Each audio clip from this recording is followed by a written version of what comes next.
101.3 The Fan. deGrom with the 0-1.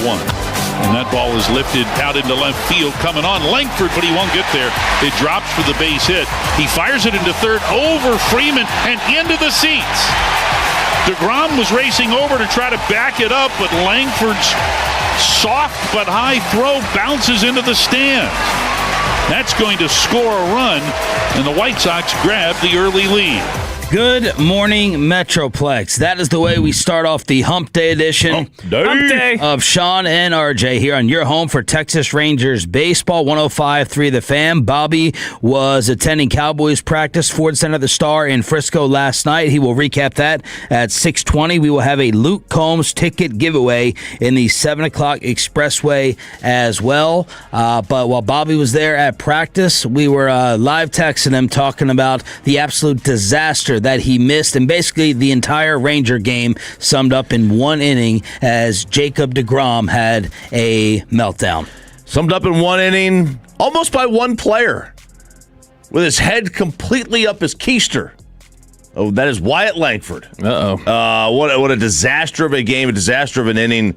When you say head up the keister, I think he's making a dumb play. Yeah, he made two dumb plays. Okay, how was the throw a dumb play versus just being like a horrific, awful throw? It was just a dumb throw. Like, why did he throw it 30 feet over the head? It was a bad throw. And it was a lob. It's like he didn't even try to throw it. He kind of it looked like he kind of just ran in, lobbed it in there, just very lackadaisical. I don't know whether he has great job by the boys. Confidence issue. I'd like to go back to his scouting report when he came out, because it doesn't make sense that someone, Brett Boone will say it today for the 10th time, someone this jacked, someone this strong, someone this athletic throws like that. Yeah. I don't know whether he's got a mental hiccup, but this is multiple times throughout the season. He had a push throw a couple of weeks back, but that was embarrassing. Watch deGrom on the replay. of reacting to where that ball went. He's just like shaking his head like, what are we doing here? MLB.com wrote about him when he was coming out. Exceptionally steady, mature mental makeup that scouts and managers compare to professionals like Buster Posey. What about an arm? What about throwing? Let's see here. Arm, strong arm. But not like there's nothing here that says that he's a yips guy. Yeah. The first time that it happened a couple of weeks back, I was like, all right, maybe he didn't have a great grip on the ball and he was just trying to get it in there, right? Yeah. You know, I guess lightning struck twice, or this was just a bad throw, and it was very, very strange. It was just perhaps the base running miscue in the first inning was in his head, right? And for the top half of the inning was in his head. I don't know. That was one of the strangest throws I've seen, because it's not like he was down in the left field corner trying to get it to third base. He was coming in on the ball. He was there. He would have four-hopped to third base if he was in the left field corner. What was the other play? Well, the other play was the base running in the top half of the inning. Nimmo breaks an 0 for 20-something slide, 23 slide, with a liner down the right field line, and he stops at second. And then he turns right. He's like, oh, Nimmo's coming. Let me run to third. And I don't know that he scores there. The ball went down the line. It did not go all the way in the corner. It hit sort of the area where the stands jut out. It kind of kicks towards the right fielder. But I know with two outs, they consider sending him. I don't know that they send him. I don't know that he scores. But it's at least in the cards. I thought you were talking about the brain fart of Zeke bunting with 2 outs. Yeah. What was that? I don't know. The announcers were just like, how do we justify this? You have a threatening situation with guys on. Zeke's up. He's done damage for you, and he gives up the third out. Unless maybe he thought there was one out. I don't know. But that wouldn't have made sense because it didn't look like Wyatt was running on the play. It wasn't like a suicide squeeze or even a safety squeeze. It didn't look like that. It looked like this was just a regular bunt. Meanwhile, Bobby, 42 pitches for Jacob deGrom in the first inning. The most for him, not in the first inning, the most pitches in an inning for deGrom since 2018. And it's the most runs he's ever allowed in a start. It's the second most walks he's ever allowed in a start. Runs in a start? Yeah, he's allowed 8 runs 2 other times before. So this is the most earned runs he's ever allowed. And then he does it by also giving up 5 walks in this one. But even still, if you look back like times he's walked a bunch of guys in the past, he still will have like strikeout numbers of like he struck out 8 and he walked 5. It's not he struck out 2 like he had yesterday. I don't think he got any chases or whiffs in the first inning, as he couldn't get anything done with his slider. I think there were 0 chases, 0 whiffs. I don't remember seeing any either. And like for the game, I mean, you're swinging strikes.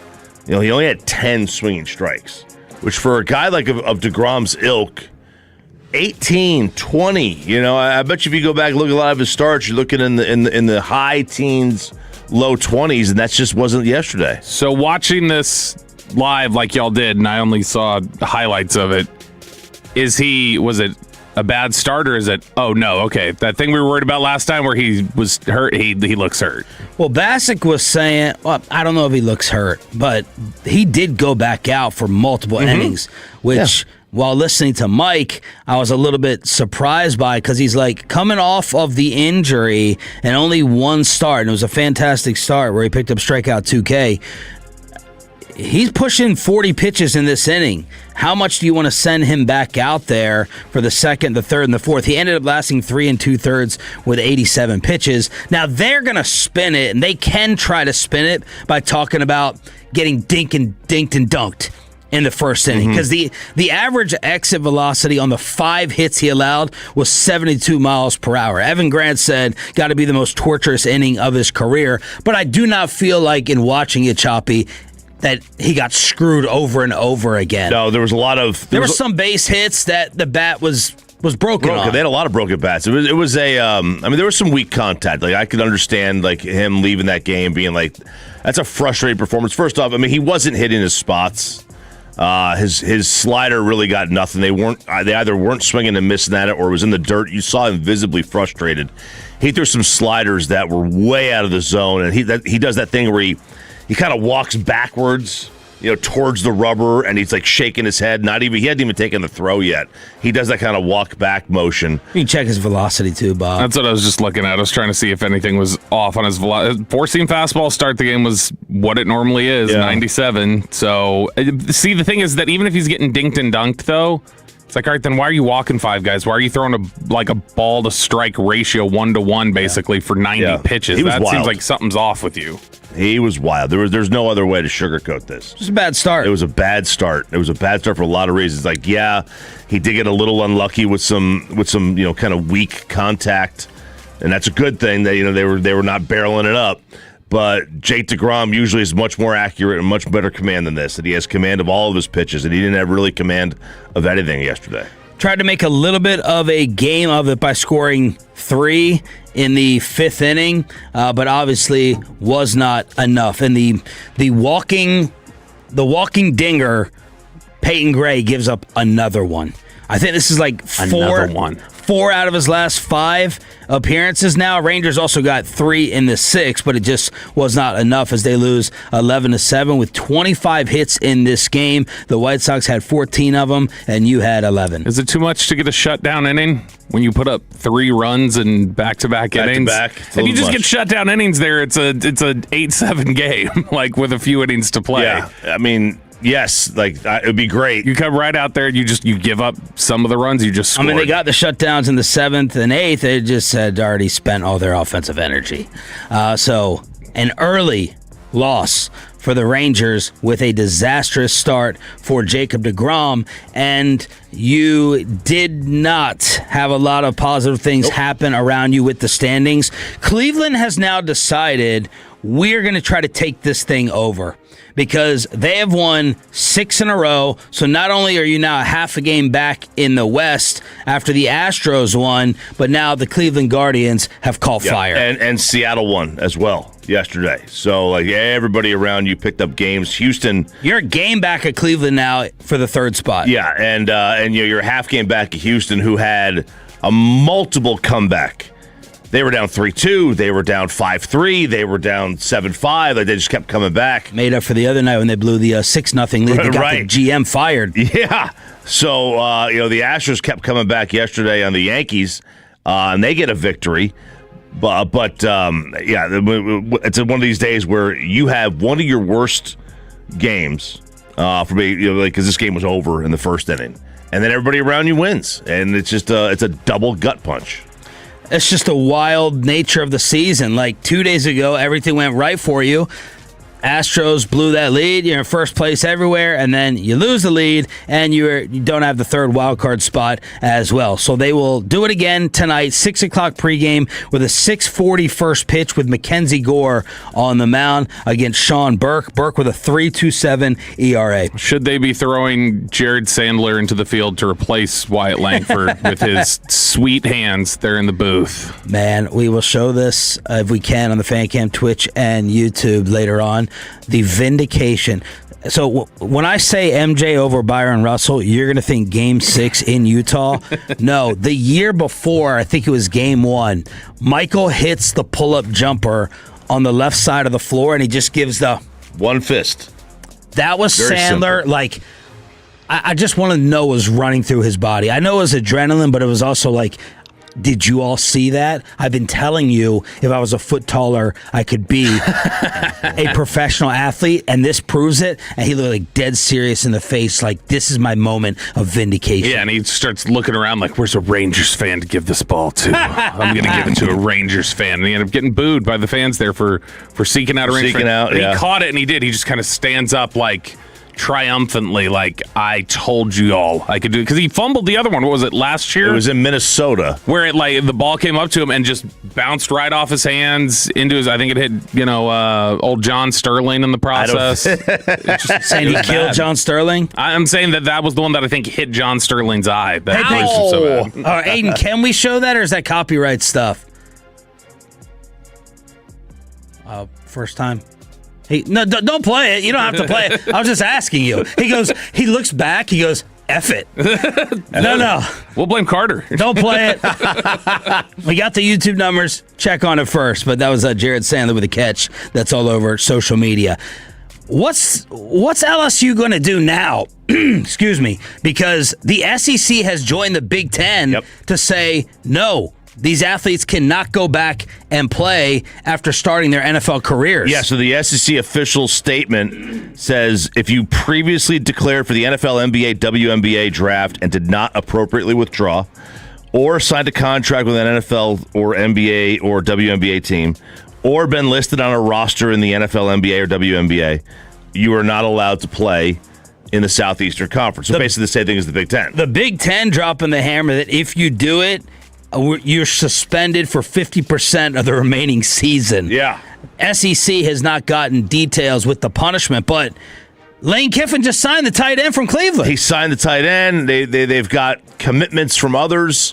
You got players on your own team that now, if this with this law going through, now obviously I assume that these colleges and universities are gonna take this to court, but ACC meets today, by the way. Yeah. Who's going to take it other than LSU, it sounds like, at this point? Well, they're going to take it to their own court. But you also got massaging on your own roster to do. Like, yes. You just tried to replace guys. That was Kirby Smart's point. He goes, what about the recruitment? What about the promises? What about the development? Yeah. What about the practices that we've been doing? Right. Is that just waste of time? It's got to mean something. And he's right on that. Like, you put in work and you're going through the practices and you're up to speed on the roster. Now, the tight end from Cleveland, Daquan Wright, I mean, he was with Landon Ellis at Ole Miss. Right. So he probably already is up to speed. It's probably not a whole lot of different things. But there's a lot of players that may not have been like that. So what does Lane do and the school do with the commitment? For now, you can't do anything, it doesn't sound like. But I love it. I love that. Yeah. Even the SEC is at this. Like, this is the Lane Kiffin experience. Prepare to always have controversy around you and dumb stuff happen. Even Lane Kiffin is too slimy for the SEC, where they're like, Lane, hey, come on, hey, come on, pump the brakes. It's different here. It's not that different. We cheap. We don't do it outright like this. That's right. All right. We have one person in DFW Morning Drive Radio that attended Cowboys practice last night. He's our insider, Bobby Belt. Were you there? Were you there? Bobby recaps everything, including Jayshon Barham finally talking inside the Star, next on the home of the Cowboys. After we get you over to Cal Sheehan, before the season even kicks off, everyone is making predictions.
or 817-333-3333 with Frankel & Frankel. There's never an out-of-pocket cost. They only get paid when you win. Frankel & Frankel, the go-to car and truck wreck attorneys in Dallas.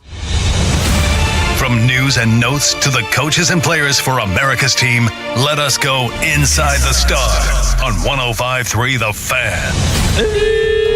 Ooh-wee. Training camp returning to the Ford Center at the Star in Frisco. Clarence Hill said, as many people out there as he can remember in years. Did he? He tweeted it.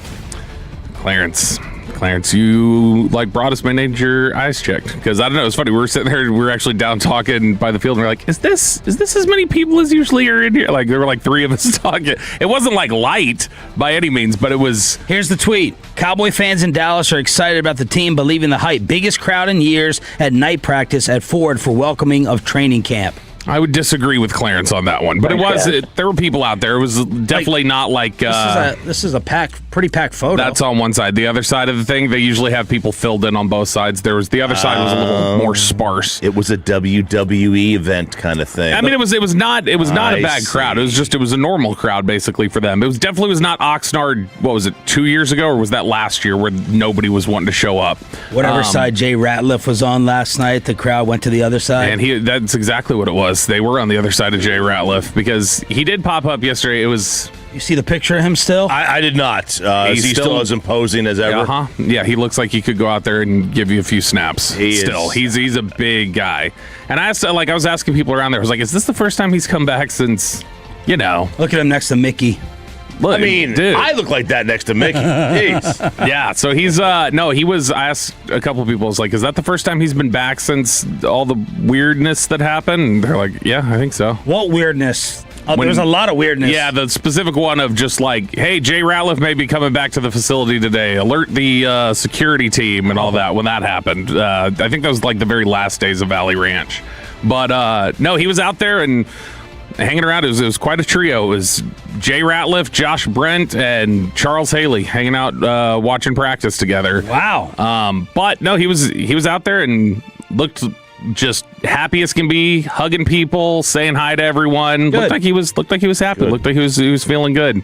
But practice itself, we got the thing we've been waiting for the entire time, and of course nobody could film it because he waited till he got back to Frisco to do it, unless you want to go catch a fan's video of it. But we got the Caleb Downs interception finally, one in the red zone, right in the back. Cowboys.com put it out. Yeah, and that was the one that was. We just didn't get the John Machota angle, the classic John Machota angle of what we have. But this is one where I don't know that I love the decision to throw the ball there anyway. It's like in double coverage, but Caleb Downs steps in front of it, picks it off, and then legitimately punts the ball 50 yards in the air. I know everyone, including Bobby, were more impressed with the punt. This is not like he kicks it and it lands on the 25 and rolls for 25 yards. This was in the air, hang time, Tom Ruin-esque, just touching the sky basically, and then landing past the 50 after he kicked it at the goal line. What if it hit somebody? The thing is, he kicked it in the air. He didn't kick it forward. That was the thing. They have helmets and pads. But no, Caleb Downs getting the pick. Oh, there was a high school football joke. Kid, yeah. I got it. My bad. He made sure to chirp towards Dak's direction too, trash talk, everything else. So it was a moment for him that he had been waiting for. Clearly, George Pickens was great again in this practice. By the way, was that the same play that he broke up the CD route in camp?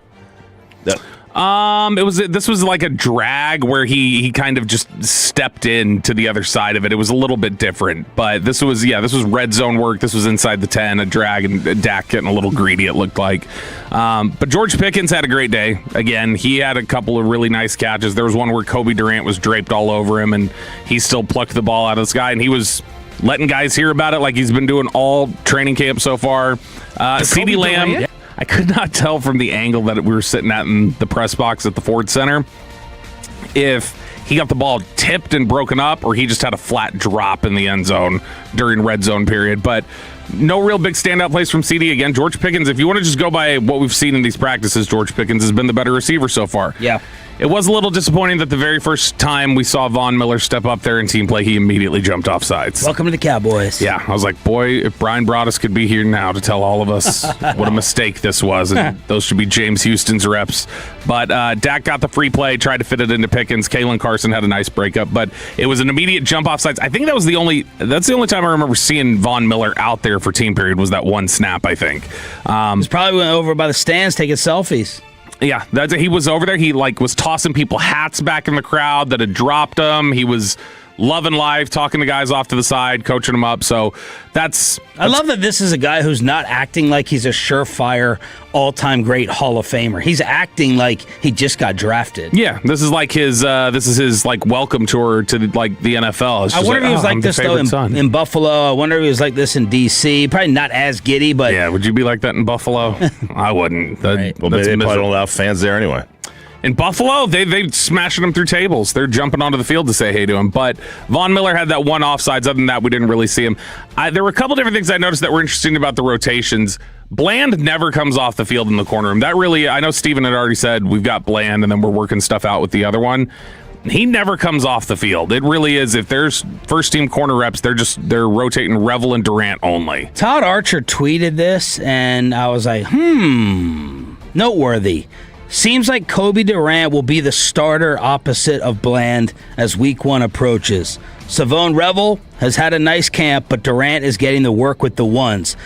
Would that be an upset? How much of a surprise if it was Durant with Duran? So I think everybody has. A lot of fans are gonna be like, "What the heck? What the heck?" All the Revel hype. And the games have only helped that. Like the 2 games he played, he got the interception in the second week. The first game he played well.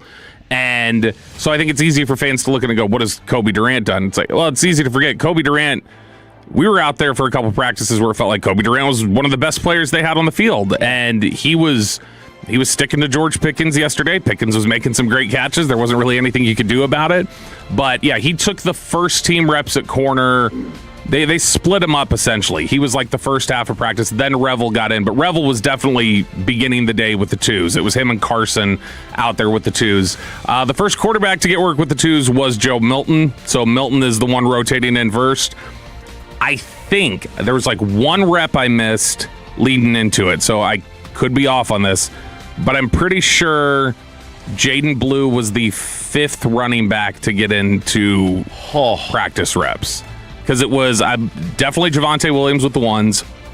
I believe it was Malik Davis was the next one to sub in and work with the 1s behind Javonte. And then when the 2s came in, it was Abanikanda first, and then it was Maffa after Abanikanda, and then after a Maffa carry, then Blue came in there. So he obviously had that banged up shoulder that they were talking about, but he was in the game and playing well and didn't seem to have any issues. But he was, I believe, the 5th running back to finally sub in and get practice reps yesterday. Other than that, Camden Brown had a really nice route on Devin Moore, continues to work really well in practice. There was one throw down the sideline where, can't remember who was in coverage. It may have been Speed that was down there. But Camden Brown got absolutely no separation, and I was sitting there thinking, all right, this is the Gavin Dawson talking point right here. Didn't complete the pass. Speed was there, able to break it up easily. The very next play, he drives on the route, sells the vertical, drives hard back on the comeback, picks up a nice 15-yard gain on Devin Moore. You can choose how to look at that how you want. Oh, look, nice job, Camden Brown, or Devin Moore, 4th rounder. Come on, step it up. This is becoming a problem. Put my hands back on social media yesterday as I got caught up. I was tagged in some of the Gavin Dawson back and forth as Gavin put up the fight on his Camden Brown take, and I said, let me go in the Homer Simpson bushes on this one. Do 90 I'll seconds. See you in Oxnard, sir. Do 1 year away. Do 90 seconds of research on how unathletic he is. Dawson says he's not going to get open against real defenses. Hell, he couldn't win against SEC defenses. He's not particularly strong. He can't cut laterally enough to separate. Has a good first 10 yards and can go up. I don't think he'll have 500 yards for his NFL career if he is ever active. So he's going strong with it. I respect the take because the odds are probably on Dawson's side. Yeah. It's an undrafted free agent receiver who's fighting for like the last roster spot. He'll see like 3 snaps. if he would have said this about Dennis Houston, he would have been right about Dennis Houston. And so now I do think Camden Brown has been completely different, and he's playing at a level that these other guys haven't. But if you want to take all the receivers in the past who have stood out as undrafted free agents, I think just about all of them have failed to get to 500 yards in their career. So he's not wrong at that point. Just Dawson will have to be prepared to say, all right, I was wrong, and not complain if people want to circle back to him on it. But then the biggest thing that happened out there yesterday, we actually heard Jayshawn Barham say words. Not so fast, my friend, because your boy, with what people are saying was the catch of the day with a Brevin Spanford touchdown. As you said, you feel totally fine about Spanford as the 2, or if he needed to fill in for Jake Ferguson if he missed any time. And then DallasCowboys.com did write about Kalen Carson having a nice day. Carson had a decent day. I think some of it, because I remember the play that everybody was like, oh, that was a nice play by Carson. I don't think anybody realized Von Miller had jumped off sides and that it was a free play. And so it was a fitted in there, but I mean, like in real game terms, that wouldn't have counted, like what Carson did. But Carson was out there playing well enough. Like I said, he was in there when Dak threw a pass, so they subbed Carson in, gave him a little bit of time to work in with the ones. But Spanford, that was probably the catch of the day. The only one that would be in competition was the one with Pickens with Durant draped all over him. And then, do you want to get to Jayshawn Barham here? He's about a minute. We'll do it at 7:20 because I got another little Jayshawn Barham surprise in the commercial-free expressway. So we'll do that at 7:20. Nice recap, Roberto. It was Shells last night. Pads tonight, again open to the public. Ford Center, the Star in Frisco, correct? Yes, a lot of Tolos there yesterday too. Like from the crowd, it's just like as you're walking down the sideline, it was like, Bobby, Tolo, 105 through the fit. Just people shouting it out the whole time. Including Michelle Montaigne. Yeah, Michelle Montaigne from Channel 8. She was up there and Rangers coverage as well. She came up and she's like, I listen to the Jerry interview all the time and stuff. I just hear the voice now. It's like, I know you basically. The story that took over the entire country yesterday. The tribute for Dolly Parton passing away. We'll have it for you next on Sean and RJ 105.3 The Fan. Let me get you on over to Hurtado Barbecue, the official barbecue.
looking to upgrade your vehicle? Get to Classic Chevrolet in Grapevine today, the #1 Chevy dealership in the world, 3 years straight. They've got more new Chevys than anyone else, all priced to sell. Visit ClassicChevrolet.com. This is Texas. This is Classic Chevrolet. Together, let's drive, relax, enjoy the difference based on new Chevrolet registrations 2023 through 2025. Good morning, Metroplex. Shout out to the 6 a.m. Club. We want you to win the Luke Combs tickets that we have for you the rest of the week in the 720 Expressway. I'm Sean Sharif alongside RJ Choppy and Cowboys insider Bobby Bell. Before we get into the Dolly Parton tribute, we just got the email and news from the bosses that we have a fantasy draft giveaway for you and all your friends. We're teaming up with Dr. Pepper, where they're going to have you draft your fantasy football teams, hold your draft festivities in a room in which we have never stepped foot in at the Star in Frisco. No, we did when it was like just wood.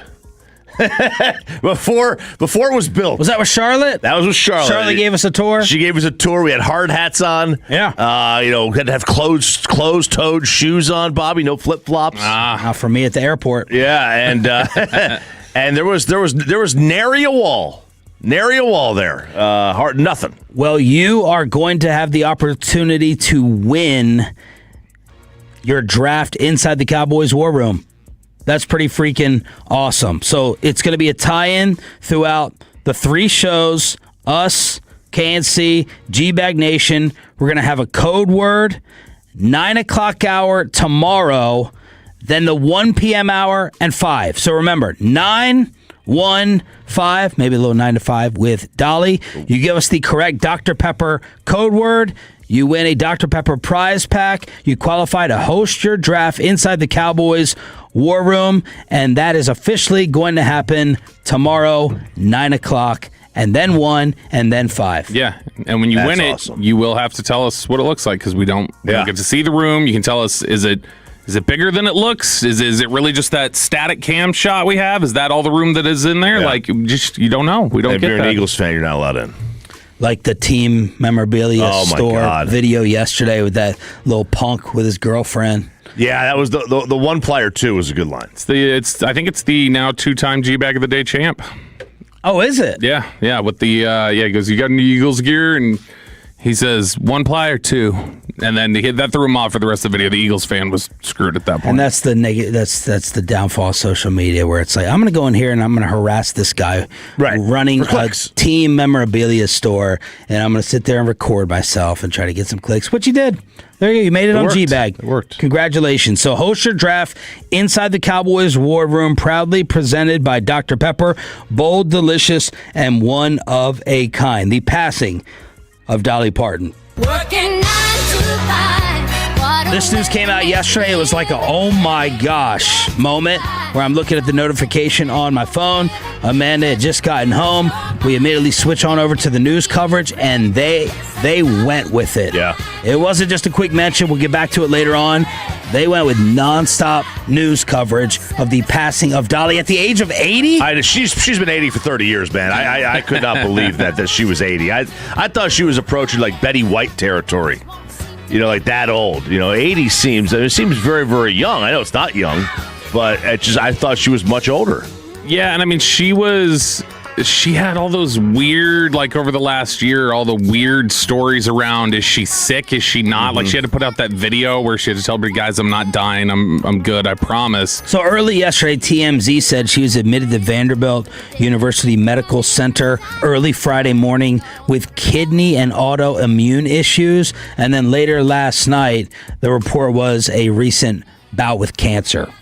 So it was kidney, autoimmune, and then something with cancer later last night. She passed away in the hospital yesterday morning. She was a character too. Like when she came out and did Thanksgiving 2 years ago or whatever it was, and she comes out dressed like a Cowboys cheerleader, and they've got her in the secret like Dolly mobile that they were driving her up to the stage with and everything else, and she was still out there performing her heart out.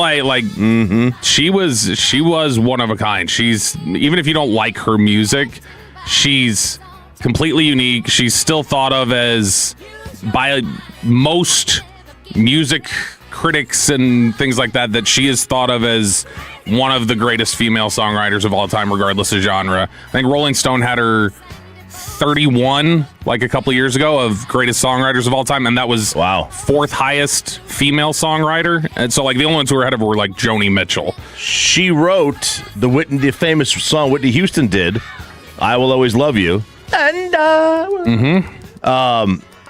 apparently Troy Hughes tweeted Abby yesterday about that because he said that she wrote that and Jolene in the same day.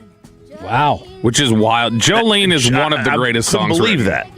Jolene, this is turn that up, Peyton. This is such a great song. Jolene is super unique for the era. It was like really controversial because it's in the era of Stand By Your Man and this "You'll Never Take My Husband" and that whole thing. The entire song is you're awesome and you're super attractive and you're everything a guy wants. So just out of mercy, don't take my husband from me, please. She wrote she was very direct. She was very relatable. She was very empathetic. She was a fantastic writer. Dollywood and all these. She had just great businesswoman. And then, just the amount of songs that she wrote and all that. They put the flags at half staff today for her, which we overdo that. That's a little sidebar. We overdo the flags at half staff. 214 Travis, he says her charity work is really the most impressive thing she did. She was such an incredible person. 601, my mom passed Sunday, and now Dolly. I can't take it. Sorry to hear that, 601. Yeah, you leave Reba alone, God. All right, no more. Reba would shut down my household. I think if we lost Dolly and Reba in the same week. Leave that alone. I didn't realize I Will Always Love You was hers. Yeah. And it's a completely different song when you hear it. Like the way she does it's like Whitney is so like power ballad, like all this emphasis behind it. Like when Dolly sings it, it's very broken and like cracking and stripped down, and it's both versions are great, but everybody just associates the cover with it now. Feels like one of those lives, careers, legends. It's very rare not to have anything negative said. Yesterday was like universal praise, which I knew there would be based upon the reaction that there's always been to her. The appearance, of course, halftime AT&T Stadium with everyone losing their minds, but just one of those very, very rare and unique situations where everyone is just in awe and heartbroken that they passed away. That's tough to do. It is. And especially today. I'd never heard a single person say something bad about her. Obviously... She was like loyal to her husband to the very end. Yeah, Fantex just said the Jolene thing was like that was literally about somebody that worked at the bank her husband worked at that she was worried about. She was completely committed. Blake Shelton said, on The Voice when she stopped by, it was the exact same thing. It was not a persona. Eminem released a letter that Dolly had written to him, like, "Hey, I don't know much about rap music, but obviously you have an impact. I see myself in you a little bit. There's some type of connection, even though we've never met. I'd love to meet you one day. Wanted to at one of those Hollywood parties, but you know how those things are. Either way, keep it up, love and respect." And Eminem released that letter, even though they never ended up meeting. Yeah, maybe just the blonde hair that I see as common between the two of them. Yeah. Although they're both considered big-time songwriters. That was her thing that she always said, too. She said she considered herself less a singer and a musical artist as much as she was just a songwriter, and then she would basically sing those. 877-881-1053 for the memories or the comments on the passing of Dolly Parton at the age of 80. A lot of people are saying, I got lost in Dolly World when I was 3 years old. Dolly is Miley's godmother. Yeah. Mm-hmm. Miley covered Jolene because of that. Elvis tried to buy "I Will Always Love You" from Dolly, but his manager didn't let it happen. He wanted too much for it. Wouldn't surprise me. The Cowboys, did they release a statement? I didn't see one, but I know when she came and did Thanksgiving, Jerry was just effusive in his praise and how much he loved her. And so, obviously, Jerry can maybe act like he's a fan of the Jonas Brothers too, but Jerry seemed like he was genuinely like that's one of his artists that he loves. I mean, it tracks. I mean, he's in that era. Like he would have been in that same era as her. A little life dilemma. Here we go with what I expect to be a split Franklin Frankel fan text. Okay, so this is from Reddit's Am I the Bleep Hole? By the way, Newey Scruggs texted, I'm listening as I take my kid to volleyball practice. Hope you are very well. Congratulations on all the Emmys. Man, whoever the tailor was for Newey Scruggs and Joe Trahan out there at those Emmys, Newey was looking good, but he's just sitting there with his collection of Bill Russell-type rings with the gold trophies. Looks like holding the 8 baseballs back in the day, just like holding on to all his Emmys there. Let's get Newey's thoughts on this. This is over at Am I the Bleep Hole, and it says, we've been together 6 years and have a family, him and his wife. He's 45, she's 39. And he said, I found a video from 7 years before we met. And it is a graphic video of my wife having relations with a former boyfriend. Oh! This particular person reached out to her in the past year, and she said that could be because she was the only person he ever loved. That made me uncomfortable at the time. The relationship purportedly ended because he wouldn't commit, not her decision. Interestingly, I didn't try to get into her photos. She logged into her Google account on my phone a few months ago and apparently never logged out. I have an iPhone. I stumbled upon the fact that her photos were showing up in a web browser version of Google Photos after she sent me a photo the other day. I'm guessing from that app. We have an agreement to respect each other's privacy.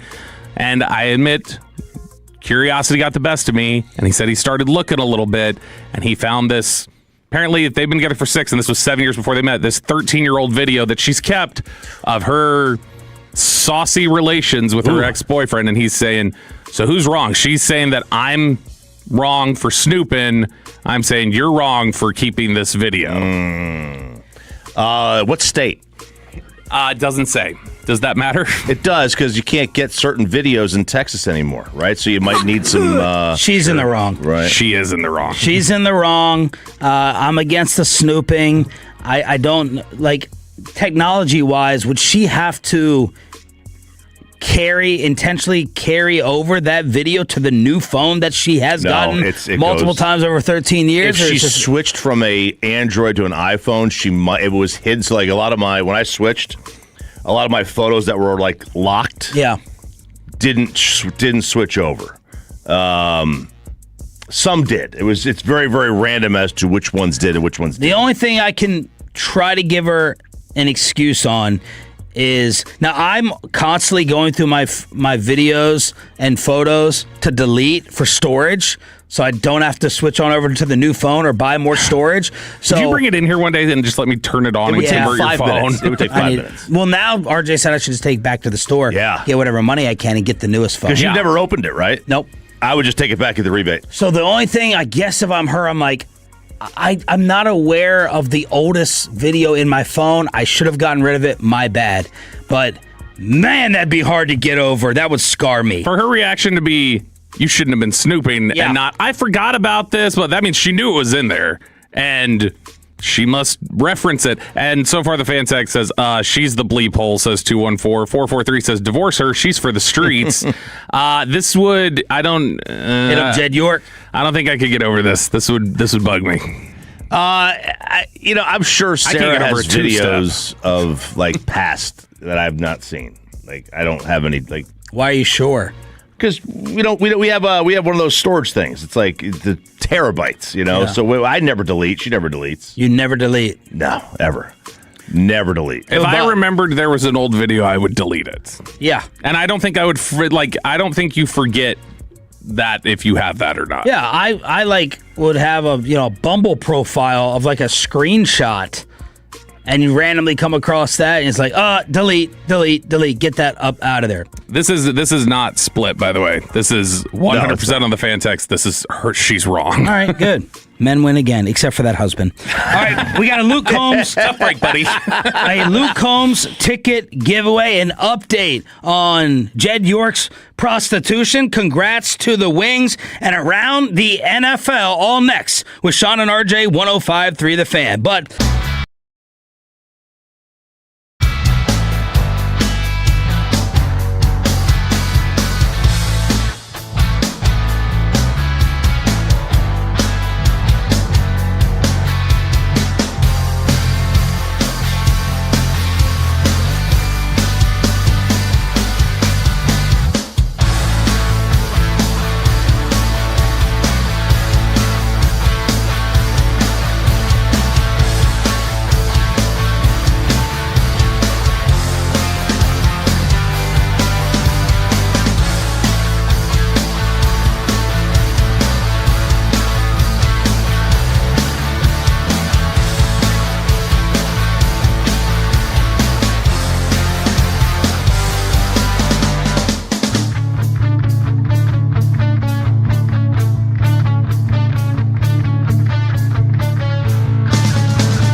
RJ on 105.3 The Fan. Wings fans, you can start celebrating. You are going to the postseason for the first time since 2023. Congratulations to Jose Fernandez and the job he has done this year with his team. Wings TV with the call. Congratulations to Paige Beckers and the organization, friend of KNC, with the head coach. They seal up the last WNBA playoff berth with a win, number 23 on the season. So the 8th and final playoff spot goes to the Metroplex. Sean Sharif, RJ Choppy, Cowboys insider Bobby Bell with you here on 105.3 The Fan. Wings missed the playoffs the past 2 seasons back in Jose's first year with the Metroplex. They're going to join Minnesota, Golden State, Las Vegas, Atlanta, Indiana, New York, and Washington. And Paige Beckers has absolutely delivered as a number 1 pick. Nice someone She's has. fantastic. Oh, stop it. Yeah, she's as advertised. There's nothing remotely disappointing or underwhelming about what she has been able to accomplish. And I'm going back and watching some clips of this UConn documentary that came out. Her and Gino Auriemma did not get along at times. They went long periods of the season where they didn't speak. And Gino's like, she doesn't react negatively enough when she doesn't have the success. I don't know how to get through to her. They just would not talk. And then finally they had kind of their breakthrough for the UConn documentary. And of course, the playoff berth happening with AZ Fudd gone for the remainder of the season, who they called their best perimeter defender, obviously can stretch the floor with the 3-point shooting. So congrats to the Wings. Yes, congrats. In fact, I think your description of that was more excited than the Wings play-by-play call of it, which sounds almost a little bit like the South Park Little League Baseball episode where he's like, "Oh, it's gonna keep going." Not bad, Dad. No, he sounded like he was not about it. Who is their play-by-play? I don't know. Somebody who needs some I don't know, some testosterone or something. Wings fans, just sounded like you can start celebrating. Yeah, celebrate. Good times. But no, that's an interesting point, though, the idea of, like, does she beat herself up enough? Because I think that is a total split of, no, move on, whether it be in life, work, sports, whatever else, move on, or versus just like, no, you have to show some sort of contrition, and you do that by beating yourself up. Enes Kanter has been banned by the Chicago Sky for the interaction with basketball player Natasha Cloud. Now, the Sky are saying that he became a threat. That he was the one instigating. In the Post, maybe. I guess we're never going to know who was instigating with who. Did she go over to him and say, none of these girls are going to sleep with you?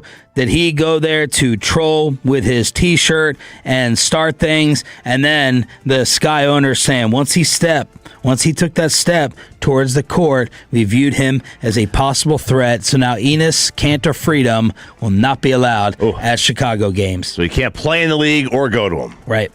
Well, I mean, what if he does end up like playing in a game, and then what do they do in Chicago? Are they able to just keep him off the floor because they banned him from their arena? Well, he's not allowed to play, in case you missed yesterday's show. I heard it, but there's always opportunity to change things about yourself. Can he go to a Sky Road game? Can he go to a Sky Road game and then heckle? Well, that's not their say. That's not their domain. They can't decide on that. I will say, do you think the WNBA jumped in on this? You cannot go back if you've been in a professional league or whatever else. Do you think they so that they could somehow claim that language too to block NBA players? Like the SEC and the Big Ten now? The WNBA, they threw their language in there. I wonder if they can just say well, that's part of our language. You can't be in another league and come over here. Look, you can be right and a loser at the same time. That's what Enes Kanter is. He's right, in my opinion, about the whole Sophie Cunningham issue. He's also a loser attention troll. As White Chocolate said yesterday on Barstool, what are you doing, man? You got nothing better to do? You got nothing better to do in your life than your stupid little bits? He doesn't talk. When you retire at 30. He doesn't talk. That's what happens when you retire at 30. You got you got 50 years of time on your hand. Yeah. He doesn't talk about it through this lens, at least that I've heard, because he's just always trolling when he does it. But I mean, he used to have religious objections to things a lot, didn't he? Like, I mean, there was some. He changed his name to Enos Cantor Freedom a while back, and there were these. I remember stuff came up during his NBA career where it was like, I have a really strong conviction about this because of my religious beliefs. I assume this is tied to that, which fine if that's the reason why it's there. I don't have a problem with that, but it's none of that's getting mentioned as the context as to why he feels this way. It's more just kind of trolly. Now, Enos, I'll take back the loser part if you fully go through with the bit and you get surgery. You go ahead, you get surgery to try to get WNBA participation. I'll give you my full respect. You follow through with the bit. Full on bob it. Full on. And then get the next whatever tuck. Whatever it takes to fight the fight. Yeah. To get WNBA participation. You willing to go under the knife to follow through on the bit? I'll give you your props. Come on. We decided not to do it, but we were talking. You were going to do that? No, we were talking a couple weeks ago that Eric wanted to do a social video where he's like, I'm resurrecting my sports career. I'm going to the WNBA. Yeah. Vegas sent me, just for the fun of it, his over-unders for next season if he played. What do you think the point total is over-under? How many minutes are the per games? game? They're 40-minute. 40-minute games. Yeah. I will say his over-under point total is 49.5. 2 baskets a minute. 80. He'd put up more than that. He'd be 160 points there. So it's a matter of how much does he hit his free throws. I'm going to say 180. 180 points a game? Yeah, that's my guess. I don't even think LeBron does that. 36.5. Oh, over under. I'll take the over. Rebounds. 31.5. Is he playing Angel Reese? 25.5. Angel Reese setting the record at 26 rebounds the other day. Just putting up the greatest 82-0 numbers of all time. Old Enes Kanter by these over-unders. If I could get 37 and 25, better than Wilt. That's not better than Wilt. That's how great Wilt was. Wilt was basically playing in the WNBA. 45-25, those 60s Warriors. So that would be the over-unders, but he's not playing, and he is now not allowed at Chicago Sky games. If Natasha Cloud instigated all this, he shouldn't be banned. Yes, he's going there as a bit, right. But to sit there and ban him, but again, I don't know what happened. It would not surprise me whatsoever if he instigated it, but to say stepping towards the court and he was becoming a threat, it could be a little bit too much on the other side. All right, we have a Luke Combs ticket giveaway coming up for you in the 7 o'clock expressway. Jed York details. More and more coming out. Oh, guys. First of all, apparently he was busted in this sting, kept messaging the same lady over and over again, the same ad. Yeah. The same fake ad over and over again. 3 times. Yep. And he was thirsty. What a stud. Turns out he wasn't even using his real name. He gave an alias. Shocking. New York? No. Joe. I'm Joe. He just changed one letter in his first name and slid the other one over. Yep. So he just replaced the D with an O and slid the E over one spot. But 3 times he contacted to try to get some lady loving. First tried on Saturday morning. Said, I'd like to visit. Mm-hmm. Later that same day, he reached out again, said, I'm just checking in, seeing if the female was available. Both messages went unanswered by the undercover agent involved in the sting. Then, 9:11 a.m. Sunday, he's like, man. I need it. Come on now. Have it. I gotta have it. He reached out again asking if the female was free, that he would love to go see her. Said he was coming in from Boardman, Ohio, about 25 minutes away. Said, shoot me an address. Asked how much she would charge for 1 hour. He was told, hey, $160 for an hour. Oh. $20 more. Yeah.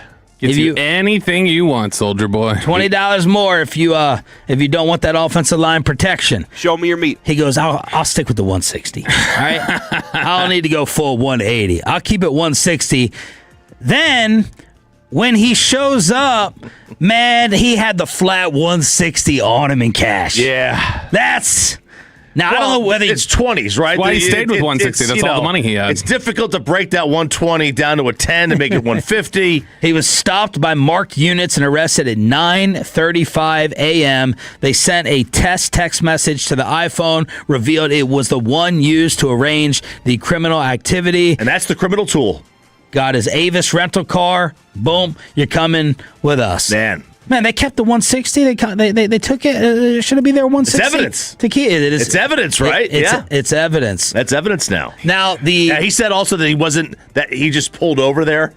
That he wasn't supposed to go to that trailer park. He was just pulling over the Wheat Hill. Well, they're not. He didn't say that. He sounds like a To Catch a Predator guest. Like, I was checking up on her. I wasn't even here for this. No, the mobile home said they wanted to make it clear. That's right. The mobile home. He wasn't coming here for his business. He just got pulled over here. They don't want everyone thinking, all right, we house prostitutes and we run those types of rings over here. He just got pulled over here, so to speak.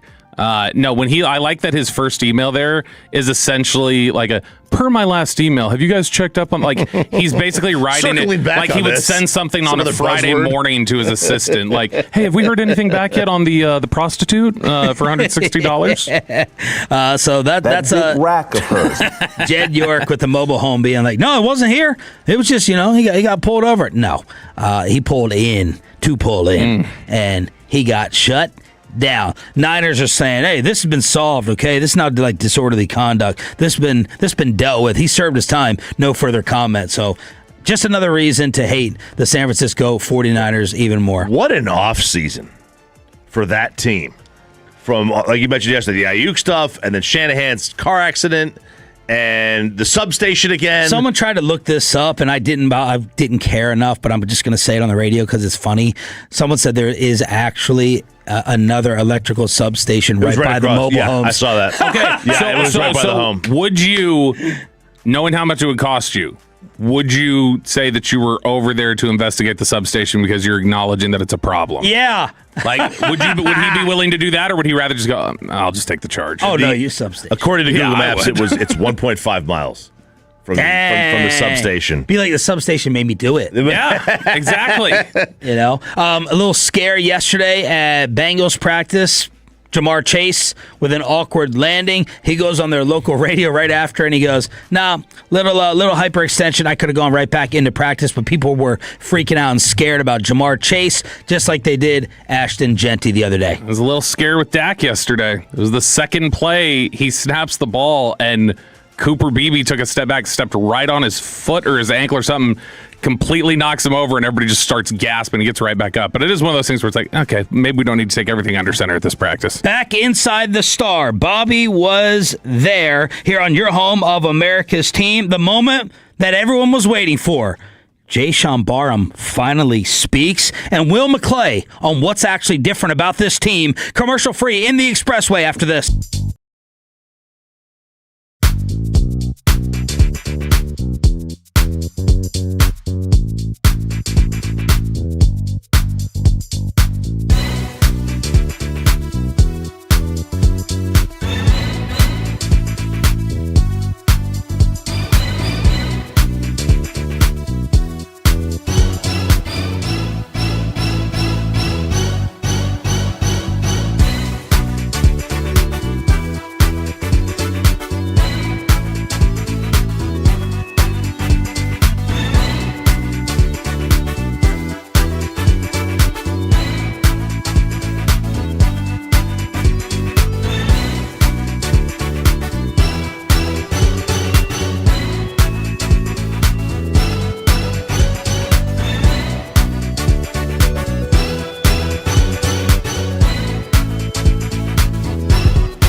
on-time experts. From news and notes to the coaches and players for America's team, let us go inside the Star on 105.3 The Fan.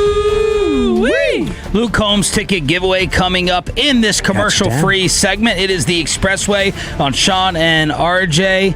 Of course, tomorrow and Friday as well, we will have that giveaway for you. We'll chop it up at 7:40. This is Inside the Star on your official home of America's team, where Cowboys insider Bobby Belt attended the first open to the public practice yesterday in Frisco. Tonight they'll do it again with the pads on. Caleb Downs' first interception of camp, and then impressing Brian Anger, I'm sure, with a 50-yard punt to midfield. You had Brevin Spann-Ford with maybe the touchdown catch of the day. George Pickens balling out again, and Jay-Sean Barham finally talking. He spoke finally, and I won't get too deep into everything here, but I will say that this has only kind of been a joke about, look at him, he's so intense and he doesn't want to talk to anybody. He has not wanted to talk.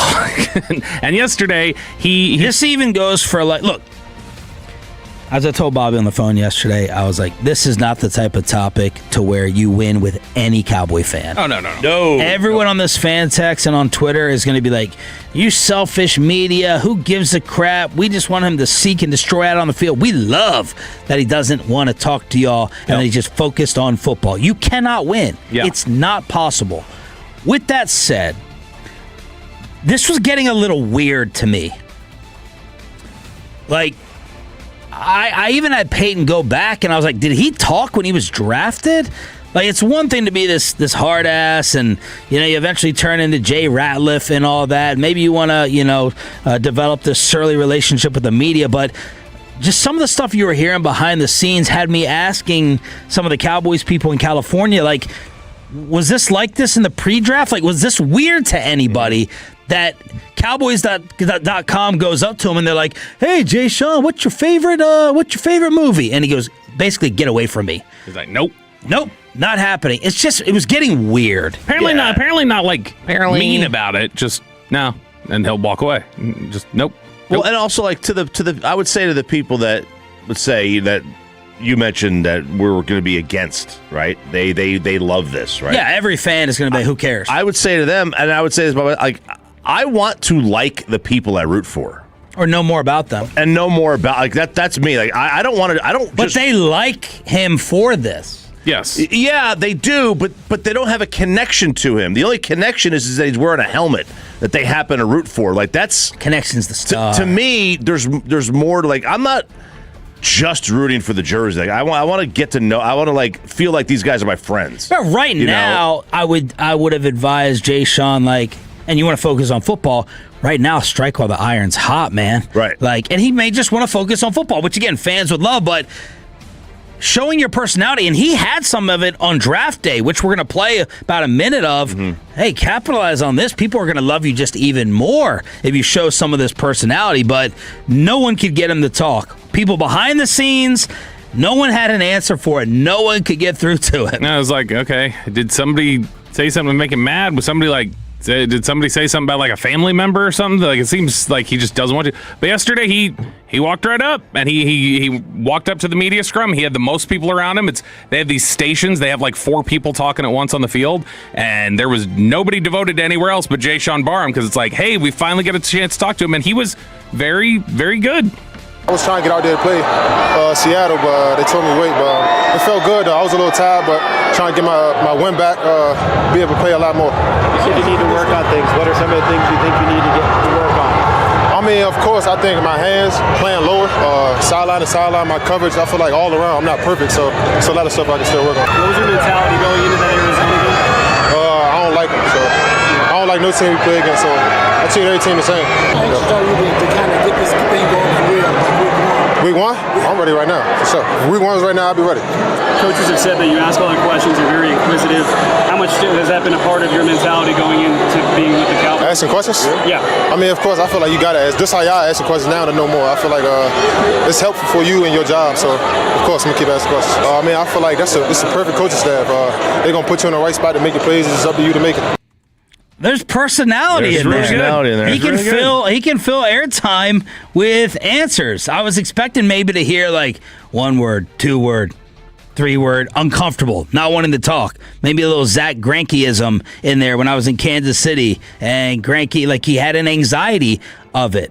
And of course, the quote that just has every Cowboy fan loving him even more is, "I'm ready right now. We can play right now for real. I hate the Saints. I hate every team we play straight up." And my God, that was just injected, just like Shiaz Pete's post-game speech, into the arms of every Tolo. He was really good standing up there yesterday and answering questions, and he's confident, and it may just be he wants to focus on one thing, and that's it. And it's 2 minutes. It's collectively bargained in their CBA that he has to, and so he didn't have to yesterday. Technically, it doesn't start until week 1, but he's good. He doesn't have any requirements to talk throughout training camp. No, you can pass up during training camp. As soon as week 1 starts, the CBA says week 1 to week 18, you need to make yourself available. So I was like, you know what?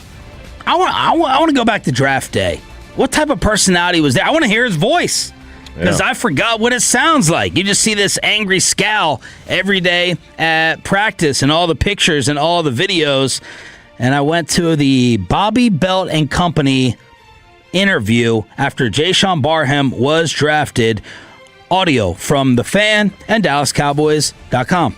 Jayshawn, congratulations on getting drafted. Excited to have you here. I'm curious, there's obviously a lot of talk about what you're able to do, physically on the football field, but there's also a lot of talk whenever people mention you about just your motor and your intensity and your play style. How important is that aspect of your game, just to, the relentless pursuit and that motor running hot? I feel like that's a great thing, because that's really something you can't coach.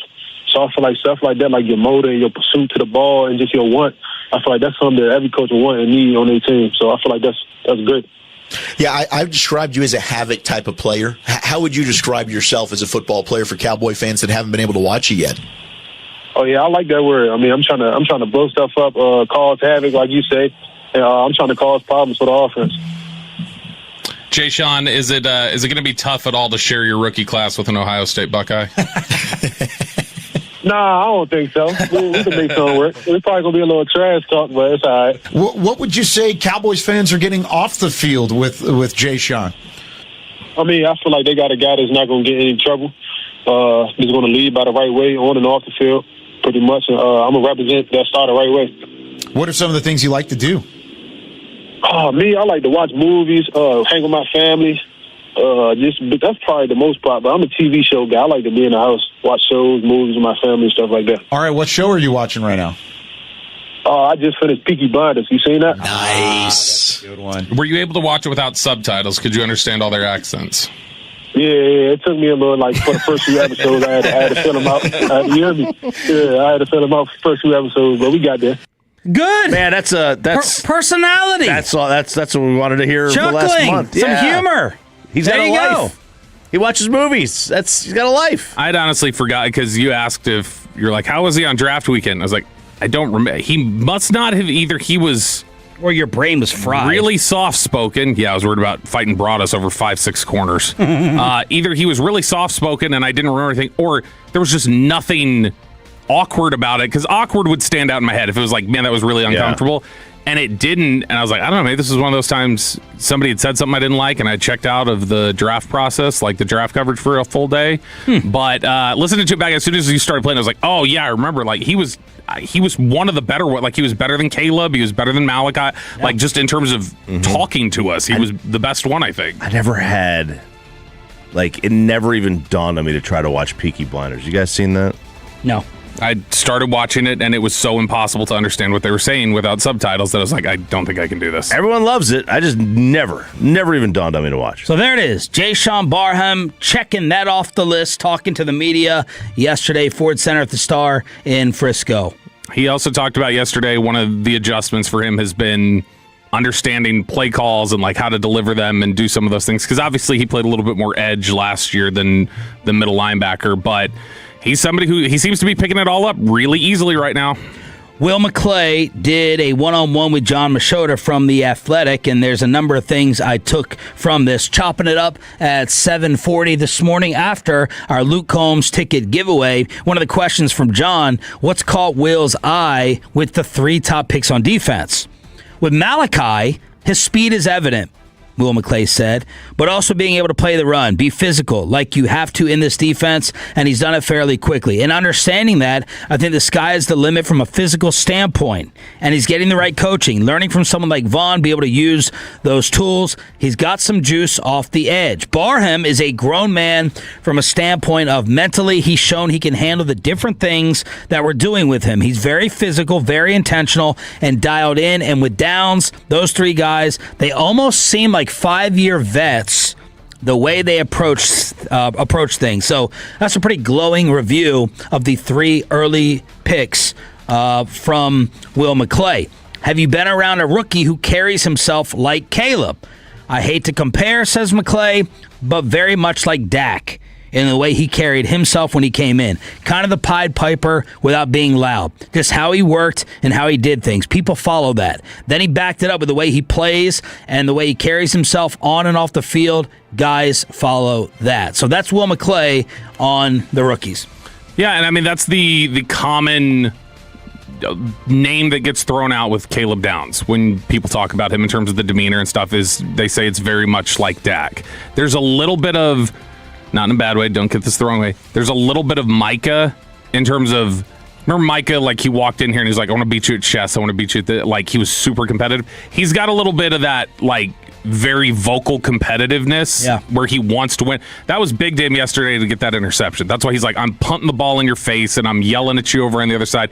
He's got an edge to him, but he very much carries himself businesslike and does all the work that you're supposed to do in the classroom. And that was something that stood out to them about Dak very early on. Dak came in and owned the locker room in day one.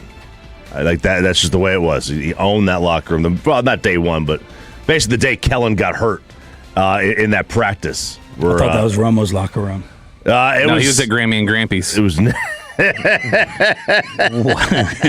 What about Tyler Guyton, Will McClay? He's a young player that performed well when he was on the field, but it's about the consistency of it. So he took the offseason challenge and everything we asked him to do. Offseason award winner, taking every rep. From the moment the season was over, it was important for him to get better, not let anybody down. And he's really trying to do that every day. Not let anybody down. He's always had the ability, now it's the confidence. Very hard. He's got to block all the best pass rushers. His growth has been really, really good, and he's confident in himself, and the group's confident in him. That has ruined. I think people would be stunned to find how many players' confidence has ruined them. Like, just between the ears. This is why I'm opposed to, not playing the rookie quarterback if it's not obvious. Yeah. Like Fernando may be able to handle the failures early on. I don't know. But, like, you step in day one, you start failing, and even the best of all time have had moments where they're like, uh-oh, like, can I really do this? Aaron Rodgers sat for 2 years. Patrick Mahomes sat for a year. Like, guys who sit generally tend to have really strong success, and the guys who play right away, we've seen a number of them flame out early in their careers and boomerang back as successes. Speaking of quarterbacks, Will on Milton. And I hadn't heard or read this before. We brought in competition that pissed him off. And one of the things about competition, it makes everyone better. It made Joe dial in. So bringing in Sam Howell did not please Joe Milton very much, and maybe it caused him to go even more. All right, let's tighten the screws here. Here we go. When there was a situation like this with him and May in New England, but it was reversed, it was kind of flipped. Like that May was a little perturbed by it or whatever. There was nobody ever clarified which side it was. It was just there was awkward energy there. This is interesting because you're right. He says this. I haven't heard that said before, but let's say they think that's what's leveled him up, right? Why would you take it away? Why would you cut Sam Howell? And I was talking to some people yesterday, and it was just impressed upon me, like, they really like Sam Howell.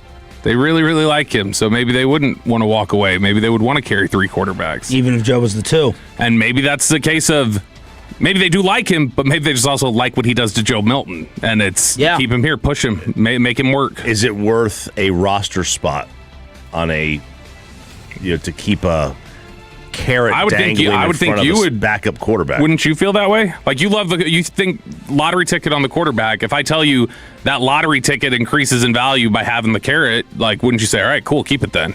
Instead of the roster spot for Rodman's babysitter. Not that Sam Howell's a babysitter. He is a Bunsen burner to light the fire under him. Shoddy loves him. Who? Shoddy loves Sam Howell. He apparently thinks he's really, really sharp. All right, and then finally, at least what I have, Bobby originally found Will McClay with John Machota. What's it been like to see everything start to come together for Savone Revel? Confidence. It's his first training camp, really. There's a lot of things he didn't go through. He had to play. So this is really his rookie training camp with the new staff. We're pouring it into him, and it's all the reps and the meetings, all the things that he missed the first year. He's getting that now, and he's healthy, and he's really soaking it up. Yeah, they are in... I think that they're in such a interesting position right now relative to where they've been in terms of, you see Joe Milton performing better year over year. You see Savone Revel performing better year over year. You're starting to feel like guys are building confidence. And there was a section in here that was actually interesting because I don't think that Will's talked about this or said this publicly before. I know the Joneses didn't, which he was basically given the option of, hey, you guys seem like this is a little more real to y'all this year, the thing we've been talking about. They all seem to buy it a little bit more. And he passed on that essentially and was like, I don't know about that. And he said, we'll say, not as many distractions, basically is what he said. And he said that it seems like a more focused group. And I know the Joneses wanted to scoff at the idea that there weren't distractions and drama, but it seems like Will at least thinks that's got these guys more focused on doing their jobs this year. Let's hook you up with the big time giveaway for turning it on, leaving it on.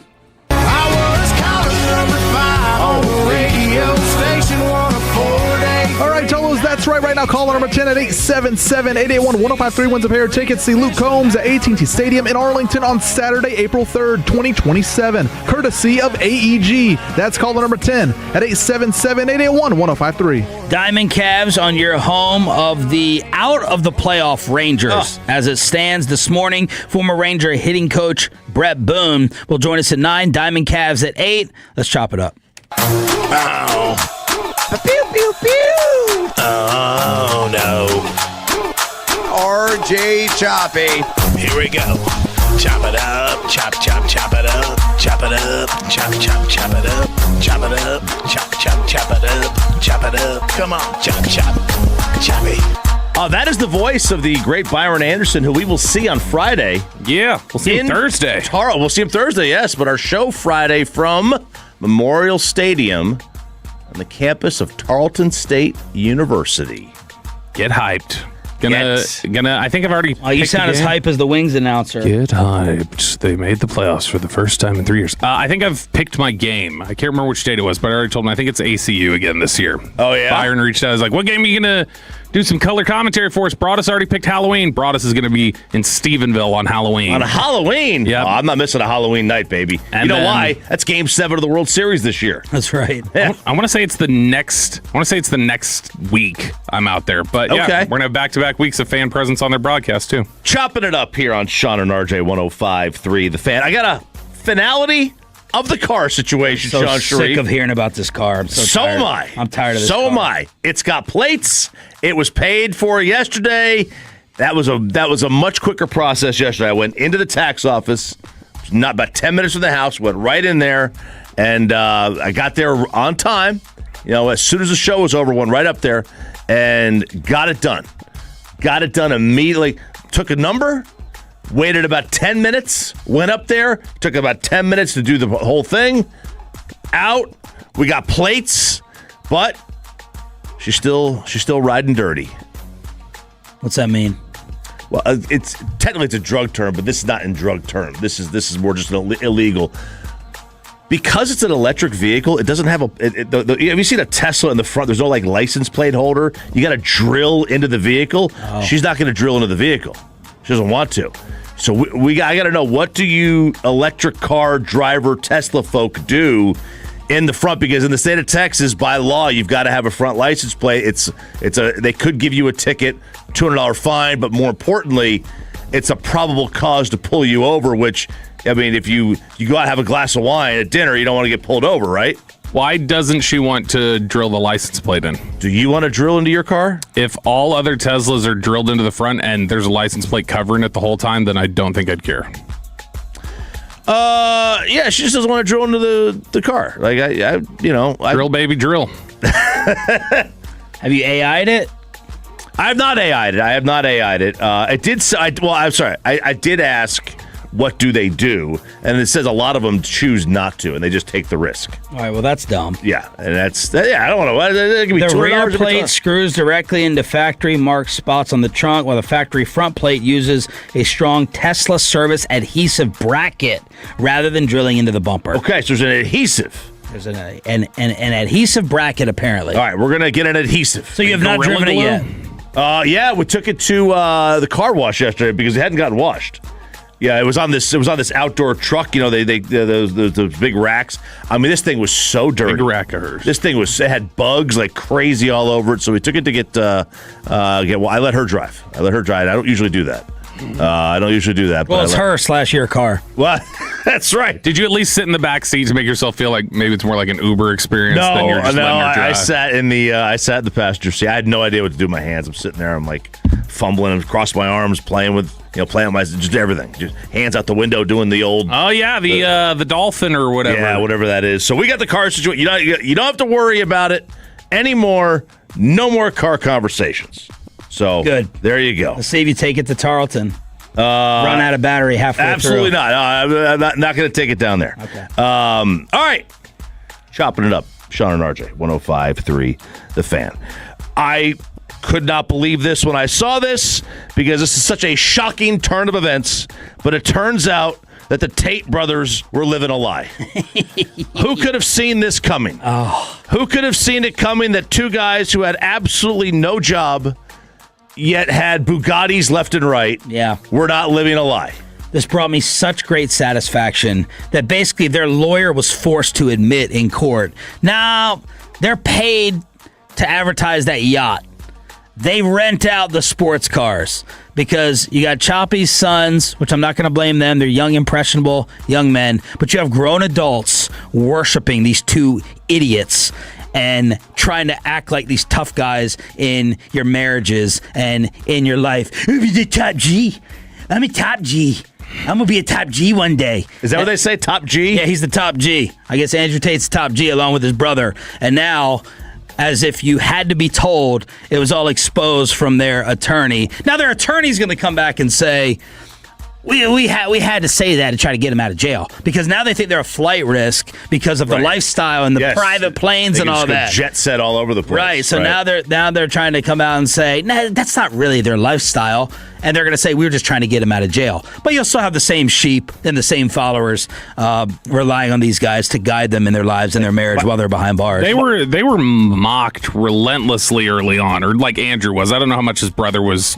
I never knew about the brother. Andrew's videos early on used to get shown on Your Mom's House and Rogan and other places, and people were like, well, look at this douche. And they would make fun of him and joke about it. And then all of a sudden he just developed a following where it was like, what he's saying, it kind of makes sense a little bit. And it's like, okay. Every time I would tell Luca, dude, stop just do something else with your time. What I didn't understand about Luca loving the cars and everything, or anyone else, it's like you could see fancy cars anywhere.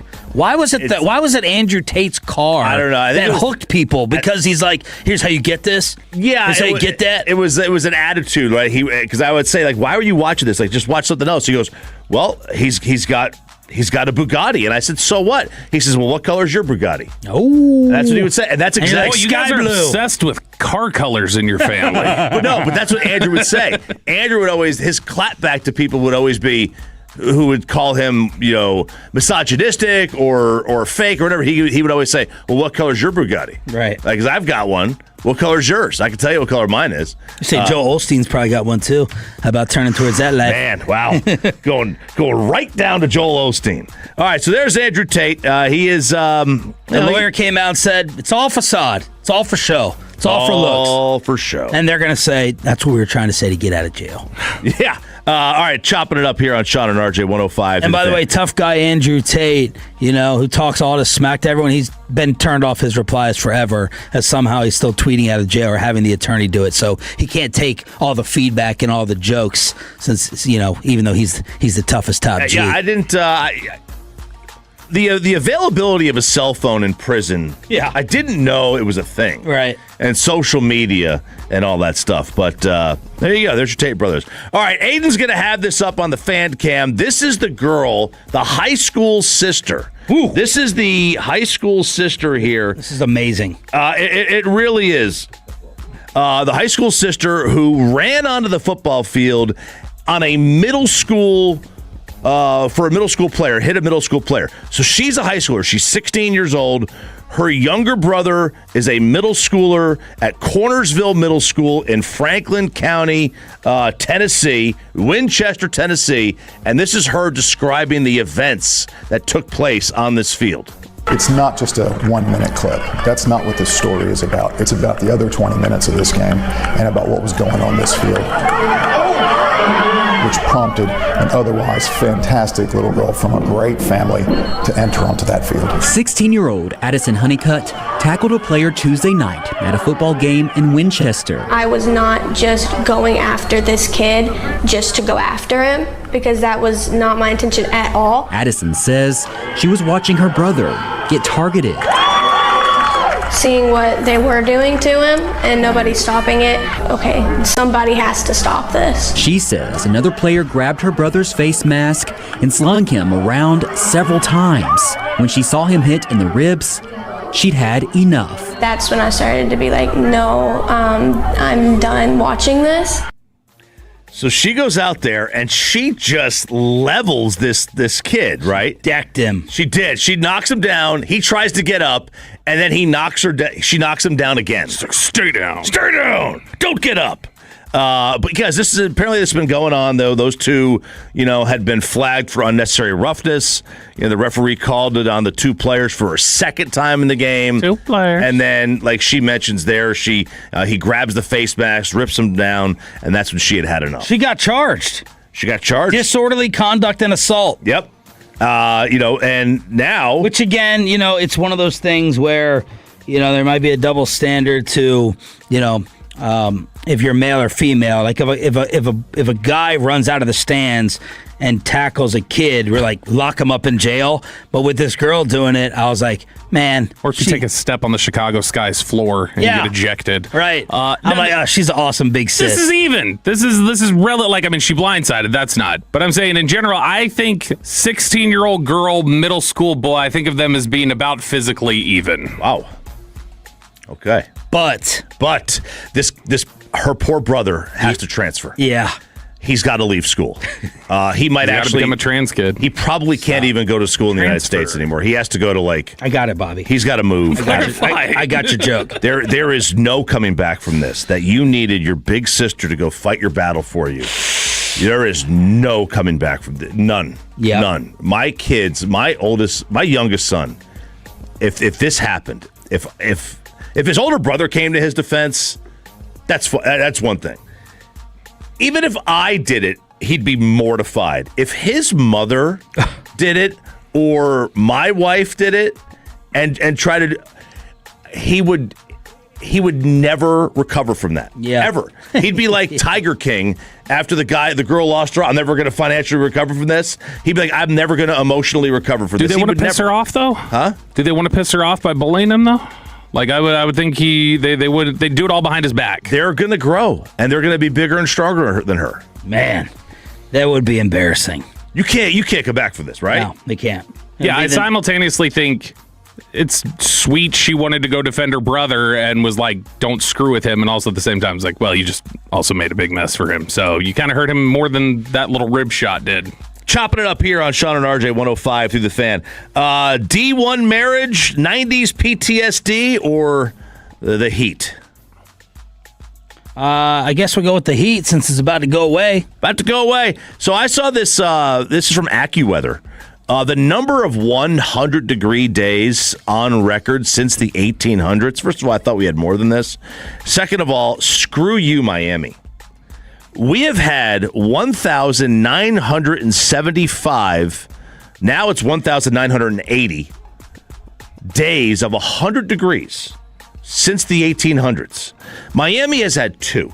No. Miami has had 2. Miami has had 66 fewer 100-degree days than Minneapolis, Minnesota. 64 fewer than Chicago. 65 fewer than Philadelphia. And poor Phoenix out here with 12,500 100-degree days since the 1800s. I feel like there's another city like this that we all think of as being, it gets kind of warm there. Like Miami's one, and then I think there's another one that just... Tampa. Is Tampa one that never gets to 100? It's only had 1. And now it gets humid, I would imagine, in Tampa. Definitely in Orlando and places like that because of that Gulf area. I don't know if Miami's the same way, but... When is the last time we've had, like, it...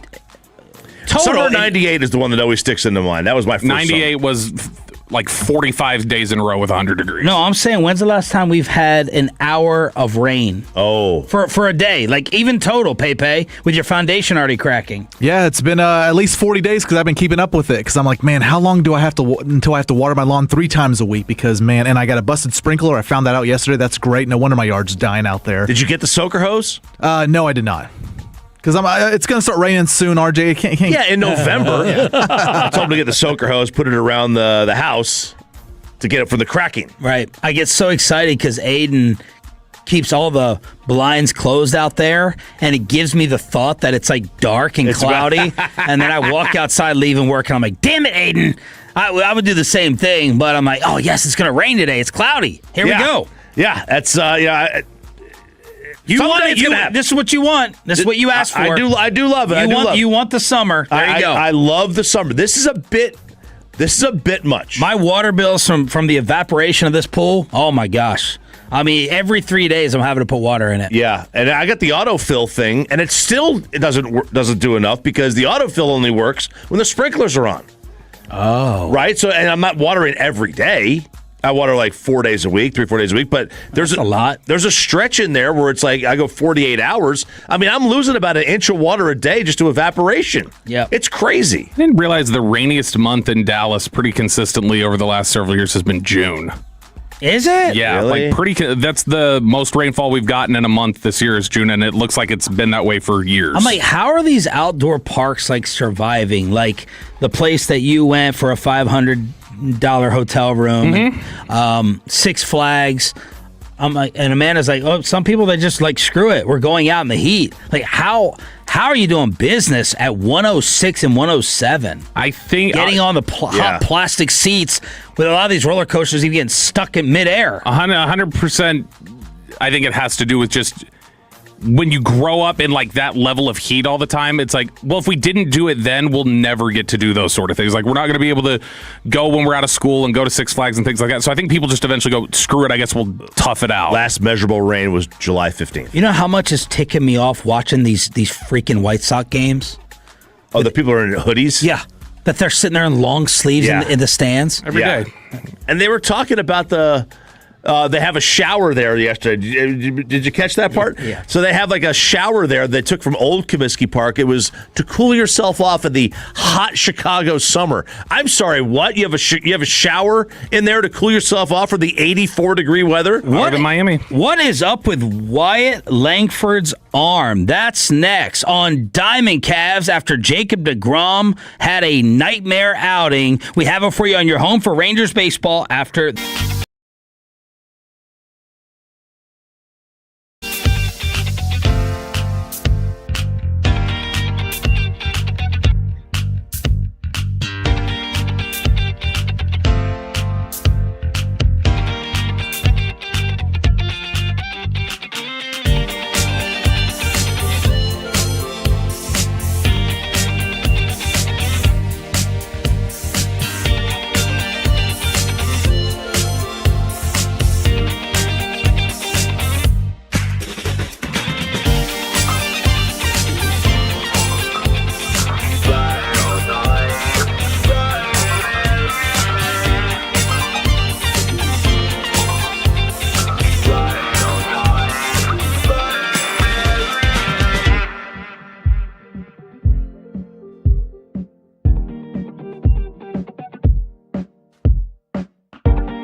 105.3 The Fan. He's homered in 3 straight games, the 1-0. Swinging, that ball's hit deep down the right field line. You've got to be absolutely kidding me. He just homered. You're an idiot and you don't know baseball. Ranger fans, you are not dreaming. How can you not be romantic about baseball? How can you not be romantic about totally redeeming yourself? 6. It's the foul ball. It's Sandler with the foul ball. Oh, okay. The foul ball video. It was a good catch. Yeah, because great catch. It was a very, very nice. Very, very nice. This game. That's probably number 2 to having his daughter, his moment in life. Yeah. Number 2. Yeah, for sure. And here's Matt Hicks with the play-by-play right here on your home of the Rangers. This pitch foul back. Look out, that's you! Yeah! Yes! Way to go! Jay Boogie redeems himself. I got to find a kid, a Rangers fan. Ranger. The ghost of Target Field is no more. Outstanding work. Let me see the seams on your palm. That's pretty good. I'm impressed. Anybody make a play? Jared redeems himself. Dream come true for Sandler. Did he give it to a kid? He gave it to a Ranger fan and got booed for it, making sure that I know he is better than me. How about these losers booing? I know. Well, it's Chicago. They got nothing. There was, at least they had some fans there, right? Compared to the 11,000 the night Rangers before. fans, at least it sounds like. Yeah, they were up to almost 20,000. Okay. They had 19,900. So put Jared in left field. Let him do it, yeah. Because ours isn't playing very well. And that's where we start. I was thinking, do you start with this thing with giving up a 6 spot in the first inning and deGrom not being able to find the plate? Do you start with the bunt with 2 outs and runners on second and third, or do you start with the guy in left field who had a hellacious inning, a hellacious first inning? That's why I like it. He's had a couple hellacious innings recently in the field. I'm texting some people, and I'm like, what's up with the throws? Mm-hmm. Is it the yips? Now, the answers I got back, he doesn't have a strong arm. I'd say it's average at best. He made a fine throw earlier in the first inning, but there's just some super odd throws. Don't think he's hurt or anything. It's just weird. Yeah. It is weird. He did this little push throw. We tried to say he didn't have a grip a couple weeks ago, and then yesterday that was an airmail, which had Jacob deGrom shaking his head. Yeah, and so he has that lapse in the field, which continues the inning and allows the White Sox to to move runners and advance the runners. In the top half of the inning, he gets an infield single. Right, he gets on first base. There's a couple of outs. So you get Foscue pops up and then Seager grounds out. So with 2 outs, Wyatt reaches first base. Nimmo, who is in the midst of an 0 for 20 plus 23 slump, laces a double down the right field line. Wyatt stops at second for some reason. Nobody can figure this out. The broadcaster can't figure it out. Nobody can figure out why the hell he stopped at second base. Looks around, looks back, and sees that Nimmo keeps running. So maybe the White Sox player deked him out and said, no, foul ball. Which, you would see the umpire with his hands in the air. You would see the umpire. I don't know that he scores if he keeps running, but at least with 2 outs, they're going to maybe consider sending him. What was the game where he did this a couple weeks ago? Right when he first came back, he didn't run. He was getting waved home and he didn't go. It was like his first game back after the calf or the hammy or whatever. I don't know. It may just be the dude doesn't have great situational awareness. Maybe. But look, this thing begins and ends with deGrom. Yep. The game was over after the first inning because of Jacob deGrom's outing. Most runs ever allowed in an inning. 4th time this year he's allowed at least 6 runs in a start.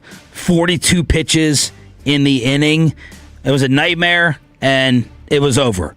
Most pitches in an inning since 2018, and he gave them 0 chance to win the game, and now they're a half a game behind the Astros, and they're behind the Guardians, who have now caught fire with the wild card as Cleveland has possession of third. This is how the game started off.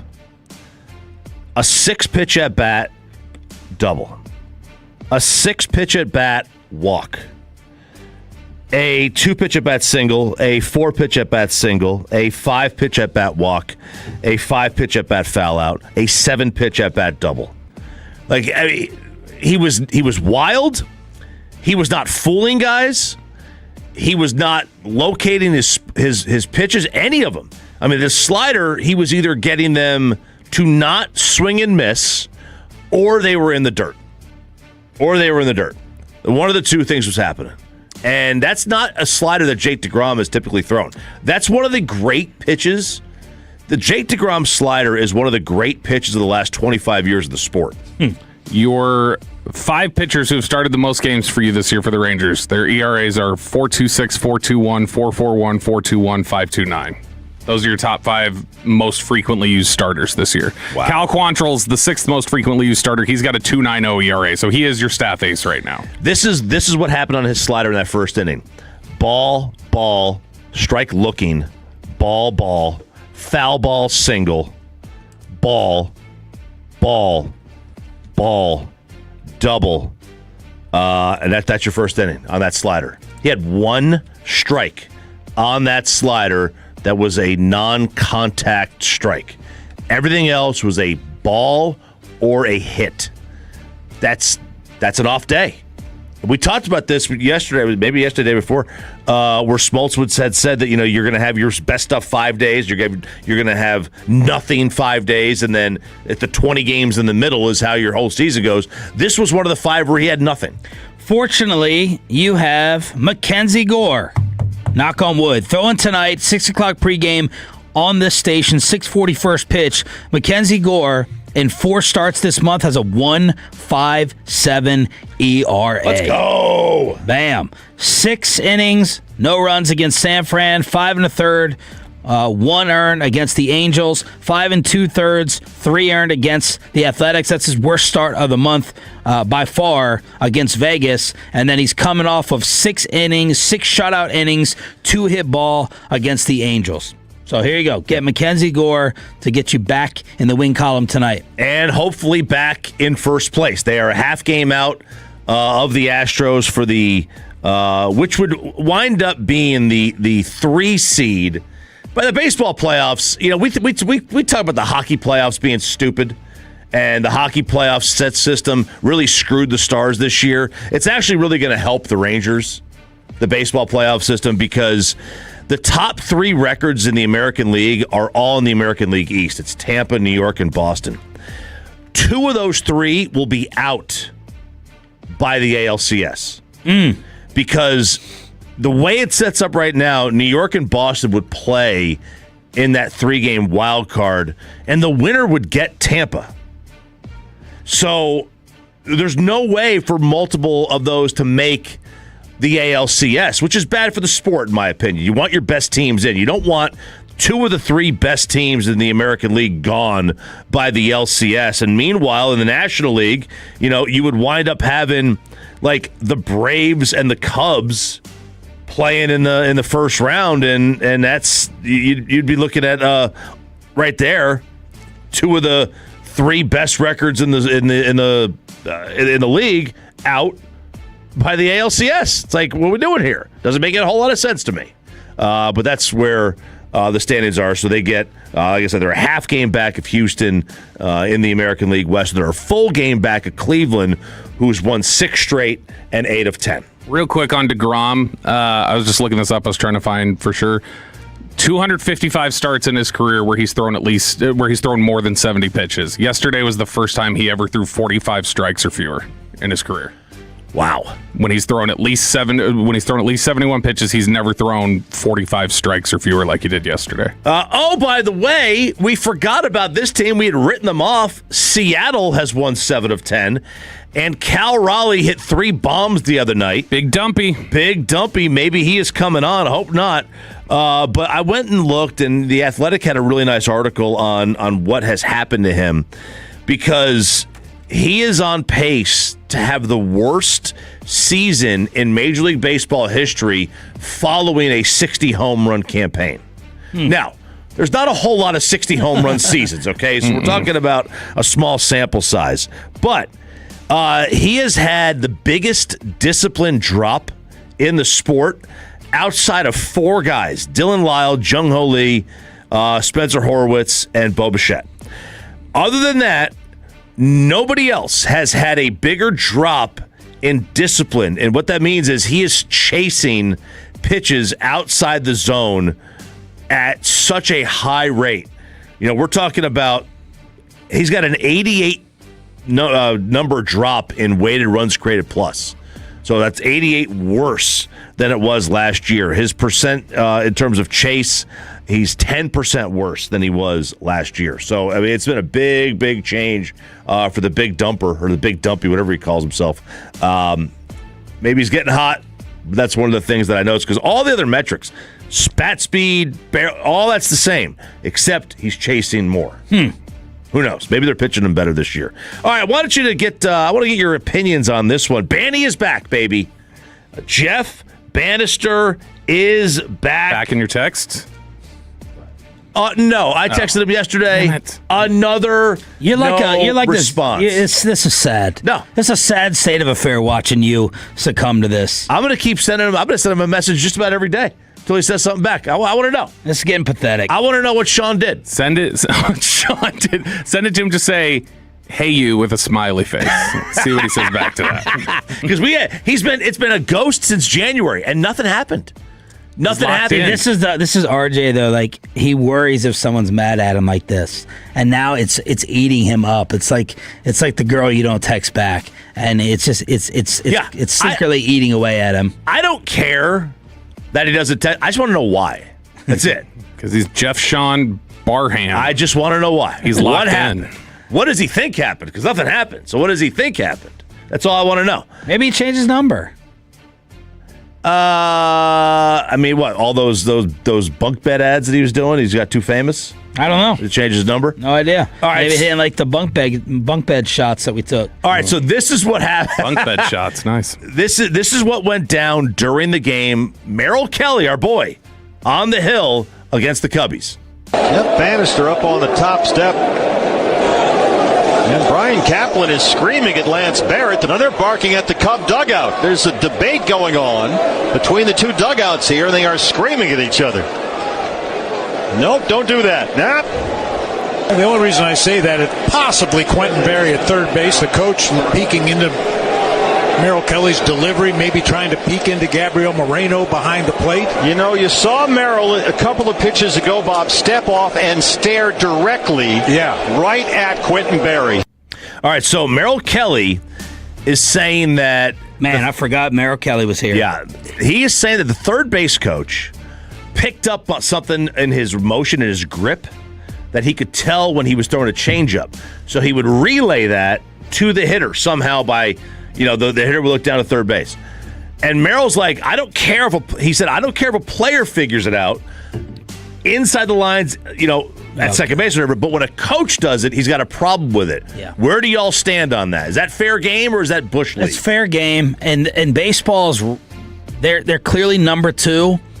But they are number 2 behind golf in terms of their stupid unwritten rules or the written rules, and just get over it. We're totally fine and praise the middle linebacker in football when he's calling everything out. Coach picks up on something that's part of the reason you're there, to observe, to look. Don't use, electronics like Harbaugh and Belichick. The third base coach picks it up. That's on you. You guys have enough of an advantage right now. You have a damn walkie-talkie in your ear because you cry about signs being stolen. So you have a walkie-talkie in your ear. You're already winning with offense being down. Averages are non-existent. Stop freaking crying about it, baseball. All your dumb unwritten rules in terms of picking stuff up and noticing. Fair. Now, I love baseball unwritten rules. They're some of my favorite, but this one, no. If the coach picks it up, I don't think there's anything wrong. Change it up. Change up whatever your tell is. I do enjoy the unwritten rules, but yeah, to me, the coach, that's part of it. How are you supposed to discern whether the coach steals it or a player? Maybe a player stole it and then told the coach. Or maybe you're Madison Bumgarner and you just pitch a fit whenever anybody notices anything you're doing. Or you're Randy Johnson and you tipped every pitch and you still went to the Hall of Fame. Diamond Cavs on your home for Rangers baseball. Game 3 tonight, 6 o'clock. Pre-game, the passing of Dolly Parton, and how you can have your fantasy draft in the Cowboys War Room with this brand new giveaway after this. After we get you over to Cal Sheep.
and Jewelers. Frankel and Frankel, if you've been injured in a car or truck wreck, call Frankel first, 214 or 817-333-3333. With Frankel and Frankel, there's never an out-of-pocket cost. They only get paid when you win. Frankel and Frankel, the go-to car and truck wreck attorneys in Dallas.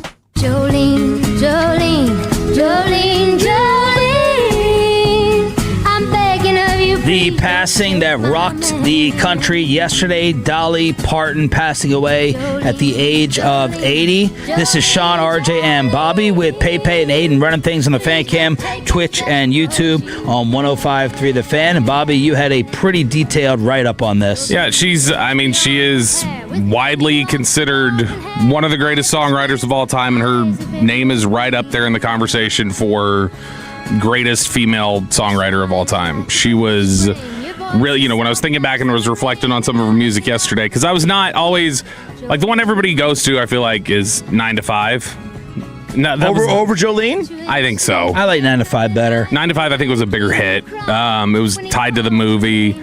I didn't love that song. Like, I mean, it's 9 to 5 now. Yeah, it's well written. It's catchy. It's catchy. I think part of it is probably just like Laura singing it around the house all the time after she saw Sing 1 or Sing 2, whichever one of those movies had that in there. But she is undoubtedly one of the greatest writers of all time. She always talked about herself as being a songwriter first more than anything else. And she would always talk about really uncomfortable topics in ways that were very approachable and gentle in the way she did it. But it was when you peeled it back and like really looked at it, it's like she's talking about some heavy stuff here. And my favorite thing was that she didn't write in a way that I hate it these days, where songwriters will use like really vague language to try and sound poetic, and then like think about it, it's like, well, that's really nonsense what you just said, like, or it doesn't make any sense. It's, well, I leave it up to the listener. It's like, okay, well, that just tells me either you're unable to connect with the listener, and so you just say, I'll turn it over to them because you're lazy or incapable. And that was not her. She was really, really good at speaking very directly and simply and connecting with people in a big way. I'm not trying to be insensitive. Uh-oh. Mm-hmm. Not as insensitive as Choppy saying that we shouldn't have flags at, half staff. See. That was more of an aside to this because when you bring it up when she dies, it makes it seem like that's triggering you in thinking that. No. It is a timing thing. I get that, but I just feel Dolly Parton dies. President Trump says we're going half staff, and you're like, we do that too often. We do that too much. We do. Why? Do that too why much. is it too much? I feel like half staff should be for like. He thinks it's the kneeling of flag raising. I think that should only be for like heads of state. I don't think we should do that for celebrities. Okay. You know what I mean? I think that should be for, like a national tragedy, 9/11, something like that happens, right? Or a president dies, a senator dies, whatever like that. I don't know. It's just my little tism. So one of the, one of the characteristics of Dolly was her figure. Mm-hmm. I knew exactly where you were going with that. Was Dolly Parton always like how much busty maintenance and like how many surgeries I want her to maintain? Because obviously when she comes out in the Dallas Cowboy cheerleader outfit at the age of what? Was she 78? 78? Mm-hmm. I didn't know how much she spoke on her or whether she viewed that as her trademark, whether she was private about it. Because, if that is that's something that you attach to Dolly Parton a lot of times when discussing her. There were memes yesterday that were R.I.P. to Dolly's rack or whatever instead of to Dolly. Photo. Come on, man. We can't be doing that. There was a lot of them out there. I don't know if she ever spoke on it. But yeah, I mean, she very clearly. I didn't know from the very beginning if she was maintaining or she was just like, no, I want to add this. I think she was always well endowed, and I think she just. What happened was she was good looking too. Yes, she was. It's funny. I tweeted this yesterday. Kristen has always said she thinks that Dolly, when she was younger, and I see it. She thinks she looks like Slater. Well, Slater said that too. People. Yeah, that is like she does have a little bit of a Slater look to her, though, young Dolly. But that was the I don't know if she ever talked about it, but obviously people and she was very self-deprecating throughout her career. So I'm sure she had to have said something at some point about, I don't have to learn how to swim or something. Right. So according to AI, she acknowledged that she first got them in 1967.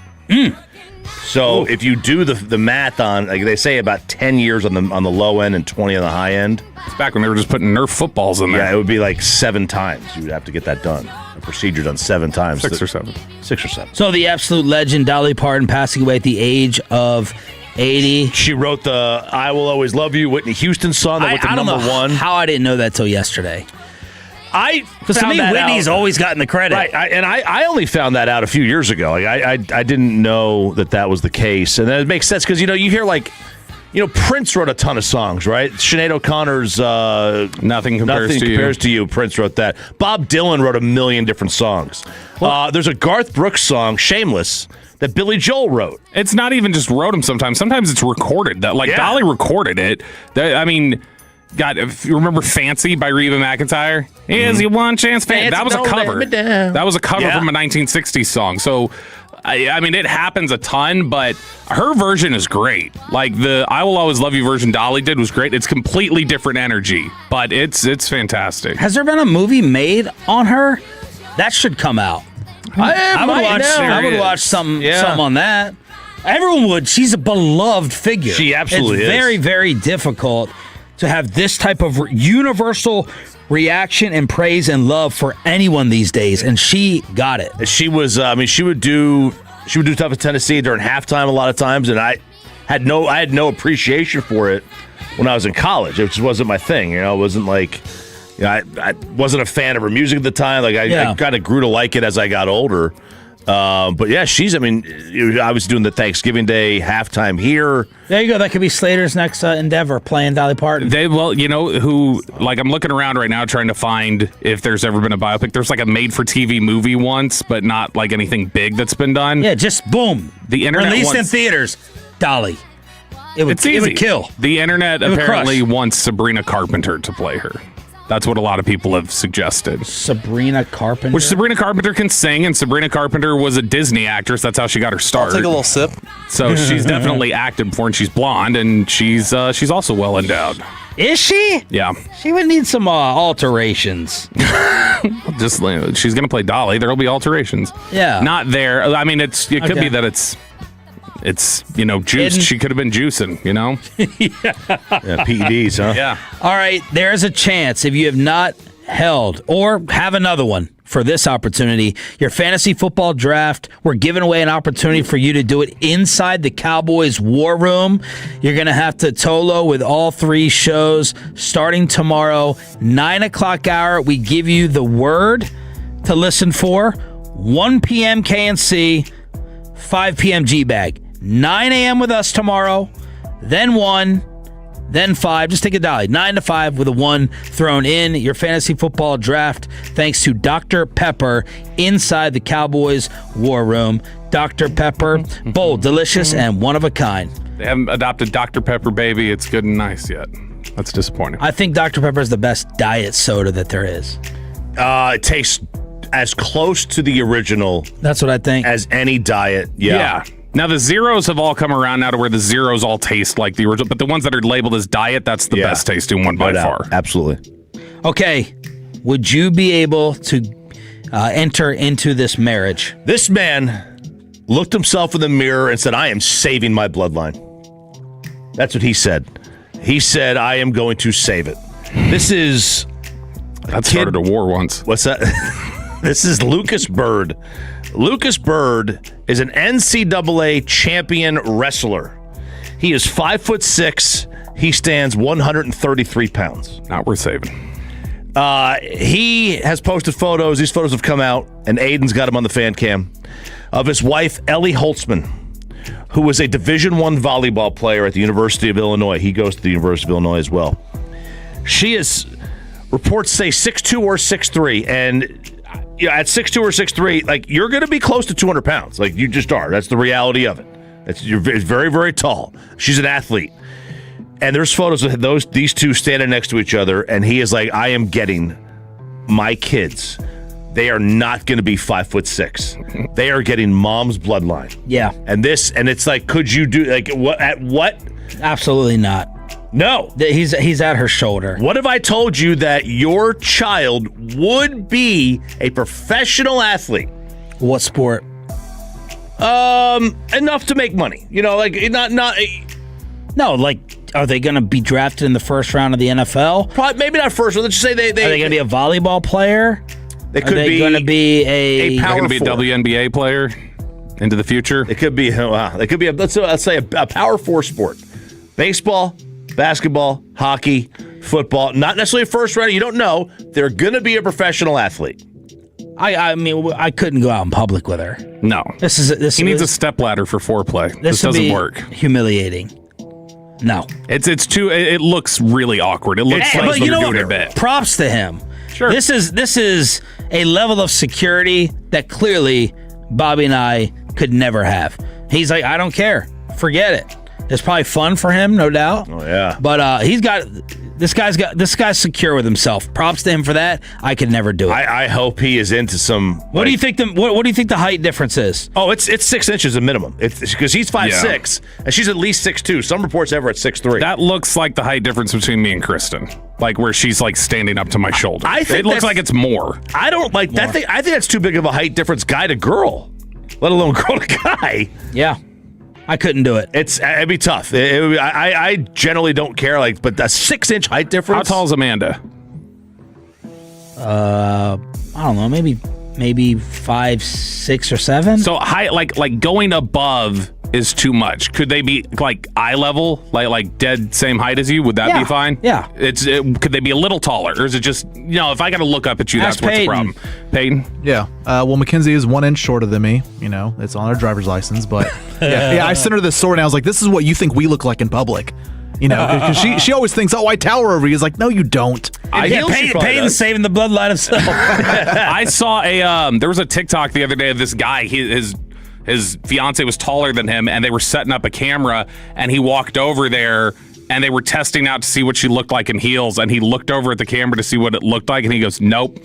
He goes, "No heels. Sorry, no heels for the wedding. You got to wear flats." My grandpa was like this. He was 5'2", and his wife was like 5'7", or so. My grandma, and so anytime they took a photo together, she'd be in a chair.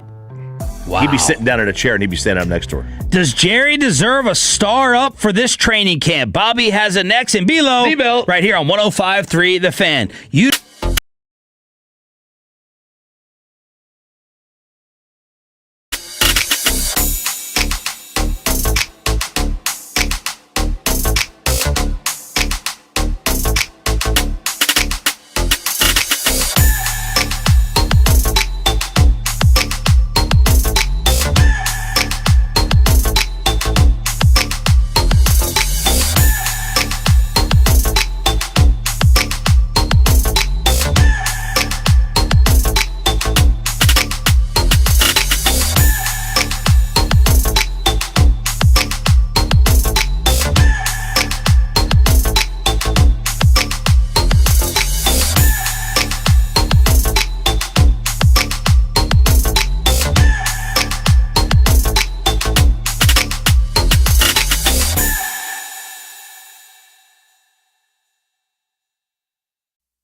Classic Chevrolet. If you're in the market, upgrade your vehicle. Get to Classic Chevrolet in Grapevine today, the #1 Chevy dealership in the world. 3 years straight. They've got more new Chevys than anyone else, all priced to sell. Visit ClassicChevrolet.com. This is Texas. This is Classic Chevrolet. Together, let's drive, relax, enjoy the difference. Based on new Chevrolet registrations, 2023 through 2025. The great Bobby Belt. Shoddy and Bobby just talking ball. Don't make me take off my belt. Don't make me take off my belt. We're not. Over to you, Bobby. Star up Gerald Wayne Jones.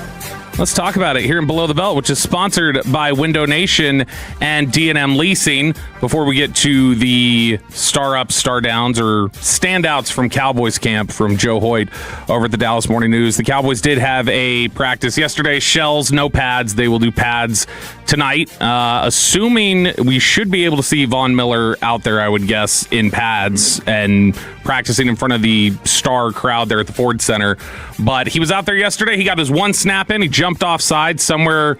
Brian Broaddus just yelled out in triumphant victory as it happened. But we got a couple firsts yesterday. We got the first Von Miller snap in front of the crowd where he commits a penalty. Then you got the first Caleb Downs interception of training camp. It was, I feel like I willed it into existence because I just asked John Michaud to 2 minutes earlier. I was like, hey, we didn't get a Caleb Downs interception ever in California, did we? He's like, no. And then as soon as he got the pick, everybody's trying to ask around. I was like, is that the first one? It's like, well, if you would have caught up and listened over here to me knowing ball and know what was going on in California when I wasn't there, then you would know that. DeGrom Bland is definitely, a couple other takeaways really quickly from practice yesterday. DeGrom Bland is definitely their number one corner. They're not rotating him out at all at this point. I would hope so. They were doing a little bit of it while we were in California, but I couldn't tell if that was just rest, rotation, matchups, whatever they were doing. He's out there all the time. It's just Revel and Durant. Durant does start with the first team when they go out there, though. So Revel still has not done enough, I guess, to completely unseat Kobe Durant's firm hold on that. But for anybody who's upset by that because of what you've seen in the games, Kobe Durant was really good when we were out there in California. Watching some of the practices that he had and some of the stuff that we had seen before and after we were in California, he looked really good. Was Downs' interception playing corner? I can't remember where he was at the start of the snap. He definitely there was double coverage there. I think they were in base defense because I think it was a 2-receiver look. So I think he was like hunting at safety and had cut over. But it was 2 guys were there. I think it was Downs and then I think Revel was also in coverage. Because I wonder in this Cam what would the split be for how much he's played nickel and how much he's played safety? So that's just been completely dependent on what have the splits been on them in 3 receiver looks versus 2. Because when they're in 3 receiver looks and the team goes to nickel, he's been in nickel every time that I've seen. But when they're in base defense, they're not subbing him out. They're just moving him over to safety. If you would rank all the corners throw him in there, where would he fall in terms of the ranking? In terms of how he's played or how confident I am in him or what? Yeah, how he's played. If you were to second behind, I think Durant's been really good. Durant's been really good in the practices. So Durant's won? That I've seen, yeah. I think Durant's played the best. Consistently, out there being competitive. Downs has been really good. Downs has gotten worked a couple times the way you would expect CD standing in the slot to beat him a few times, and he gets a little grabby at times. But, he's generally... we haven't seen... I can't recall a single play on social media or one when we were out there in California of him just, blowing something. I don't remember seeing Caleb Downs running after a play where he blew an assignment. He is still the most vocal person on that defense when they're out there in practice. He's talking the whole time and directing traffic, and he is obsessed with figuring things out. There was the Stephen Jones article a couple weeks ago from Jory Epstein where I think it was Stephen who had the quote, or it may have been somebody else with the Cowboys, but they were talking about how leading into his freshman season, he was still in high school and he was on a visit to Alabama and they were getting ready for their bowl game and he was studying tape and the Alabama players were like, what are you doing? You're not here. You're not going to play in this game.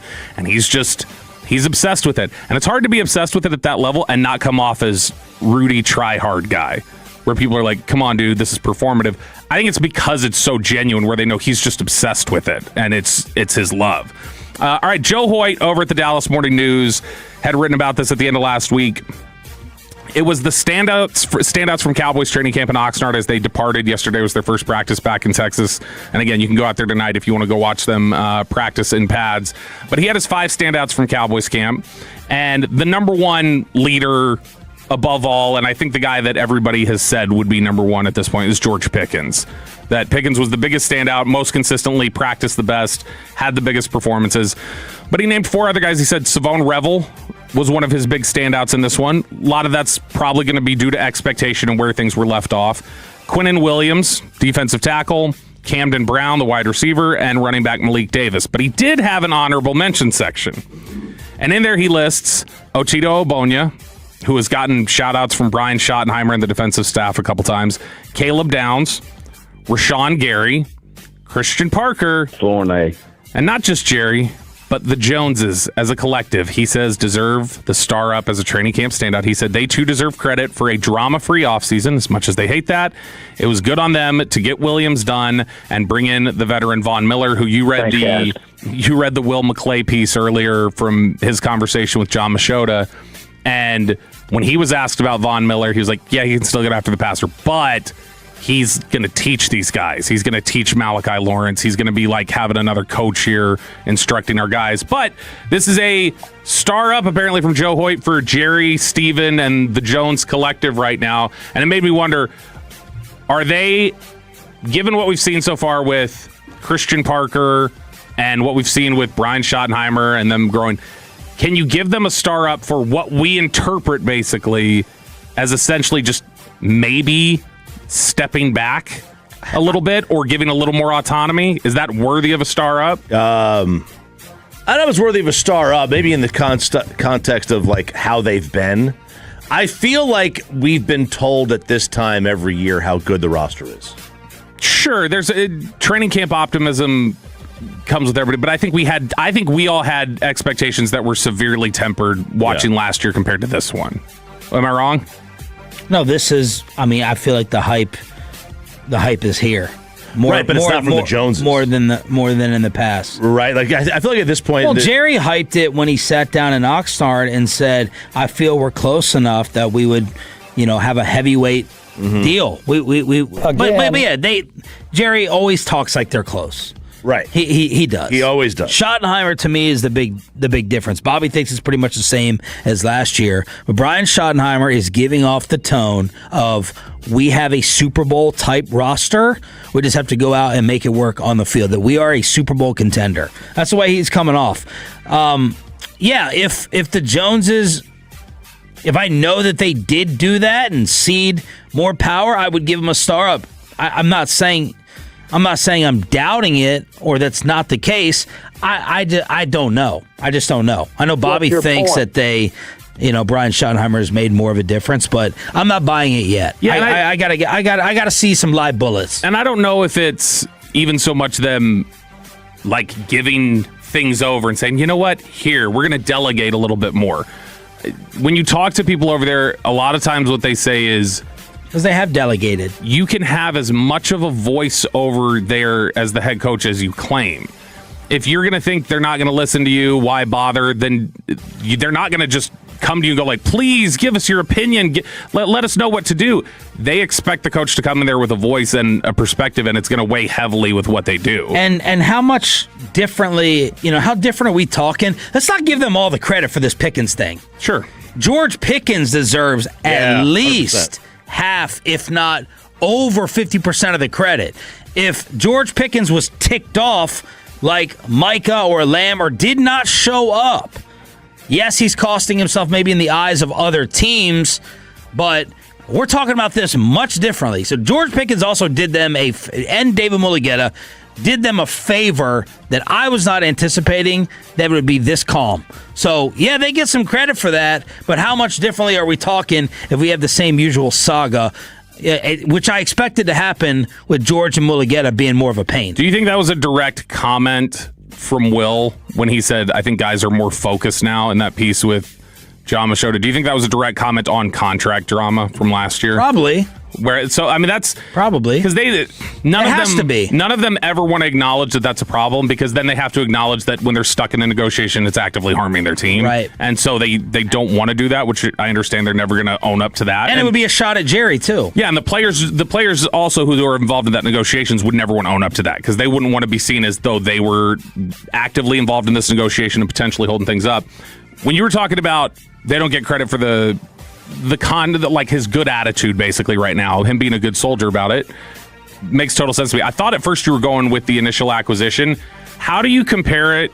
Because I remember you had said right after Kyrie hit with the Mavs, you're like, I don't know how much credit they get for Kyrie because they didn't have any choice. They had to go get somebody. It was a Hail Mary of just like, well, let's see if this works. Do you view Pickens as the same when they were just stuck without a receiver, or do you think they deserve credit for judging that? I give them more credit than the Mavericks. Not that they judged that George would be this, but the Cowboys were better off than the Mavericks were, in my opinion. They were less desperate to have to add George Pickens. It could have been much more of a disruption that hurt you, I think, from 10 or 11 win seasons versus what the Mavericks were. Like the Mavericks, I felt like they had to. Now you still had Luka, right? But no, I give the Cowboys more credit for the gamble than the Mavericks. I felt like the Mavericks had less to lose. Fortune favors the bold. I've said this whole time I thought his numbers were probably going to regress some, mainly just because CeeDee's likely not going to miss 5 games where George was the guy, and George stepped up and was the guy, like put up these massive performances. It's getting a little harder not to think with just how consistently he's practicing well. and not having any bad days, it's getting a little bit harder to think like he's not going to go out there and have a big year. Maybe it doesn't totally match the numbers from last year, but has the consistency of Georgia's camp. Cover your ears, Choppy, because I don't want you to get too giddy and spike a victory. Is it making you question at all if George is going to be the better receiver this year again? Because again, I like. Because we're not hearing a lot of like CD dominance. Yeah, George was a better receiver last year. We're hearing the other D word with CD. What's that? Drops. Oh, I thought you were going to say David. The combo here, I would assume, of just DFW security. There was the story about the break-in at CD's place. He's had some practices where he's looked maybe a little distracted or whatever. The bigger question would not be, is George's level of practice making me think he could surpass? It's the combo and the compounding of, is CD at all frustrated? Is he having any attention things? I don't think he is. I think he's going to be fine. But that's where it would start to creep in a little bit. Does maybe some of the off the field stuff or his future, or if he's worried about his own health and his ability to stay durable, that would be more the question for me. Are the Mariners about to make a little bit of their run? What's going to happen with the wild card? And what the heck was that from Jacob deGrom and Wyatt Langford? Let's talk about it with former Rangers hitting coach, the great Brett Boone, on the Fan Cam, Twitch, and YouTube. He joins us on the home of the Rangers after this.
go, Cowboys. An Odyssey sports station.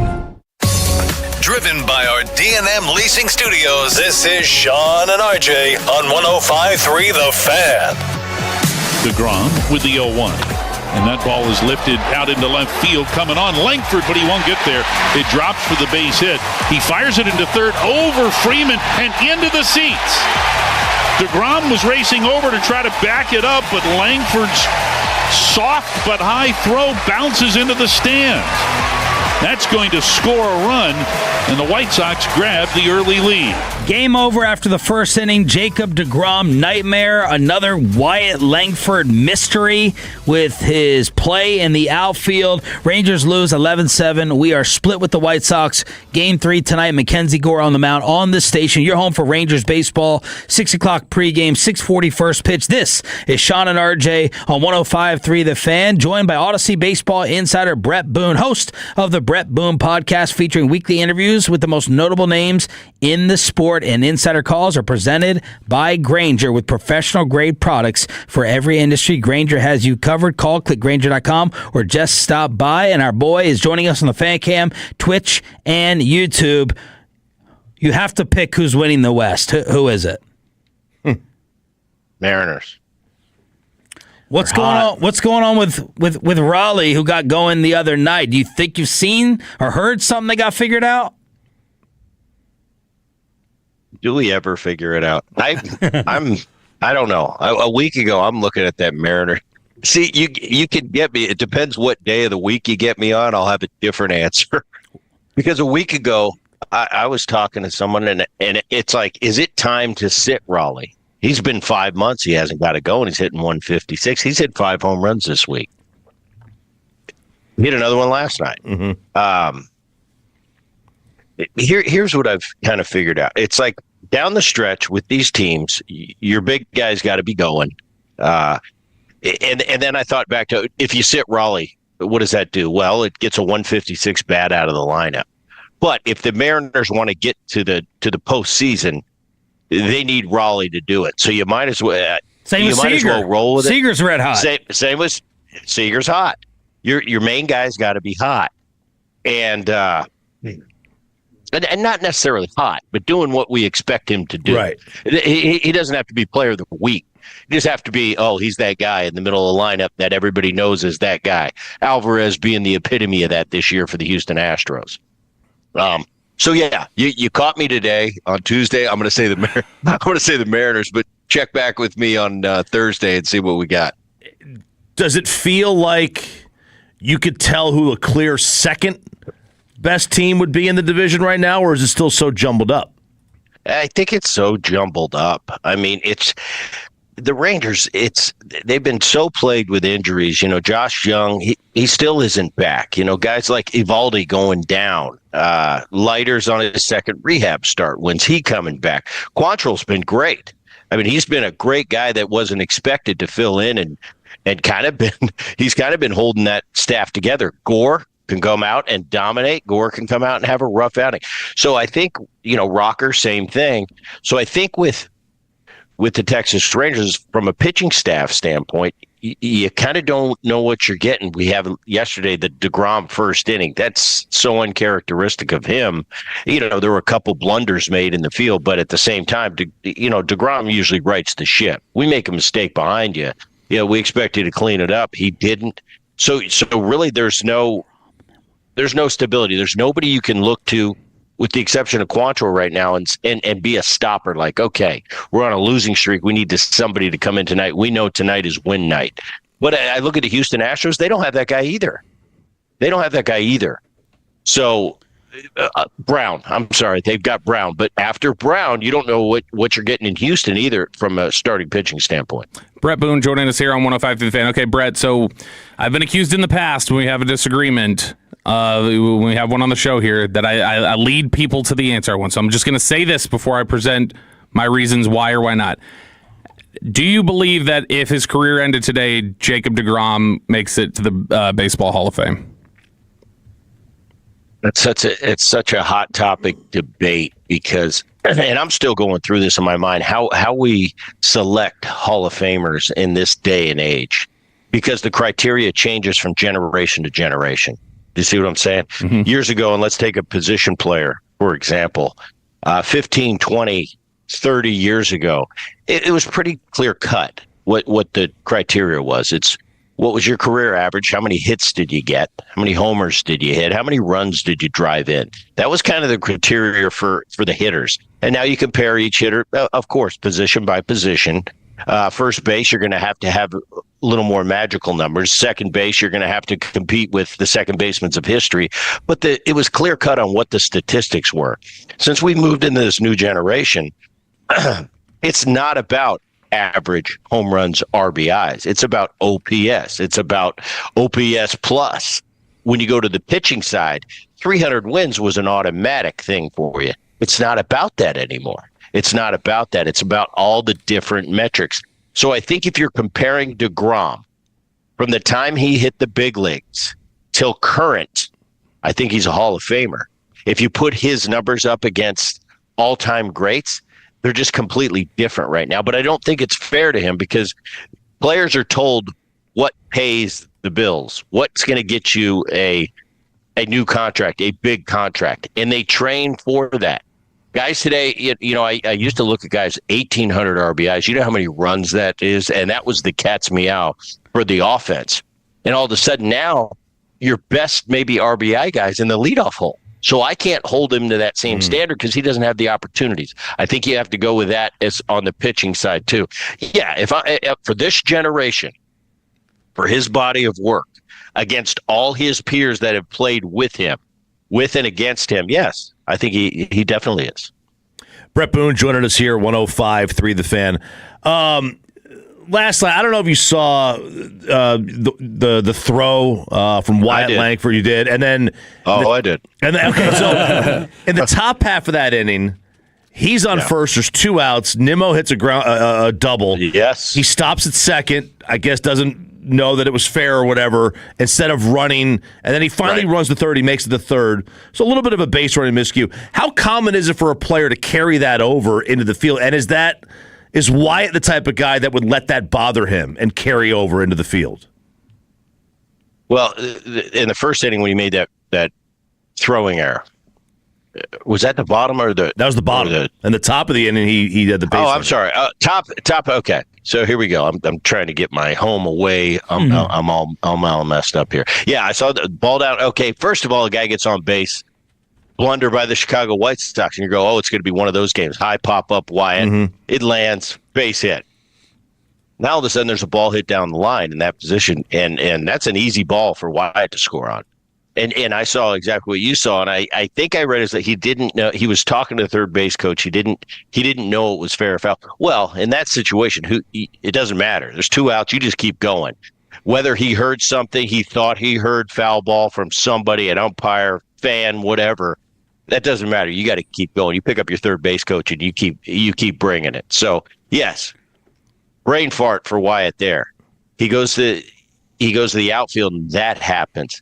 You could see him. They put the camera on Wyatt. And he was just kind of MFing himself, which something that sounds like something Wyatt would do. Wyatt's he's like a kid, and I mean that in a good way. But I think when you talk about carrying over one bad play to another, I think as young players, we all do it. I know I did it. And I knew as I grew, as I got older, as I got experience, that was less and less. If I made a mistake, boom, it was over, close the book.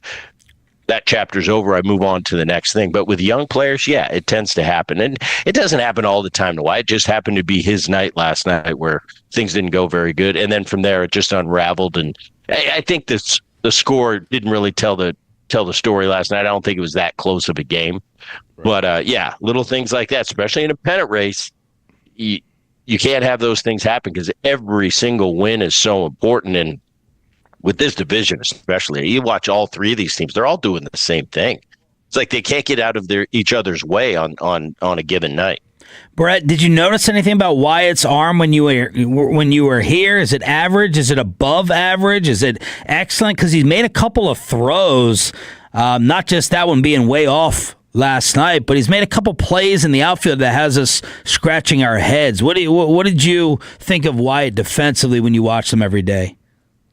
I think Wyatt defensively, as far as catch throw, going to get the ball, really good, but still a young player. He reminds me, and don't take this in a weird. He reminds me of a Ken Griffey Jr. Not from a physical or how he played the game standpoint, but his mentality. When Kenny was young, he'd run through a wall, and to his detriment. And they used to say, well, he's got to play a little less aggressive. Well, try telling that to a player. You can't play less aggressive. When that whistle blows, I know there's no whistles in baseball. We know one speed. Wyatt knows one speed. That's why they're always trying to tell Wyatt to take it easy. Don't take as many swings because he's he's like a locomotive. And I said, that's great. And if in a perfect world, hey, Wyatt, let's just take it 75% here. Let's just take it 75% on the base path. That sounds great. But when the game is going, as a big league player, when you're the type of player like Wyatt, you don't have a 75% button. One way, go. And that's what he does. So as far as going and getting it, great, excellent, above average. Arm, average arm. And I still think he's learning a lot. I think he's learning on both sides of the ball. He's learning offensively. We've been talking for a couple of years now about when's Wyatt going to be this great. He's had all these expectations put on him, I think unfairly. Just because his body is similar to a young Mike Trout's body doesn't mean he's Mike Trout. But he's had this label on him. He's going to be the next Mike Trout. He's been learning on the job. I think he's going to get better and better. Defensively, he's had some lapses, but I think that's chalked that up to being a young player. Brett, but at this stage of the game, that's no excuse. You're still at the highest level in a pennant race. Booney, when something fundamentally doesn't happen in a game, we're like, oh, even little leaguers know that. But then we are told there's no time within a season to go over these things. Like, hey, guys, here's a reminder. Here's a cutoff. Here's what you do here. A fundamental reminder. What is the reality of those reminders and coaching during a season when it starts? Well, I think, and here's the one thing I see in the game today that's different. Everybody's rushed to the big leagues. Everybody gets there so quick. They don't develop in the minor leagues like we used to develop. When you get to the big leagues, it was kind of like, and that's why I laugh at the coaching aspect. It's like when I was a big leaguer, it's like I was a finished product. Yeah, I needed guidance. I needed guys to talk to me about their experience. And, hey, this Booney, try this. This happened to me. This when I was a young player, I did this.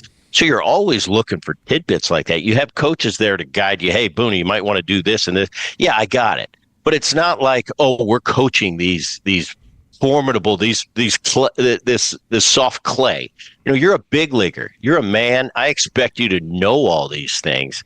The cutoff, that's for spring training. All these drills we do. I laugh. It's like, no, you coach people in high school and in travel ball and in maybe college, but when you get in the minor leagues, that's for instructional ball. When you get to the big leagues, you're a finished product.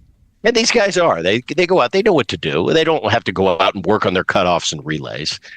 But a time like that comes up and you're going to get questioned. Hey, are you working on the little things that need to do it? But it's just it's a different time now. I understand because they're getting to the big leagues quicker and they're not as polished maybe as 20, 30 years ago when they got to the big leagues. Doesn't mean they're less skilled. They're probably more skilled than we were when we were coming up. But they just haven't had that developmental time in the minor leagues. And that's why I think you see it not just in Texas, across the board, all over the big leagues right now. Hey, Booney, I wanted to get your take on the, I don't know if you saw the Merrill Kelly, Arizona Diamondbacks, Cubs. I did. Sign stealing. Is it okay for a third and first base coach to pick up on that? It's okay, but somebody's going to get one in the neck. I love that. I love that because I can't stand all this. There's a lot of things about the modern game that I love, and I never thought I'd love, and I hate admitting it to my peers that are my age, because they want to beat the drum that's better when I play. I love that Merrill was getting pissed, and I wish Merrill would have drilled somebody though. I really do. I see, because I see the nonsense going out at second base. I see Josh Naylor in Seattle waving his arms and doing whatever he's doing at second base, whether he has the signs or he doesn't.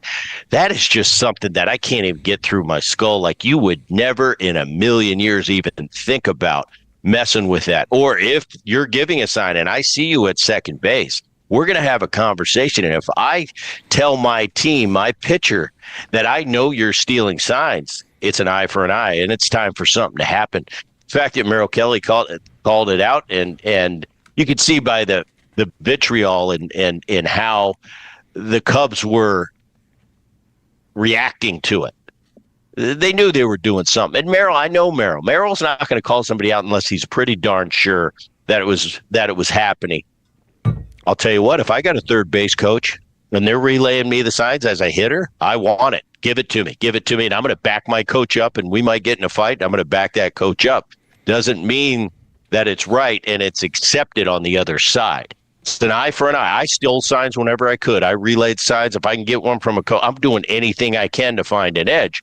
But also knowing this, if I get caught, there's a price to be paid.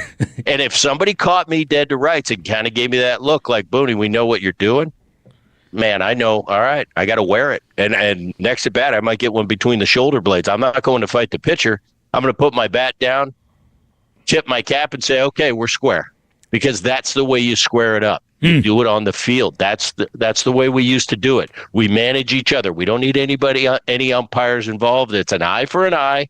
You get it done. You square it up, and then you move on to play another day. And I like that, because that was kind of, we don't use the term that much anymore, but that was kind of the old school. Like, if that happened in 15, 20 years ago, that wasn't flying, and it almost got to the point, I like I said, I wish Merrill would have drilled somebody. Awesome perspective, man. Fantastic as always. Thank you so much, Booney. We'll do it again. You got it, guys. Thank you. The great Brett Boone, Odyssey Baseball Insider, brought to you by Grainger, with professional-grade products for every industry. Grainger has you covered. Call, click Grainger.com, or just stop by. Why Nick Eatman loves Jay Sean Barham even more after last night. Next.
Frankel & Frankel, there is never an out-of-pocket cost. They only get paid when you win. Frankel & Frankel, the go-to car and truck wreck attorneys in Dallas.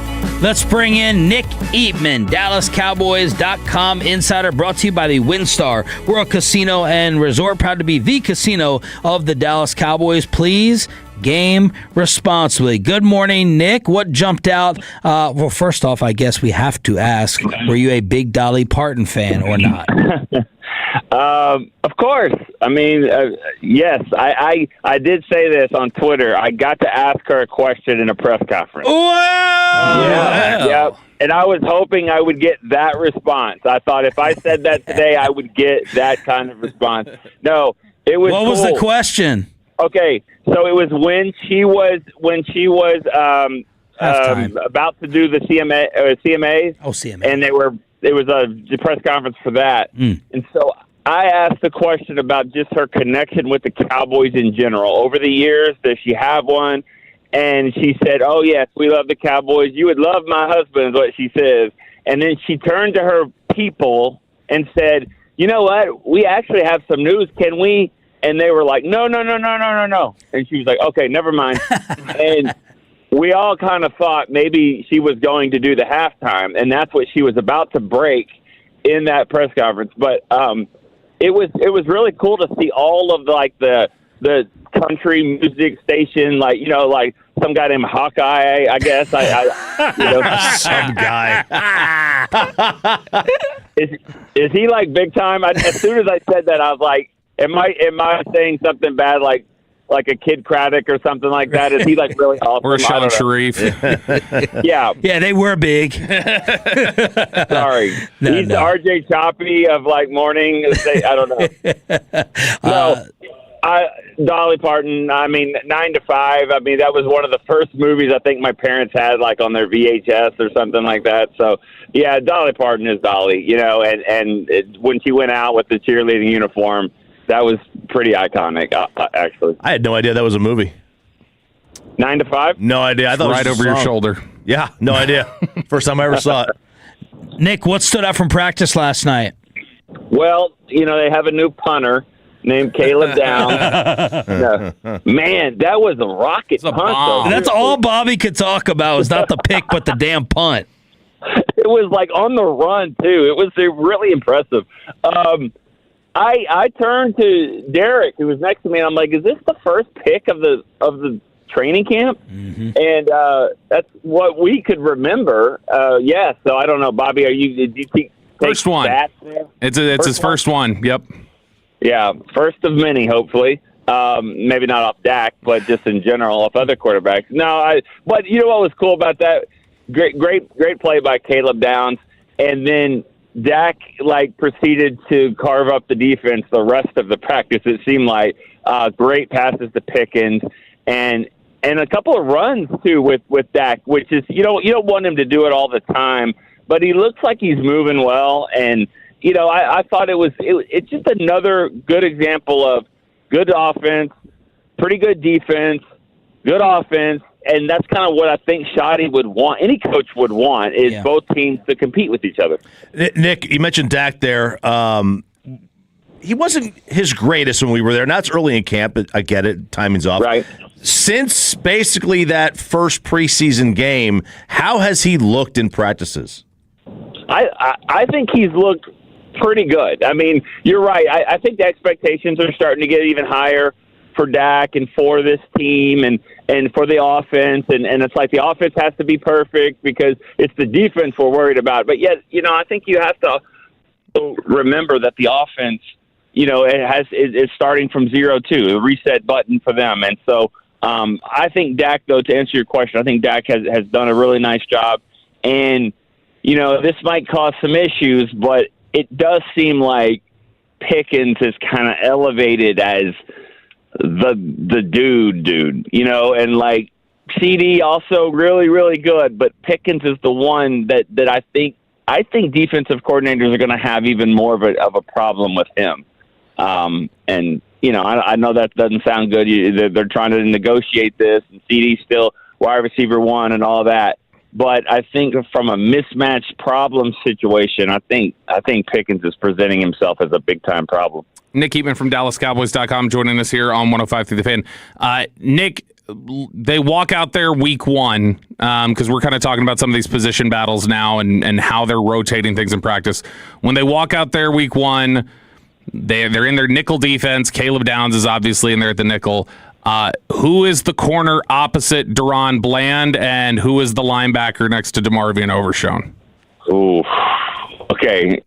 First one, I feel pretty confident in saying it's Rebel, because I don't know who else it would be. Durant. Oh, you said opposite of who? Of Bland.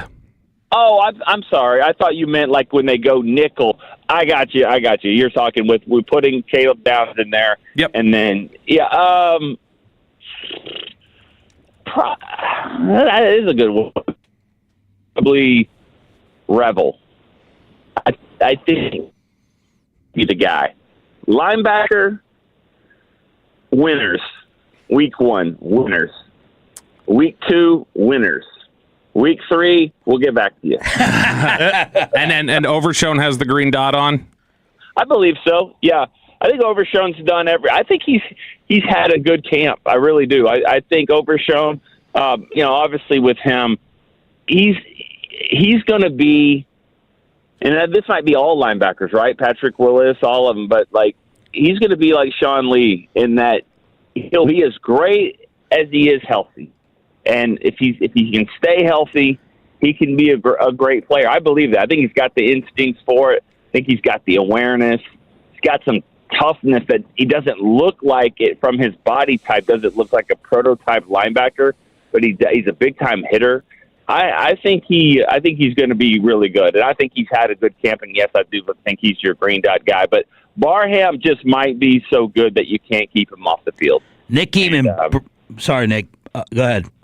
No, that's it. He may not just be. He may be somebody that you just has to be out there for a lot of reasons. He's aware, he can tackle, and he also brings that kind of swag and attitude this defense has missed.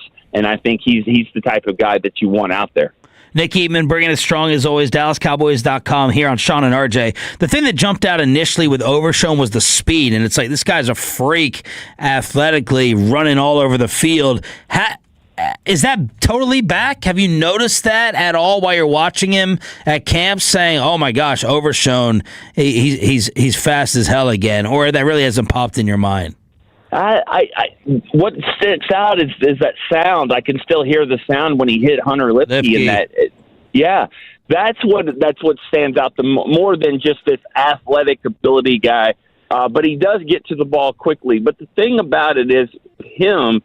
It's the same. It reminds me of any basketball player. On one end of the court, yeah, you're hard to stop. But on this end, you're it's a mismatch. And so as quick and agile and athletic as he is, you do wonder, does he hold up when it's taking on guards and centers at the second level constantly? And, I said he'll be as good as he is healthy. Let me change that. He might be as good as Quinnen Williams and Kenny Clark are in the middle. Because if they are doing what we think they're going to do, then I think this is a very favorable defense for any linebacker. And it's no a coincidence that Justin Barron and Curtis Robinson have looked good with this type of defense. I think it's one that really does allow linebackers to shine. How'd y'all get Jay Sean to talk?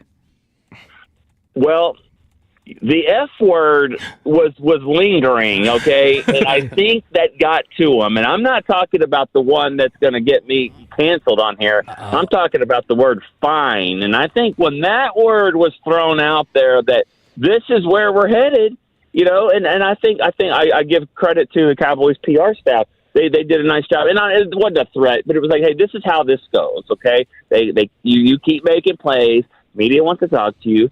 And, when you decline, then eventually it'll lead to a fine. You don't want that. Nobody wants that. And next thing you know, he talks. And the thing about it is, you guys were there, or Bobby maybe. I don't remember, but you guys maybe for the rookie minicamp. I mean, he talks. He's fine. He's good, He doesn't want to do it. There's a lot of things in life we don't want to do, but he's pretty good at it. I mean, and he's just like he is playing linebacker, and I think once you just when you're talking about something that you know a lot about, it should be relatively easy, and I think it is for him.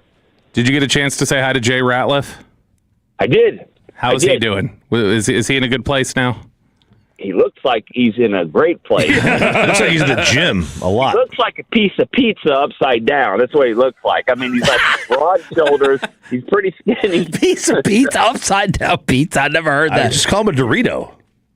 That's a good one. Yeah, that would be good. I don't know. Somebody said that about Darren McFadden one time, that he's like a piece of pizza, and that's what I don't know. But Jay Ratliff, and I didn't even I said, hey man, because what I didn't know is he still Jay? Is it Jeremiah? I don't know. Oh yeah.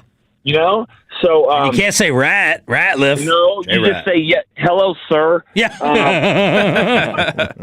Yeah. It was like the weirdest thing. I tell you, I have the weirdest Jay Ratliff coincidence story of all time. I don't know if we're in a hurry or you're going to cut me off like you did Tommy yesterday. But well, tell Tommy to get a cell phone. I know he's a big TV star. He still has to do radio. It's like Dave Hellman all over again. Tell him to get a cell phone that works. Can I tell a super quick Jay Ratliff story? Please. This is this funny coincidence. We are going to do a 2005 documentary on the 2005 draft class. D. Ware, Kevin Burnett, Marion Barber, Chris Caney, Jay Ratliff was in that class. I'm flying to South Carolina in the airport to go and fly to go interview Chris Canty, and then we're going to go get Bill Parcells after that. But the guys I'm with are like, why don't we get this Jay Ratliff guy? Like, no, I'm not. We're not bothering with him. I don't think he's good. No thanks.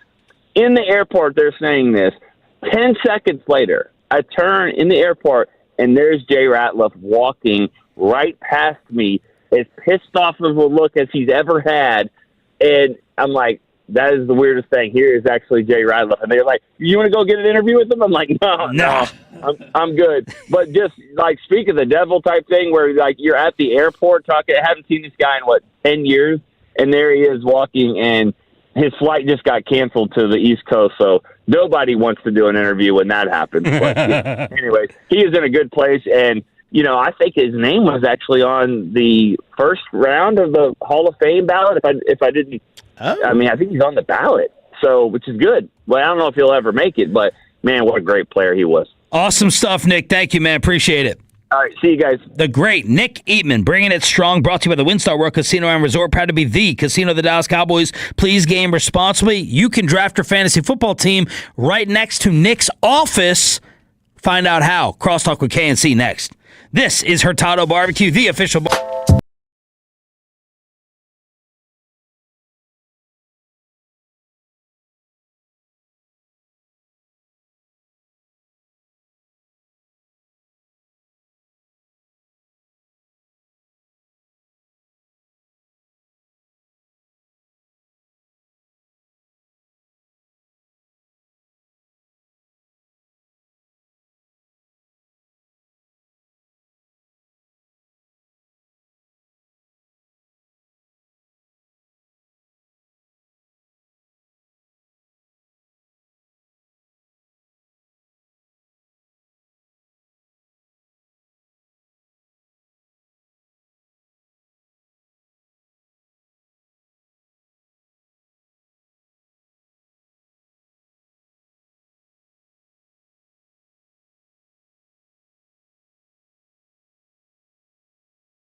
Roger that, Sally.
Classic Chevrolet Grapevine today, the #1 Chevy dealership in the world 3 years straight. They've got more new Chevys than anyone else, all priced to sell. Visit ClassicChevrolet.com. This is Texas. This is Classic Chevrolet. Together, let's drive, relax, enjoy the difference based on new Chevrolet registrations 2023 through 2025. Working 9 to 5. What a way to make a living. Thought of you, Mr. Music, Corey Majors, when the news happened yesterday, Dolly Parton passing away at the age of 80. Were you a humongous fan or not really?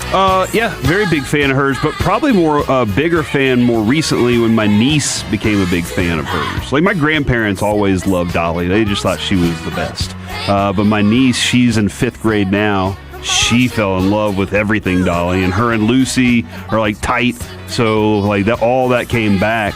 And we listened to I Will Always Love You, the better version, all the time. Whoa. I told it yesterday that it's the story that she tells about when she first heard Whitney Houston's version of it. She pulled over to the side of the road and listened and just cried. She was like, it was so great. She was so happy about it, you know? I remember people at that time when Whitney came out, they were, Whitney just stole that song from her. I was like, come on, what are we doing here? So I don't remember that. That didn't happen. Now nobody views it that way. Now everybody just thinks it's her song. Yep. That's right. Yeah, I didn't know it was Dolly's song. Yeah, I didn't. Look, it's what's one of the recommended picks up there? Tennis, 9 to 5, or Lady Bird. They Here's heard us talking about it on the radio today. She has a song that she wrote years ago that's on a CD at Dollywood, and it's not going to be released until her 100th birthday. And she's 80, so that's 25 more years ish. What? 20 more years. 20 more years. Will we hear that song? God. Will we hear that song? Damn, Corey, that was a bad math. That's not great at math, but that was a really bad math. That's like the fan text was jumping down Choppy's neck earlier today because he was talking about the 6'2" to 5'6" height difference, and he kept saying 6-inch height difference. Yeah, I don't know why I said that. Because you're thinking 5'6" to like 6. Yeah, I don't remember why I was thinking thinking 6 to midnight. Also, did you say jump down his neck? Yeah. Why'd you not say throat? Well, yeah, why didn't you say throat? Because it just sounded too jump erotic. down your throat. Jump down his neck? Yeah. I've never heard jump down your neck. I just didn't want to say throat. I didn't want Peyton to have that. Okay. Anyway, back to you. 25 years later. So she said, it'll be released. Will we hear it? She said that she wished she could go back and take that song and then put a worse song in it because it's a really good song. So I'm looking forward to it. But she was like, I think it was just Fallon. She was like, I'll be 99 years old. I'll still be popping around. And it was kind of sad to hear that, But I mean, I'm waiting to hear a movie made. Like, I want to see Bourdain.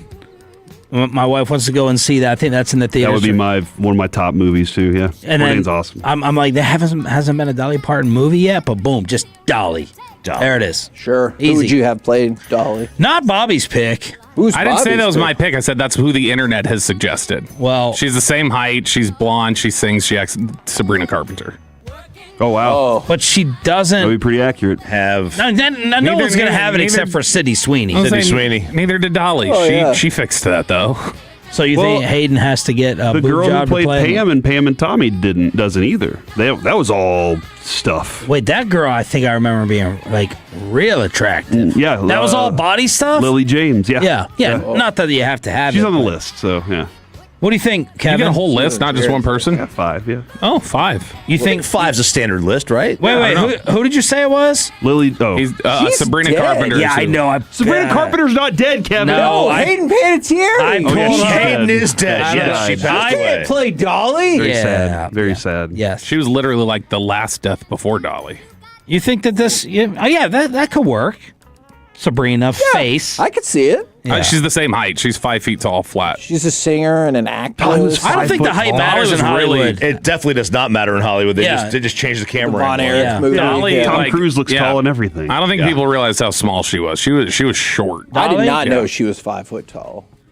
How these Hollywood people? I don't know how she didn't tip over. They have all gotten away with this height. Murder. They really have. Lenny Kravitz. Well, some get away with murder. Yeah, Lenny Kravitz is super short, right? Every photo he takes, he requires you to have the camera down at the ground. Take a shot. Really? Yeah. I heard a moonism over here. You sideswipe somebody. You got someone more. You should just come to like crosstalk every day with a person you want to tell us about how awful they are that we don't know about. Kevin, he usually does. That's what I'm saying. He should just have a name ready like, hey, here's who's awful today that you guys may not know about. Still sad about Warren Moon. Are you going to wear the jersey again? Not here. Where would you wear? Be like, That's a good question. Where can I go that they don't know sports? I'm not sure. It's a really cool jersey, but that is sad. Like a non-sports crowd. Corey, what's coming up? Guys, we do have Skip Schumacher joining us at 12:20 today, and we ask him today. I might ask him why he didn't pull Wyatt after the first inning. That's a probably good. Pull him out of the game. Question right there. His ass. Well, you do need some offense. That's true. If he'll catch the first pitch. On Monday. Now there's controversy. Oh, this is Monday you're doing it? There's controversy surrounding that right now as well. Lots of controversy. What's going on? I thought you guys were going to arm wrestle. Hold on, That's Sean. right. There's so much more. And also got to ask Skip, glove or no glove if you're going to go out there for the first pitch. Do you take a glove and act like you're pitching, or do you just go out there barehanded? No glove. So Nolan Norris from FC Dallas will join us at 1:30 today. Nolan Norris, according to FC Dallas, is throwing out the first pitch on Monday.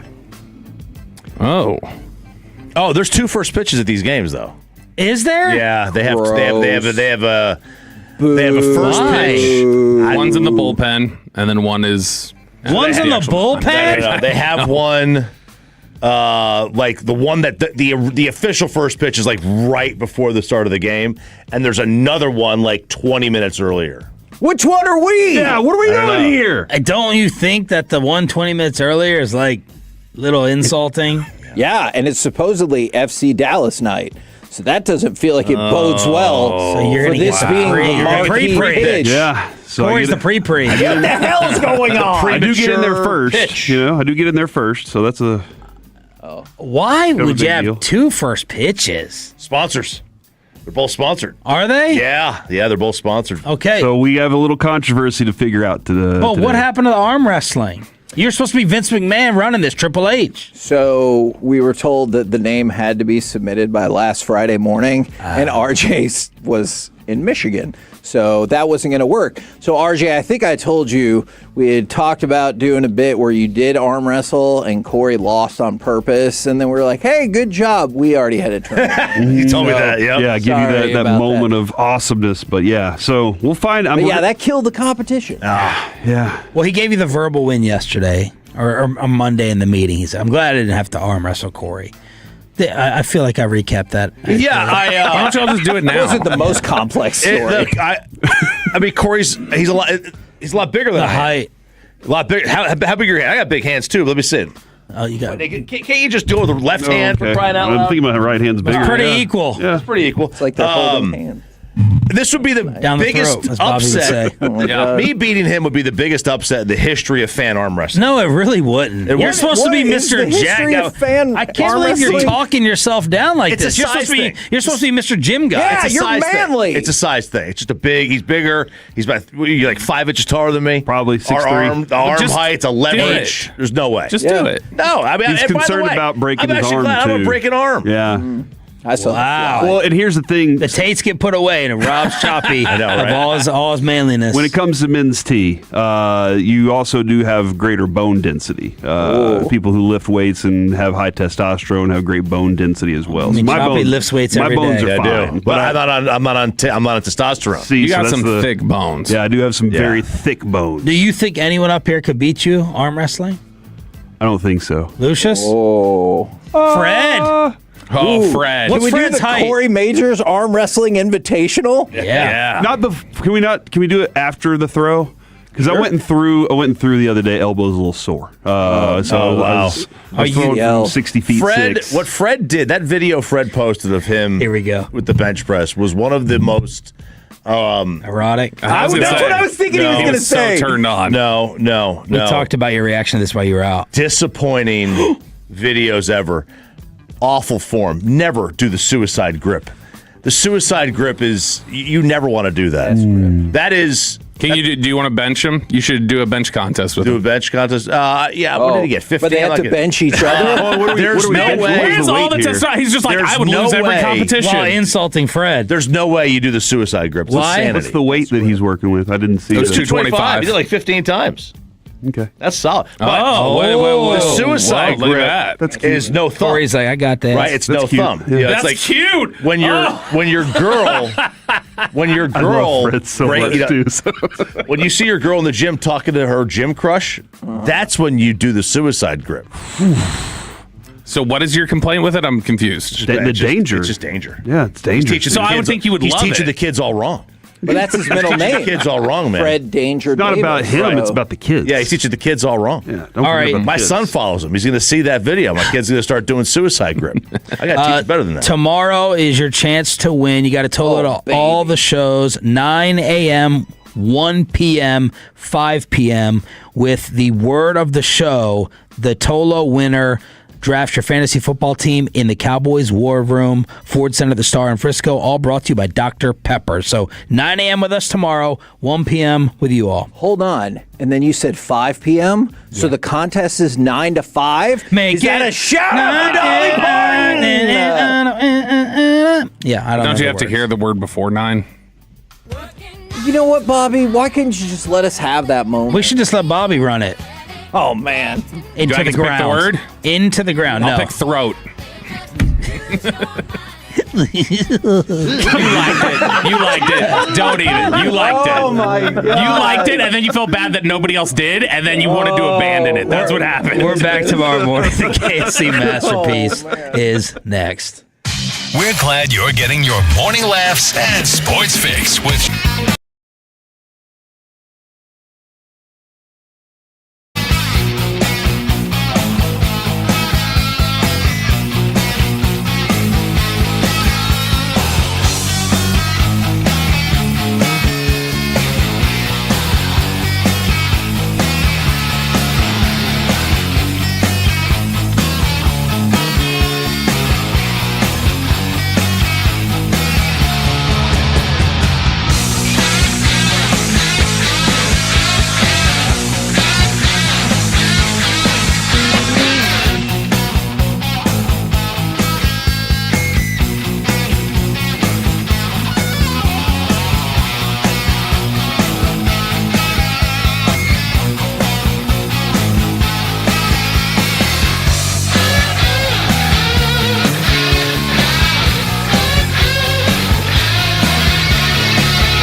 sports station.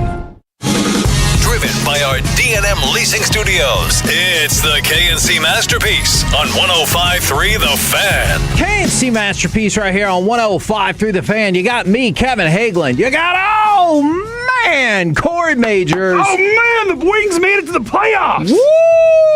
And of course, your face, Alec. The famous couldn't get the Rangers to score 12 runs, Alec Medford. Gentlemen, welcome to the program. How the heck you doing today? How the heck is everybody out there in Radio Land, except for Peyton? 877-881-1053. Frankel and Frankel Injury Attorney text line, or the Twitch, or the YouTube.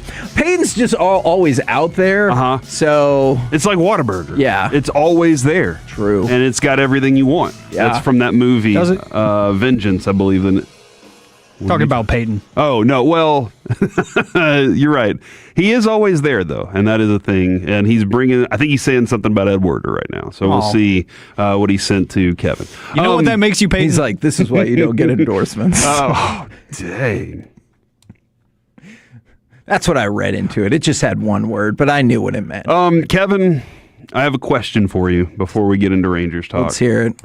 Who's responsible? And actually, first question is, when is the worst time to realize there's no toilet paper on the roll or one little piece? Right as you sit down or when you're done?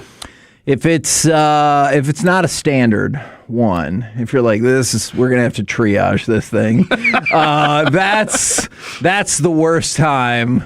And then you have to decide, I guess I'm showering. Because when you walk in there, you're just Who does that, by the way? All right, so who's responsible for replacing the roll, and when is it supposed to be replaced? No. I don't think women are responsible for replacing the roll. I think it's much like taking out the trash or whatever, and I think people handle it the same way. If you've got it down to where you can see the part of the roll, then that means it's on you to switch it out. Much like the trash, it's on you to take it out. And unfortunately, look, there's a lot of bathroom politics happening outside of the other ones. You got to put the seat down or else you're a monster if you're a man. But sometimes the women, they'll just pull off a couple of sheets and you're like, did you not see? It's right there. There's one tiny square. Who's going to do I can't do anything with that. Exactly. That's one square. Thank you. This time I'm with you, PJ. But I often wonder is it the person who used the last of it or the person who's going in there and now there's no roll? I think it's the person who used the last of it. Like if you use something up, it's like that person who, back in the day when we'd have more milk cartons, who would put it back in there with the tiniest fragment of a milk molecule in there. Missing kid on there. Yeah, and you're like, okay, that too. Yeah. And you're like, who did this? I can't use this for anything. I was going to eat cereal. Why don't we have the missing kids on the milk cartons anymore? I feel like that was strong. Did we find them all? I don't know if we found any of them. I have no clue. No. I don't know the answer to the but I feel like that it gave some awareness. How effective were we at finding kids based on the milk cartons? Because if we got any of them, that's a win. Yeah, we should absolutely. Go back to it. But I just want to know, maybe they still do it at the schools? I don't know. Dude, can you imagine being a kid and you're sitting there drinking your chocolate milk and you flip it around and you're like, oh my gosh, what happened to Johnny? I can see how that's a little tough, but I want to know how effective that campaign was. Again, if you found any kid, it's a win, but I want to know if they're like, based off of milk cartons, we found 100 kids a year or something. Do you have information, Alec? I have information on this. For some reason, out of the roughly 200 children featured on milk cartons during the campaign's peak in the mid-1980s, only 2 were ever documented as being recovered alive, directly or indirectly connected to the initiative. There was an estimated 5 billion milk cartons printed. And we were only able to find, you said 2? 2. Well, I have to admit, that is not what that look I thought was going to be. I thought you were going to be like, over the 10 years, they found 8,000 kids or something. I was going to be like, holy crap, that's amazing. That's like Again, 1%. It's still a win because you found those 2 kids, but those numbers are lower than I thought they were. 806. Those kids were missing. I thought those were collectibles. Okay. What? That's too far. Too far! It's like the Santa Coke cans, or the Polar Bear Coke cans. You're like, oh. From the 817, we have technology now. That's true. You'd be way better off putting it in a YouTube non-skippable ad for a kid than you would on the back of a milk carton, right? Well, you also, the non-skippable ads are usually the worst, but in those situations, it's important. But your phone's getting an alert. So let's put those Nobody's turning aside. that off on their phone. Do you ever actively dislike the non-skippable ads that continually pop up? Like Royal Match, I don't know, their advertising budget has to be $17 billion. But do you ever turn against the company who always pops up in that ad and you're like, I'm never downloading your game because you're always interrupting what I'm doing? It's absolutely free, though. And that king, he's almost always going to die if you don't save him. How is it free?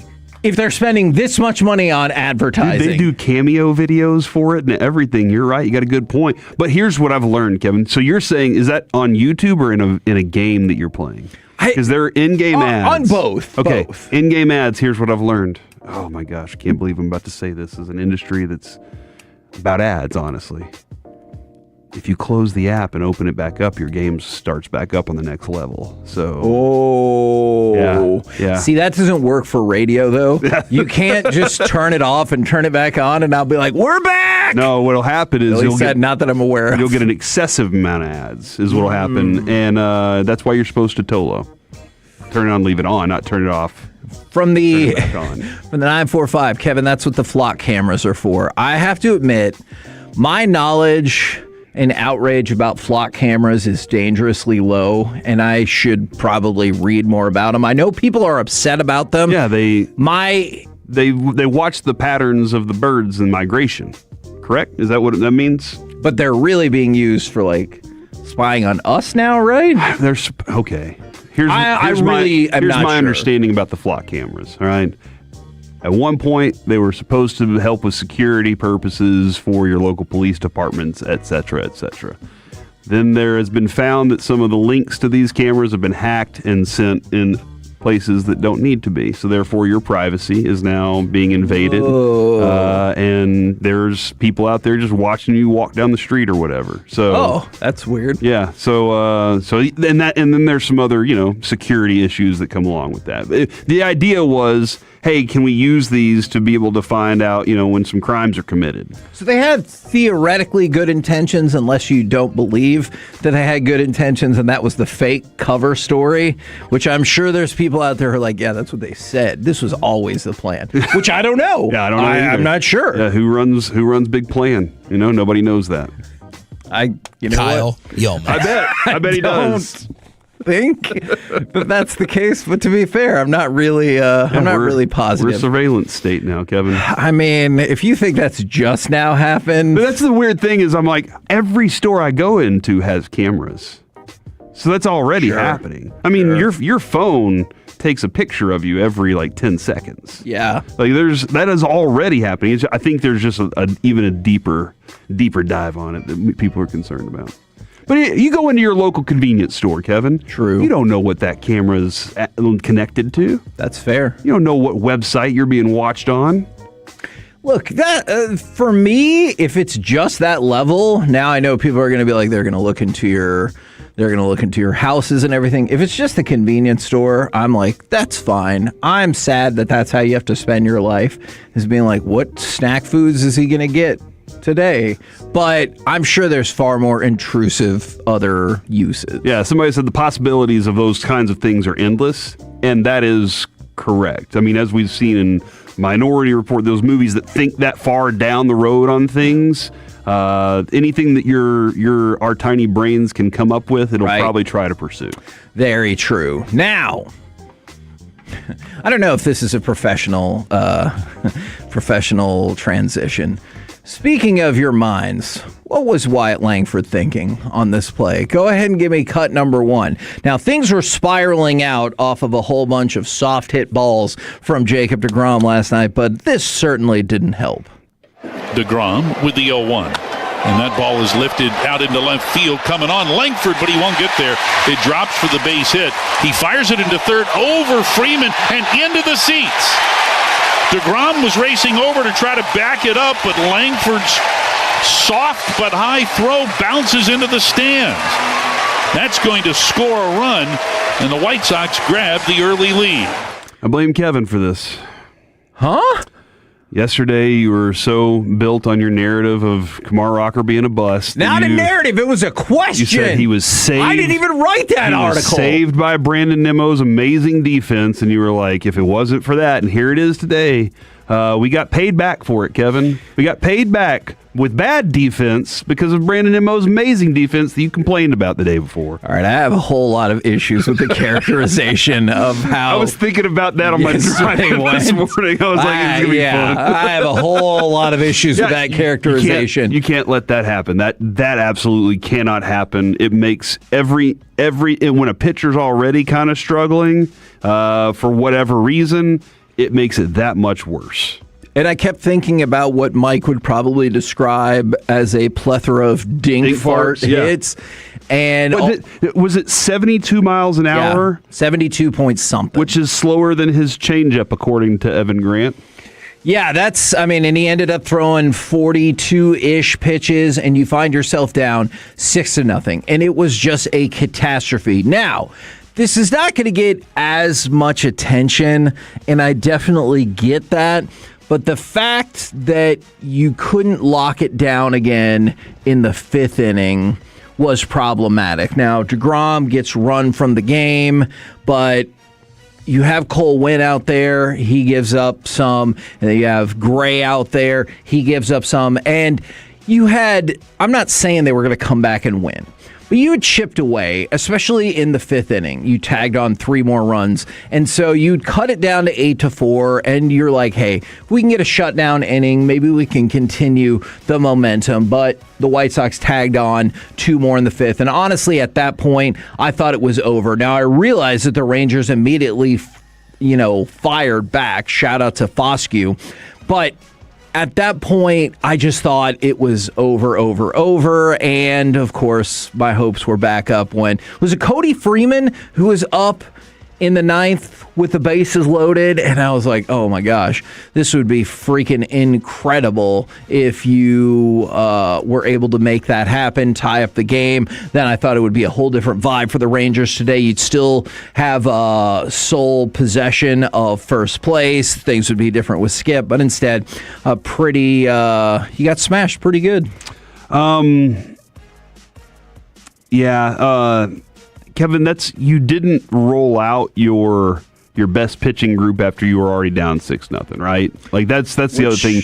You're rolling Cole Winn out there, and you're just like, let's just get through this game. Hopefully. And sometimes Cole Winn is just there for damage control, and unfortunately, he could not control the damage. Yeah, and quite honestly, like I'm kind of curious, like. And that was such a struggle throughout the night to get back to, just to catch back up to him all night long.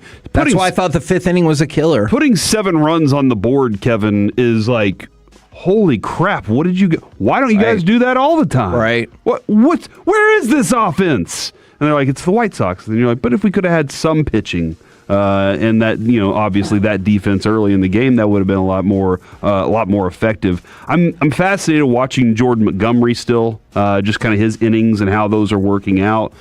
At this point, Kevin, the loss stinks. I'm trying to find some things that I'm looking around at, because watching him pitch, I'm like, okay, I see some good control with some.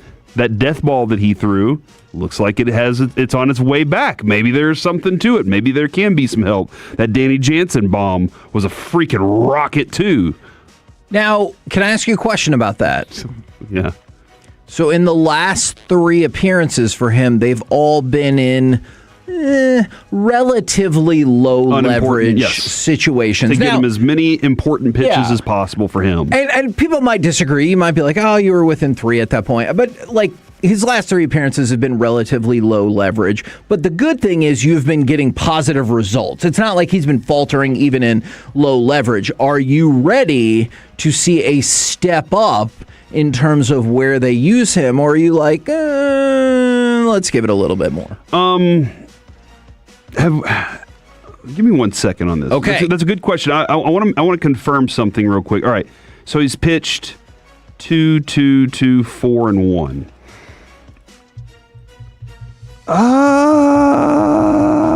Yeah.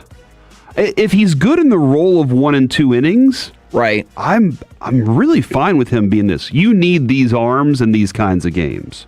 You need an arm that's going to get you to so that you can conserve your bullpen for a game you're going to win. And that 4 was after Rocker got touched up, I'm pretty sure. And so they were like, "Oh, that was against Baltimore." Yeah, he got 4 innings. That's good work for him. But the 1 and 2, if these kinds of things, Kevin, I'm fine with him doing this because you're going to need him.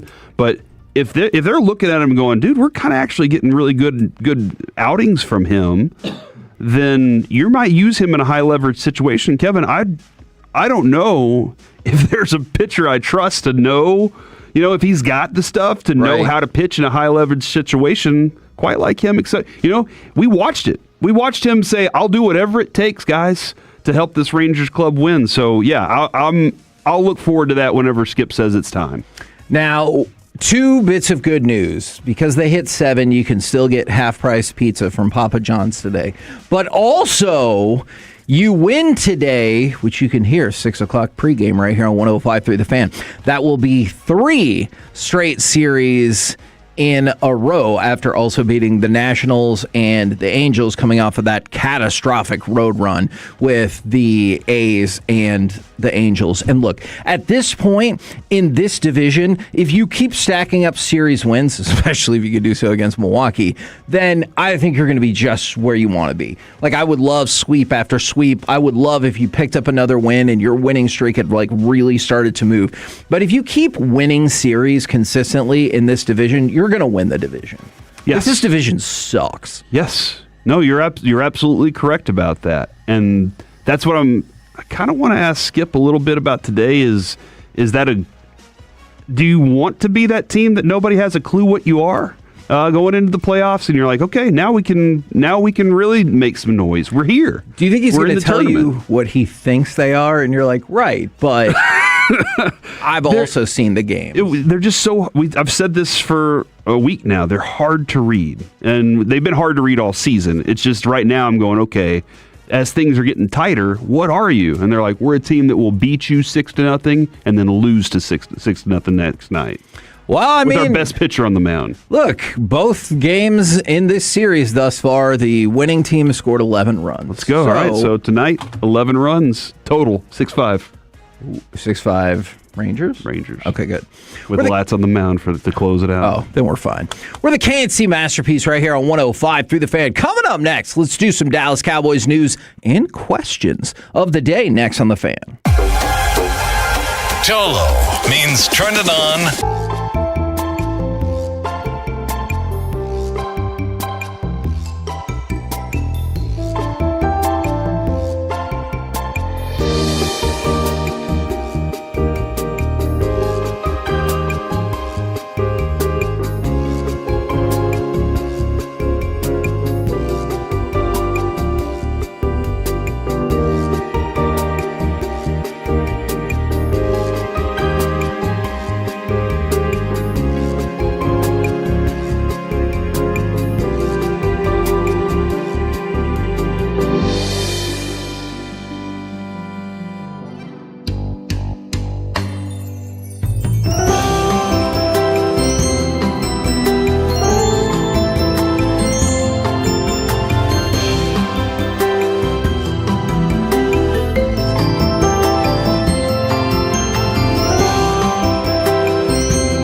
in Dallas.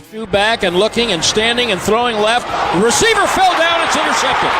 25, 20, 15, Rebel. He was looking for former Cowboy Simi Fehoko, who fell down, and Savon Rebel said, I know what to do with this. And there's the first takeaway of the night, and a 22-yard return for Rebel. KNC Masterpiece back here on 105.3 The Fan. Check in on your friends today, especially if it's their birthday. Make sure that they're doing A-OK. It's time for Dallas Cowboys news and questions of the day. And I want to start with a couple of things from yesterday's practice, if that is okay with you.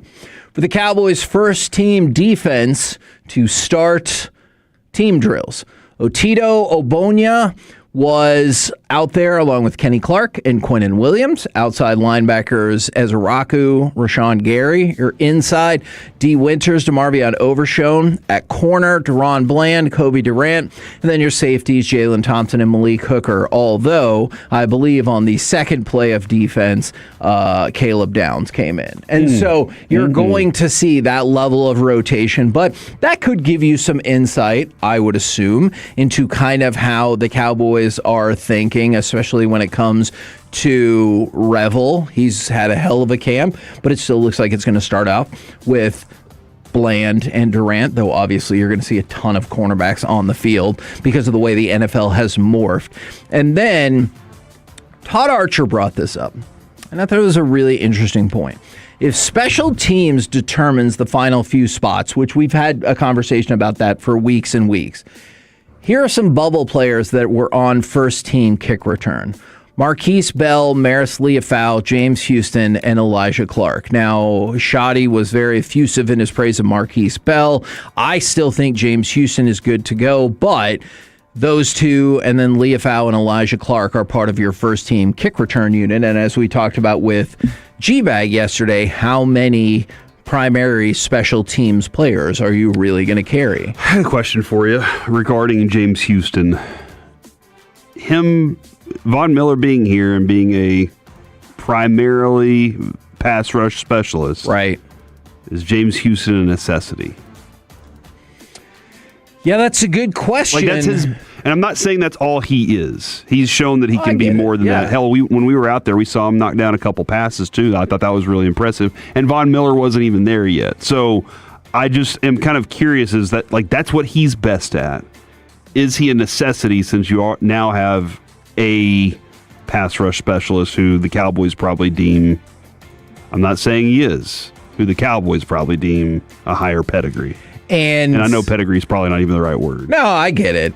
And he's kind of working in that group, you would think, behind Gary and obviously, like you just said, Miller. And that's where I think he gets the nod ahead of Sam Williams, because you're not going to move on from Ezraku and Lawrence or Gary or Von Miller. And I think he's ahead in the pecking order of Sam Williams, but could turn out that is inaccurate. I would put him ahead of that too. Yeah, and especially when you see that he's part of that kick return unit, that feels like that could be the tipping point, right? Or the deciding factor, I guess. Especially if, as long as he's willing to be that contributor too. And here's the thing, dude, this is so difficult for younger players, but much easier for older players. There are older players that are like, I'm not a special teams guy. Right. But for a lot of guys, you're like, man, I know at some point somebody's going to get injured. Yes. And if I'm just around, I'll get the opportunities. And you would really hope if it came down to, well, let's think this out, whatever that player is. Am I going to make this team if I'm not doing special teams? Exactly. And if the answer is no, I really hope. Yeah, exactly. So they can implement your plan. Can I drop something about the Caleb Downs? For sure. You heard him? Yeah, I have. I know somebody who has multiple rookie cards of him. It's Corey. What? We can talk about that later. Kevin, when Bobby had to convince Sean that this was the player in pre-draft stuff, Sean kept going, hey, I'm not seeing a lot of pass coverage stuff. I see a lot of stuff at the line. And then whenever, I was watching, I was like, you know what, that is kind of true. And we've watched him in pass coverage. sure. And it's tough to cover CeeDee Lamb in the slot. That's not fun. And it's kind of been a chore for him. Hopefully he's gotten better from it. This was his first interception in practice. And even beyond Oxnard and everything.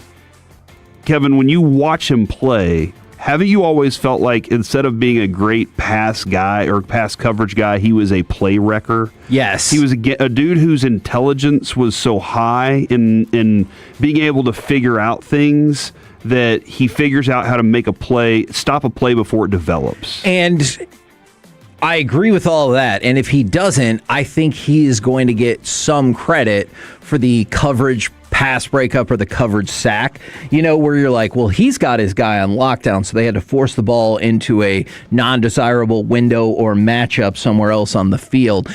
Look, we talked about this going into the draft. I don't know if the number of splash plays for him will necessarily jump off the page, but I just think you're going to see an overall rise in this defense, and I think one of the things is you're going to look at it and go, sound play right there. Ooh, there's another one. There's another one. There's another one. Or needed that one. Yes. The needed that one, I think, is the one. And I go back to there were moments where he got to the running back or the quarterback at Ohio State. And again, they were a very talented roster, right?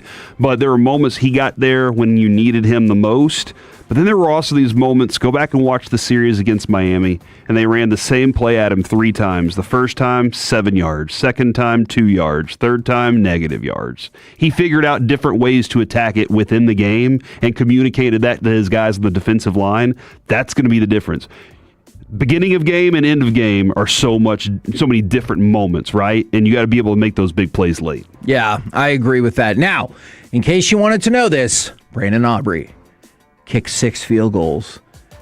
They were from 31, 33, 37, 42, 47, and 54. I hope he only has to kick 6 all year. Well, he made all 6. That's fine. That's all I want is for him to only have to kick 6 field goals all season long. Do you know what media people were talking about after practice, though?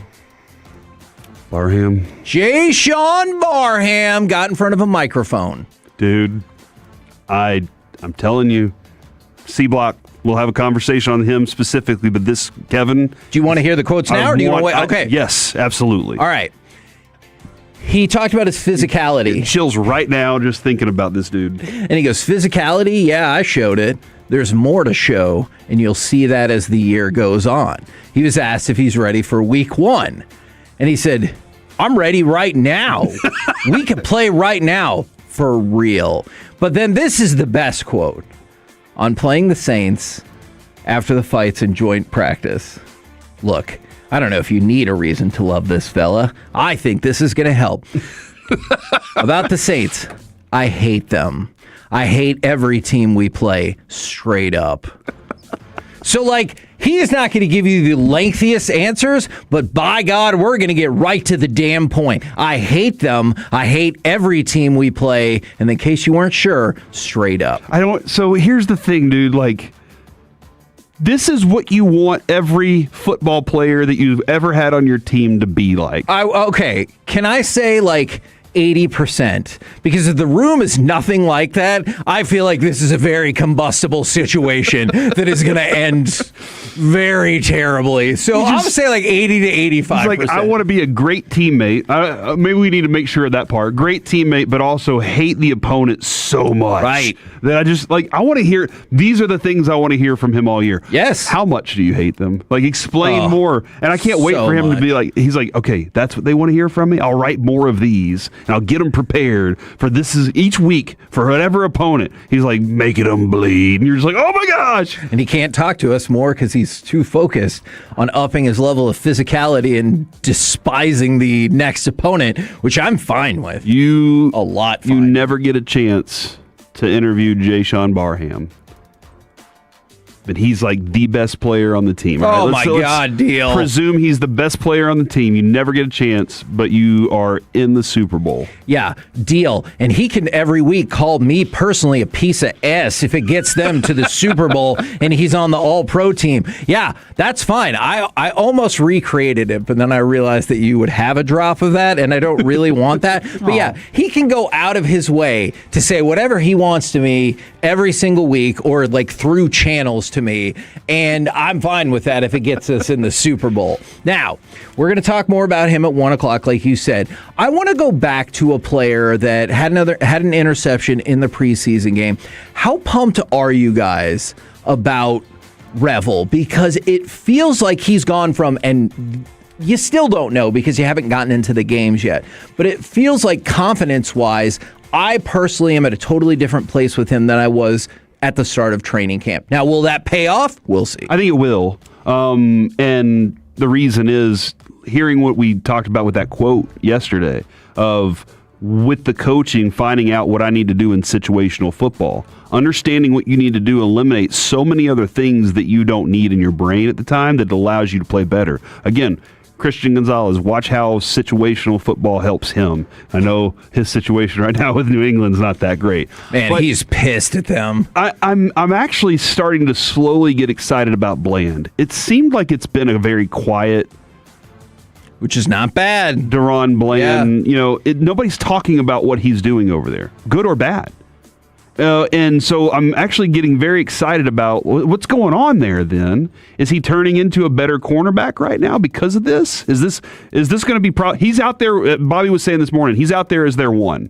Right now, Durant's the 2. Yeah. But, Revel's had such a good run here. Maybe you can adapt and do a lot of different things that are going to end up ultimately helping you out. Yes, Kevin, when it comes to Revel, I was excited last year, but I was like, I had my expectations really low because the dude was a rookie coming off an injury.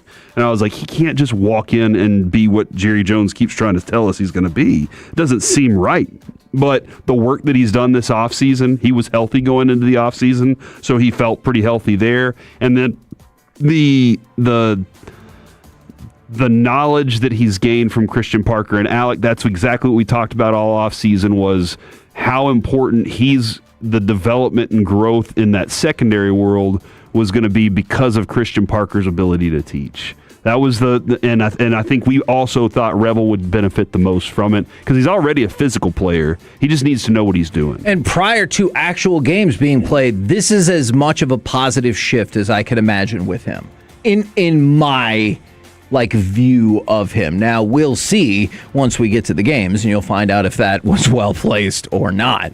We're the KNC Masterpiece right here on 105.3 The Fan. Coming up next, we got to tell you more about our epic contest that starts tomorrow, plus baseball nuggets. Next on The Fan. Coming up in the next G-Bag Nation.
3 years straight. They've got more new Chevys than anyone, all priced to sell. Visit ClassicChevrolet.com. This is Texas. This is Classic Chevrolet. Together, let's drive. Based on new Chevy registrations 2023 through 2025. Fly ball, right field. Harper can't make the catch. It's a 3-homer game. Cal Raleigh. KNC Masterpiece back here on 105.3 The Fan. We're going to get to baseball nuggets in just a minute, but this will also, unfortunately, lead into a Masterpiece Theater we were going to do tomorrow of what's the worst movie that you absolutely love. We hear news this morning that Tim Curry has passed away at the age of 80. Probably, for a lot of people, best known from Rocky Horror Picture Show, or he was the original It in the then TV kind of mini-series back-to-back night movies. He was also in the movie Clue. I love him in the movie Legend, which is definitely going to be the worst movie that I love. But yeah, he passes away at the age of 80, just a day removed from Dolly Parton passing away at the age of 80. He's in Home Alone 2. Oh, yeah, that's right. A cheese pizza. Mm-hmm. He was good in that movie, even though that movie sucks. So, something to pick you up. Wow, man. Yeah, sorry. I mean, he's no longer with us. He's the best part of. He's the best part of that movie. Starting tomorrow, we're gonna. I'm sorry. Listen right now to what Kevin is about to say because this is freaking awesome. Yeah, starting tomorrow. We're going to team up with Dr. Pepper for a one-of-a-kind fantasy football giveaway. You got 6 opportunities to qualify, and one of those qualifiers will win the grand prize, where you, this is real, and your fantasy football league will hold your fantasy draft inside the Cowboys War Room at the Star in Frisco. All right? So call everyone in your league. Honestly, call people you don't like too. Tell them to listen and try to win. Here's how it's going to work. Throughout our 3 shows that we're going to be doing the giveaway, us, Sean and RJ, G-Bag Nation, we're going to mention a code word. We'll mention a lot. Don't worry. You won't miss out. Be the right caller when we ask you to call. For Sean and RJ, it's in the 9 hour. For G-Bag, it's in the 5 p.m. hour. And for us, it's going to be in the 1 p.m. hour. If you give the correct Dr. Pepper code word, you'll win a Dr. Pepper prize pack. Qualify. Well, there's only going to be 6 qualifiers. And then whoever wins from that group will be inside the Cowboys draft war room. Ross and Wolchuk are going to be there. Dr. Pepper's an official sponsor with the Dallas Cowboys. You're going to be able to be there where the good draft picks and the bad draft picks all happen. You can be like, this is where we picked Jay Sean Barham. Yeah. And you know what? This is an amazing thing for one. Agreed. Like nobody gets to do this. Except for like Jerry Jones and Stephen Jones and Will McClay. Like they're the ones that get to go in that room and do this. Do you think if you win for your league, they should automatically refund your entry as your reward? Maybe you win, maybe you don't, but you hooked this up. Something to ponder. Yes, I do. I think that everybody should, if not that, they should just give you Miller Lights and Dr. Peppers for the rest of your life. You know, Miller Lights, okay. That's the Cowboys, but Dr. Pepper because that's the Cowboys, and also it's Dr. Pepper. It's amazing. Exactly. But this is just one of the, you're always looking for something cool to do. You know, like you're always looking for some new way to, I saw somebody got Dak to pick their fantasy order. You know, you're always looking for something unique to do with your fellas and a way to make the fantasy draft that much more fun. Nothing more cool than this. Like nothing. I don't think that you can find anything more cool. Yeah, something unique to do with the fellas. Yeah. Hey, stay focused. Yeah, let's mark that one. But this is really awesome, dude. I think it's because you said your fellas, as opposed to it's your fellas. Now, all right, Derek Holland, relax over there. It's time for some baseball nuggets. The 214. Do I have to meet Jerry? I mean, watch that King of the Hill episode from the revival. That will let you know what you probably should not do. All right. The most disappointing players in baseball this year. You might have guessed it by the audio that we played. Does this have to lead off with Cal Raleigh? Is there any other player that could lead off the biggest disappointments than Cal Raleigh, as he's probably also on the most disappointing team. Hadn't he hit like a home run in like 5 straight games right now or something like that? He's on fire right now. Is that right? Yeah, he hit 3 home runs against the Phillies the other night. That did happen He's on hit Monday. 5 home runs, Kevin, in the last 5 games. All right. 3 in one game. Yeah. And then 1 home run in the other in bookend games on that 5. Which is raised his batting average up to 169. Look, nobody cares about batting average. You've said that many times. OPS is all that matters. His OPS is 632. Look, he's not an MVP candidate this year, which is the one same of the as worst players in the league. his first 2 years. His first 2 years he was not an MVP candidate. Okay. His third year finished 18th in MVP voting. Fourth year finished 12th in MVP voting. Last year should have won it. This year, not a great season. Did you know his batting average for the month of May was 56? And his OPS like was 56.056. So not 560, huh? No. And his OPS was 184. I wonder what is he on this team? In other games? You know what they've always said is, as Cal Raleigh goes, so go the Mariners. And so I wonder if he's that been kinda makes sense. one of the biggest factors in their garbage season and what Right. they were successfully last year. And this is a weird deal. But with an ERA of 3.79 and a whip of 1.12, is Paul Skeens one of the biggest disappointments this year? Again, those numbers aren't bad at all, and I know he had 6 shutout innings last night, only gave up 3 hits, but compared to the usual Paul Skeens, which is an ERA of about 2, this feels like a colossal disappointment. His ERA is twice as high as it was his first 2 seasons. Yeah, I would definitely say... I also don't know. He was so good so early. The expectation almost got too much of what he should be. And the expectation that he can be that consistently good forever is kind of wild, but this is bad. This is like just regular human pitcher right now. Right. He's not even a quality pitcher right now. At least with Cal Raleigh, I think he's quality overall. I don't know. Cal Raleigh has not been quality this year. Right? Well, I mean, yeah. We could agree He on had that. such a good year last year. He did. And again, I don't know if y'all remember, but he was voted 18th and 12th in MVP voting the years before that. So that's a big deal to be even considered. It's a plumpy dumpy. It's true. I think all the catching is caught up with him, though. What do you mean? Just wears your body out, Kevin. Oh, okay. In a way that standing out in right field doesn't.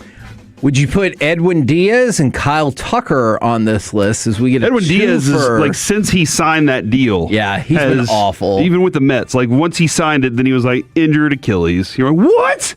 And then he's just done. He just has not been the same pitcher since, man. Did it apex when Timmy Trumpet came out there? And then it was just all downhill from there. That's the way to get paid, right? To make sure you have a trumpet introduction. I mean, he's been horrendous this year. Tucker has been horrendous this year. I don't know if you want to put Vladimir Guerrero Jr. in that category as well. So who's his? I'm sorry, Diaz. Okay. Diaz last year, 163 with the Mets was his ERA in 62 games. That's really good. It is. He had a .087 whip. Golly. He has a 2.561 whip right now. I don't think he's going to be considered for Cy Young. I think that's fair. Don't you think that's what most Rangers fans think Cole Wynn's whip is? 2.56? It's not. But it feels like that's what Rangers fans think you know his what it whip is? I don't. There's no way it can be. It's probably like 1.6. 1.5, which is that's not good either. 1.46. See? That's close to 1.5. That's not great. It's 1.46. But at least it's a whole point lower than Edwin Diaz. Oh, dude, that's as miserable as he's been in his career. Like, he's never been this bad as he is for the Dodgers. And then for Vlad, 940 OPS a couple years ago, 848 last year. It's at 689 this year. So he has really, really been struggling. All right, a couple of other things. Now, I know people would like to see this for Wyatt Langford. Some people were asking, like, oh, why don't you take him out of the game? Well, Pat Murphy last night with the Major League Best Milwaukee Brewers, he took Cooper Pratt out of the game because he wasn't hustling. And he said, there's no excuse, you better run. I don't know if it's easier to do that with somebody like Cooper Pratt, who hasn't had like the most captivating overall season and has really stunk it up this month, than it would be for some of your other players. But sending a message for sure. Yeah. You gotta, if you need your team to play a certain way, especially at this point in the year, you can't let them have bad habits at all. I agree. Now, the Royals, once the season was over for them, they were 50-74. You know they have now won 9 games in a row. Really? So now they're only 59-74, which I'm pretty sure would almost put you in first place in our division. But that is their longest winning streak in 9 years. We'll see if it can keep it going. And then the Chicago Cubs set an all-time club record with 30 unanswered runs over the span of 3 games. But do you really care when you ended up losing 5-4? So, hey, set the record. Good job. You lost. No, you want to win. It's a team sport, Kevin. Agreed. We're the KNC Masterpiece right here on 105.3 The Fan. Coming up next, let's talk with our Dallas Cowboys insider, Mickey Spagnola, right here on The Fan. Following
KNC Masterpiece on 105.3 The Fan. KNC Masterpiece right here on 105.3 The Fan right now.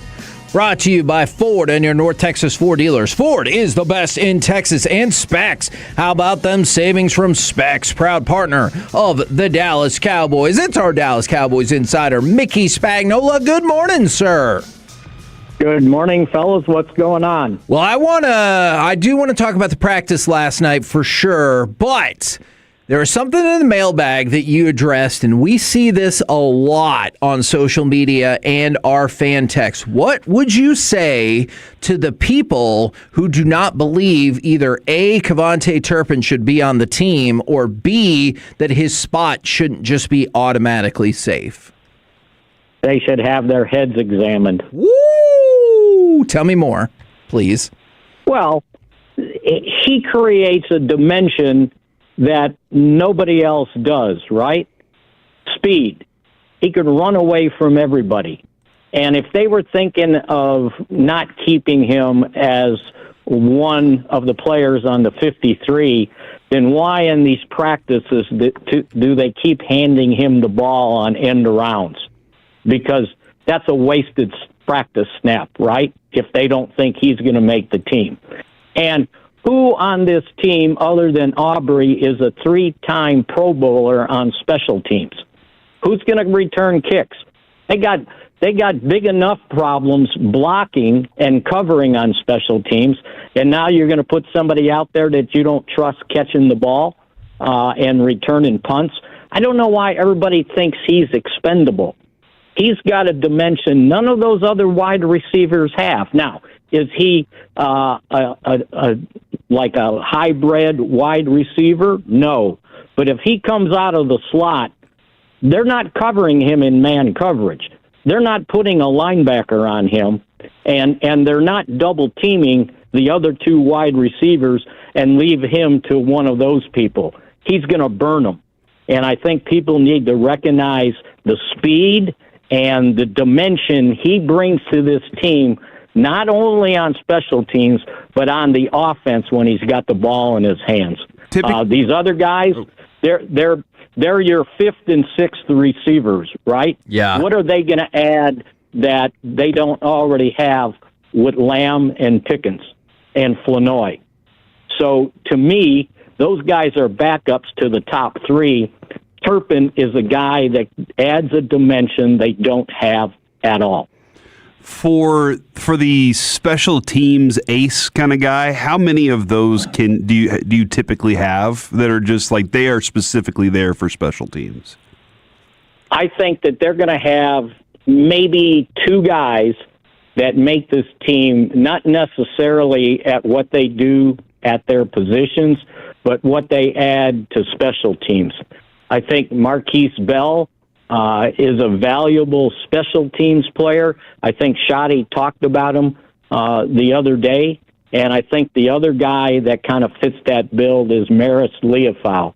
Now, he's not going to be one of your main line defensive ends, outside linebackers, but he's going to be a guy that'll play on all your special teams, and he's a valuable piece on those special teams because of his versatility. So I could see those two guys making the team or potentially making the team just on their special teams ability. Remember, there's no more C.J. Goodwin around. Yeah. Right, exactly, yeah. They're going to need guys to pick up the slack, and those two guys have been pretty good on special teams, and I think, to me, somewhat, they're a necessity to make this 53-man roster. Now, you talked about it going into the practices yesterday. What did you end up seeing last night, not only in terms of the practice, but in terms of the crowd and the vibe from the team and the fans? Yeah. I don't know if anybody came up with an official attendance figure, and tell me if I missed it. I haven't seen one either. I'm guessing easily 6,000 people were there. Wow. The one side of the stadium was full. They ended up having to open up the seating on the other side, and there was a lot of people standing on the ledge or the walkway behind the south end zone. So, these people were fired up, and they were getting there early. They were loud, and I think, even though the team was in shells, they kind of react to, the reactions from the crowd. And it might be even more if the people realize tonight they're going to be in pads. Last night they were in shells. So there'll be a little bit more contact today, a little bit more thumping up when they're tackling somebody than there was last night by letting the guy just kind of run through. But yeah, it was pretty good atmosphere for sure. Sounds about how many were there for Plano's graduation when my kid graduated last year, Kevin, at the Star. That place was amazing to see a graduation there. Mickey, how refreshing of a training camp has this been for Overshone, and kind of watching him over his career so far, and what it's been like kind of seeing him take part in this, be healthy for it, and then kind of take ownership of it? Yeah, I think that it's been, if we want to use the word refreshing, previous seasons when he's gone to training camp, he either got hurt or he was rehabbing something that was surgically repaired in either the off season or at the end of the season. So this year he was up to speed. He was up to speed in the off season work all through training camp. Now he's nursing a little something. I don't know if it's a groin, hamstring, or whatever. And I think Schottenheimer talked about it one day, saying maybe we need to watch his snaps. But by the way, that may be so, but last night in the scrimmage, in the practice, some of his snaps on the first team were going to Jayshon Barham, by the way. They had a lot of defensive sets where Barham and Winters were the linebacker with the first team defense. Now that kind of rotated, but the way I see it right now, that's going to be a 3-man rotation at that linebacker spot. And I heard you guys talking about it. He granted an interview last night. And for a change, he said a little bit more than I play football, right? I liked everything he said. Everything he said. Right? I think you get the gist of who he is and how intense he is when he plays football. Yeah, absolutely. Well, how much does that help? Like his quicker development, I realize still a rookie, but his quicker development, how much better does that make you feel, or the fan base feel, about that linebacker spot and that rotation possibility?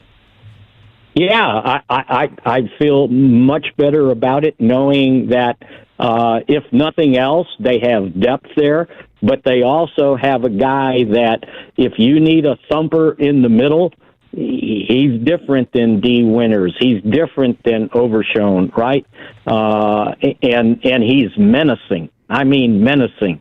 And so, and he's young. He's just got to get into it. And remember, what you saw in the game, he really had practiced one time in 2 weeks before he played in that game. And he played through. If he still had a little something, he played through it pretty well. And I'll be interested to see tonight how that rotation continues with Barham getting snaps. And it looks like he's probably good to go on Friday night in the final preseason game. And poor Saints, I wonder if they read clippings. Yeah, I don't know if that would work for bulletin board material for me. Mickey, I'm kind of curious, like that personality with all the players you've ever been around, have you ever encountered anybody that intense? And here's why I ask. One of my favorite memories is when I was working with you as an intern at the website, and I decided I was going to go ask Larry Allen a question while he was sitting on the couch next to Leroy Glover. And I walked up and I said, "Oh, hey, Mr. Allen, how's it going?" And he said, "Why are you talking to me?" And I I almost soiled myself at that moment, and Leroy Glover laughed and was like, "I'll answer your questions, dude." But like for me, Larry Allen was as intense as it gets. Well, I'll tell you another guy that was intense, and last night was the first time I've seen him at a Cowboy event. Boy, I can't remember what would have been the last time. Jay Ratliff. And yes. He looked like he could put a uniform on right now and go out there and give me 10 plays, right? He was in pretty darn good shape, but he was intense. And as a matter of fact, after the practice was over, he was talking with Dunn, and he put his hands on his chest and was showing him how to get off a block when the offensive lineman's holding your chest, right? And I said, oh, that's the Jay Ratliff I remember, right? That guy was intense, and he could be pretty darn mean on the football field. I do remember that, too. Okay, so then you can help us out with this. We were talking about that.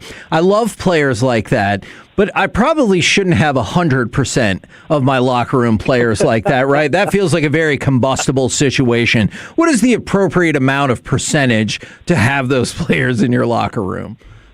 Well, I want them on my defense, right? And yeah. I want them up front. And one of the reasons, and there were many, that Charles Haley was so successful and how he played defensive end. But the one thing that I always thought was he would do anything to win on a snap. And I mean anything, right? And I think offensive guys realize that.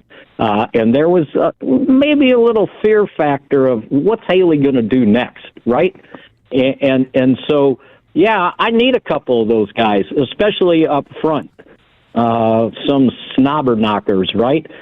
Just guys that, are snorting and coming after you. All right. Yeah. Yes. And I'll take, if I got a starting lineup, I'll take 2 or 3 of those guys on defense, preferably defensive tackles and linebackers. I need some badass guys up there. And, I think Quinnen Williams is like one of those silent guys. Like he doesn't look like he's real emotional. He's real calm. But I guarantee you when he's on the field, it's no nonsense, right? And Kenny Clark's a lot like that. And I got a feeling that Rashawn Gary is exactly the same. So they've added some guys here from where this team was last year, a week before the season started, that I think will make a difference. And Schottenheimer pointed it out. I've told you guys about how much the roster has changed, but he pointed it out the other day, talking about, we'll compare this roster to last year's roster, and we're better, and we've grown from within. And I think that's just necessary on defense. You need guys like that. And guys that'll put the fear of God in the offensive lineman. Mm-hmm. You want somebody just frothing at the mouth all the time? Yeah. Kinda, yeah. That guy. Yeah. Kind of terrify somebody. I remember, I think it was, I want to say it might have been Jason Garrett's dad, Jim Garrett. He would always say, I don't want a bunch of choir boys on my football team. Right. I need some guys, right? And he's right. As a nice, mild-mannered guy he understood that part of the game. Excellent stuff, as always. We look forward to your practice report and more frothing at the mouth talk tomorrow. Yes. And maybe the White Sox can score 11 runs. Hey! Okay, look, we didn't have to bring that up. Thanks for bringing that up. Well, what did I tell you yesterday? I said one day they'll give up 11, the next day they'll score 11. That is fair. It has been a very drunk series thus far. We will see who takes the rubber game tonight. Thank you very much, good sir. See you guys. There you go, Mickey Spagnola from Dallas Cowboys and maybe WhiteSox.com. Yeah, it has been. Absolutely. You think he's running WhiteSox.com over there, huh? Man, I thought about making a joke, be like, hey, I'm going to need you to cool it on the language just a little bit. I believe this is the second straight day he said ass. But he's right. Yeah, no, absolutely. You do need some badass people out there. We're the KNC Masterpiece right here on 105.3 The Fan. Coming up next, our own badass segment. It's time for AM on the FM. We got the question of the day, plus, hey, at least one Ranger's making plays. Next on The Fan. Sandwiched in between Sean and RJ.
Frankel and Frankel. If you've been injured in a car or truck wreck, call Frankel first, 214 or 817-333-3333. With Frankel and Frankel, there's never an out-of-pocket cost. They only get paid when you win. Frankel and Frankel, the go-to car and truck wreck attorneys in Dallas. KNC Masterpiece right here on 105.3 The Fan. Remember, tomorrow we will start our giveaway extravaganza courtesy of Dr. Pepper. It is a one-of-a-kind fantasy football giveaway at the 9 a.m. hour, 1 p.m. hour, and 5 p.m. hour, both tomorrow and Friday on our respective shows. There will be a keyword that will be given away. Don't worry, you'll hear it plenty of times. You call in the designated time with a chance to win a Dr. Pepper prize pack and qualify. Only 6 qualifiers will make it to host your own draft inside the Cowboys War Room.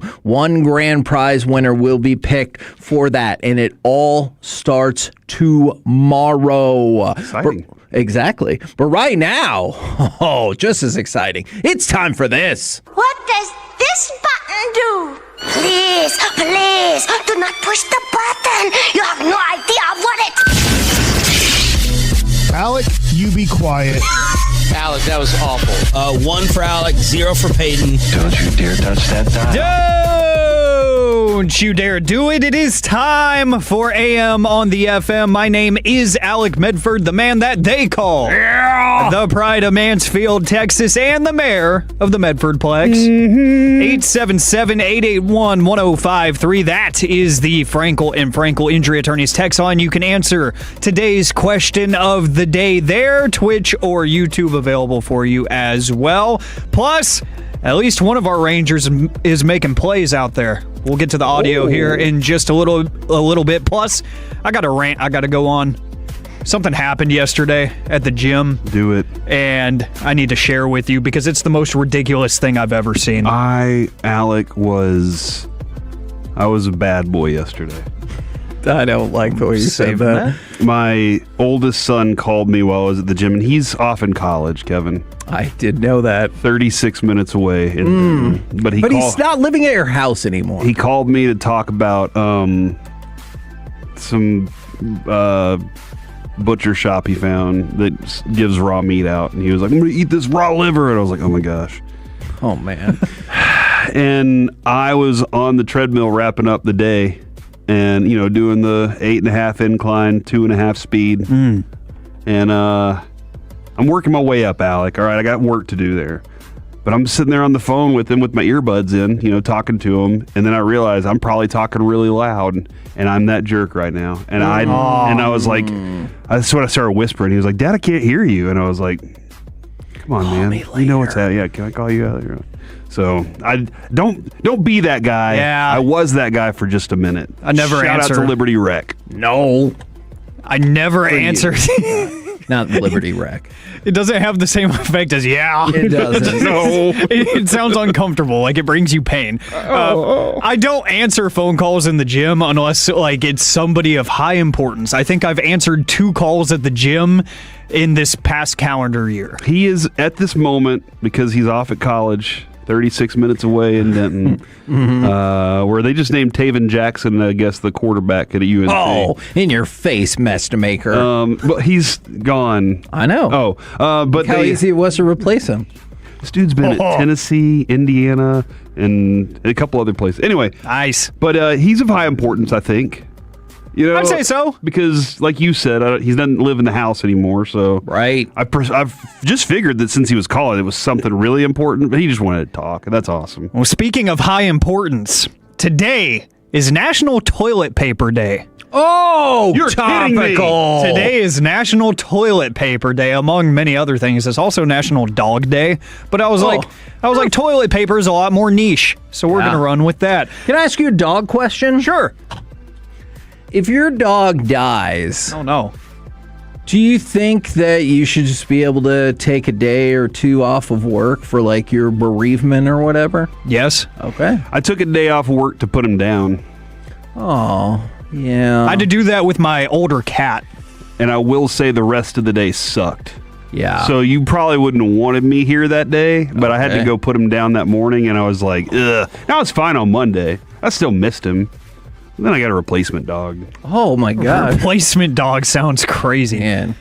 Well, I mean, he fills that void in our family. He's a new. That's a pup. nicer way the to other put one it. He was old. He'd seen the streets, dude. You know, as Gavin Dawson would say, he had a good run. Yeah, he did. He really did. Compared to where he was, they found him with mange on some mattress in a dirty, just beat up, shack, and then he got to come live in our house. Lived a great life.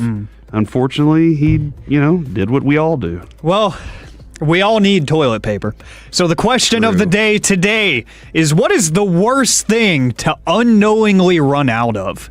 877-881-1053. Because running out of toilet paper and you didn't realize it obviously stinks. Yeah. But there's a bunch of things Spare tires. Yeah, that works. Like You should know, but if you don't, that's a tough time to find out. Or hey, maybe you just went to Platinum Chevrolet and you said, hey, I'm going to buy this car, and you didn't think to look if it comes with a spare tire. You just assumed it did. Because a lot of new cars these days don't come with it. They just come with a pump. Right? Yeah, a lot of them just come with a pump, and maybe some like sealant, and they're like, hey, hope for the best.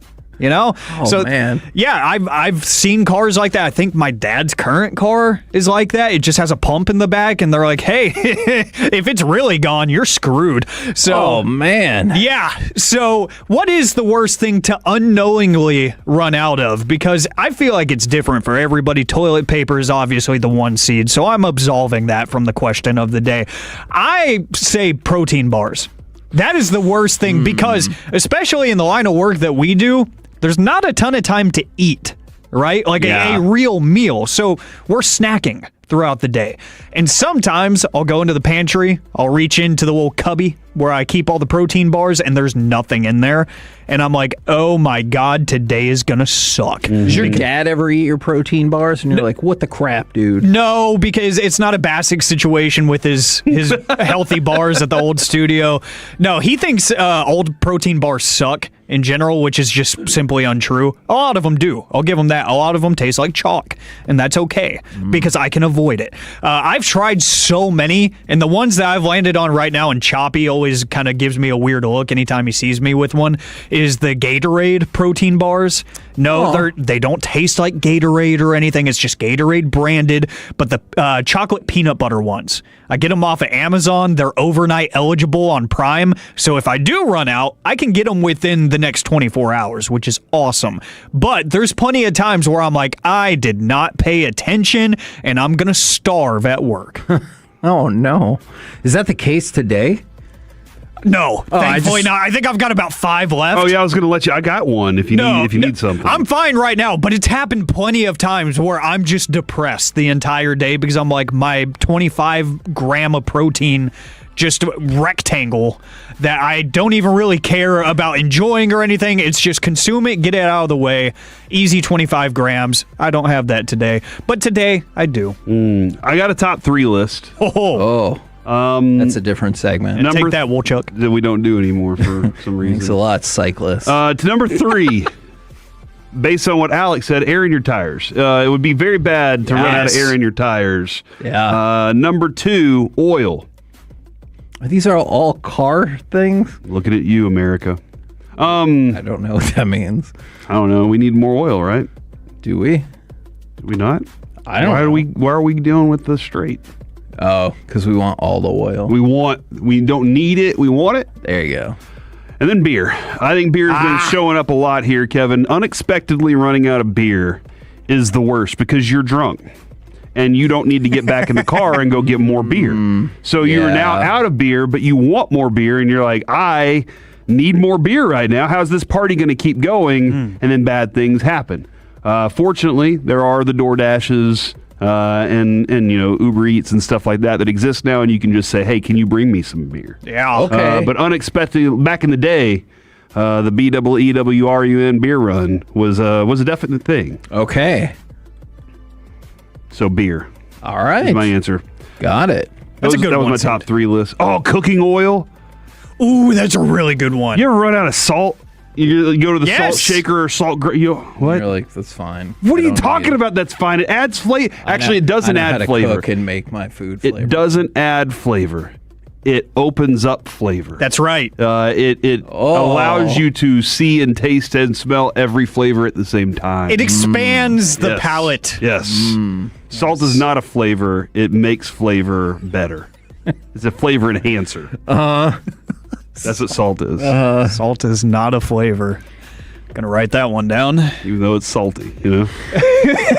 Again, the question of the day for National Toilet Paper Day: what is the one thing that is worse to run out of unknowingly? Yeah, I'm gonna stick with spare tire. If yeah, I mean that's a tough time to find out. Yeah, that you're like, oh crap, we got a flat. We'll go get the spare. Well, breaking news, we don't have a spare. Why is it? Are we running out of rubber? Are we unexpectedly running out of rubber? You know what? It's because surely not Platinum Chevrolet, but other places they cheap out on the tires when you buy the car. First of all, they give you the factory tires, which aren't as good as other tires that you can get, and now sometimes you don't even get a spare tire. Come on, car companies. I don't even know if I've looked to see if my vehicle has a spare tire. You should look. I now need to go, like, when I get out to the truck today, I got to go look just to make sure, because this is freaking me out. Yeah, get up under there and take a good look. Let me know what you see. You remember whenever there was a vehicle called a probe? I like that. We need to bring that back. Yeah. From the 806 deodorant. Corey experienced that the other day. From the 817 Choppy here, Blue Chew. Man. Okay. Yeah, that's a good point. Now, Or Blue see- Chew Gold. That's right. I get that a little bit more. So my hierarchy with those three products would go spare tire, then Blue Chew, then deodorant. Because, like, all right, so third, you're going to stink. It's not preferable, but it's not as bad as, hey, maybe this is your one shot with that person, and you're like, woo, and you just can't make it happen, and so you miss out on that. The tire, that could be a whole issue. So I'm going to go with those. From the 972, big plan here again. Definitely don't want to run out of flock cameras. I've seen this multiple times, and I'm actually...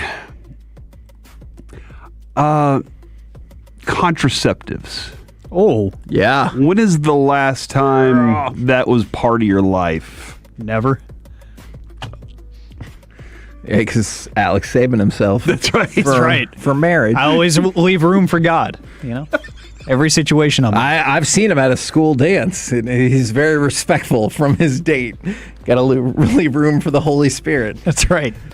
I like it. Yeah, just haven't made it that far in life, you know? Yeah, that's a lie. I did see this from, where did it go? I'm stalling. I'm totally stalling. From the 469, back in the day, phone minutes. Yes. My God, My first two phones in, what was it, middle school, were track phones. So you had to get the little cards that you scratched off the code and you got minutes for. So I experienced that, and I would buy games and stuff with minutes instead of using it to actually text and call. Because, you know, I was a dumbass.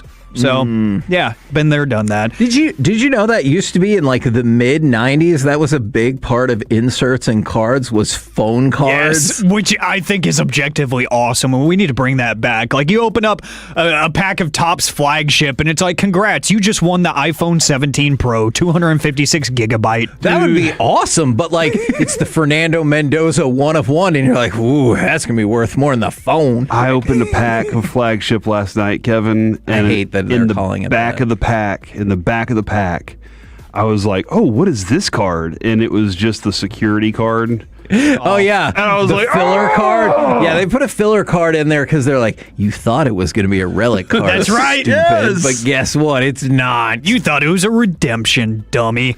Guys. 214 says single moms. Stop. Speaking of redemption, Jared Sandler redeemed himself during the game yesterday. He did. And let's hear how it went down on these very airwaves. This pitch foul back. Look out. That's you. Yeah. Yes. Way to go. Jay Boogie redeems himself. I got to find a kid, a Rangers fan. Ranger. The ghost of Target Field is no more. Outstanding work. Let me see the seams on your palm. Oh, God. It's pretty good. I'm impressed. I'm going to ask that again, Hicksy. All right. Yeah, Jared Sandor caught a screaming foul ball. Yeah, he did. In the booth. Will you? That was a rocket, dude. Will you save that last part? All right, but also, can you play the beginning one more time? And props to Jared, but also props to Matt Hicks for not only communicating with Jared, but narrating to the audience what is happening, because it is happening quickly. This pitch foul back. Look out. That's you. Yeah. Yes. Way to go. That was awesome. Look out. That's you. Yeah. And I know Jared is in pain today because that was a screaming foul ball. That was not any kind of light work. But yes, there's a story about a foul ball that he missed at Target Field once upon a time. So he has redeemed himself. And That's I just probably been eating at him too, right? Yes, knowing him, it definitely has. Yeah. Yes. Yeah. So hey, at least one Ranger was making defensive plays last night, right? Dang, I did not know where that tease was going. That one hurt. Yeah. Should have had him out there in the outfield. We're the KNC Masterpiece right here on 105.3 The Fan. Coming up next, it's time for Gridiron Gravy with some best and worst case scenarios for the NFL's marquee offensive rookies. Next on The Fan. Coming up in the...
Visit ClassicChevrolet.com. This is Texas. This is Classic Chevrolet. Together, let's drive. Based on new Chevy registrations 2023 through 2025. On third down, into the backfield. Love breaks a tackle. First down, Arizona.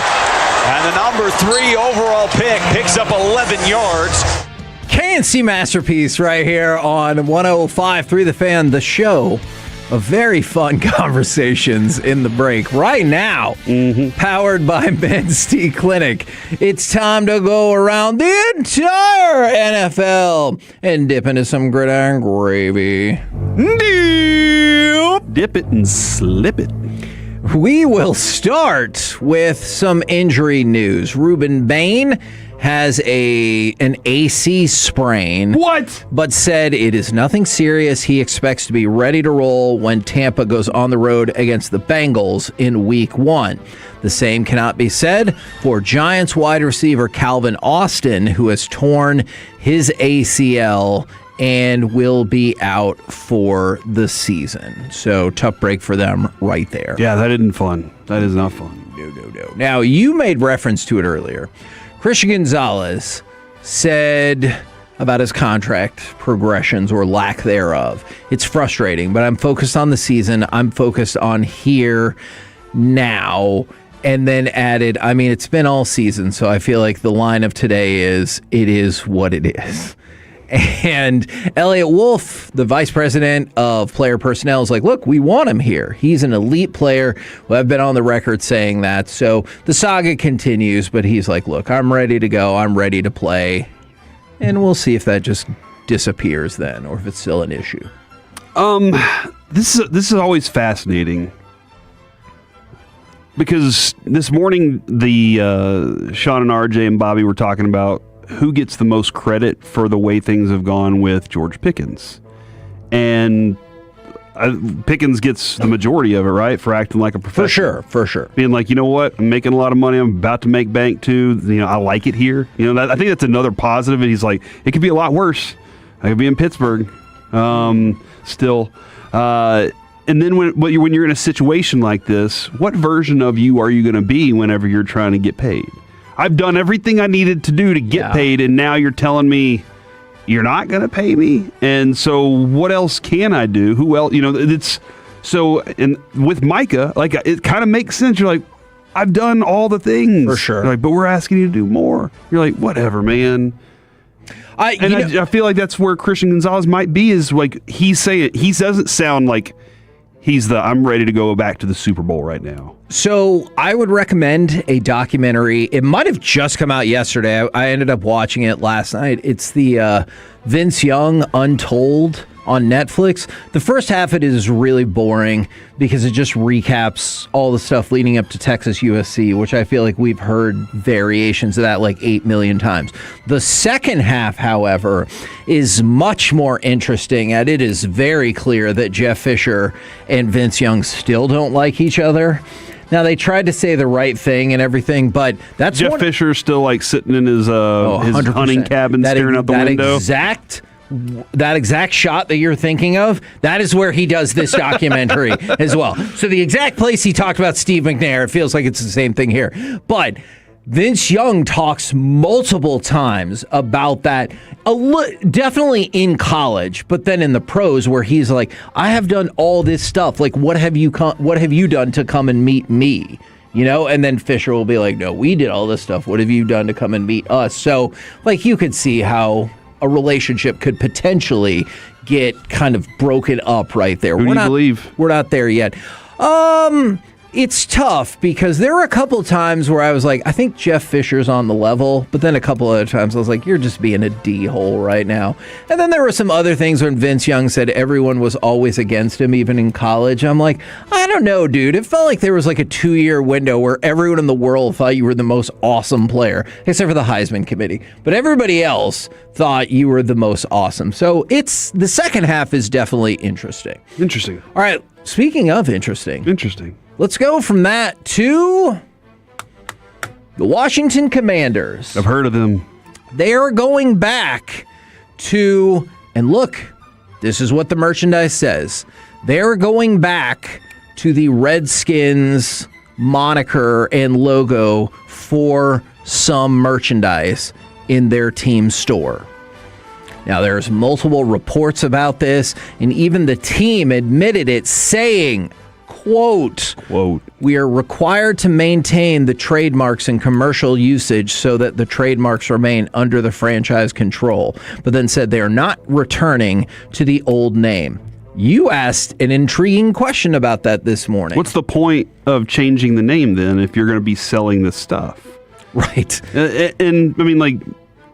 Or if it's, why do you still want the trademarks? Yeah, that's the next question is, why do you want it? Now, I think you answer that pretty quickly with, so nobody else has it. Right. So nobody else is able to go out there and use that and make a big, hey, we're kind of bringing it back, and then it looks, but you're kind of in control of the narrative. But so you have to sell things with that on there to keep that's what they said. I did not dive into trademark and copyright law last night. That's what they say. Yeah, to keep the trademark active, I think is usually what. Not you, they. Yeah, they. I wonder if they're like, no, we could just keep purchasing it, but we need to sell something so it pays for itself. I don't know. It's just weird. It's an interesting dynamic, especially for an organization that was like, we can't do this. The brand was so big that I can see somebody going, hold on, I can get that for $14,000, and then I can make a killing selling Washington Redskins stuff. And they would. Yes, whoever it would be would absolutely make a killing off that. So... Now, I wonder that time that Taco in the league bought the Cowboys website and then sold it for $200,000 back to Jerry. Hey, that's pure profit, baby. All right, so NFL.com and Lance Zierlein in particular had some stat lines for some of the premier offensive picks from the NFL draft. Let's go to Alex's favorite player, Jordan Tyson, first. 44 catches for 649 yards and 4 touchdowns. Now, obviously, part of the impact there is the hamstring injury. Mm-hmm. But let's compare that to some of the other primary. Big numbers, though, for if he's as injured as I think he'll be. Yeah, if he misses like the first, 6 games of the season, that's not too shabby. It's not great, but it's not shabby. For Carnell Tate, 68 catches, 841 yards, and 7 touchdowns. For the number 4 overall pick, I feel like that could be disappointing. Who's throwing to him? Guy who can't throw more than 7 yards. So maybe that's one of the reasons they're making that. Maybe, but Mekhi Lemon, who has a quarterback that it feels like people don't love his throwing either. They have him going for 63 catches, 782 yards, and 5 touchdowns. And then there is KC Concepcion, who's going to get the ball from, I don't know, I'm going to predict at least 3 quarterbacks this year. I know what the Browns said in terms of Deshaun Watson, but I'm going to go with at least 3. They have him down for 66 catches, 779 yards, and 5 touchdowns. I know what we envision KC Concepcion being, Alec, but he went to the worst possible place that he could have gone. It is where receivers go to die. Better make it up in the return game. Yeah, it's just such a bad thing for him. I hate that. Now, tell me if a trade now. He should have demanded a trade on draft night. Oh, man, pull a Eli? Yeah.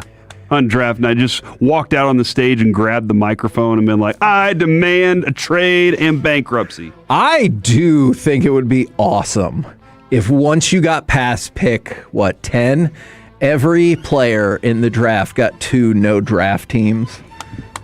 And so you're like, no, I will not go to these teams, and they have to abide by those rules. But they have to go up on stage and say that in front of everybody, too. My picks are the Packers and the Steelers. I will not play for you. And you're like, oh, shocking news here as the presumptive number 12 pick is now. All right. So I like this. Tell me if you think this would be a disappointing season for Jeremiah Love. The projection here, Jeremiah Love, 918 yards rushing with 7 touchdowns, as well as 54 catches for 415 yards and 2 touchdowns. So you're looking at almost 1,350 yards total offense with only 918 rushing at a clip of 4.1 yards per carry. That would be disappointing for me. I think so, too. Especially since I have a Cal Sheet trade for him to go over 1,000 yards rushing. Well, Jadarian Price getting closer per NFL.com. They've got Jadarian Price at 986 yards on 219 carries. That would be 4.5 yards per carry, but a big tick down on the receptions, 25 catches for 215 yards and a touchdown. We're the KNC Masterpiece right here on 105.3 The Fan. Oh, by the way, Mahomes said he's feeling great, on track to play in week 1. He did it. Coming up next, let's do some NFL overreaction or reality right here on The Fan. The perfect mix of sports and laughs.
Masterpiece on 105.3 The Fan. KNC Masterpiece right here on 105.3 The Fan. We get news from Topps that they will be doing the NFL debut patch, much like we've already seen in baseball and basketball, with the Cooper flag looking to go for maybe $3 million or more. So the NFL and Topps made an agreement there. So for their first game, they'll wear the NFL debut patch that'll get chopped off the jersey and put into cards. So I have no doubt that will be big time money as well. Now, NFL overreaction or reality, and we start with this. We have discussed this fella a couple of times today. Overreaction or reality? Jayshon Barham immediately becoming a force has been your favorite storyline of the Cowboys training camp. Overreaction. Ooh. It's slowly becoming my favorite story. My favorite story is the George Pickens story. No story at all. That's fair. The fact that this dude's just going out there and saying, guys, button it all up. Let's get ready to rock. Let's have a great season. Make some cash.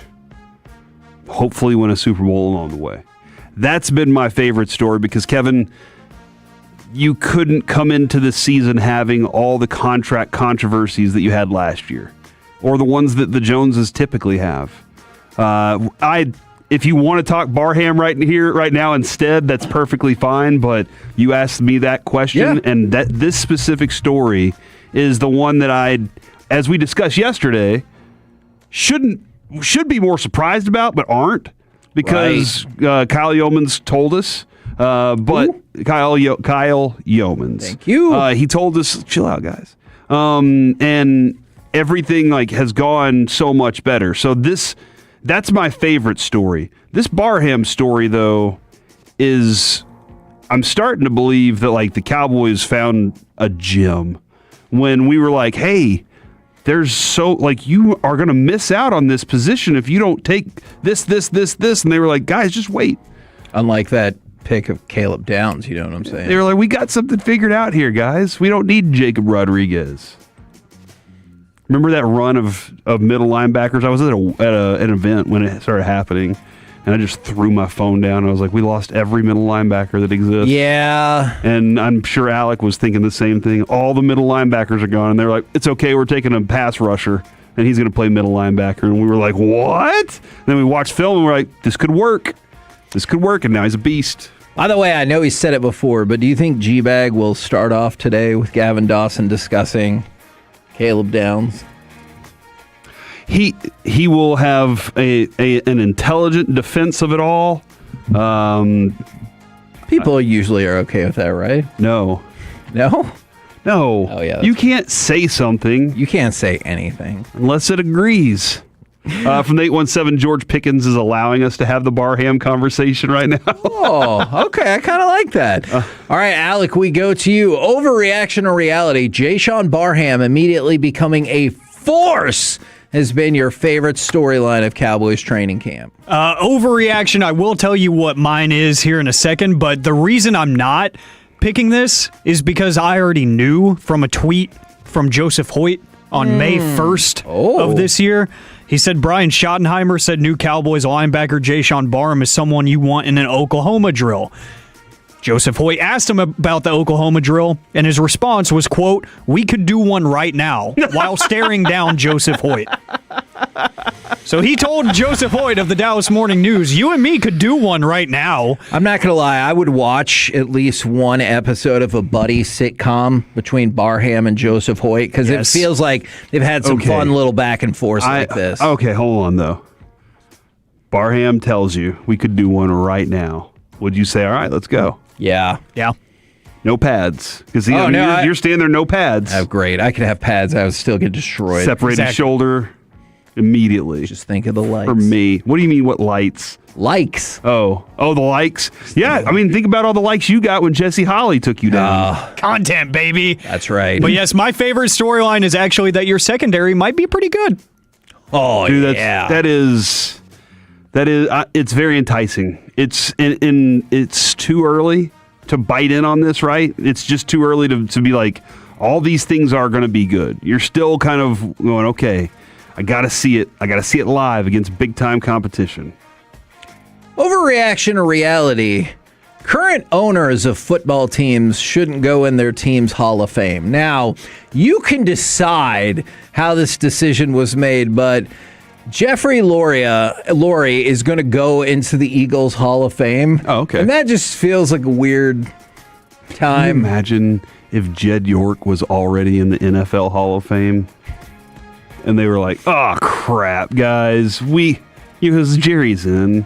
And they're like, guys, do we leave it? Yeah. I mean, sure. But you know what? I'm with the judicial system. I'm with you on this. Okay. Let them continue to be famous. Yeah. Sure. What if their fame gets better? Now you have more to add to the story. That plaque's already built.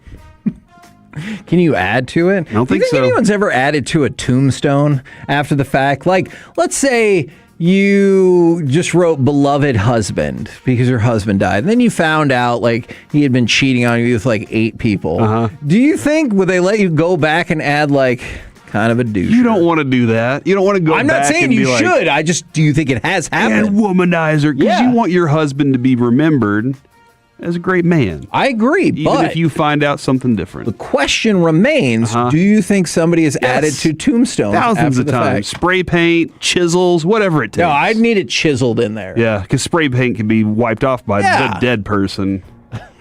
Maybe like, not, you're besmirching my name. maybe not that one. I'm rolling over in my grave. All right, overreaction or reality? This one I think is going to get some pushback. You could envision a world in which the Broncos missed the playoffs this season. Now, hear me out. They were an NFL best 11-2 in one-score games last year, including at one point winning 10 straight. Their quarterback is coming back from an injury. Overreaction or reality? You could envision the Broncos missing the playoffs this season. I think their offense is going to be better. I think this is an overreaction. But in the world of reality. Wait, I'm sorry, what? I think it's an overreaction. Oh, okay. But reality is that, yes, you can see that world happening. Not because of the Bo Nix injury. More about because I don't know how the defense is going to adjust to some of the losses they had in their coaching world. And maybe it's the same. Maybe it's exactly what it was last year with Vance Joseph. But defense typically doesn't just stay the same. So I will say I think it's an overreaction. Adding Jalen Waddle, I think, is going to make their offense that much better this year. Alec, what say you? Overreaction or reality? You can envision a world in which the Broncos miss the playoffs this season. Overreaction. I don't think I can. I think they're too talented. They got better on offense, just on paper. We got to see what Bo Nix looks like coming off the leg injury, but I'm actually really excited to see what Davis Webb is going to do as their offensive coordinator, since Sean Payton says up and down he is handing off play calling to Davis Webb. Yeah. I want to see if he is. But you heard what he said. He was like, but you know how you're in driver's ed and you got the kid's the driver, but the driver's ed teacher has the brake. I'll be next to him. That's what he said. Yeah. So and it's just like Shoddy was saying that in a presser, I think last week that we carried here, where he was like, Christian Parker is going to learn that he's not the head coach. There will be times that I will get in his ear and say, we need to rethink that. We need to look for something else. But, for the most part, he is going to be on his own and he's going to be making a lot of the big time decisions. I hope it's that way because I think this could be a fun experiment that opens things up and brings some new life to that offense. I promised I was going to bring up this prompt regardless of the Gavin Dawson tweet. Overreaction or reality? Sure, you'd be in on the Cowboys either way. But Caleb Downs is also must-watch TV for you. I'm glad this existed before the tweet. Overreaction. Ooh. Not yet. And we talked about it a little this morning. Like, that dude is a play wrecker. Yep. I don't know how many times I'm going to go, man, what a splash that was. But I know a lot of times I'm going to go, that was the correct play to make. Very Cooper Flagg. And then we said that about Cooper Flagg going into everything. Splash. Guys, I was already ready for this. Yeah. And so maybe that's what's going to happen with Caleb Downs. But at the moment, I've been watching him in these practices, and I'm like, okay, good. He gets it. He understands it. He watches film probably more than anybody out there. Him and Sean Lee, it's probably those two, watching film all the time, right? Sean Lee still to this day. Sure. What's the old adage? Sean Lee, you go to his house for Halloween and he's passing out film to kids. Same thing with Caleb Downs. He's like, you're going to want to see that cover 3. Yeah, exactly. Match quarters here. So I think that's where he's going to be. But I do think there are people that are so excited to be right about him. Right. So excited to see him at this level. So excited to see what they saw last year on this level. So I think it's an overreaction for me, but I think for most of the people out there, this is a dead-on reality. Alec, overreaction or reality to you? Sure, you'd be on the Cowboys anyway, but Caleb Downs is also must-watch TV for you. Reality. I can't sit here and talk about this guy leading up through April and saying that he's probably the best player in the draft in my book, and regardless of where he went, not say that he's not must-watch TV. I have to back that up because I believe it. I still think that he was probably maybe the second best player, if not the first in this draft class. So I think he's going to be, and because I'm a football snob, he doesn't have to make the splash plays. If he's not getting thrown his way, I'm still looking for his jersey number to see how his coverage looks, and I'm still going to be applauding him. Now, I brought this one up on Monday, maybe, but we didn't get to go all the way through with it. Overreaction or reality, at least 4 quarterbacks will be selected in the first round of the 2027 NFL Draft. Sports Illustrated has 6 going in the first round, with Arch Manning at 1, Dante Moore at 2, Darian Mintz out of Miami at 3, CJ Carr from Notre Dame at 4, Jaden Maivia from USC at 16, and Drew Mestamaker at number 22 out of, I'm just going to say, UNT. I know where he goes. Don't credit that right now. Taven Jackson's the starter there. Good point. All right, out of Oklahoma State. So you only have to say 4. Overreaction or reality, at least 4 quarterbacks will go in the first round of the next NFL Draft. I think 4 is a fair number. Okay. 6 would be very ridiculous. True. Because some of these quarterbacks are going to play themselves out of it during this season. Their teams are going to play themselves out of it. Injuries happen, all sorts of stuff. We're not wishing that injury upon them. It just these are natural things that happen. But I think 4 is a very fair number. What's fascinating to me, Kevin, about this, and I'm sorry that this kind of detracts this a little bit, but when I looked at this list that you were talking about here, it's offense heavy in the first round. Right. And Alec. And Texas heavy. Defense defined this NFL draft this year. Offense was like, I don't know, man. Pick a receiver, you might get lucky. And one of them will probably get hurt in New Orleans. It was like every one of the best players was on defense. And this year, this offense is where it's at. And like you just said, receiver heavy with Jeremiah Smith leading the way there. Yeah, Jeremiah Smith might be the best wide receiver prospect in several years. He would have been the top wide receiver pick in this draft as well, to go along with the possibility of going at least 1, 2, if not 1, 2, 3 on quarterbacks. And then I don't want to take out love Jeremiah Smith so much. He's awesome. You'd take him over every number 1 overall pick in the history of the game. Okay, maybe not that far. Oh, okay. Over number 4 picks, I'd have to do more research. But then you have Cam Coleman as well. Stud. And so, there is a ton of wide receiver and offensive talent in this draft. All right, Alec, we go to you then. Overreaction or reality, at least 4 quarterbacks will be selected in the first round of the 2027 NFL Draft. Reality. I think so, too. The truth is, there's a lot of bad teams in football right now. And there's a couple of teams already that have multiple first-round picks next year, so you could see a lot of maneuvering and jockeying for position. Jets have 3! They have 3, and I could see them moving one of those to a team that wants to come up and get a quarterback. Agreed. One of those fringe playoff teams. Maybe the Colts regret Daniel Jones. Maybe some team that's kind of like on their level is like, there's a chance for us to move up a few spots and get our guy for the future, even though the future isn't even now. Like the Rams did with Ty Simpson. Yes, I'm with you on that. We're the KNC Masterpiece right here on 105.3 The Fan. Coming up next, we move into the Expressway where we've got some My Buddies and Idiot, but we will kick it off with Texas Rangers manager Skip Schumacher next right here on The Fan. If you're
on-time experts. KNC Masterpiece back here on 105 through the Fan right now, brought to you by Trajan Wealth and Tropical Smoothie Cafe. It is time to chat with the Texas Rangers manager, Skip Schumacher. Good afternoon, sir. Good afternoon, guys. How y'all doing? Man, we're doing okay, and I bet that's as good as can be expected after a game like yesterday. I want to go to that first inning where I realized the numbers look bad and there was an error, but what do you say to deGrom, or what does he say when it's not like the ball was getting hit hard? It was an average exit velocity of 72.3, but the runs still pile up against you. Yeah, I think there's just frustration, right? I mean, those hits are going to happen, but I think if you ask deGrom, I think he's, more upset about not being, inside the strike zone, ahead of the count, putting guys away, with his really good fastball or his slider. His slider just didn't have, really the effect that it normally had last night, and I think that, ended up being kind of the story. Him going back out after the first inning was a little bit of a debate, to be honest with you, with me, and coming off kind of that injury, about a week ago, but ended up getting, a quick second, going back out in the third and then into the fourth, and we just needed inning coverage and thought we could fight back. And we ended up fighting back. It's just we couldn't stop their offense, unfortunately. What was the tipping point in that debate? Is it deGrom just kind of saying, I'm okay, I can go? Yeah, I mean, he was, I think, frustrated and didn't want to, go out after one inning. I think that's number one. Number two, he knew where our bullpen situation was at. And, after, a 10-game stretch, day off, 9-game stretch, day off, it's, we got a lot going on, as far as innings on the bullpen. So making sure that he wanted to go back out there and try to, at least give us 5. And he did a really good job after that first inning. Going in the second inning, I think it was like a 7-pitch, inning. So we were kind of almost back on track and then just kind of got away from us after that. I do feel like the starting pitcher, Skip, do have a lot of badge of honors that they carry with them, but helping out the bullpen seems to be one that they take a lot of pride in. They really do. They know what's at stake out there. They, if they can get an extra inning, they know the residual effect the next day or the day after, and not having to use kind of a leverage guy in a down game is a big deal for the next day. So, there's a lot of, effects when a starter goes, either long or short in a good or bad way. And so, for him getting a couple more innings, believe it or not, really did save us. You were talking a little bit about deGrom struggling a little bit with that slider, and I know you're a position player, but do you know kind of what's going through a pitcher's mind whenever they don't have that pitch that they know they can get people out with, and they don't have one of their best pitches, kind of what they're thinking? When I first came up in 2005, we had Dave Duncan, obviously, in my opinion, should be a Hall of Fame pitching coach. He told me, and Chris Duncan, at the time was one of my good buddies, we came up kind of together, that a pitcher never knows exactly what they have coming out of their bullpen off-speed wise. So they always try to establish the fastball, but they never know what the slider, curveball, changeup look like. So just remember that as you, first and second inning, you're at bats. So I've always thought about that when I was a player, and then watching it in the game, seeing, what our starters have right away is kind of a sign of, when they need to make the adjustment either early on or later, and what the other side is picking up. And you could tell kind of right away the frustration he had with his slider and kind of fastball command. And then, couldn't really make the, a total adjustment that he needed to make later on in the game. The hitter probably tells you exactly what that off-speed stuff's doing, huh? Yeah, I mean, when you see these, well, I'm just saying, when you see these takes, and kind of, ball out of hand, that it's not just the typical spin and depth of the slider. Yeah. And so you have an idea right away. Now, all that being said, how much worse did you feel like that Langford error made a lot of these problems? Yeah, I mean, listen, I prefer guys to side on the, on aggression, and I want you to be as aggressive defensively and on the bases as much as you can, but also be smart. And I think, as a base runner, when you're on second base, at first and second, and I think there was nobody out, you do freeze halfway on kind of that bloop single in left field when it's in front of you. It's like a really tough read as a base runner. And I think Wyatt knew that. And as soon as he got kind of a clean hop and he kind of saw the base runner, a little bit halfway, maybe 3/4 of the way, he thought maybe he could have a force out at third base. So I understood the mindset Obviously, the throw wasn't ideal, and he'll tell you that. But I think the mindset was right. You've seen it, even in the World Series last year, where it was kind of a short hop. They tried to get him out at second base, or it might have been a line drive, and they caught it. And Miguel Rojas made a really good pick to double him off. It's kind of the same situation. You're kind of in no man's land as a base runner. And I think that's what probably Wyatt was thinking. Just unfortunately made a bad throw. Can I ask you a question then also as base running goes? And this is, very remedial high school baseball stuff, but it was always don't make the first or third out at third base. And I'm just kind of curious, Berger was trying to leg out a triple and got that third out at third base. Is that where you're like, no, man, I love the aggression? Yeah, I mean, I gave him the green light to steal the other day, and all of a sudden he thinks he's like, base stealer, this 5-tool speed guy. Vince Coleman out there, yeah. Yeah, it's unbelievable. And then I look up after he smoked the ball to center, kind of took a weird bounce and went to the wall. And I thought it was going to be a stand-up double, and then I saw him going to third. I went, oh my God, here we go. And listen, he's playing against his old team. I'm sure there's something, in back of his mind about that, and trying to, play as hard as he can with something to prove. And he tried to go to third, and obviously that would have been like a great spring training out.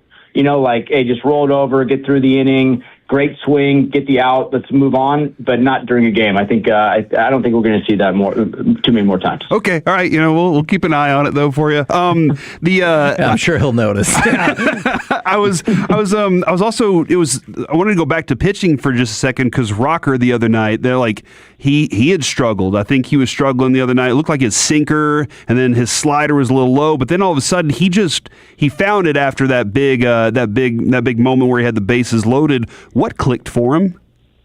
Yeah, that's kind of my point, right? It's like you could tell that they were on the slider, pretty early on with the swings they were taking. My point of with deGrom last night and compared with Rocker the night before. Rocker made a really good adjustment. Obviously, the Brandon Nimmo home run really, he was able to take a deep breath because that could have changed, the game and the trajectory of the game as well. But after that home run, kind of settled down, him and Teagues felt, it was a little bit of a change of the slider of, the sights as far as where to start it and where it should finish.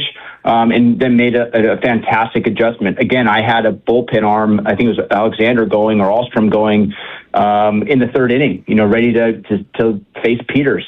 And then he gets out of that inning and goes into the sixth inning. So, which was again gigantic as far as where our bullpen was at the time. So, Rocker made a really, really good adjustment. This guy has made strides. Obviously there's been a few learning and teaching moments throughout the year, whether it's covering the bag or pitch selection, that type of thing. But you have to realize how many innings he has at the major league level in his career.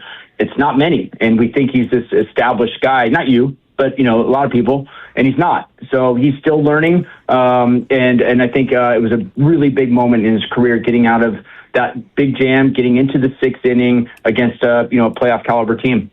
Now, yesterday broke a string of 14 straight games from the Rangers starting pitchers where they've given up 3 or fewer runs. And I know the offense has picked it up in the last couple of games, but you kind of talked about this over the weekend, and you're like, it can be frustrating to have our offense go cold when those guys have picked it up when they really needed it. Have you ever seen any of the hitters talk to the pitchers or apologize for not turning more of these performances into victories along the way? I don't think it's a team meeting or anything like that, but I think, the team is very tight inside that clubhouse, and they always talk about, picking each other up. It's not in not like a team closed door meeting, but, they will walk by them and say, we got you, or, my bad or our bad, we'll get you, whatever it is, that type of language. But, there's so many conversations off of the field that these guys, whether it's dinner or at coffee the next morning. I was at breakfast, and Evo had a bunch of guys talking through some stuff at breakfast with multiple teammates. He did that 3 days in a row as I was at the same place with other coaches. So there's always conversations that are happening, and I think that is a natural kind of conversation with offense and pitchers, and trying to make sure that they know they got each other's back and when they're struggling.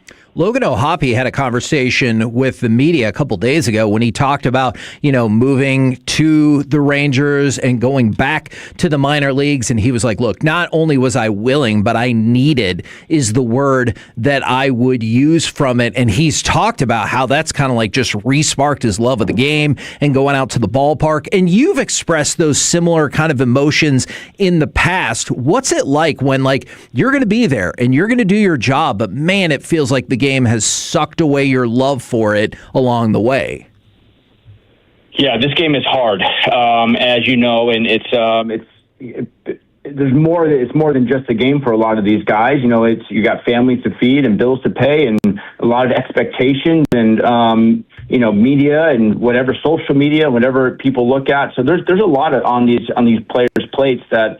Luckily I didn't have to deal with some of it when I was a player. There was no such thing as Twitter or whatever at the time. So, now there's a lot of things that if you start reading into it, it gets challenging. So, Logan, was very, very open when we traded for him, how he wanted to come and work and asked, different opinions and wanted to work on them in AAA. I mean, he was very, very open to the idea, wanted the mental and physical reset, felt like it was going to be healthy for him and for us as an organization, which, man, you don't hear that from a guy who has hit 20 home runs 2 years ago and he's 26 years old, right? Like that just does not happen. And he wanted it, and credit to him. He went down there, worked, felt like he found something on the catching side and hitting side.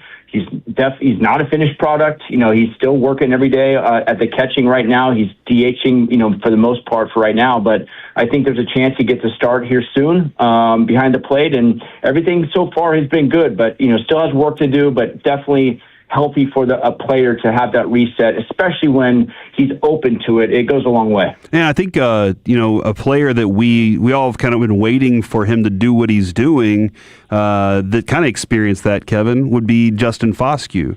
Yeah. And the up and down nature he's had with this club. And then this year, as you told us, you were like, he has a home right now for sure. And he just seems like whenever he's in that zone, he is one of the most fun hitters to watch. He is. And I mean, what an at-bat he took against Jordan Hicks last night, throwing 100 miles an hour in a slider that he hits, down the line for a home run. I mean, it's just what he's doing right now, and just missed one in center field. The at bat before, maybe the first at bat.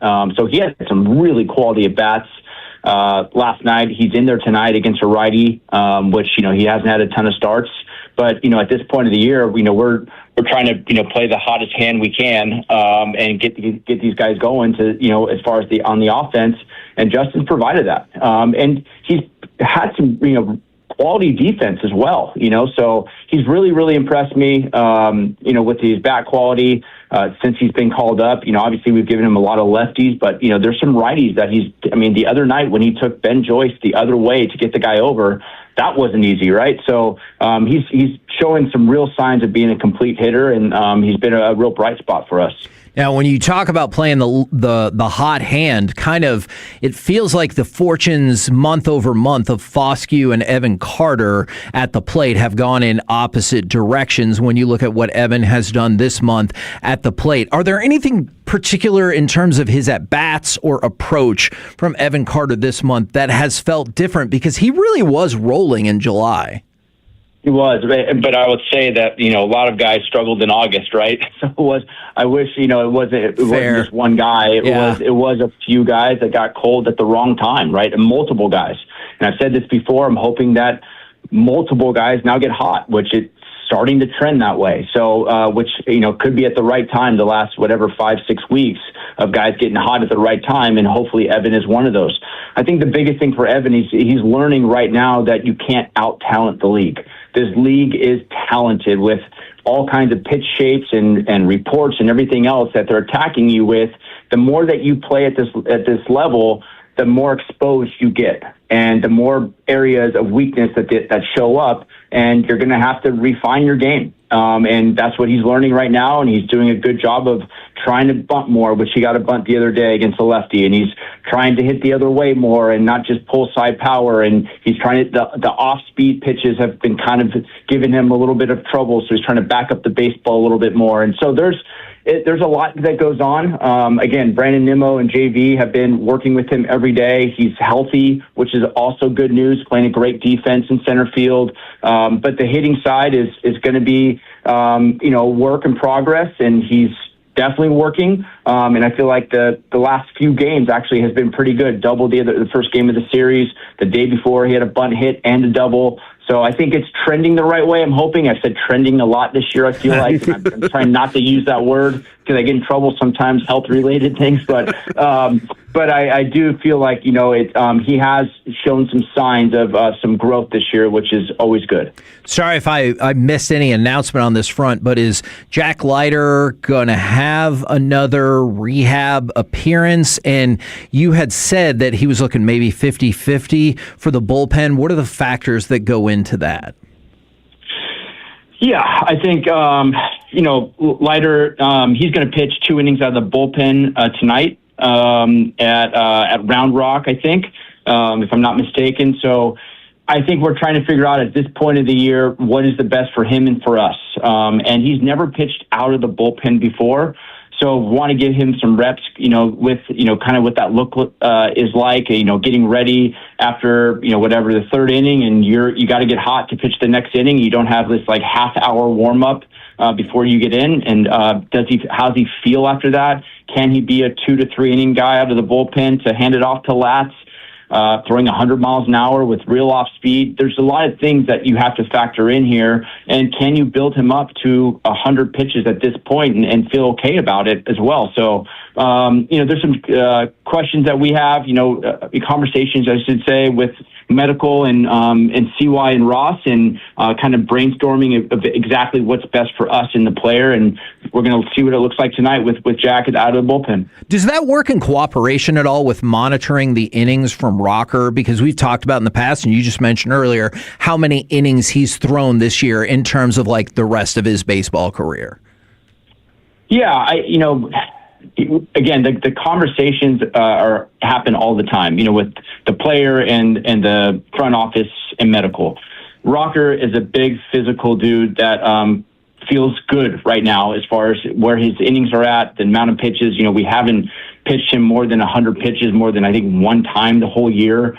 And so, he's recovered. Now, having said that, he's had on 4 days rest, I think 3 out of the last 4 starts, because we had to kind of push back deGrom and kind of bumped up some others. And unfortunately, Rocker was one of those where he's been on 4-day rest the last 3 starts. So trying to back him up potentially this next start is, or keep him on his normal pace is kind of the conversation we're having internally. But the recovery wise, man, he's feeling good. Throwing 96 miles an hour with a good slider still. So obviously still needs to develop that changeup. I'm going to still yell and scream at him about that. But I think he's so far health-wise he's been okay. All right, Skip. These are the last 2. They're super easy questions. So, but this is the last time we talk to you before I throw out the first pitch next Monday. Okay. Question number 1: glove or no glove? I'm not going out there to play catch, but I am going out there to throw. Do I take a glove with me?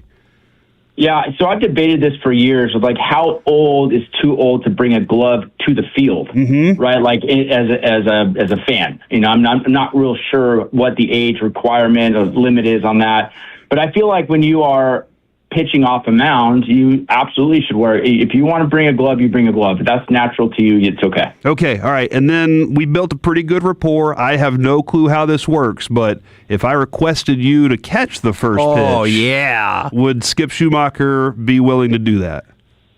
Yeah, absolutely. If you one-hop me, just be ready. There's going to be some backlash on these calls if you one-hop me. So I just want you to be prepared. If you call me out, you better not one-hop me. I bet right now I'm high and in on righty batters, so that's what I'm working on, is making sure I get it down and up a little bit. So I'll be all right. I don't think I'm going to one-hop you, Skip. Okay, sounds good. All right, awesome. Thank you very much, good sir. We will, I guess, see you on Monday then. All right, look forward to it. Thanks, guys. There you go. Texas Rangers manager Skip Schumacher right here on 105.3 The Fan, which I interpret that as perhaps breaking news that he will indeed catch your first pitch. But What I'm thinking, I don't believe that you'll one-hop him, but can you imagine a scenario in which he's on the show on that next Wednesday? And unfortunately, if they had lost, he's like, tough loss last night. He's like, yeah, tough like your first pitch. Like, it's going to be something like that he's catching it. He is very concerned about the one not making it, too. So that was... How many of these has he seen? Probably thousands in his career. Think about how many games he's been at. There's 365 games a year, it feels like. For guys who play baseball all the time. But the other day, I was talking to one of our sales assistants or sales associates about it, and the first thing she said was, "Are you going to make it to home plate?" And I was like, why is everybody so concerned about this? Derek Holland texted yesterday, Kevin. He was like, "Don't worry, I got you." I have no clue what that means, but I need to go. I need to make sure I throw. So that's my manager right there saying, "I'll be there for you." And Heck yeah. I think he can't wait to see all three of us out there, dude. So I'm excited about that part from a outside of Rangers play point of view. For the Rangers themselves, Leiter it looks like they're shooting for 2 innings out of the bullpen tonight, and then they will reevaluate based on how he does, how he feels.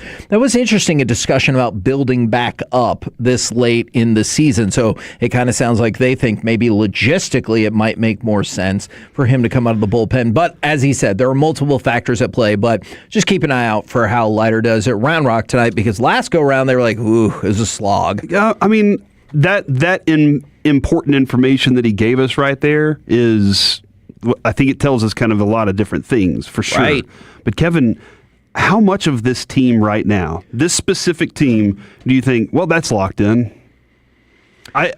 The only thing I think is that Ezekiel Duran is playing. Like, that's the only, and I don't even know where he's playing. I just know he's in the lineup, and we'll build it all from there, because everything else still kind of has to figure its way out in these last 30 games. Well, I mean, he said it himself. You got to play the hot hand. Yes. And you've seen Foscue going from meh in July to okay in August, so he's getting more opportunities. When you've seen the exact opposite from Evan Carter, I think that's going to lead to fewer opportunities. That's an interesting thing, because the other day somebody was messaging me, and they were like, hey, why not hit Foscue against lefties also, if he's the hot hand? I get it. And I looked at his OPS, it was like 1 point something against lefties, and then it was like 590 against righties, and I was like, this is why. Yeah. But if he's feeling that, he's like, hey, hitter's going to hit. Go up there and do that.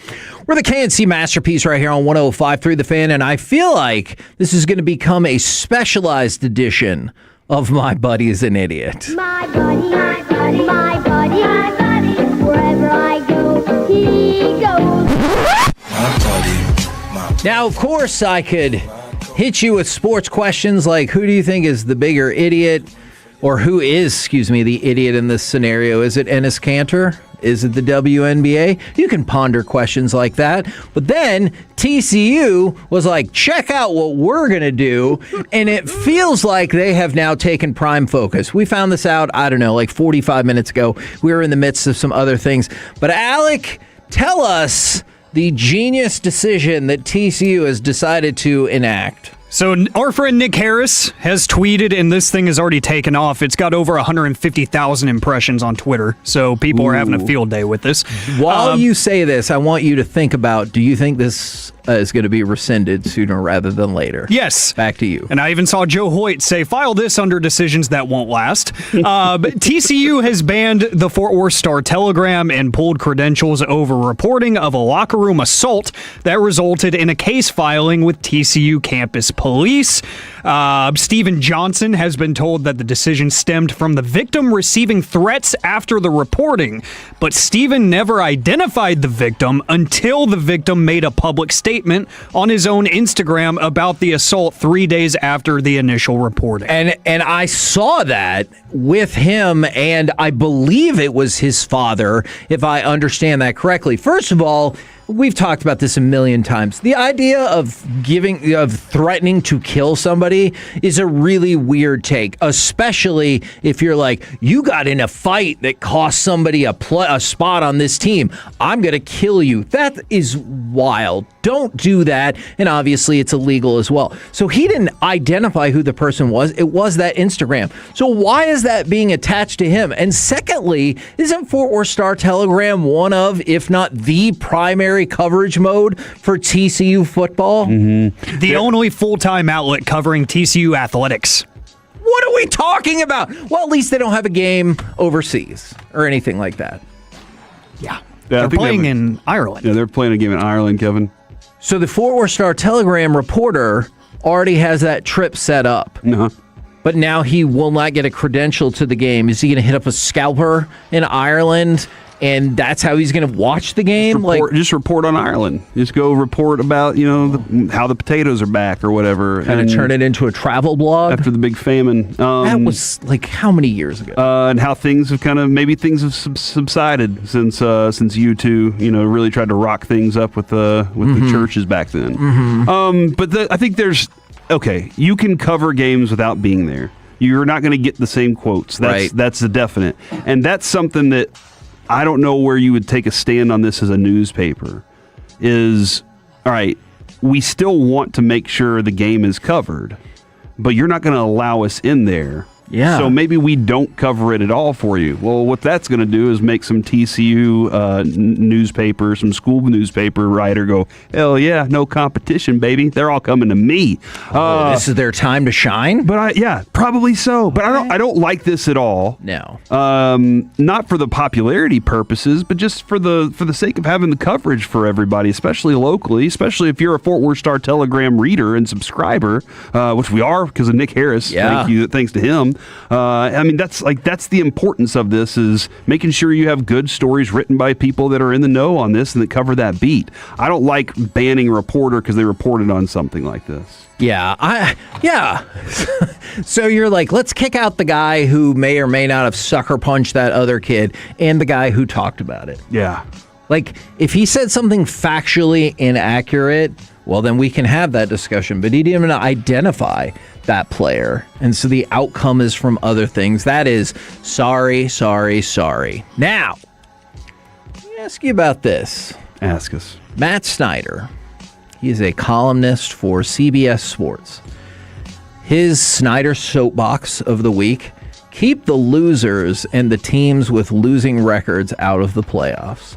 So his suggestion, obviously they would not pick this up on the fly, is that, well, now the leader of the AL West is at a stout record of 66-66. But before that, there was a losing record that led this division. Let's say a losing record team eventually wins this division. He thinks if you have a losing record in baseball, you should not make the playoffs, and it should then go to the next best or the best record that was not going to be in the playoffs. And so we'd be kind of like getting rid of the point of divisions in general. We have talked about this over the years with the NFL. What do you think about that take, especially since it kind of feels like the AL West might be there? Is he an idiot? I don't think another team should replace him. Oh, just one fewer playoff team? Yeah, if there's not enough winning records, no playoffs at all. The National League gets the World Series, Okay, well, wouldn't we just take out that one team? Well, what if every team in the American League has a losing record? I know mathematically it's tough, but I bet you could make it happen. Yeah. Interesting. This is a wild scenario, Kevin. But what if we did it that way? Maybe there's only 2 teams that get to play in the AL and 6 or whatever or 7 in the West in the National League. I don't know. I think it's ridiculous also, but I also think it's ridiculous that you have teams that aren't good enough to win.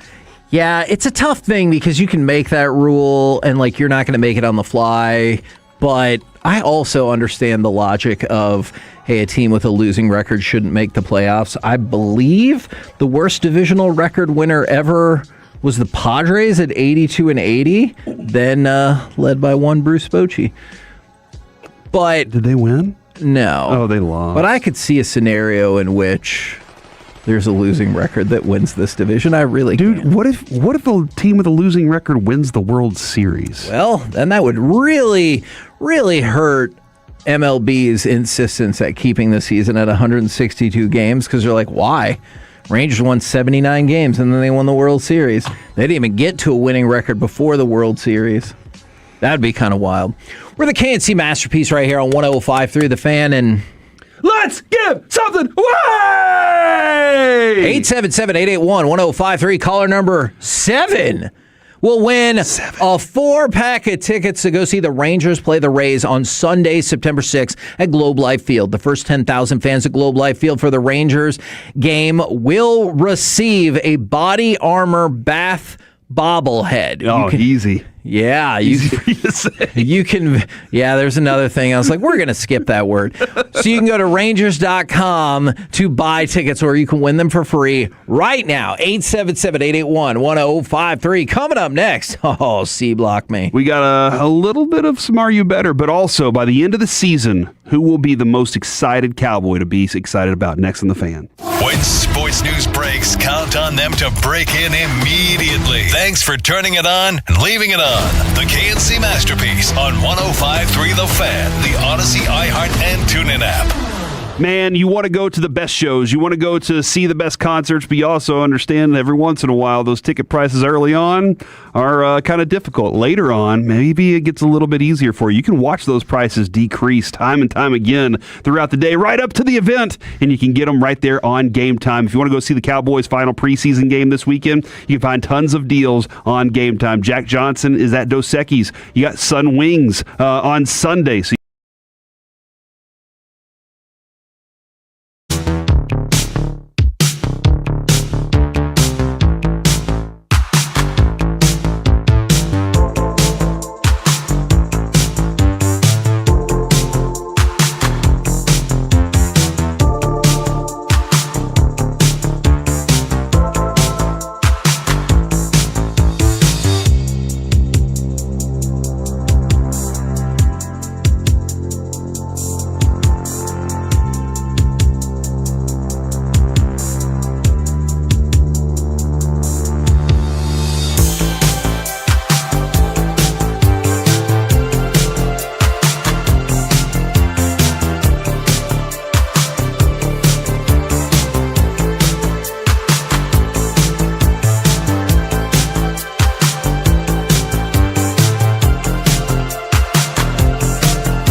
105.3 The Fan. KNC Masterpiece right here on 105.3 The Fan. I want to remind you that we've got a contest that starts tomorrow. We got C Block in about 45 seconds. But tomorrow, we're teaming up with Dr. Pepper for a one-of-a-kind fantasy football giveaway. You got 6 opportunities to qualify. Thursday in the 9 a.m., 1 p.m., and 5 p.m. hours. Same on Friday. We will give you a keyword. If you are the winning caller, first of all, you'll win a Dr. Pepper prize pack. So hooray! But you will also advance for the opportunity to win the one grand prize, one of a kind. You can hold your fantasy football draft inside the very same Cowboys war room at the Star where they actually make their draft picks. Wolchuk's going to be there. Broadus is going to be there. It's an extravaganza! Ooh, I don't think you can say that.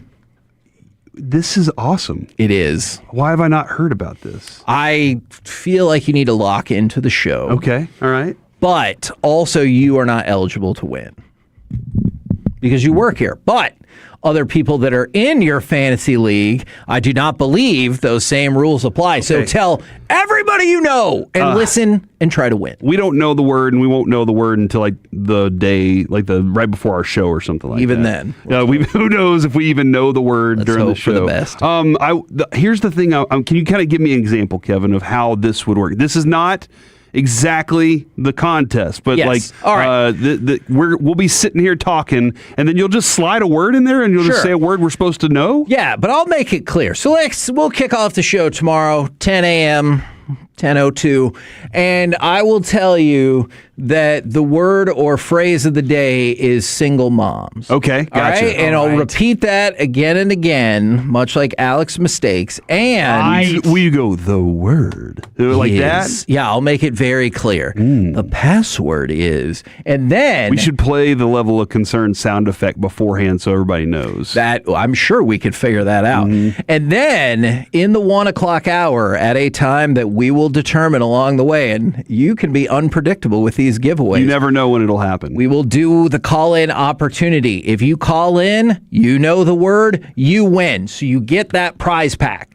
But you're also going to be one Dr. Pepper prize pack. You're going to be one of only 6 people who will be put in the grand prize drawing to win. That is nutso. That is wild. So, Kevin, that was going to be the first thing I talked about in the C block. So thank you very much for stealing that from the segment. Now I don't know what to talk about for the next 2 minutes. Okay. I was going to say, you were not going to do the entire segment about that. Oh, you don't know what to talk about for the next 2 minutes? No, I got it. We're good. I had something. I know you do. You're always prepared. But I just always like to give you a hard time because we're friends and coworkers and stuff.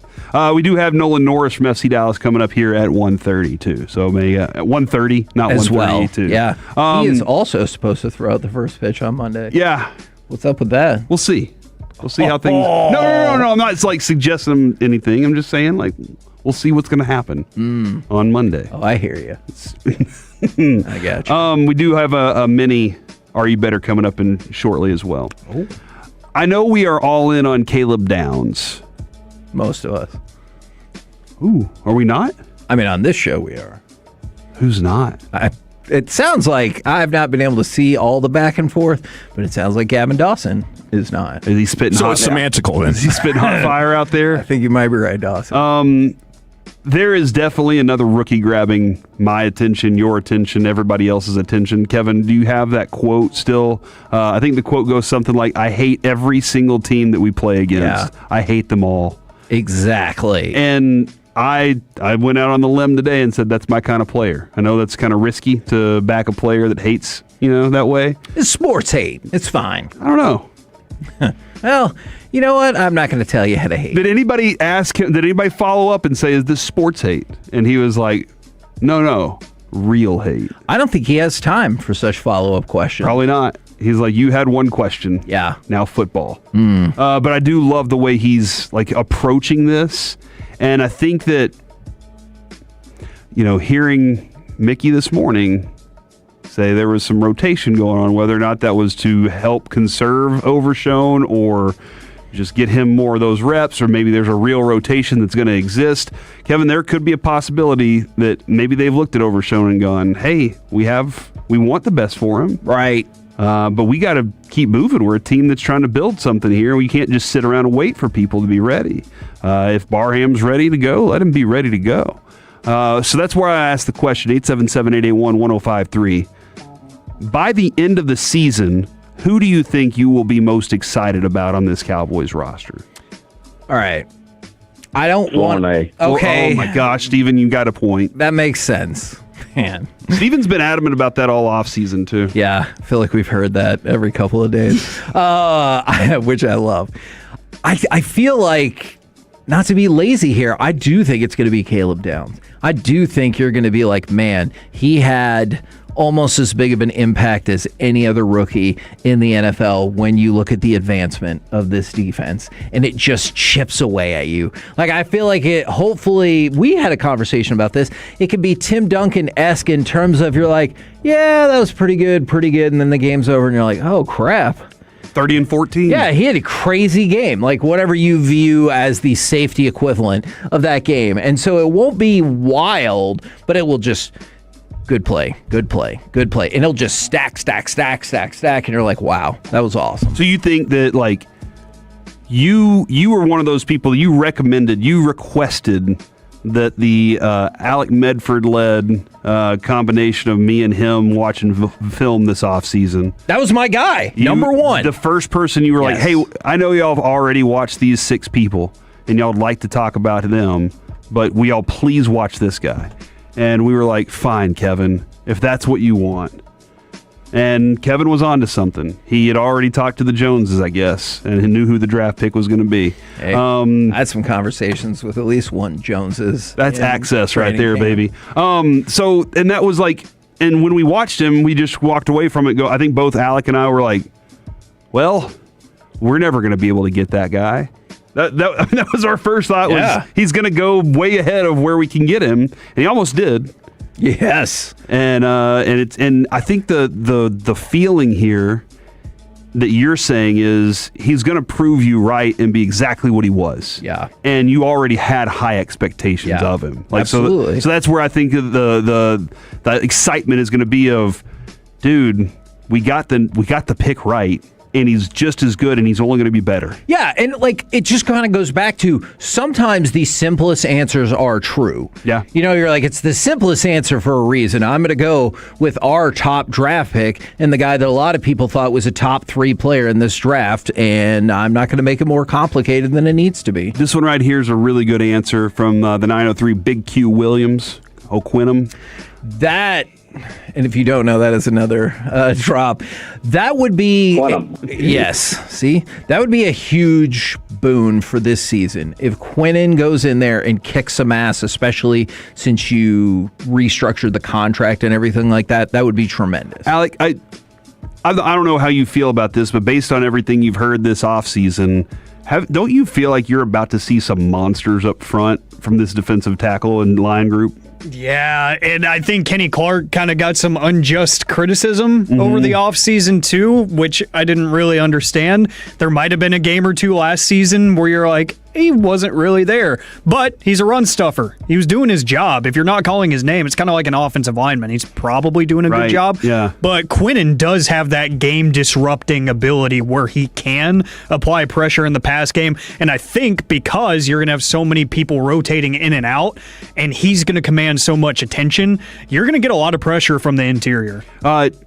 Rashawn Gary gets lost a lot of times, but I think y'all are all going to go, oh yeah, he made a big play in that game. Yeah. Or had a meaningful job on the defense this game. You saw the impact he made. I think you're going to see it a lot. Alec, do you have somebody that you're like, by the end of this season, I think we're all going to be very excited about this guy? Revel. I think it might be Revel. Great. I was excited about him coming out of the draft, but like you, Corey, I was like, first-year player coming off of a major knee injury. No expectations whatsoever from me last year. And now this year, now that he looks healthy, and it seems like he's going to play starter reps. He might not be the first guy on the field, but he's going to get the snaps of a starter. I think you're going to like the consistency that you see from him. Yeah, I think that's an exciting player whenever he gets his time. And I think he's going to get plenty. I think he's going to get plenty of opportunities to go show who he is. it sounds so easy that it's Barham. I think he's going to take a starting role by the end of the season. Hey. And this is way too early. And but that's why I love this question. If he doesn't get a starting role, he takes a starting role, then that's going to make you feel a lot different about the depth at linebacker. So, if it's a scenario where, unfortunately, somebody got hurt or they're just playing really bad or whatever, then you'd be like, oh, well, that's not my favorite. But if it's because he takes a starting role and you're like, we can't not have him out there, then I think that's going to do wonders for your linebacking core, your depth, and then your overall defense. Kevin, I didn't get to this story yesterday, but I wanted to make sure of it. What's the disease that you think sounds the worst? Because Scotty Scheffler admitted that he played the BMW Championship with hand, foot, and mouth disease and refused to withdraw from the tournament. I just think that's wild. But we know, you go to work all the time sick, and you're just like, if I can make it sick, I'm going to try. Even if I get all my coworkers sick, it doesn't matter. They don't care. If the whole show's sick, who cares? Right. As long as we got that show done that day. But if you know you can't make it, you're just like, I'll be going to the restroom all day during this show. It's not going to work. Then you don't. But I think hand, foot, and mouth sounds the worst. I am going to go it's terrifying with the flesh-eating virus. Oh, yeah, that one's bad. Now, I had to double-check this before. Does it actually eat flesh? Here's the thing, it does. Oh, no. But also, your survival rate is about 70 to 80%, all right? So you'd prefer not getting it, of course. But when you hear flesh-eating virus, don't you just assume you're done for? And 'tis not the case. And it can become life-threatening really, really quickly. But there's a better than not chance that you survive. So obviously I would prefer to never get this, but it sounds like instant death. Oh, he has flesh-eating bacteria thanks to that outbreak monkey. Dustin Hoffman can't save him. He's a goner. Yeah, that's a good point there. Hand, foot, and mouth's always made me feel like both my hands and feet are going to fall off, and then I'm going to decay from my mouth. Do you ever think, though, it also sounds like a stupid disease to get? Because you're like, what were you doing? Were you just like, and you had your foot in your mouth? Yeah, and that's how you got the disease. I know that's not how it works now because of children, but before I had kids, I did not know that. Kids love to get hand, foot, and mouth disease. Alec, there are two options here. You can either, if you have a good one, you can say that. Or you can go ahead and hit the button for some Are You Better? How about I do both? I say Lyme disease because why is there a disease named after a food that tastes pretty good? And also, lime on the coconut. And Corey, I do like to hit buttons. You're Daryl Strawberry. Yes. You play right field. Yes. I play right field too. So? Well, are you better than me?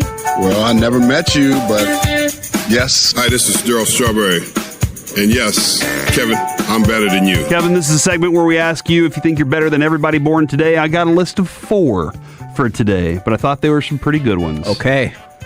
We'll start off with the lightest one, I think, but I think you like him. John Mulaney turns 44 today. I think John Mulaney is hilarious. Y'all experience some similar habits. True. Cocaine. That is true, man. His life trajectory, no, not that. His life trajectory, in and after the drug addiction has been wild. Pretty wild.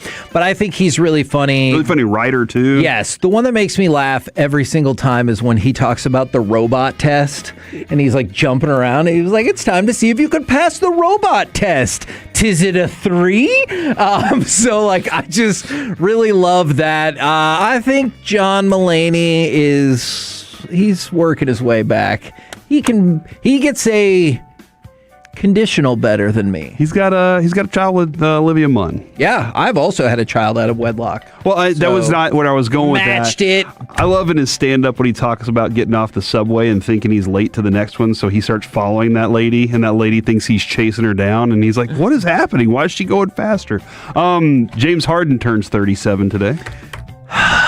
This is tough, because I want to say that I'm better, but we learned that he has made, $500 million in his career, and he hasn't won jack-ass in terms of team success. So, congratulations, sir.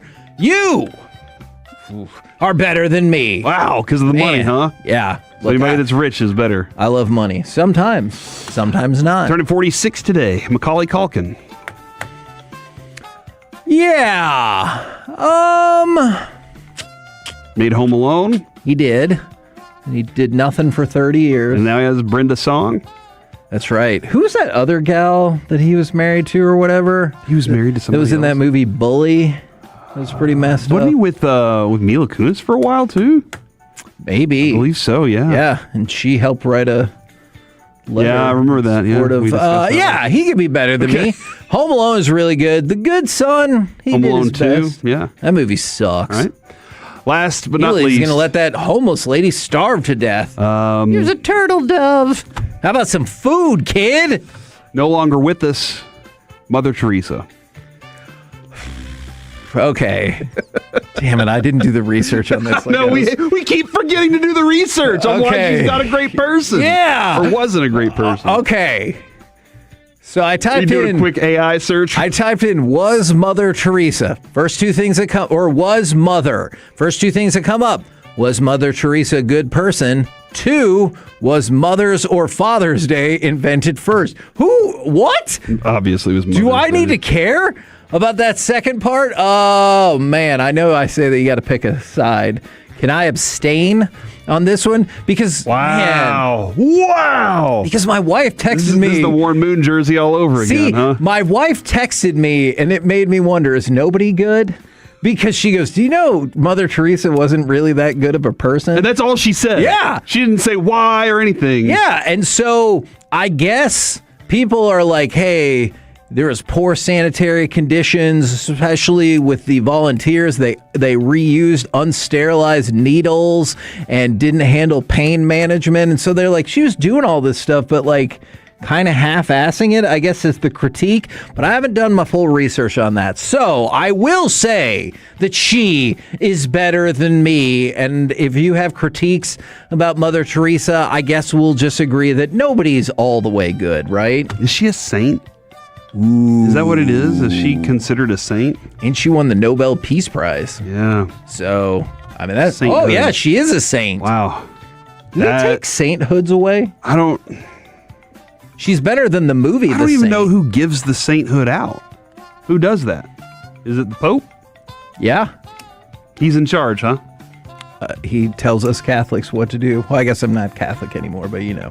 We're the KNC Masterpiece right here on 105.3 The Fan. Coming up next, I was going to say let's talk about what happens with college football rosters now. Maybe we'll talk about the Wings. Maybe people will get their counter arguments about Mother Teresa. And we'll talk about Nolan Norris from FC Dallas. Unless he was listening to the last part of that segment, then he might cancel. We'll find out next on The Fan.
Masterpiece is brought to you by the personal injury lawyers Frankel and Frankel. If you've been injured in a car or truck wreck, call Frankel first, 214 or 817-333-3333. With Frankel and Frankel, there's never an out-of-pocket cost. They only get paid when you win. Frankel and Frankel, the go-to car and truck wreck attorneys in Dallas. Got to get to the 8. He's going to take off and run. Mendoza weaves his way first and goal. Diving toward the end zone. Touchdown! KNC Masterpiece right here on 105.3 The Fan. Let's talk a little bit of college football. We got Nolan Norris coming up in just a few minutes, but a lot has transpired since we last talked about this. So, the SEC followed the Big Ten. The Big Ten was unanimous in its opposition to athletes leaving the NFL and returning to college teams. So the SEC are like, hey, we're going to vote on it. We're going to figure it out. And they have put together a rule to stop NFL, NBA, and WNBA players from returning to school. They also made that unanimous. There was no word as of yesterday if Lane Kiffin, the LSU football coach, and Will Wade, the LSU men's basketball coach, would continue to pursue the two players that had committed and would theoretically be in violation of these new conference rules. And then Mike Florio put out an article that there is a report that Lane Kiffin and LSU instigated the fifth-year lawsuit. Oh, really? Perhaps with the idea that, hey, we know how this is going to go, and let's go ahead and challenge it.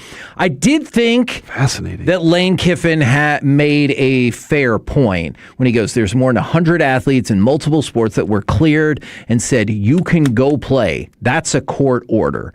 If you think back on all the different court orders of great players that were granted, whether it's Pavia or Chambliss, they were allowed to play a 6-year. We followed the court orders. I think you get into a really interesting situation as a conference if now you're saying, well, we're not going to follow this court order.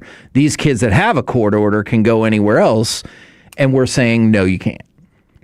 And on that specific point, I think he makes a valid argument. Yeah. Everything else, though, you feel like it's... I mean, if you find out that he was at the crux of getting this to happen... And then he got the player... Yeah. Well, I mean, he is a super spy. We discussed this yesterday, how they were sweeping the Ole Miss for bugs because they were concerned about him bugging the place. That is true. Also, I will say, because we've kind of had a back and forth with some people on the text. There's like, well, this is a one-off situation. If I truly believed that this was a one-off situation, I'd be like, all right, knock yourself out. But this one-off is going to set precedent for potentially other things, and the NCAA seems to kind of do whatever the hell they want anyway. Mm-hmm. So who's to say it won't then go over to, well, now it's this, now it's this, now it's this. Yeah, no, this is the lengths that this thing could potentially go to, Kevin. I don't think this is just a stopping point for it at all. Oh, not at all. Because, all right, so let's take it through to the next logical steps. All right, so the SEC has voted and the Big Ten has voted. Well, there's a whole lot of public universities in those groups who get money from the state and the taxpayers and stuff like that. Are these kids or their attorneys not going to go back and say, all right, I'm filing a lawsuit. This is a public university, and you're telling me I am no longer eligible to play here despite this pre-existing court order? How does that work? Yeah, no, there's a lot going on. So we will keep an eye out on all of that. In the meantime, Mr. Medford, can you give me cut number 10, please, good sir? Enrique gets Carlton turned around. Keep going. The crossover, the fall away. Oh, that is pretty with a capital P. Pretty with a capital P. Let's talk about those Dallas Wings as they are victorious last night, 96-78 over the Portland Fire. In the meantime, they make the playoffs. It's the first time in 3 years the Wings have made the playoffs. Okay. And we thought this year, we were asking around, we were like, can they be good? And people were like, yeah, they can be good. But we were like, can they be better than that? And they were like, they might be a playoff team. Well, they kind of stumbled into that. Yeah, and right now they're the last playoff seed, but they're also within 2 games of the 5th seed. They did what they needed to do early, yeah. And now they're in place to do it. What kind of tournament run can they have? Indeed. Right now, let's turn our attention to the pitch. We will talk with FC Dallas defender Nolan Norris. Good afternoon, sir. What's up, guys? Thanks for having me. Yeah, absolutely. Now, I have to know, do you just bury the film from that Vancouver match, set it on fire, never think about it again, and move on with your life, or what's the story? Yeah, exactly. We know in the season there are going to be ups and downs, and especially after the month that we've had with a lot of games and a lot of travel. Obviously, we were disappointed for the game to go that way, but I think we take some learning lessons that we can, but we also can't let it affect our confidence too much. We need to look at the bigger picture of the way this month has gone and look forward to this next month where we have a few home games. So, yeah, obviously not happy with how it went, but now head down, keep working, and we look to rebound. Now, what were some of the lessons that maybe you or the team has discussed so far this week that you took away from that? Even if it was just one match, what are some of the things that you saw that you're like, well, we got to tighten that up or that can't happen again? Yeah, I think it was just little moments all over the game, whether that's individual moments, defending goals, whether that's collective moments in terms of keeping the ball or finishing chances. I think there were a lot of things that we either didn't execute or didn't go our way, and those things happen, and it was disappointing. But definitely, we're gonna make the most out of it, and embrace the challenges going forward. Now, I know you mentioned it's been a good month and you got to finish up with St. Louis on Sunday, but also, how excited are you for that September 5th match? If I have this right, it has been since May 13th that y'all have had an MLS home match, and I know that was always going to be stacked like that kind of because of the World Cup and everything. How excited are you to play in front of the fans at Toyota Stadium again?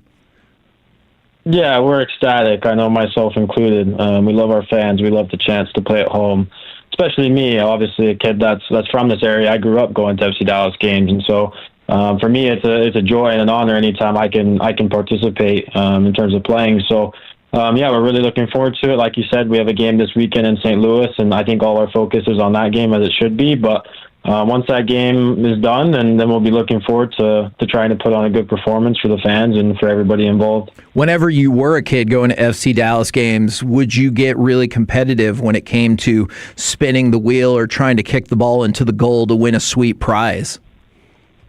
That's actually funny. Those are some good memories. They used to have the nice little setups and stuff. And my siblings and my teams, we'd go kick the ball around. But it was fun. We always dreamed of being on the first team.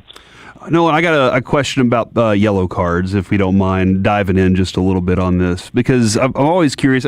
First off, do you ever ask the ref if you could have the yellow? Can I have that and collect them? I've always wondered that.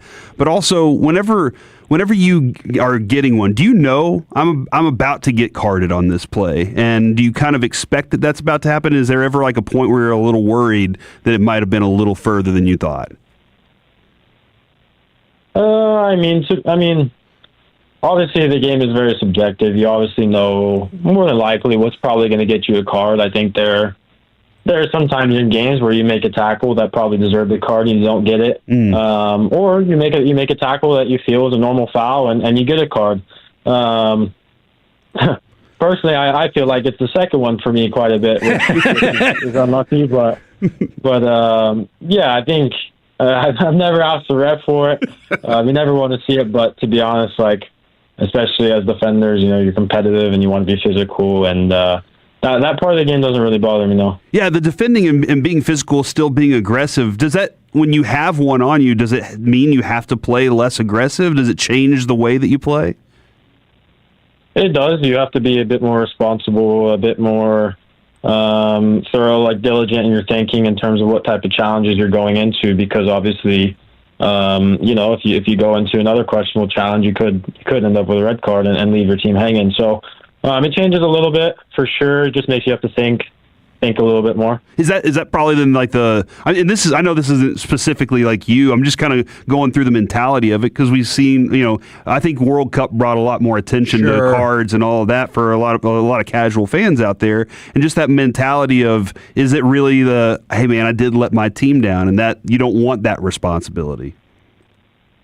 Not with a yellow card, I don't think so. I mean, it's a yellow card is a foul. You're not going to get thrown out the game, so I don't think so. Obviously, a red card is the same as getting ejected in any other sport, but especially in soccer, when you would play a man down, the effect is even greater on your team. So, you want to be rough, you want to be physical, you want to set the tone for your team, but obviously there are certain lines you don't want to cross, and a yellow card is fine, but obviously you don't want to get in that red card territory. If it is one of those cards that you disagree with, do you kindly walk up to the ref and be like, I disagree with that call, but I respect your right to make it. Thank you. I think I'm not a big mouther, so I definitely I'm not going to go up and tell him I disagree too much. I'll probably put my hands up or just be like, that's a bit crazy. I'm not really going to go at the ref. But that doesn't mean I go up and tell him I respect his decision. No, there's a line for me. This coming Monday, you are supposed to be throwing the first pitch out at the Rangers game, is what we were just informed. I also am throwing a first pitch out on Monday. Can you believe that? At the Rangers game? So, can you believe that? That's awesome. No, I'm so excited, but it'll be awesome. We can do it together. I'll have to say hello. That sounds like a lot of fun. If I bump you too hard, though, will I draw a yellow card? No. You better watch out for me. I'll be ready. Okay. I need a referee around. So, have you practiced this first pitch? Have you thought about it? Where are you athlete, at? Dude. Okay, you're an athlete, but you can't always out-athlete everybody, right? Right. Well, so I grew up, honestly, this is why it's special for me. I grew up in a small city called Hazlet, Texas, and all we had was one local baseball field. Nice. And so growing up until I joined FC Dallas Academy, I played select baseball alongside club soccer. And so my first two dreams were to become a pro soccer player or pro baseball player. And I always went to Rangers games growing up with my dad. So then when I found out that this opportunity was presented, I've been stoked ever since. I really haven't thrown the baseball. I haven't even put the glove on, and I can't tell you in probably 5 years, to be honest. So we're gonna. I think I might throw the ball around after practice tomorrow. I think one of the media guys are gonna bring it to the field, but I think if the arm feels good, we're gonna try to throw straight gas, and especially if you're doing it with me, we can have a little competition. We can get the speedometer out. Yeah, right. I like this. I'm pumped about this, but at the same time, Nolan, you're only 21, right? Yes, sir. Do you kind of feel like maybe you throw a good pitch, there can be some scouts out there, and you could maybe still relive both dreams of being a professional soccer and baseball player? I'm going to go out there and try to get the job done, put in the strike zone, and we'll see what happens. That's what I'm talking. That dude right there, he's already got it down. I love it. Okay, so best of luck against St. Louis on Sunday. That is the primary objective, of course. And then we're going to see you at the game on Monday.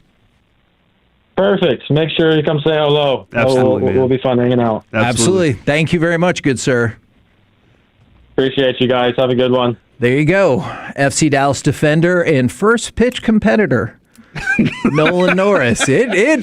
Man, I like it. Yeah, there are so many things happening with this now. Skip is like, yeah, I'll catch your first pitch. Just don't Nolan one-hop me. is like, if I get my practice down, I'm throwing gas. Mm-hmm. This is going to be the most competitive first pitch environment we've seen this year. Yeah, I've been working on making sure that I can throw a good straight hard fastball rather than just kind of lobbing it up there. Right. That's what I want to go up there. I want to do it right. I want to do justice for the Tolos out there. Absolutely. So street justice. That's a little different, but yes, I get it. So this Sunday, FC Dallas against St. Louis. And then on the 5th, September the 5th, it will be FC Dallas's first MLS home match since May. So I would highly recommend you go check that out. Coming up next, we will chit-chat with those fellas from the G-Bag Nation right here on 105.3 The Fan. Coming up Thursday morning on Sean and RJ, your chance to hold your fantasy football draft at the Ford Center at the Star in Frisco. You're drafting in the War Room. Find out how, plus a Luke Combs ticket giveaway in the 7 o'clock expressway. It's a Thursday morning on The Fan.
#1 Chevy dealership in the world 3 years straight. They've got more new Chevys than anyone, all priced to sell. Visit ClassicChevrolet.com. This is Texas. This is Classic Chevrolet. Together, let's drive. Based on new Chevy registrations 2023 through 2025. He's homered in 3 straight games, the 1-0.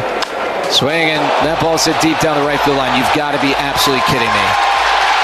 He just homered. K&C Masterpiece right here on 105.3 The Fan. Man, G-Bag's already asking the questions that matter right now.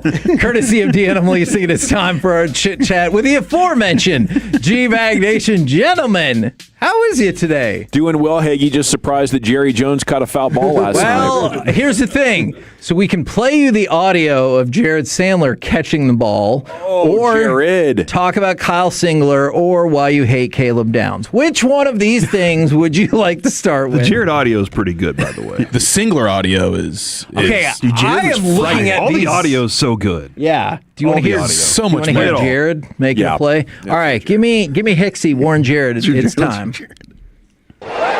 This pitch foul back. Look out. That's you. Yeah. Yes. Way to go.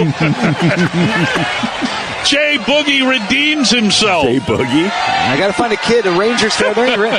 Ranger. The ghost of Target Field is no more. Outstanding work. Let me see the seams on your palm. All right, so go ahead. Obviously, that's a pretty personal question. Obviously, he's going right for third base. Yeah. That is awesome reaction from Hicksy. Oh yeah, he goes, "That's yours." Yeah. I loved it. That's a barehander, one-hander or two? Do we have two. video? It was both hands. Yeah. Okay. But still impressive nonetheless. First thing he did though was he leaned. He was pointing Mike because I think Mike had dogged him so hard on missing the one in Target Field. So Mike had given him such a hard time that he leaned over, was trying to find him, and be like, "See, I got it." Nice. That was nice. Yeah. That could have been. Let's go. That could have been Nadell. Yeah. I wonder if he would have had the same. He would have one-handed it Reaction without skills. looking, just bam, Yeah. all those years of experience. Yeah, he wouldn't have had to use 2 hands. Yeah. Now, y'all have made my day worse by pointing out that Kyle Singler is just falling apart, and he says that Coach K won't help him, Duke won't help him, his hometown won't help him. What is happening with this? I think it's got meth and or heroin written all over it. And do you want to tell everyone why meth messes up your teeth? Oh, no, it's definitely meth. He looks like the guys from Breaking Bad. I thought this was a great explanation. Yeah, it's not good. I asked, what is it about meth that messes up your teeth? To which Dr. Chiafalo said, It kills you from the inside out. This is the equivalent of Delonte West a couple of years ago, who, by the way, is turned back around and I think trying to launch a streaming career. I think one of those streamers gave him a setup and a deal. So look for Delonte West on Twitch. Okay. Coming up soon, should be pure gold. But yes, I would say Singler desperately needs help, probably with substance abuse and a mental illness. Yeah. It is horrible. It's shocking how bad his facial hair and appearances. In his teeth and everything. And then from the inside out. And then the backdrop is like a swanky apartment in OKC, so he hasn't lost everything yet. Yeah, and I'm just trying to figure out, because there's been some really heavy accusations lobbed against him as well. And you always wonder, when somebody who's a drug addict says nobody will help me, if Coach K or Duke or his family or whoever else is like, bro, we've tried to help you 8 times, and now you just won't listen to any of us. So I'm not shutting you out. It's just we tried. Let us in. You have to be willing to help yourself as well. I mean, to a certain extent, like Heath Ledger, Joker vibes with the breathing and the maniacal smiles. And I haven't seen the video, but chuckles. I saw the pictures. It looks not good. Bad. It does look bad. So it looks like it causes extreme dry mouth. You get some teeth grinding and clenching going on, and then high sugar intake because you can't eat, but you need some sort of fuel source, so you drink sugary beverages. Oh. And then you're all true. That's pretty much what you said. I guess the dehydration, the lack of saliva in your mouth kind of keep things somewhat sanitary. Yeah. And they begin to rot out. Oh my goodness. Man, that is sad. I hope probably not getting their milk. Yeah. Yeah, to double down on some get milk. him some milk. He's a big part of that 2010 national championship team. I hope he finds the help that he needs. Now, in the meantime, I haven't seen the tweet, but people have texted us about it. What are your thoughts about Caleb Downs? And did you respond to a bunch of people about it? I did. It's been fun. Really nice pick last night. Yeah. You know, I think it was a well-timed tweet. Gosh. Because of that pick. I did wonder, was it more newsworthy that he had a pick or that it was his first pick of training camp? Okay. You know, I think he's smart. He's focused. He's going to be a good safety, you know, and he's probably going to be even above average safety his rookie year. So it's not like I'm saying he's a bust or anything. Okay. That is how people like to portray it, I'm sure. I just think, you know, safety's a tough position to be a superstar at. What is it that you do? Are you covering? Are you blitzing? Right. Are you unblockable? Are you getting down into the box and blowing things up? I haven't seen any of that from Caleb Downs. Yeah. You know, I think he is really good at staying in position. I don't think his coverage is very good. I think he struggles to get his head turned, which is something I appreciated about last night's play. You know, maybe Christian Parker is coaching that up in him, but I think it is very, very difficult to be a game-changing safety. And there's maybe 3 of them in the entire league, and we're assuming this guy's like the next Ed Reed. Right. So, you know, I didn't really intend to start anything. I think it's Wolchuk that started it and got people in my mentions. Oh. So then I just been stirring it up. I stirred it up with Yavin last night. I did. I just wanted to tweeted it. I did. I said it's be okay. careful. We care about you. You can still go ahead and stop doubting him now, Gavin. And Gavin went more into it, and I respect it. Yeah. I mean, it's how I feel about him. I think it was probably a pretty good pick. It's a very safe pick. But you know, if you really want to impact defense, you need somebody to go get the quarterback, somebody to occupy multiple offensive linemen and still make the play against the run, somebody that can cover. You know, and if you're unable to do any of those things, I think there's a pretty low ceiling on how much you can impact the defense being insanely good. Now, Zach's stirring it up. What do you two fellas think? Well, I mean, it was Broadus' favorite player in the draft. Was. So I still is. Oh no! Once you put your name on that one, you go. There you go. Yeah, I mean, I'm still extremely bullish on what Caleb Downs is going to bring to you. I understand some of the physical limitations when you look around the league at the Kyle Hamiltons and the Derwin James. Those are physical freak shows that are able to dominate in ways that maybe athletically Caleb Downs won't be able to. But I think the football IQ and what he did in college at Bama and Ohio State show that he is, at worst, going to be an outstanding player. Yeah. I think Dawson's thought about him in the coverage stuff, I think there's some legitimacy to this.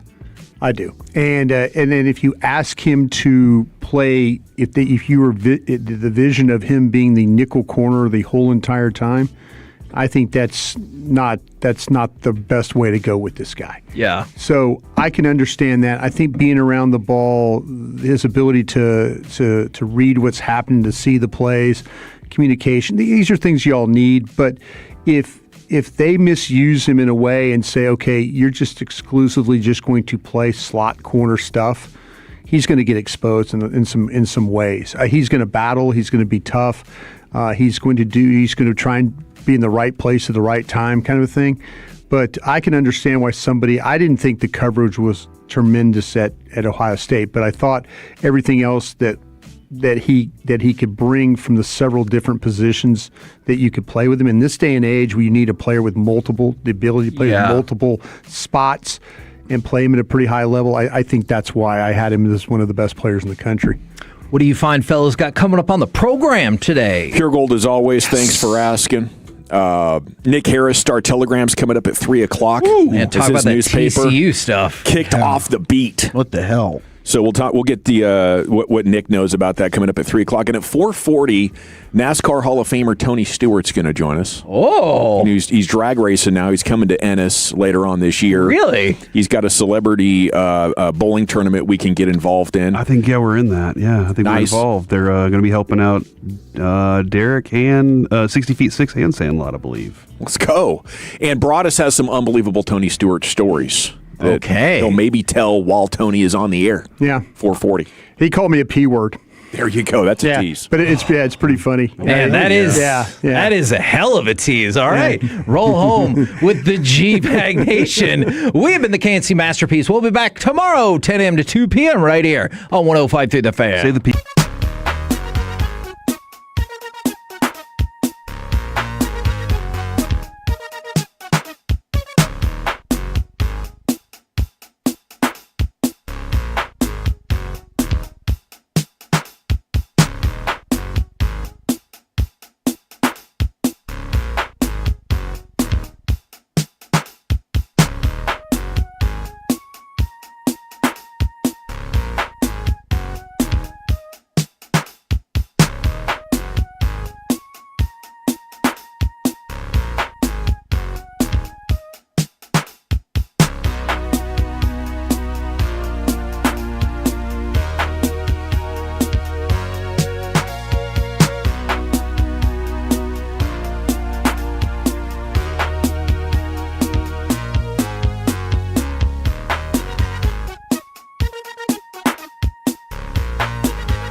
on 105.3 The Fan. Thanks for making us part of your day as we're off and running. Got some really cool announcements here right out of the gates, and we'll talk about the biggest sports stories of the day as always. General at your service at ease. There's Broadus, the former Cowboy Scout, Super Bowl champion. Lucius Alexander's in the Pimp Cup over here. Master Control on the other side of the glass, 75 and 635. Fixing to go 4. Eric Chiafalo and Zach Wolchuk. Austin Nix is coordinating your video. And I just checked with him there before the music started. Asked if he could show on the webcam, the live stream, the all-new 2026 G-Bag Nation flag. As Flagtober is approaching, every October we cruise around DFW and hand out the new edition of the G-Bag Nation flag and little 250th USA anniversary themed in G-Bag We Trust. There it is, and we look forward to shaking your hand and meeting each and every one of you coming up this October and thanking you for being a Tolo and a G-Bag National. All right, so... Man, that thing looks incredible. Isn't that a great flag? Came out nice. Beautiful flag. I mean, it would look even better, too, if I had any skills with hanging stuff up. You did it on the fly. It took you about 30 seconds. It's impressive. My design skills just leave a lot to be desired. But if you could see the one hanging in Tim Collins' office right now, it's pretty impressive. It's in its full glory. What you lack in hanging skills, you make up for in damn good sports takes. How about that, huh? That's right. That is right. Thank you, Chief, for acknowledging that. Oh, man. Oh, man.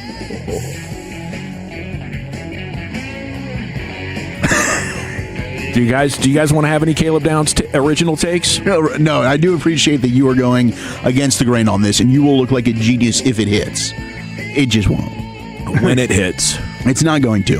Okay, let's just clean it up so we can get the exact, the true, 1 or 2 sentence take, which is you think he is being overhyped and overrated, and though he will be a decent to good player, he will never meet the expectations of gold jacket all-pro like most people have laid out for him. Is that pretty much it? Yeah, and I think, depending on where you sit right now, the season will probably play out in a way that confirms your bias. If you're like, man, he's going to be a great safety, he's going to have a pretty good season. You're going to be like, well, wait for year 2, and then oh well, it's only year 2. He hasn't even hit his second contract yet. He's only 23 years old. Wait until this happens. I think he's going to be a pretty good safety. But you mentioned it in crosstalk, what Kyle Hamilton and Derwin James have is an extra 18 or 20 pounds on this guy, and height, which allows him to play in the box. The guy is short, he has short arms, and he has average speed, So what is the thing that he's going to do that separates him from other safeties? I still don't see it. He's smart. All safeties have to be smart. All safeties have to be able to be a traffic cop out there and communicate. That's standard job stuff. There's, to my I think where he's untrained eye, there's nothing special about Caleb Downs. I think where he's different is that where intelligence and where vision allow you, and awareness and preparation allow you to get somewhere, I think he does have the ability to use quickness to get to where he needs to go. I think where he's going to be different for you, Gavin, is maybe the finish side of it. And I mean finish like we've seen guys in the past. The Cowboys have been very fortunate to have guys that might be a little lacking on athletic ability, but they make up it with the smarts, and then they were able to finish. That win comes to mind for me. I've never been around a guy that might be undersized, was undersized, played with super awareness, understood what you were trying to do to him, and was able to close quickly and finish. I think that's where he's going to make an impact for you. I said it earlier in the crosstalk. I think you're right about the coverage stuff. I think he is really, really going to have to battle hard to be good at that. And that's where, to me, that a lot of this might show up, and you're like, well, damn, they put him in coverage in the slot, and oh, wait, he gave up another play there. I think they're going to have to be very mindful of what he can and cannot do. And I think that's why they're getting guys ready to play in the slot. Because if you do play him full-time in the slot, he's going to get exposed in some coverage stuff. But once he learns, I just think the awareness, the intelligence, the ability to finish, I think are all I think that's where his calling card's going to be until he maybe figures out some things with the coverage aspects. Man, these replies, like every time I hit the Twitter replies, it's crazy. I didn't think with an unverified account I could still do numbers like this. Yeah. Because, I refuse to spend on social media. I mean, sell your advertising. Everybody's on here constantly. Why do you need $50 a month from me? Yeah, you know what I'm saying? But I mean, they want to take your $11 a month, so when your account gets hacked, you don't get it back, and then they still take your $11 a month. Yeah. Justice says, I see someone realized Broadus was taking the mantle of bad hot takes and felt like he had to one-up him with his absurdity. Cowboys media is getting exhausting. I can't wait for the season to start so they have something to talk about. And what bad takes have I had here lately? I don't know. Are they going to say the Von Miller one? Von Miller one, probably. Yeah. Yeah. Okay, we'll see. I mean, that's listen. If Von Miller costs them opportunities for some of their other players, some of their younger players to develop, then shame on them for that. The other big announcement of the day, starting tomorrow, we're teaming up with Dr. Pepper for a one-of-a-kind fantasy football giveaway. Let's go. This is one of the coolest giveaways we've ever had. 6 opportunities to qualify, and then one will be a grand prize winner where you and your fantasy football league will hold your fantasy draft inside the Cowboys War Room at the Star in Frisco. So you're going to want to call everyone and tell them to listen to the Fan tomorrow during our 6 a.m. to 7 p.m. show. Sean and RJ, the KNC Masterpiece, G-Bag Nation will mention a code word, and we'll mention it a lot. And you be the right caller when we ask you to call during the 9 a.m. hour, the 1 o'clock hour, and the 5 o'clock hour. And if you have the correct Dr. Pepper code word, you will win a Dr. Pepper prize pack and be one of the 6 qualifiers. It'd be pretty awesome, man. Yeah. To go into the War Room and draft a fantasy team. I mean, and Brian and I are going to be there. That's going to be fun. It's going to be Friday night, September 4th. So make sure you're tuning in. Okay, this is going to be. You guys are going to be hanging out with them their entire We're going to be hanging out. Now, Brian's probably going to say, I'm not going to give you the fantasy advice. I'll try and help you there because Brian doesn't like to do that. But you can get all the great draft stories from Brian. Yeah. So it's going to be amazing. One, you get to be at the Cowboys headquarters in the War Room, and then we're going to sit there and party with you as well. Thank you to Dr. Pepper. Okay, TCU has decided that since the Star-Telegram reported on a player-on-player crime in their locker room, they've been kicked off the beat. Do I have that right? So is that Jeff Wilson? Who has the beat there now on that? That covers TCU? That used to be Jeff, I believe. I mean, he was doing baseball. No, I think he's just. I mean, maybe he does when the Rangers season's over. He'll Yeah, pivot that's over. what I thought. I think Nick Harris tweeted it. Yeah, Steven Johnson. Okay. Award-winning reporter. For back in the day when I did it, it was Jeff. He probably did. It was back there. I didn't know if he still did anything like that. I mean, Bleep Hole Coach of the Week. This has to be a Sonny Dykes. It's a terrible move. So he saw a fight in the locker room and reported it, and TCU heard about it, and TCU was trying to cover it up. Because there are things Gary Patterson tried to cover up while we were there. Yeah, I'm sure they didn't really want this. I mean, literally, Gary we'd have meetings about covering stuff up over there. You know, that was happening with our players. So yeah, it wouldn't surprise me. And I get wanting to cover stuff up, for a forward-facing public sports team or business, like that sort of PR and covering stuff up, I think is, just a daily operation. But when you invite the independent media in and they find something out, part of your cover-up strategy can't be kicking them off the beat. No. You have to hold the L, right? 100% you do. It's just that this happened. You kicked him off the team, so there was clearly going to be some reporting involved here when everybody realized one of your big transfer portal additions, who's going to be your starting safety, is no longer on the team. I guess they wanted it to be a little bit more ambiguous about the actual details on why the kid was going to be kicked off. Did I say ambiguous correctly? Like, did I nail that in the context? Did I say like that? I think you want to say a little bit more ambiguity, right? A little bit more ambiguity. Yeah. Okay, as ambiguous. opposed to ambiguous. Yes. Okay. Is that right? Yeah, ambiguous is right. Yeah. Okay, thank you for that. I like the conjugation you threw on it, though. That I think we should pivot there. Ambiguous. Yeah. Ambiguous. Let the T live in there as we talk about TCU. Does the reporter not have? I wonder if the reporter does not have a good enough relationship with the football coach himself that you can go to and say, Coach, I'm going to report this unless you kind of give me some details of what I think. Help me have a different story. Yeah, you could say, Coach, this is what I know, and then the coach could say, listen, you could do us a solid here. Let me tell you what happened and why it happened, and write it in a way, not like, I'm not going to tell you how to write this, but I'm going to give you an idea of, instead of just making it with the ambiguity that you're talking about, have a relationship with the guy. Like I'm sure that Todd Archer and Calvin Watkins and those guys and gals, like Jane Slater, I know this for a fact. Jane Slater gets a lot of stories. Jane Slater is also very mindful of like, hey, I'm going to report this and I'm going to tell you how I'm going to report it. But she gives them opportunities to say, okay, could you do us a solid here? Let me tell you how it went down. And that way you get really both sides of the story here. But obviously this reporter doesn't have, and TCU probably felt like, well, this guy, because he doesn't have a relationship with our head coach, then we'll just completely kick them out of the beat. So this reporter, Stephen Johnson, says he's been told the decision stemmed from the victim receiving threats after the reporting, but Stephen never identified the victim until the victim had made a public statement on his Instagram about the assault 3 days after his initial reporting. Yeah, because when we had the story the day of, it was like we don't know who the victim was in this scenario. We only knew about the player who was being dismissed off the team. We didn't know who it was that actually was the recipient of what apparently was an all-time ass kicking. Yeah, that must have been quite a whooping. Because fights will happen on a football team.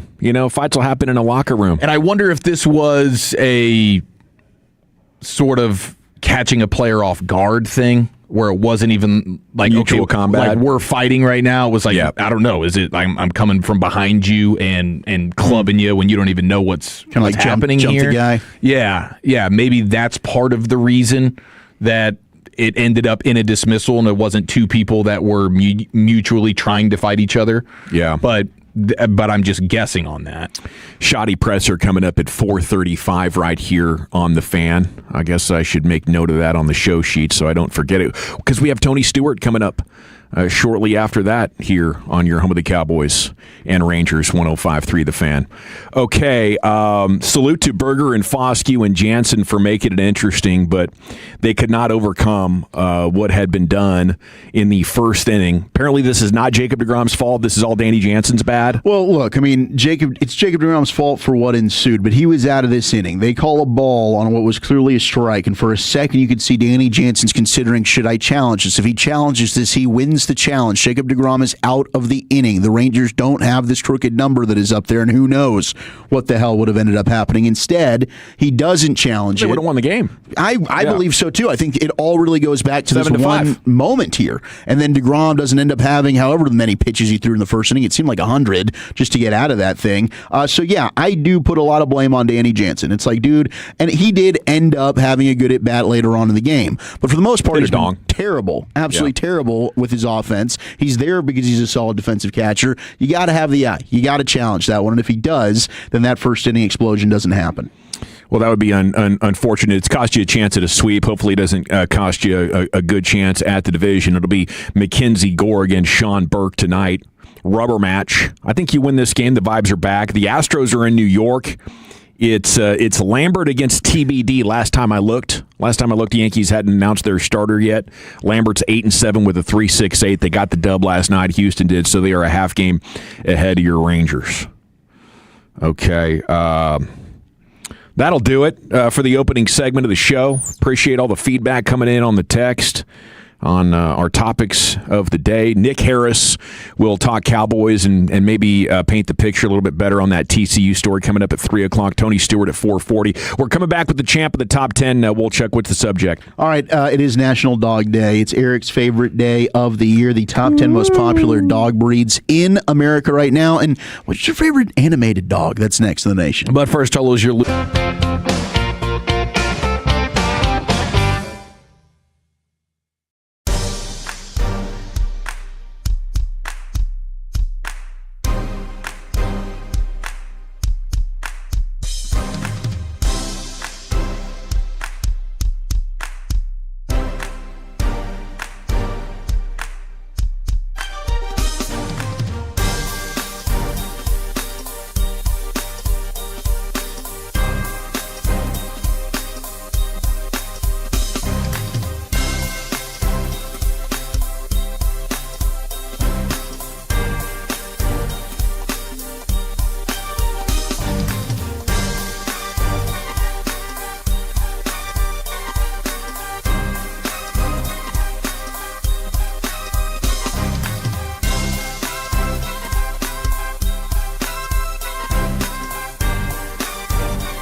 It is the G-Bag Nation here on 105.3 The Fan.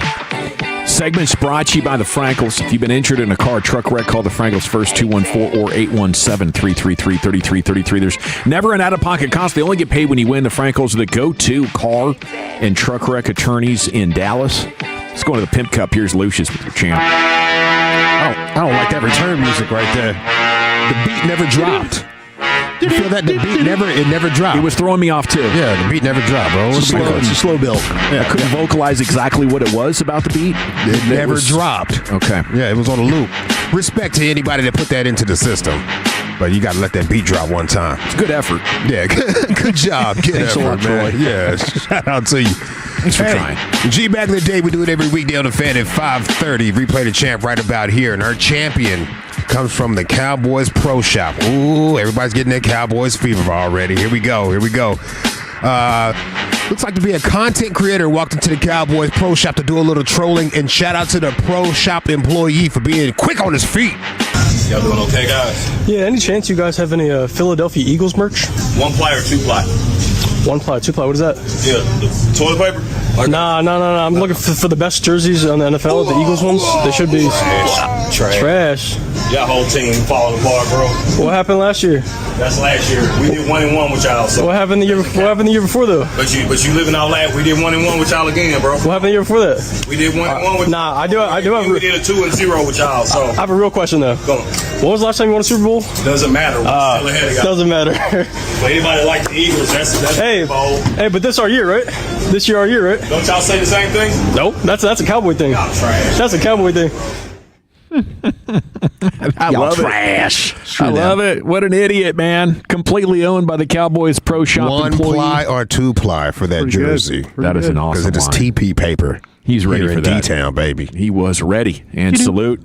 He'll face his challengers coming up tonight. John Blaze. At 5:30, right before we get to L.A. Live. Here's Wolchuk, top 10. Well, happy National Dog Day. Make sure you're hitting up 1053thefan.com/adopt and support all your local shelters here in the Metroplex and get these needy animals some good homes. We're going to get into the dog list in just a moment. Yep. New dogs have become so outrageously expensive.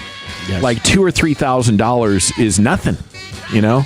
And they're sick all the time. They're always got some type of weird sickness. You find you a good old mutt from the streets, they'll survive anything. Yeah. They're appreciative. And somehow the shelters always have pugs, which is my favorite. Right? A lot of pugs. So I'm happy to take any pug off your hands. We'll see if the pug has entered the top 10 of most popular breeds in America right now. We also have the greatest animated dogs. We'll do a little dueling top 10, but we do have some breaking news in the college football world. As Thomas Castellanos, former Boston College quarterback, Florida State quarterback, UCF quarterback, who has just under 6,500 career passing yards, 48 passing touchdowns, 24 rushing touchdowns, is committing to Texas Tech. Boom. Now, he was dabbling to try and make it into the NFL. I think he was actually trying to do a position change. He was working a little bit of a slot receiver because he's undersized, and I don't think the NFL deemed him really worthy of being a quarterback at the next level. Now, he did not catch on with any NFL team, so I guess for him in this situation, he wasn't with a team, he wasn't practicing, so he gets this 5th year, and the court ruling has favored on his side on this, so Texas Tech, he's going to back up Will Hammond, but who knows? I mean, if something goes awry here with Will Hammond, maybe Thomas Castellanos ends up being the new starting quarterback there for your Red Raiders. Got some experience. He does. In the position room now. Dual threat. And I sense your opinion on this subject has changed a little bit in the last 24 hours, Wolchuk. Oh, because it's Texas Tech? No. Well, I mean, look, I guess he's a different situation, I suppose, since he wasn't in a camp, I guess. He wasn't on an NFL roster at all? No, I don't think he did any mini camps with anybody, so he does not have any NFL ties. If he did, I don't think he'd be allowed to do this with the SEC coming out, the Big Ten. I don't know what the Big 12 has done. Adam Schefter did just say an NFL player that goes back to college this season is going to be prohibited from signing with an NFL team this year and won't be subject to a future draft. So they are really cracking down on this. So I guess in Castellanos' case, thank goodness nobody wanted him in the NFL. And he didn't go to a camp or else he'd be absolutely screwed. So he's going to make money for 1 more year, right? And then he's probably done. And he's done. He's probably never playing football again. Breaking-ish news 15 minutes ago, the NFL is saying any player who tries to go back to college will not be able to play in the NFL in 2026. Wow. So I guess these college players were thinking, I'll go play for like 3 months in college. And then enter the draft. And then bail before the bowl game. No, just sign with an NFL team late in the season. In December. Oh, yeah. my gosh. Yeah. That's ridiculous. That's a crazy development. Yeah, these players that's nuts. And then I did see this during the break in another add-on to the TCU story we were talking about. Nick will come on at 3 o'clock and talk more about this. But Amon G. Carter is TCU's football stadium. Now, the creator of the Fort Worth Star-Telegram was Amon G. Carter. So they have now banned the paper that was founded by their booster and person whose stadium is named after.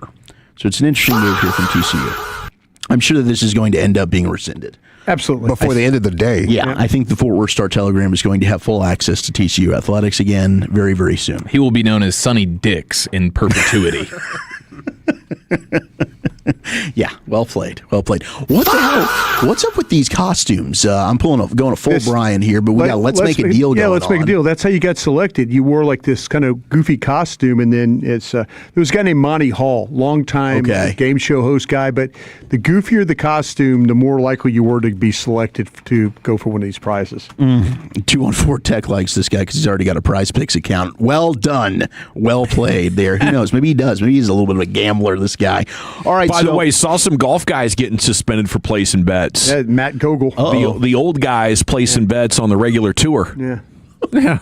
Come on. Yeah, Matt Gogol. Yeah. Oh, Gogol. That's even better that his name is Matt Gogol. All right. Did the pug make the top 10 dog breeds, the most popular in 2026 on National Dog Day? And also text in your favorite animated dog. The Golden Doodle's got to be high. The Frenchie is way high.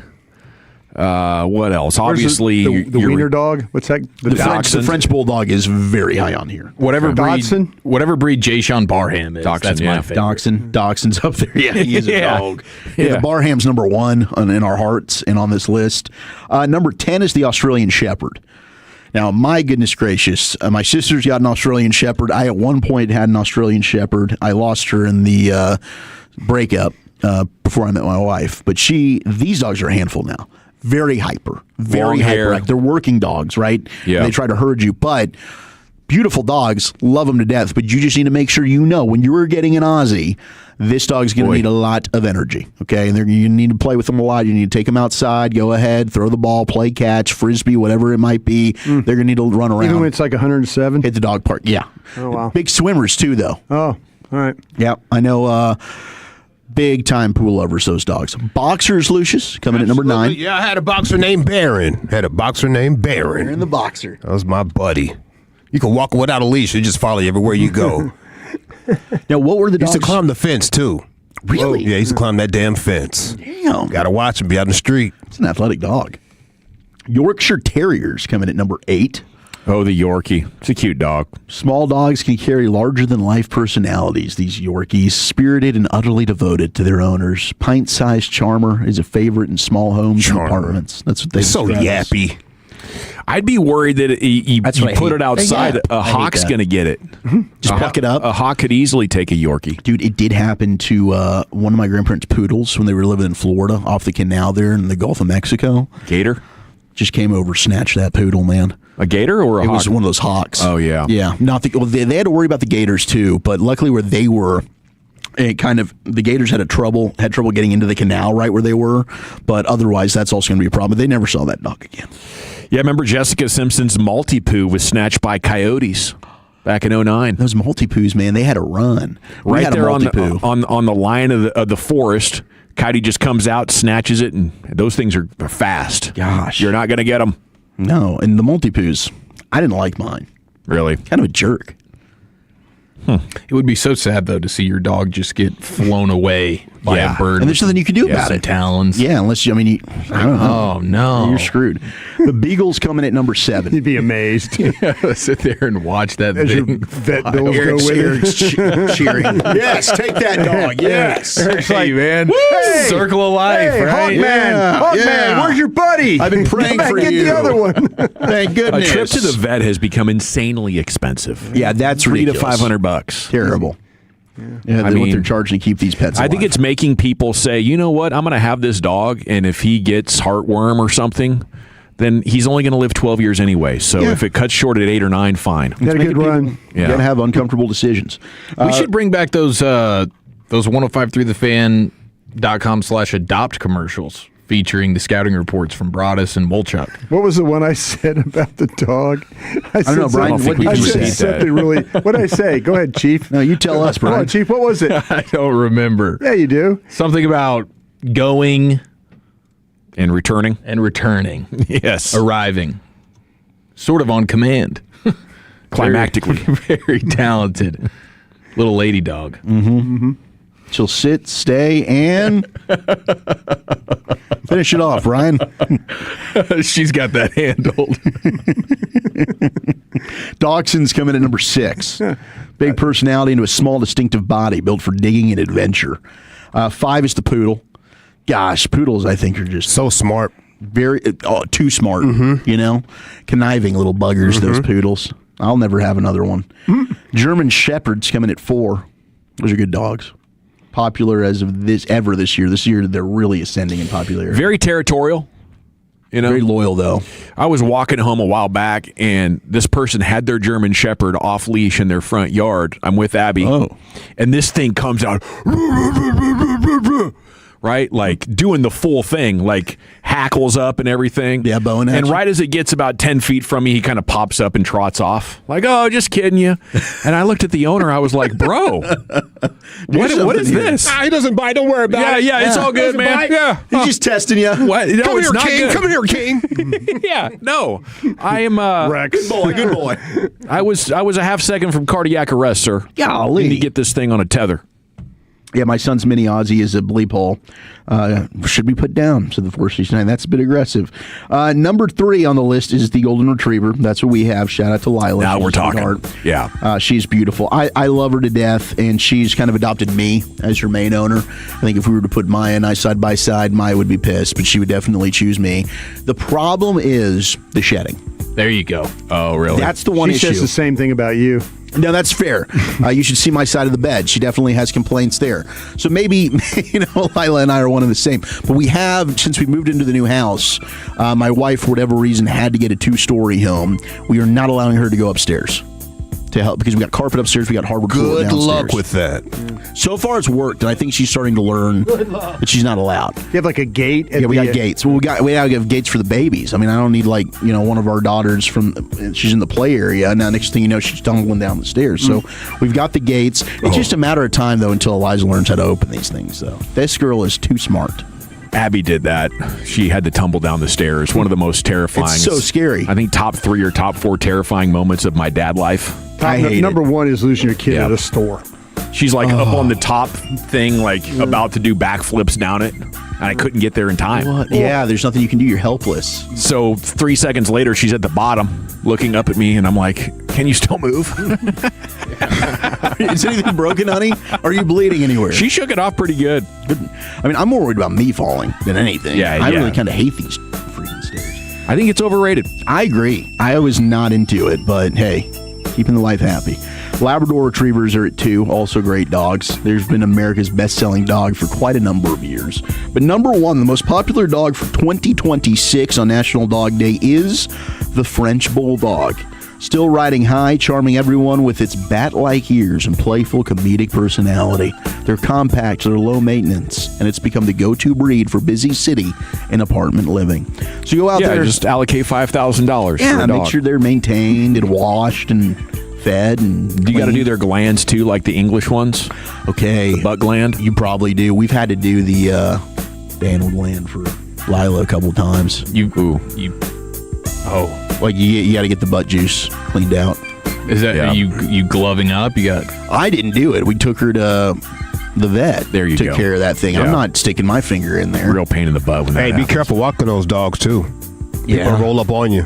And take your steal 'em? dog. Yeah, absolutely. Watch 100%. out. That's a real thing. It would have been animal cruelty if you use your sausage fingers for one of those things.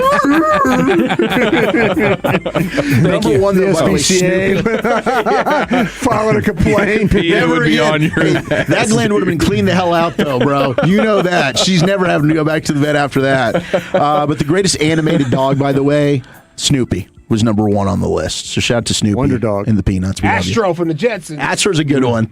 He's got the best name behind Pluto. Yeah, Pluto's badass. I love Snoop Dogg Pluto. was pretty good animated there on the cover of his first album. Yeah, the Doggy Style album. We're getting a Snoop Dogg That movie. went viral before viral. That's crazy. Yeah. Snoop Dogg has a voice in the new Paw Patrol movie. Paw Patrol. For the first 15 minutes of the movie, you can hear Snoop. Nice. I'll be seeing that soon, I'm sure. Imagine telling your fantasy league you're not drafting at somebody's house this year. You're drafting inside the Cowboys war room at the Star. Say what? Ooh. Starting tomorrow, Dr. Pepper and the Fan are giving you 6 chances to qualify to make that happen. Make sure you're listening all day long. Details to follow. We got a little bit of a news bag coming up, Chief. Yeah, Buc-ee's is ruffling some feathers, and we introduced the Fart Corner next in the nation. But first, Tolos, I got to let you know that...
It is the G-Bag Nation on 105 through the Fan. Rangers White Sox rubber match coming up. Pregame at 6 o'clock. It's Nick Harris Star Telegram coming up at 3 o'clock. Here's the Chief. Yeah, man, we got a lot to get to here at the news desk right after this. You're rolling with the News Bag Nation on 105.3 The Fan. The schools that violate the SEC's professional sports rule will result in 50% season suspension for head coaches, 50% of that sports annual operating budget, and SEC voting privileges on business matters will be revoked. So they're trying to put the hammer down, and the SEC is saying, sorry, Lane Kiffin, and basically every sports team at LSU, you're going to need to kind of back off a little bit. So they're getting pretty serious about it. Are we allowed to have the guys we've already got? No. I don't think so. Oh, really? I don't think so. All right. Now, damn it, we got Coach O as our he's come back to help us. So if Lane gets knocked out for 50% of the games, we'll be okay. You got to Coach O. There. Been there, done that. That's true. a champion. We'll just go with Charlie Weis Jr. calling the ball plays and Coach O is what we'll go for. There you go. Might end up being worth it a little bit. Vanderbilt has named senior quarterback Blaise Berlowitz as their starting quarterback to open the season. That's a great name. How many schools have Blaise been at? 3? I'm not sure. I saw where North Texas quarterback's been to 3, right? Yes, our new starting quarterback, Taven Jenkins, has been to 3, yeah. He's making his first career start for the Commodores, but it's the 5-star true freshman. Did you forget their nickname? Yes, I did. It's the 5-star true freshman, Jared Curtis, who's the highest-rated player to ever attend Vanderbilt. That's right. He did like the McAfee show announcement and all that. Yeah, it was a huge thing. He was supposed to go to Georgia, but Vanderbilt recruited the heck out of him, and some of their superstars from that are like alumni of Vanderbilt, including Nate Bargatze, the comedian. Like one of the things was he was like, this kid gets to make an appearance in Nate Bargatze's movie that he's making. Like that was one of the things on top of probably a ton of money. So Jared Curtis, who's a huge 5-star player, is not going to be starting. So I don't know how long that will last. We'll see if this senior Blaise fella can get it done. But I am a little bit surprised that the highest rated recruit in Vanderbilt history is not going to be starting from day one for them. Sounds like camp didn't go his way. Guess not. Now parents are a little upset at Texas about it. We have Don Nelson is going to be acknowledged via a band affixed to the Warriors jerseys this upcoming season. Who was the head coach for the Warriors at one point. Portland and Sacramento recently announced they would do the same in honor of Nelson's fellow Hall of Famer, Rick Adelman. So I don't know. The Mavs haven't announced anything yet, but I would think the Mavs would do something as well. This is like a nice little band in the corner of the jersey there for the Warriors, but Don Nelson will live on just as Nelly. Yeah. I'm sure Mark Cuban would have done something, even though they had tie it in with Chime. Their differences. Paid sponsorship. But I don't know. Will the Dumont / Adelson family care about that? Do they know about that? They know who Don Nelson is. Fair question. I don't know that Dumont does. All of this is fair questions right now, so we'll see if the Mavs do some honoring there of the legendary Don Nelson. Now, we also have you guys, at least in my neck of the woods, in Fort Worth, I'm smelling the burning fires. Yeah, I have not smelled anything. That have ripped up like 80,000 acres. That's terrible. Of Texas land. I can literally smell it from my doorstep. It's weird. I wonder how many other people in sort of the 817 area can actually smell it. But I'm like, dang, how close? As soon as I got here, I'm asking the news guys, like, do we need to be worried about this? I think tomorrow I think tomorrow morning you need to get on your roof and just start hosing it down. Just stand up there and take pictures of us while you're doing it. Just lather my entire house in water. Just put water all over your house, just in case that fire sneaks across the road and gets. Well, I started looking up like how much would it cost for some fire retardant. Felt like I might need some of that. What'd you say? Now, Buc-ee's. Hey, be careful with those newscasts, man. They're real cynical over there. Nothing phases them. Okay. Yeah, you got to realize that. I'll walk by and they're just talking about like a homicide. 3 people just, randomly sipping their coffee. I'm like, damn. At the water cooler. I'm frozen when I hear it. I'm like, oh my God, what happened? Yeah. Oh, yeah, this kid got killed. Yeah. Buc-ee's is getting killed right now as they are forbidding staff from sporting visible tattoos in a nationwide ban. Apparently, they are going hard when it comes to just the overall professionalism of the way they want their employees to look and conduct themselves. Interesting. Body piercings.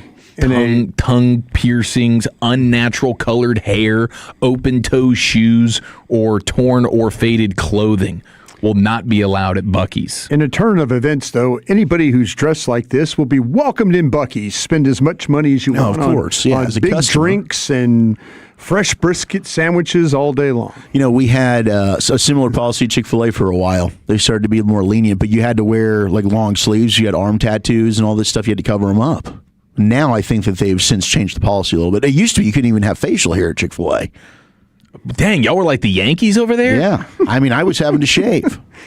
That's surprising that you would even accept that. Well, for a while I left, and then I went back. Oh, that was part of the reason you bailed on Chick-fil-A? Yeah, but now they do allow it. You just have to make sure it's maintained. Like you can't have. I got to buzz it down to a 2 if I wanted to go back to Chick-fil-A. Is Skip the first manager you've seen this tatted up? Actually, he might be. Yeah, I mean, he's got a full sleeve. He rocks it though. I mean, that's what I'm saying though. Skip's not like wearing he's not wearing the hoodie. He's like wearing the short, like dry fit shirt a lot. But I wondered, is he the first manager that you just completely noticed he's got tattoos all over himself? Gabe Kapler has some. Okay, Gabe Kapler. Yeah. There you go. Good call. There you go. John Schneider's has a cursive forearm tattoo. Okay, not quite as impressive as Gabe or Skip's ink. But there's a couple. Banny had some tats. Jeff Bannister. Mm-hmm. I'll tell you, did you see him? Like he was attacked. He was pissed at the Cubs. Yeah, I think Tony Lavillo actually apologized to the Cubs. I didn't really think they said they were stealing signs. They were. I mean, I didn't really think the D-backs were totally in the wrong. I thought the whole thing was kind of messed up, but they did apologize. Didn't they want to deem fight. it legal sign stealing though? Yeah, technically, I guess, but I mean you got to be buttoned up, dude. Last night watching the Diamondbacks dugout, I'm not fighting any of those guys. No, they've got. Danny looked good. They have got like a crew of guys that would come across the way. It's like their dugout's like the movie Roadhouse. You know, I mean, they've got a bunch of fighter dudes Danny's over there. Like, all right, let's go. Yeah. F you. Danny's like, come on, just come on over here. And then like the Cubs have got some guy like friggin' Carter over there trying to feel it, yell back across, and they're like, nah. Yeah, at that point, you're like, man, I got to stand here and try to talk tough and just pray to God this doesn't turn physical. Please don't get over here.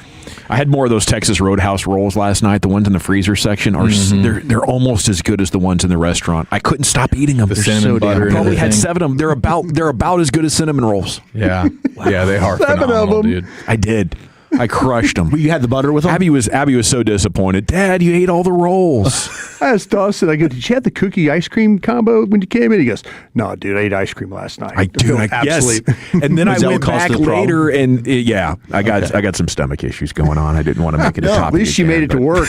I don't want to make it a topic again. No, but you're right, though. Sometimes, I mean, when I was in my heyday and I was sitting down in the nosebleed seats, we get done at 11 o'clock, and I'd break out the gallon of ice cream in the recliner, and I'd come to tell the story the next day. Yeah, the next morning, we had some issues. How many times did you kind of go, this is it? This is the final time I'm doing it? Probably every time I did it, Brian. But you know what would happen? There'd be another gallon living at Mom and Dad's house, and I'd say, you know what? That cookies and cream's got my name on it. He would take a rag and tuck it into his collar as a little bib and just sit there. Did like he ever Kevin eat ice cream on the air? No, not even at home broadcast. You guys ate steak, right? I did have a steak. Yes, I did.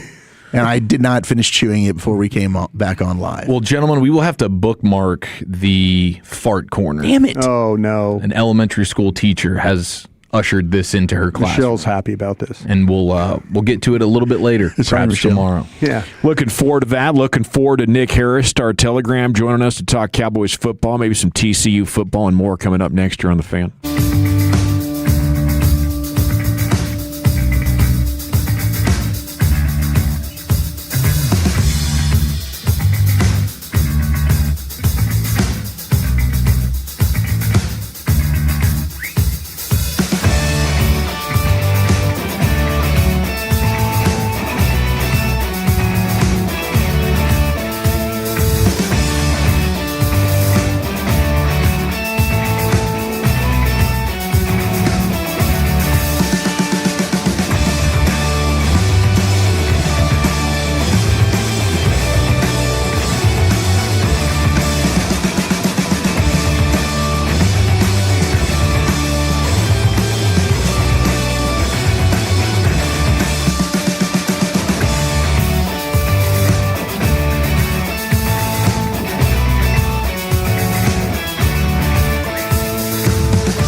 D&M Leasing Studios. You're rolling with the G-Bag Nation on 105.3 The Fan. Here we go. It's hour number 2 of the G-Bag Nation on 105.3 The Fan. It is time now to chat with Nick Harris, Star Telegram. It's been a big day for Cowboys football discussions, TCU and Star Telegram discussions, and Nick joins us now here on The Fan. And a good afternoon, sir. How the heck are you? Been doing good. How are y'all? We're doing wonderful. What more can you tell us about TCU kicking the paper off the beat? Yeah, I guess what questions do you have about the situation? Has anything further developed? Do you think is it Steven Johnson is going to continue to cover the team, or has TCU had any adjustment to their stance on it? Well, nothing yet from TCU, but Steven Johnson's stance will not change as far as covering the team and continuing to do it. You know, we have our own ways of covering the team, whether TCU lets us in or not. But no, I definitely just want to praise Steven for how he's handled the situation, and the Star Telegram as well for backing Steven through this fascinating ordeal. Nick, do you ever feel like that there is a relationship as a reporter with, say, the PR or the coaching staff, or is it even necessary that if you have a story like that you go to them first and say, hey, this is what we have and we're going to report this? Do you ever give them the opportunity to kind of say, we'd like to, all right, we'll work with you, but this is how we maybe can do it? Is that something that we're missing here? No, that was done. That was done in this situation. Whenever the reporting was obtained, it was taken to Sonny Dykes, the head coach of TCU, and the TCU SID department. They declined to comment, and they were aware of the story before it even came out. Okay, so then they're the ones then at fault then for this, and then now they're being butthurt about it, right? Well, I know you can't say that. You can't say that because you work for the paper. I'm sorry. Yeah, if you work for the morning news, and they being butthurt about this. No, I'm not. I'm just kidding you. Yeah. Nick, I mean, for those that maybe aren't familiar with what the story even is to begin with, what is TCU so upset about that the Fort Worth Star Telegram did? Yeah, so there was an incident in the locker room during fall camp about 10 days ago, a week and a half or so, where one player assaulted another, and there was reporting done by our Steven Johnson that chronicalized the events that led up to that assault, basically entailing that the player, Jacob Fields, who was a safety transferred in from Louisiana Tech, was an all-conference player last year, had been harassed and threatened during fall camp by fellow teammates, and had tried to take that to the coaching staff, and the coaching staff did nothing to rectify the situation or improve it, and eventually led to the assault where Jacob Fields punched another player. And so, was it the right thing to do? In my opinion, absolutely not. And, it was laid out in that sense. And multiple opportunities were given to TCU to comment on that reporting. They declined to do so. And now TCU's justification for pulling Stephen's credential is based around that Stephen exposed the victim and made him, more susceptible to harassment that stemmed from the situation. However, Stephen never mentioned the victim's name until after the victim came out and said that he was the victim in the case. And so I think that just kind of speaks to, the false grounds around this entire situation, and where TCU doesn't really have legs to stand on when it comes to this. So the guy that was getting bullied did the punching or also got punched? Correct. It did the punching, knocked the player unconscious and hospitalized him. Okay. All right. So, yeah, I think we're all used to football fights happening, but when it goes into a hospitalization, was this more than one punch, or was this just like a really great single shot? From my understanding, it was one shot from behind and taken to the back of the head. Oof. Okay. All right. Anything else about this story, Nick, you feel like we need to know about before we move on? I will say I do appreciate the entire journalism community coming around on this and supporting the paper and supporting Stephen. So, it's a rare moment of solidarity for everybody. It's pretty cool. Yeah, I'd be willing to guess that Stephen gets his credential back here very, very soon, but who the hell knows how TCU is going to handle this? Yeah, because they're going to need someone in the press box to cover Grambling State next week, right? You would hope. I would definitely hope so. Don't lie, Nick. You'd show up if they'd let you. Stephen's still going to Ireland, though, right? Yes, he is. And whether he has to do it from the stands or from the press box, he will be in Dublin covering that game on Saturday. Yeah, good for him, man. Could the paper refer to the head coach as Sonny Dix here in print moving forward? No comment. Do you feel like teams are getting more heavy-handed with attempting to control the narrative? Yeah, I think, I think you could say that there's been a trajectory of that over the course of, the last few years, and specifically with private institutions where TCU is one. I think with private institutions, they try to, wheel that power around a little bit more. But, we'll see what ends up happening with this case, and, it's far from over. How was the media scrum last night with Jayshon Barham? How would you describe covering him? Yeah, it was great. He was a great quote, and it was good to hear from him after, the standout rookie camp that he has had. And, his preseason performance on Saturday in Phoenix was fantastic. And so, it was good to get his perspective on some things. And, he's a serious dude, and he's ready to play some football. But, he'll crack a smile, too. Nice. I think he's just more so a guy that wants to let his play on the field speak for, what he is and what he's about. And what's that play telling you right now? Is he ready to start his rookie year on this football team? I don't know about week one, but he should have a legitimate role on this defense, as a rotational player as soon as week one. We saw that violence. We saw the ability to slip and get underneath guards and, get tackles for loss and make his presence felt in the screen game as well. That's valuable. And, D. Winters and DeMarvion Overshown are great players. And they've got some skins on the wall in this league already. So, that's why they should still earn the start at the end of the day. But, Barham is going to be a player that we see quite a bit of as well. Nick, when you put your 53-man roster together, what was the one thing that you worried about you were going to be the most wrong about? Yeah, still haven't done it, so I'm going to wait until after the last preseason game. Okay, tell us what you're going to be wrong about. I'm looking at – I'm probably going to end up putting Julius Wood on there, understanding that he's probably not going to make it. It's Marquise Bell is safe on this roster. Him not playing on Saturday in Phoenix told us that. And they obviously already have Malik Hooker, P.J. Locke, and Jalen Thompson safe in that department. So it's really Julius Wood battling, with Maris Leofau. If they want to take an extra corner as well. And I don't know what Julius Wood has done on special teams yet to justify it, although I do feel like Julius Wood as a safety, is probably might be the third best safety on your team. But That's just kind of how these roster dynamics work. You got to be able to play special teams as well. Camden Brown, you think he's safe? Do you think we go 6 wide receivers? I will lean yes for now. And again, it's the special teams element. However, it's going to be a situation where he's probably going to be inactive on game day. So, you would essentially be putting him on the 53 just so that he doesn't end up elsewhere. And it's just kind of like a pseudo practice squad spot in some instances, although he's getting paid like a 53-man player.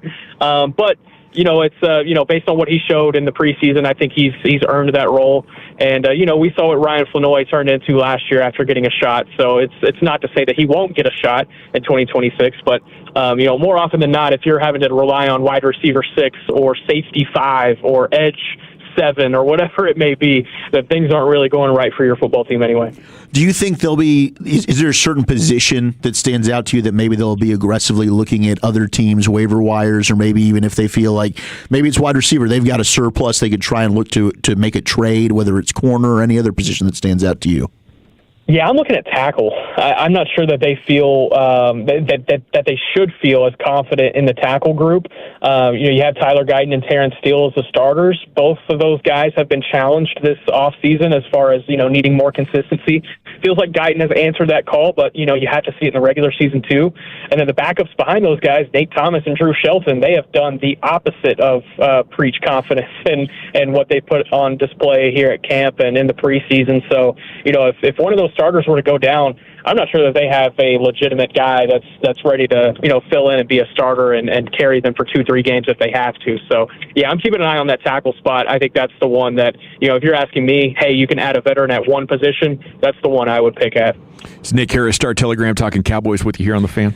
Nick, does it feel like Terrence Steele has taken a step back in terms of the kind of player that he is? Is he worse than you expected? No, I think Terrence Steele is what he has been. It's just, he's given you lapses in pass protection over the course of the last 4 seasons. The run blocking stuff is still good. I think that's still why he's going to be starting when week 1 comes around. But, the pass protection stuff, it hasn't improved. And, too many times over the course of the last 3-4 seasons, we've seen him lead this team in pressures given up and sacks allowed. And it just looks like that trend is heading toward the same trajectory.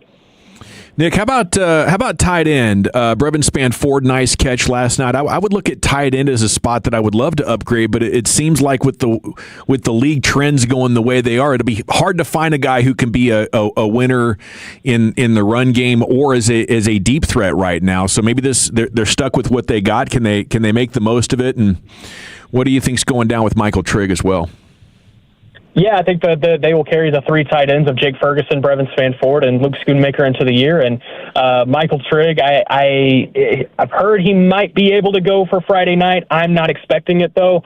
And, yeah, that probably could be an IR stash situation or try to retain him on the practice squad and hope that he survives waivers. But I don't see him cracking this 53 as of now. But, yeah, I think they have the passing threats with Jake Ferguson and Brevin Spanford to at least be able to enact 12 personnel and do it effectively. And dare I say, Luke Schoonmaker's had a decent camp. He's still tight end 3, don't get me wrong, but he hasn't had any moments in camp like he has in the previous 2 years where you look up and you're just like, geez, like you can't trust him in the passing game. I don't think it's been that this year. What's the biggest unanswered question you still have about this team? Oh, that's a good one. I would say the cornerback position. I think there's still a wide range of expectation about what that exactly looks like. I don't know if it's going to be the 32nd group in the league or if it's going to be, the 10th group in the league. It heavily revolves around the health of DeRon Bland.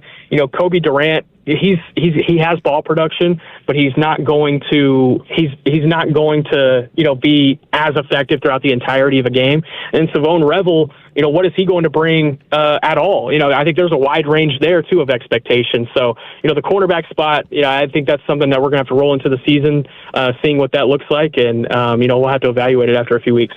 Nick, what do you think about where Caleb Downs is at this point in camp? Yeah, looks pretty good. Just waiting on getting to week one. I think that's pretty much where it is with him, and same as it was when they arrived in Oxnard, as far as giving him a big load and big responsibilities, and he's answered with that. And finally got his first interception of camp yesterday off Dak Prescott. So he made sure everyone heard about that. How much are you looking at the Giants? Yeah, I definitely have been. Malik Neighbors looks like that he might be playing when week one comes around. How effective he will be to be determined, right? And I don't think even Malik Neighbors could tell you. And so that's their biggest headline right now. And I think on the defensive side of the ball, looking pretty good as well. So it should be a fun week one matchup, but it should be one the Cowboys should win. Yeah, if they struggle in that game like they did last year, would that be like a warning sign, a red flag, or do you kind of look at week one like it can lie to you? You're talking about the Cowboys specifically, right? Mm-hmm. Yeah, I think I think there's that's a game that they should win, in my opinion. I think they should go up there with all the hype that they have around the new defense, the offense returning what they have. That's a winnable game in a primetime scenario. And, yeah, they should be able to come away from MetLife with a win. I don't think there's any week one excuse to be had. Hey, Nick, okay, you've seen these team every practice, every game, every work situation where they work together. What coach has probably impressed you the more? And I say this in a way by the way his guys performed during practice. Was it be Steve Simcoe with the quarterbacks, him, Ken Dorsey? Or are you talking about maybe Marcus Dixon in the defensive line and what they did in the interior? Yeah, I was going to go with Marcus Dixon. With Quinnen Williams and Kenny Clark, and LT Overton's had a good camp in preseason. That's been a pretty strong group. Tito Abonia, I think, is probably starting to arrive as one of the more underrated defenders that we haven't maybe talked a whole lot about. I think there should be a good level of expectation from this defensive line group because of Marcus Dixon. Man, Nick, as somebody who's covered recruiting, you've done the college deal, now you're in the NFL. What do you think about this craziness that's going on with the NCAA and the players back and forth from the NFL to the college ranks? And certain conferences now are banning that, but this has just been quite the week here in the NCAA. It's been quite the 6 years in the NCAA. This is just like the next straw, in the bucket. I think, back when the NCAA was forced to enact NIL, July 1st of 2021. They were kind of caught with their pants down in that scenario, and since then they've been trying to play catch up, and it has only gotten worse. And now we're leading to this scenario here in 2026 where we have players playing in the preseason and now trying to go back to college football. I feel bad for a guy like Daquan Wright, the tight end for the Browns, because, hey, he's probably being told you're not going to make this team. You might not make the practice squad. So he's like, okay, I can go back to the SEC, play at LSU, make good money. And so he does that, and then the SEC votes that he can't play. And then now the NFL voted today, hey, if you go back to college, you can't come back to the NFL in 2026. So now he's screwed. And so, it's leaving, athletes with, ridiculous scenarios, and it's just been a disaster from the NCAA for the better part of the last 6 years. Well said, Nick. Appreciate your time. Enjoy practice tonight and the game on Friday. We'll try to catch up with you soon. All right, thanks, guys. Have a good one. Nick Harris, Star Telegram here on The Fan. We got the C-Note coming up next. That's Cowboys news of the evening here on 105.3 The Fan. But first,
welcome back. It's the G-Bag Nation here on 105.3 The Fan. Segments brought to you by the Frankels. It's time for the C-Note, Cowboys news of the evening.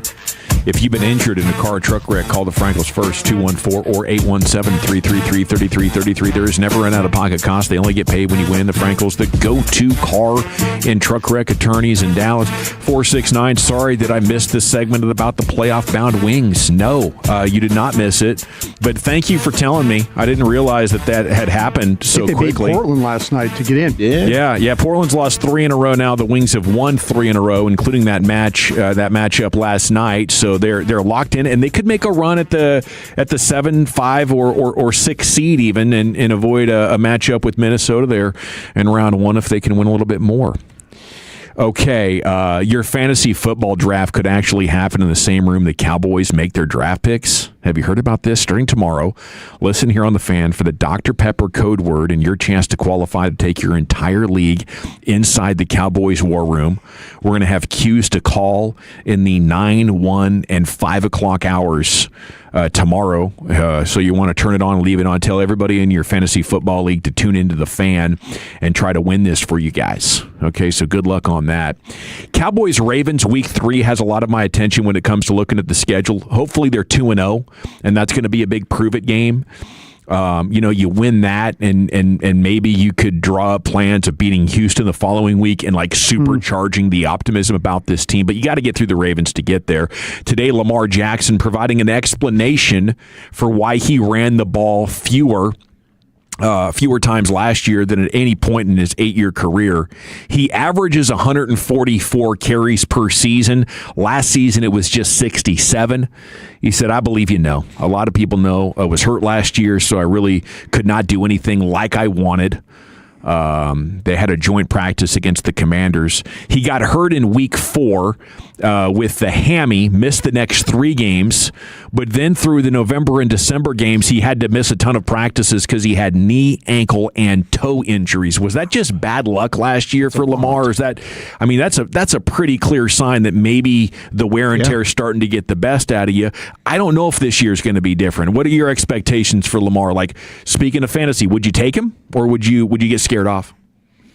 Yeah, it's interesting. I do think that he is going to flourish in this new Declan Doyle offense. And Doyle is coming from the Ben Johnson school of offensive coaching there. I think he spent some time with Sean Payton and the Broncos as well.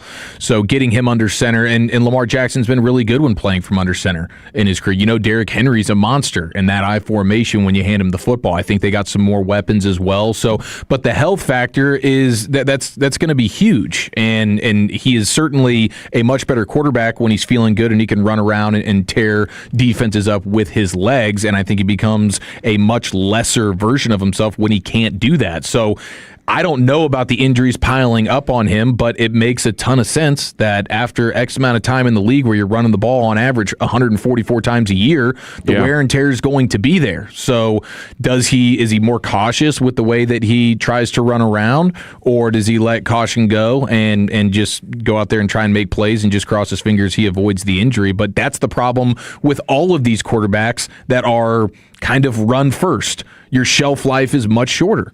Yeah, and he is incredibly accurate, but how much of that effectiveness from the pocket is predicated on the threat of his legs? I think a ton. Right. You know, and if I'm the Ravens, I'm anxious to find out, like, can we transition you and turn you into a guy that only runs when he absolutely has to as you move into your 30s? And, you know, maybe there's another 10 years. Maybe there's an entire second half of the book to be written with Lamar Jackson's career. But at this point, if I'm the Ravens, I'm highly concerned about the future of our quarterback position. I think it's why they haven't committed financially to him again. You know, there's all that out there. I mean, he's a 2-time MVP. They're clearly a different team and not winning games when he's not on the field and when he's been hurt. He had back-to-back healthy seasons. He wins the MVPs, 13 games last year. I mean, you're pushing 30 now with Lamar. Like, I could definitely see maybe a downward trajectory in his career. Another practice open for the public tonight up there at the Star if you want to go watch. Last night, of course, it all got kicked off with the announcement of the partnership with HEB. Nice. Could we be lucky enough to get like 10% off on game days if you wear your Cowboys jersey at HEB? That'd be like they had with Albertsons. Yes. And we got some people that texted in that were ticked off. They went to Albertsons, and they weren't offering that anymore. And this is probably why. They're probably not the official grocery store. They're not anymore, yeah. I'd guess that they're probably not. George Pickens got flagged, didn't like it, so he picked up the flag and put it back in the official's pocket, which was a great laugh. Todd Archer said catch of the night went to Brevin Spann Ford, reached back for a pass in the end zone that Dak had thrown where only he could get it, and he secured it. Yeah, it was nice. So, I mean, between him and Mingo, if they can be credible threats in the pass game, that would be a level up and something to think about as far as where this Cowboys team is going to find extra scoring this year and improve on last year. Was listening to the Monday Morning Quarterback with Albert Breer and Connor Orr, and they were at Giants practice, said a couple of things of note. Number one, Jackson Dart saying, with Matt Nagy being the OC, this is the Chiefs offense. They're installing Chiefs offense. They're chilling, watching Patrick Mahomes' Kansas City offense as they try to work on, how this is going to come together. And he says he's confident in his decision making in year two, that he has kind of got this figured out after watching film and getting the feedback that it is time to chill and try to live to fight another day. I don't know. I would not bet on him having a great handle on that.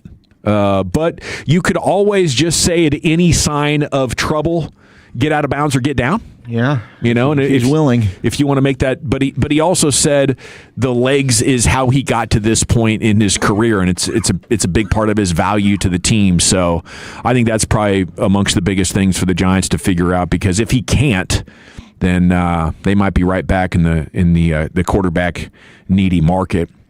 Okay, Joseph Hoyt has another article about Jayshon Barham and talked to him this time. It was the first time Barham has talked to reporters since rookie minicamp.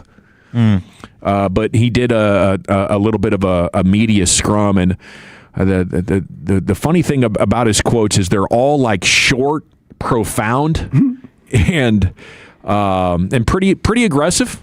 He said on the Cardinals, I don't like them. I don't like any team we play against. I treat them all the same.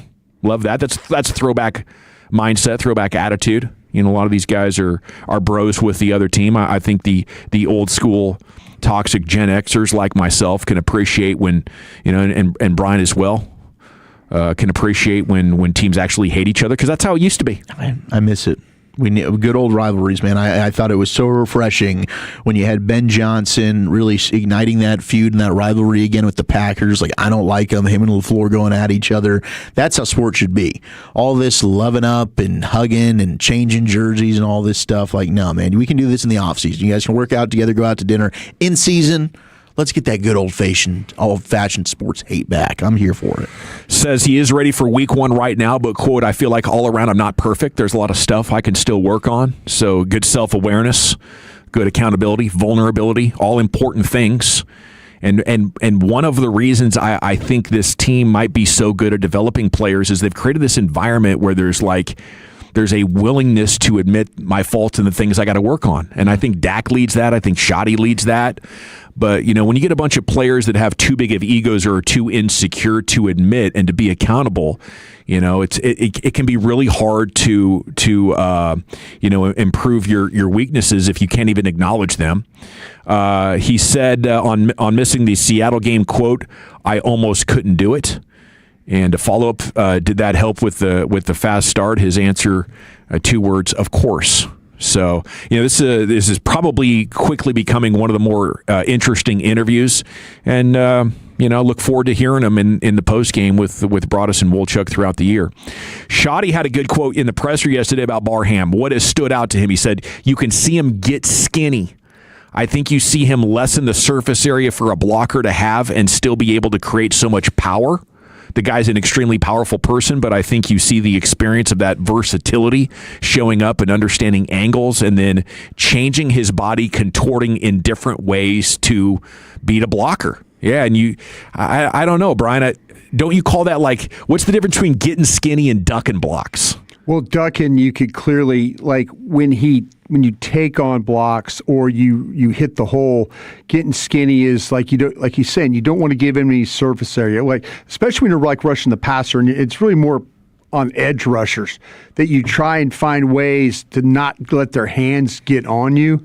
So his ability to hit a hole quick and then maybe get a little sideways and then get through the hole doesn't allow guys to get a good shot on him. I've heard it more when it's talked about edge rushers than I have linebackers. Yeah, but I think for him it's like the attacking style when you are he'll take you on when you're on a blitz. Yeah, there's times where you need to take the blocker on. Yeah. And then there's times where you're trying to get into the backfield and so you're knifing in and you got to contort your body. And that I think was like the first play where he made that TFL and just shucked off the guard. Absolutely. He didn't really give the guard any chance to block him with the way that he moved himself, and because he was, I think it was a blitz, or he was just in total attack mode with the way that he was going about it. Well, there's a couple of times you could watch him, and like when you dip blockers, it's sometimes dipping blockers is you guess wrong, and then it's a huge hole, But then with him, I've seen practices where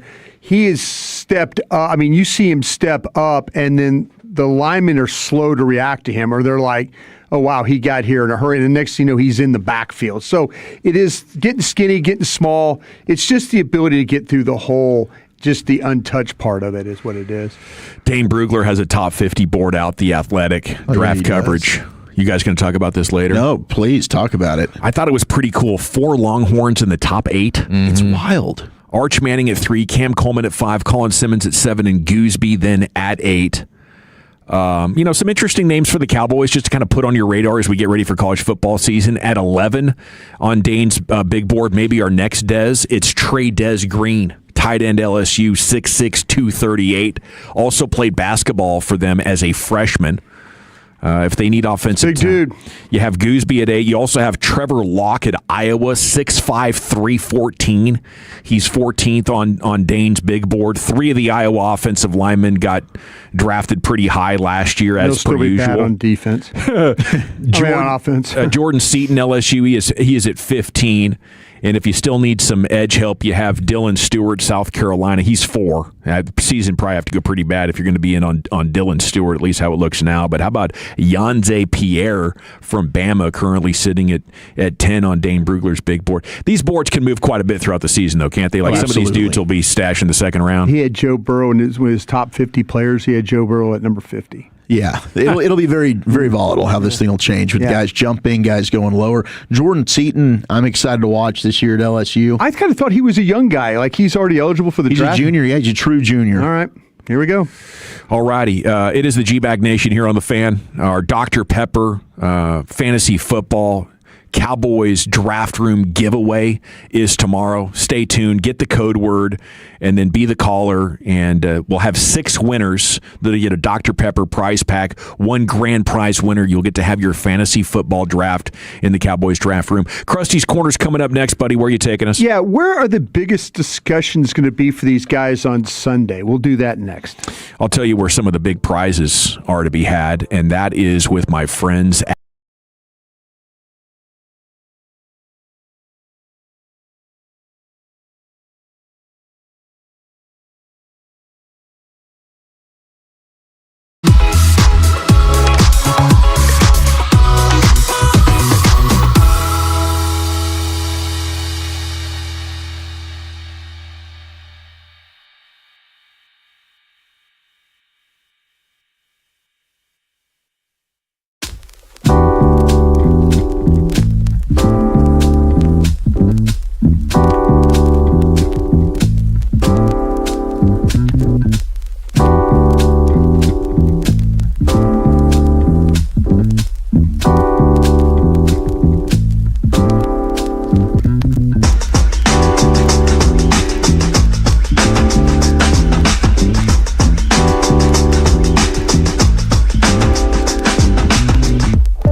The Fan.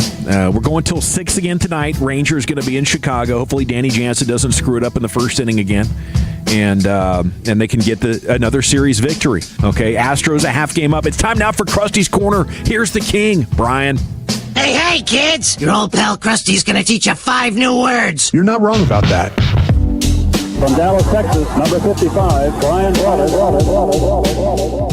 Thank you very much, Lucius. Appreciate that very much. Every once in a while, I'll look up at this this Little League World Series thing. And 2 of the better teams right now in the U.S. division are playing. It's Nevada and Iowa. I'm just going to say this.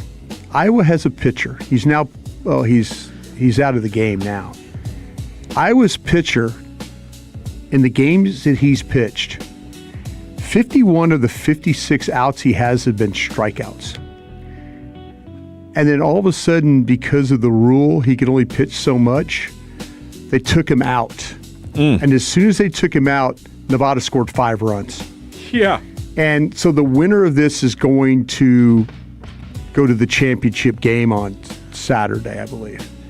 Great pitchers are overpowered in Little League Baseball. It's too damn close. It's crazy that Iowa, they fought to get this far. Their pitcher is rolling. Yeah. And because of the certain amount of pitches he could have in a game, they had to take him out. Yeah, they don't even play this field in DFW. You know, that's why we don't have teams in this thing. Yeah. It's because we play on a bigger field. This size field should be shut down at about 9 years old. They let them keep playing until they're 12, and then they're throwing 70 from 45 feet away, which is the equivalent of trying to hit like 95-mile-an-hour cheese. At 11 years old, it's not going to happen. It's fun to watch, but I'll tell you this. It's terrifying to be in that batter's box. I was like, when I came in initially, man, you heard me, Chief. You're over there smiling at me because I was over there like bitching. I go, don't turn that on today. But now I'm kind of like enamored. Yeah, he was bitching about this for weeks. I was bitching about this thing so much, and now turns out you're just bitching to be bitching. But I'll say this though, always. Here is Iowa. They're like they've got this team that's 1 game away, and their pitcher is rolling, and they just basically said, you know what, your guy can't pitch anymore, and now they're probably going to lose this game because of that. On the idea that you could blow out your arm, which is just standard operating procedure for players. Then CY would draft him in early. Everyone's going to have an elbow surgery eventually. Just let him go. Yeah. Let these Dawson's kids got us throw, convinced man. they got this kind of surgery you could do that makes everything cool. The brace. The brace. Just the double Tommy John. That's why deGrom's been so nails the last couple of years. Dawson, I'm going to ask you. Especially last night.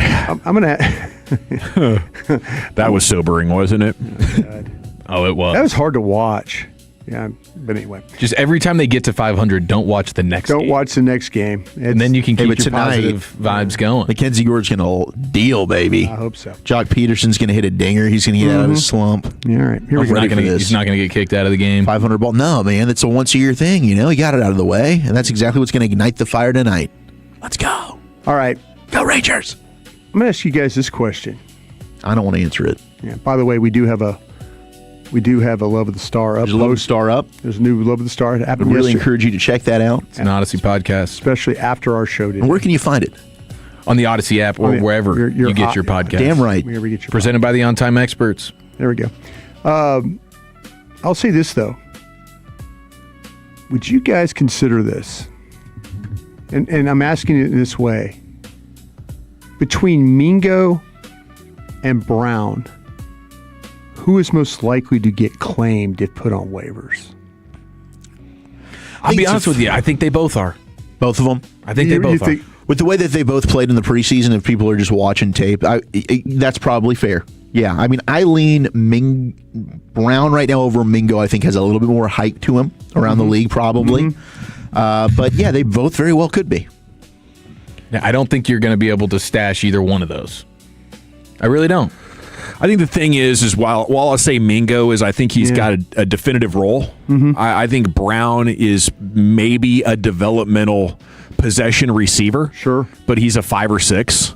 Mingo gives you a different look. He allows you to get into different plays. Okay, where I was going with this maybe then was, are you in a situation where if you thought that Brown for sure was going to get claimed, but you want to get Mingo back, would you consider putting Mingo out with the thought of trying to get him through waivers instead of trying to put Brown through waivers? I'd be playing scared on both of them. I think if you want to keep them, I think you'd have to keep them on the 53. You can only keep 5. Todd Arch and I were talking about that this morning, and Todd's thinking the fact that because you have only 2 quarterbacks, that's how you're going to get your 6th safety. So that's kind of the trade-off right there. So, but is there a trade-off at wide receiver? That's what I'm asking. But I'm thinking, do I put the guy out, even though I want him back? I want to find him. I'm going to do some roster gymnastics in the next week to make sure I get him back or get him on the practice squad or something like that. But is there something, instead of carrying 6 wide receivers, that I could just put the guy out there that I think, even though I want them both, is it who's least likely to be claimed? I can't lose Mingo. I can lose Camden Brown. Like Brown's not going to barely play for me as long as Pickens and Lamb are healthy. I don't want to do that, you know. So you're really not overall interested in keeping the 6th wide receiver Brown at all. Am I right about that? I'll take him or leave him. Okay. You know, it's not stressing you out then. No, I think it's stressing out Cowboy Nation right now. Well, he's played so damn well. You know, it's like all he's done is make plays in preseason But games. haven't we seen this, though? Haven't we seen this from that Cowboy receiver? Has he been the best that we've ever seen? Yes, he has. Because better than like Miles Austin, better than those guys. See, Austin wasn't even a preseason guy. Austin, it happened in season. Yeah, that was a breakout against Kansas City. It was Cole Beasley, who is the best undrafted guy that came out of nowhere. He is the king of the Mr. Oxnards that actually made it. There you go. Well, Danny Amendola, and they let Danny Amendola go. Okay, yeah. This could be your Danny Amendola. That's a good point. Are we talking about, like, I just kind of wonder, is this something that we, as Cowboy fans, we always see? There's always the receiver I think there is. And the history of it is not like, the history of it is like every time you bring this guy on, he lasts for 3 weeks, and then he turns out being the first, and then he's the next guy released. Yeah, is he Dennis Houston? Is he Holden? Yeah. Well, Dennis Houston had 5 catches on 7 targets for 62 yards across 3 preseason games. So what Camden Brown has done has totally surpassed what Dennis Houston did. Sure. Dennis Houston was able to get on the roster. Now, I know it's a different dynamic with the players they had at the position and everything like that. Right. But if you're trying to compare, do we see this all the time? At least in the one that first comes to mind most recently, it's Dennis Houston, and Brown has been far and away better than what Dennis Houston was that year. Yeah, and this time last year was Trayshawn Holden, and Brown's been better than Holden. To me, the difference is when you ask the insiders about a guy, and when it's Miles Austin and Cole Beasley, you get this overwhelming, oh my goodness, we found one. Right now, it's kind of like, he might make the team. You know, the fans react to the highlights from Oxnard and some preseason stats. The real thing is happening with how the team sees him. And I have not gotten a feeling at all from the insiders that the team is really that impressed with Camden Brown. Yeah, I think the biggest tell we got was Brad in the post game talking about Dak loves him. And I do wonder if your quarterback is really on a receiver like that, like how much does that go within the organization? I'm going to give you a name of a guy that the team might not like as much as we like. And that is, and it's probably not moving the meter, but it's moving the meter for me because I thought the guys played pretty well, is Cornelius at guard. Really? It doesn't sound awesome. I don't think Archer had him making the team. Yeah, that's the thing about it. I was talking to Todd about this, and I'm like, you didn't have this on. And he goes, well, you talk to certain people, kind of give you that, kind of thing. So I wonder about that. I wonder how many players are on this roster that we're cheerleading for. But in reality, the team is like, you guys are so wrong about this guy. Yeah, Archer for his backup lineman, he has Bass, Nate Thomas, Drew Shelton, and Nick Leverett. Yeah. No Cornelius.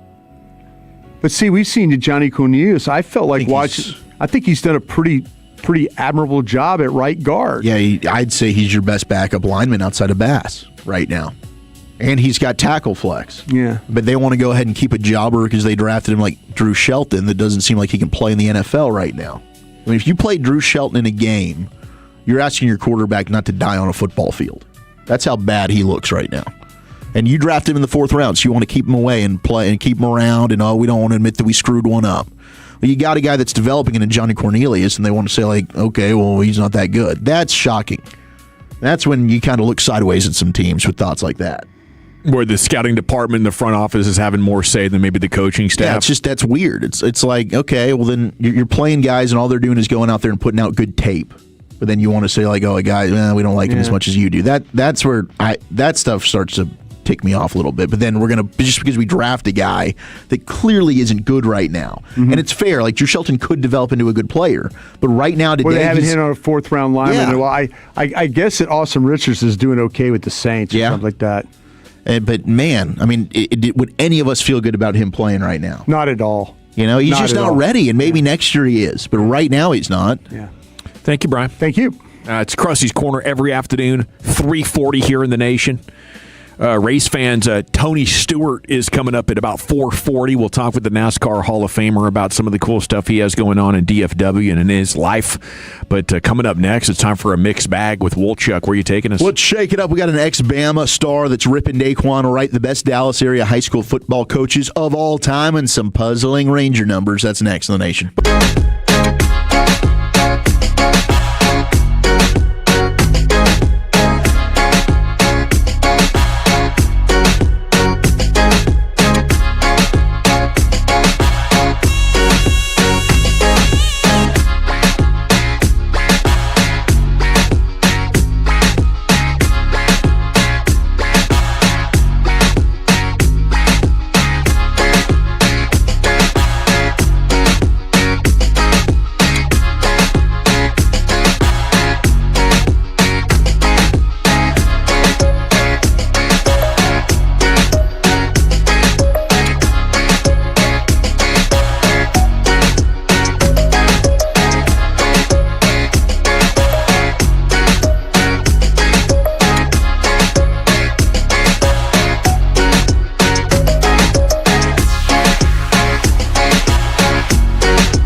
105.3 The Fan. Welcome to the nation. It's hour 3 of the G-Bag Nation on 105.3 The Fan. We're about 40 minutes now from Tony Stewart joining us. We're an hour away from football's finest, and hope you can ride all the way to the Rangers pregame with us today, coming up at 6 o'clock. Rangers pregame rubber match in Chicago. You know, you probably argued about fantasy picks like you're running an NFL front office. Well, now we can actually put you in one. Dr. Pepper has given one winner in their entire fantasy league the chance to hold their draft inside the Cowboys War Room at the Star. Stay tuned all day tomorrow for your chances to win. Get qualified. Here's Wolchuk. All right, bye-bye Pro Bowl right after this. You want a chocolate? Mama. Mama. Leave the glass. Mama. Take the cannoli. Mama always said life was like a box of chocolates. How do they get to that? Just throw it in the bag. You never know what you're going to get. Exclusive. Jonathan Jones of The Athletic is reporting that after years of non-competitive play and tweaks, the NFL will no longer hold a Pro Bowl game as it is becoming the first major U.S. league to end its All-Star event. The NFL will focus its celebration on Pro Bowlers with no alternates. So the league and their executives, they surveyed players for their thoughts on this, and a lot of players said, well, yeah, we still want to be celebrated for being a Pro Bowler, but the game just doesn't mean what it once did. So now the league's decided what we've all kind of talked about. Let's just not even worry about the game. We'll name you a Pro Bowler. It now means something again. Instead of having a gajillion alternates and somehow Tyler Huntley is now a Pro Bowler, we're just not going to have the game, and we'll have our Pro Bowl team, and that's it. Not even a flag football game? Nothing. That's interesting to me because football play-by-play is such good TV ratings. You know, you would have to be an abject disaster where I think the audience was totally tuned down on it, and maybe that happened once you hit the flag thing. Once you go flag, the audience didn't come back. Yeah. The only disappointing part is now we won't have the lucky opportunity to share a hotel with the Pro Bowl players like we did at the Super Bowl in San Francisco last year. That's true. That was crazy, the security getting in and out of that thing. It was so freaking cool. It was. I guess our only hope would be, I mean, maybe we still get a lot of players out there anyway to try and, you know, they're there for the Super Bowl and they're promoting things and they're doing interviews. Yeah. But maybe not as many. I mean, we did. We got like the whole NFC, AFC rosters were staying there. It was wild. Every time you walked in the lobby, it's like, whoa, there's a new guy over there. It's crazy. Yeah, I saw Joe Flacco arguing with his wife and yelling at his kids on the walk. Saw so many interesting things that week. Man, I cut off Patrick Surtain's dad checking into the hotel lobby on accident. Hey, what the hell are you doing? Yeah. Pat Surtain Sr.'s like, well, who's this job over here? Yeah. Come on. Oh, we're not standing in line now? I'm like, oh, geez, I'm just going to ignore this because the lady's talking to me. This is very awkward. I'm so sorry, sir.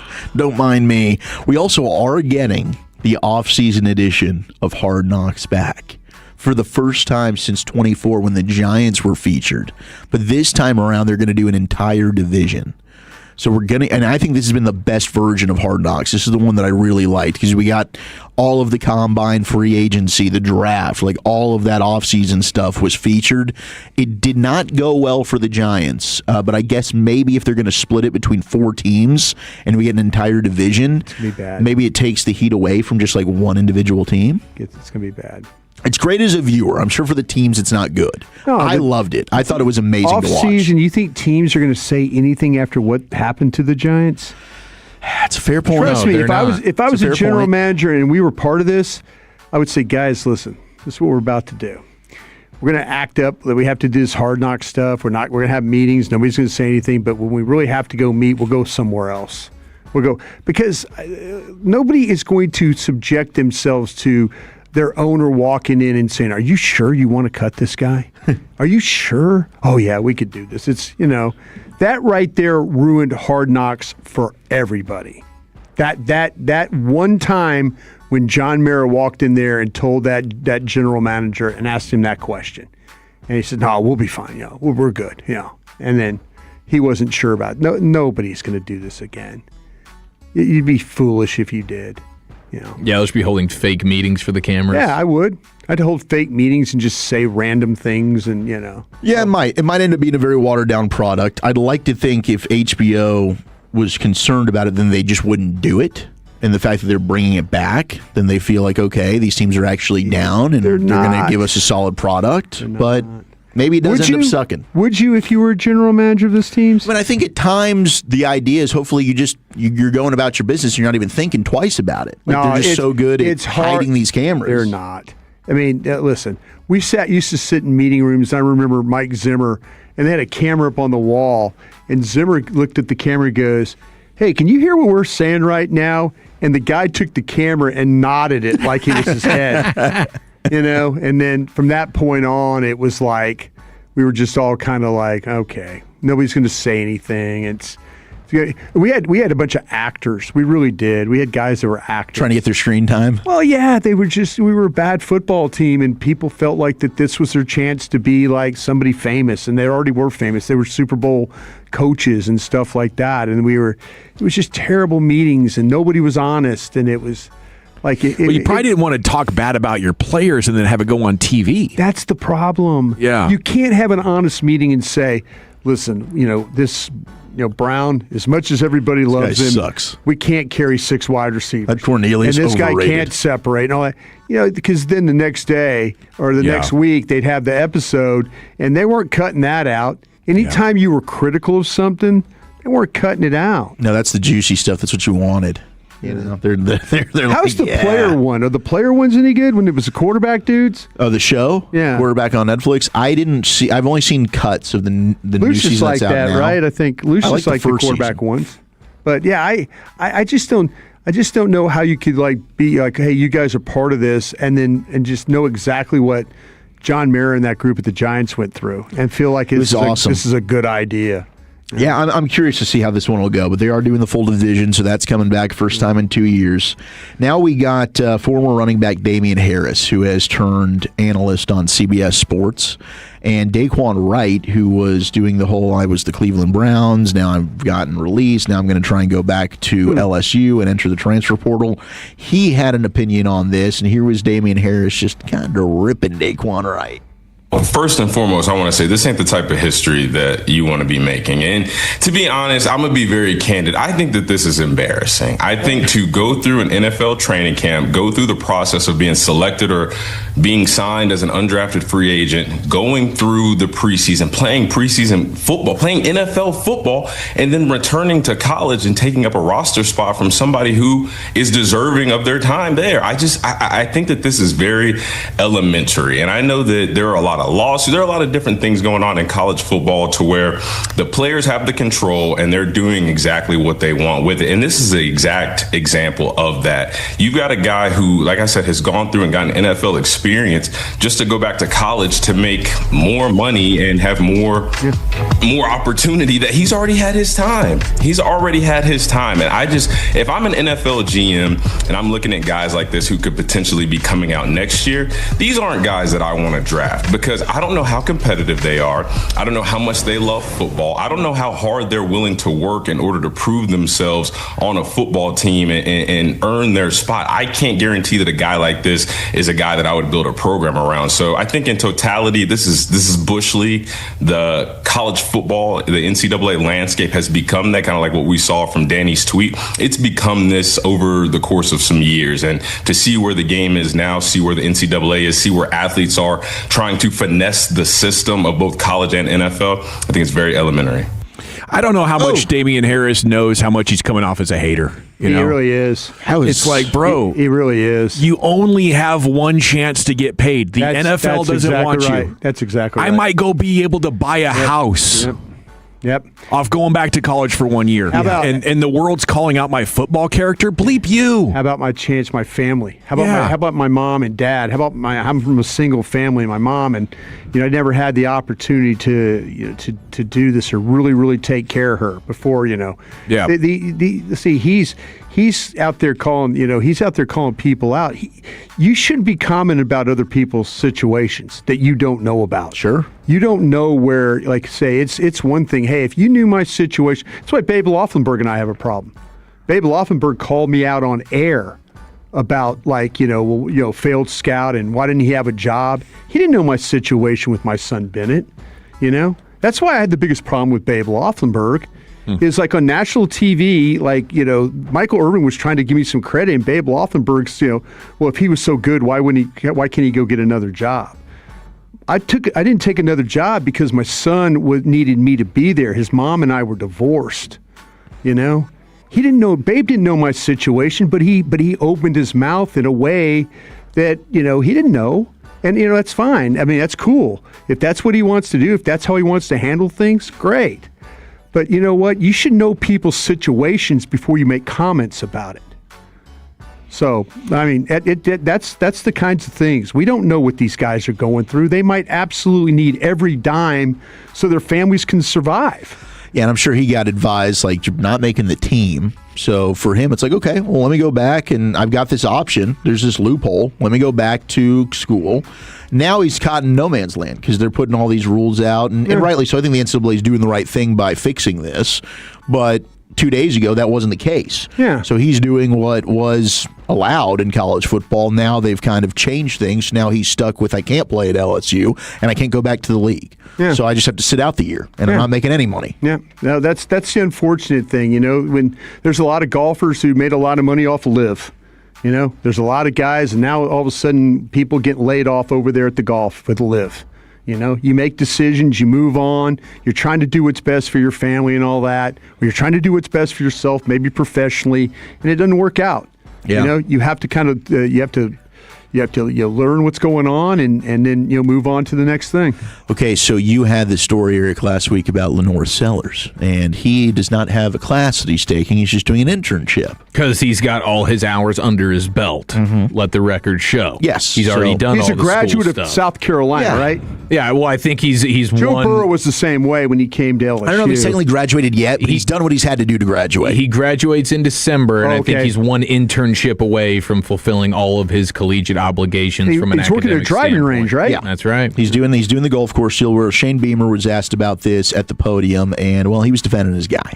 So, hate to see any player on our team criticized. I'm going to defend our players at all times, and that's a joke that anybody would criticize his class schedule and what he's taken in his final semester of college when he needs one class to graduate. So, I hope he goes and has a hell of a time at the driving range and hits 1,000 balls and does a good job over there because he's earned it. Hell yeah, he has, Coach. There you go. That's having your players back right there. I mean, Carson Beck didn't take a single class last year, I don't think, at Miami. I just wish he'd gone full Mike Gundy right there. That'd have been something. The editor who let it come out is garbage. They clearly haven't had a kid. Comes home crying. Somebody called them fat. Working at a driving range. Hit all the balls. Gosh, I loved it. All right, we got the Akron OC. That job taken care of. We got the Akron Fan, who's going to get the offensive coordinator for a game for its home opener against Robert Morris. There was a viral contest. The team revealed that Martin Allen Wims II will help Zips head coach Joe Moorhead script offensive plays on their opening drive on September 12th. So he was the lucky winner that will be able to script it. He's going to have a chance to do this, and this ended up being a huge, great move for Akron. I mean, their season ticket sales went up. It really worked. It drove a lot of publicity. I think their head coach was featured on ESPN, on Pat McAfee, made the rounds on all the networks. So good win for Akron all around, and hopefully Martin Allen Wims goes out there and crushes it. They even have a sponsor. Arby's Steak Nuggets is sponsoring this for Akron. Shoot, yeah. They're making money, dude. Man, good for them. What a dub. Barstool Big Cat almost got the nod on that. Oh, that would be He was fun. one of the final 10 finalists. Damn. Or whatever, because he bought like a bunch of season tickets to give himself more opportunity to get drawn. So he was in the final running, but I guess he didn't end up Maybe winning those numbers are a little skewed then with the season tickets being up. It's like all Big Cat. Yeah, I think he bought half the stadium. like 10 at least. Gosh dang it. Man, they're doing some good things over there. Is that a bet payoff, by the way, eating a whole entree of the Arby's steak nuggets, you think? Maybe. I don't. We had some people text in and say they weren't very good. I love Arby's. But I'm a big Arby's Beef fan and as well. cheddar. Yeah, I mean, that roast beef and cheddar, I'm in on it, man, for days. I don't Hey, care. Dawson, I did like we their get called fries. out for Little League takes? I don't know.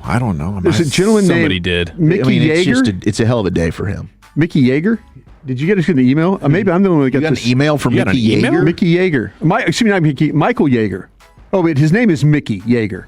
He's at Western Hills High School. I did not get an email from Mickey. This might Your have just gone announcers straight need to get you. their facts straight. They just said there's no Little League baseball organizations in the Metroplex. That's absolutely not true. A good example is the West Side Lions Little League organization who's been to the Little League World Series. Other thing they said was the pitch. Man, it's 45 feet from home plate, and it's actually 46. So if you're going to be professional, you should shout out the facts over the air. You should know what you're talking about before you do it. Coach Yeager, hey, thank you so much for your thoughts. Yeah, Bassick told me years ago no serious youth baseball players played in the actual Little League baseball here in North Texas. Because it's not that competitive. Yeah. It's a tiny bandbox. Thanks a lot for misinformation. The real stud 11 and 12-year-olds are hitting like 4 dingers a game on a field of that size. Yeah, that's Michael Yeager, better known as Mickey Yeager. Look, Mr. Yeager, just take it up with Bassick, okay? This is not our fault. If it was Chuck Yeager, I'd be really impressed. You were 12 inches away from almost getting that thing right. Hey, you could be one day away from hosting your fantasy league draft at the Star. Text your group chat right now and tell the boys we might be drafting at the Star this year. Maybe your wife's in the chat as well. I don't know. Some of these co-ed fantasy leagues these days. Starting tomorrow, listen to the Fan for the Dr. Pepper code word and your chance to qualify to host your fantasy draft inside the Cowboys War Room. It's going to be an electric day of broadcasting. 3 chances to qualify and win and get qualified, something like that. I got to run. No, this is going to be great. Okay. Tony Stewart's coming up at 4:40. And Babe Laufenberg at 5 o'clock. Hey, Babe. Yes. By the way, I did like how you had his back the other day, speaking of Twitter haters. Yeah, you had that was Babe's uncalled back. for. Yeah, Babe and I are not great friends. And seriously, I mean, we work together and stuff like that. I thought the trip to the hospital maybe had you seeing things a little bit softer. No, I think anything. He's still just as hard as he ever was. He said, I love you via text. That was probably the softest he's going to get. I did. I feel terrible that the fact that somebody came after his child. Yeah, that's was why horrible. I felt bad. Yeah. Babe and I we get along just professionally, but I'm not Babe's friend. Yeah. So, but I feel terrible that something happened. That somebody's going after his child who, unfortunately lost his life. I think that's a terrible thing. Anybody that thinks I had the worst take of the week on Cowboys Twitter, you need to go look at what somebody said to Babe Laufenberg and then how he clapped back. Yeah, it was one of the great clapbacks in Twitter history. It really was. Okay, we got the fix coming up next. Chuck.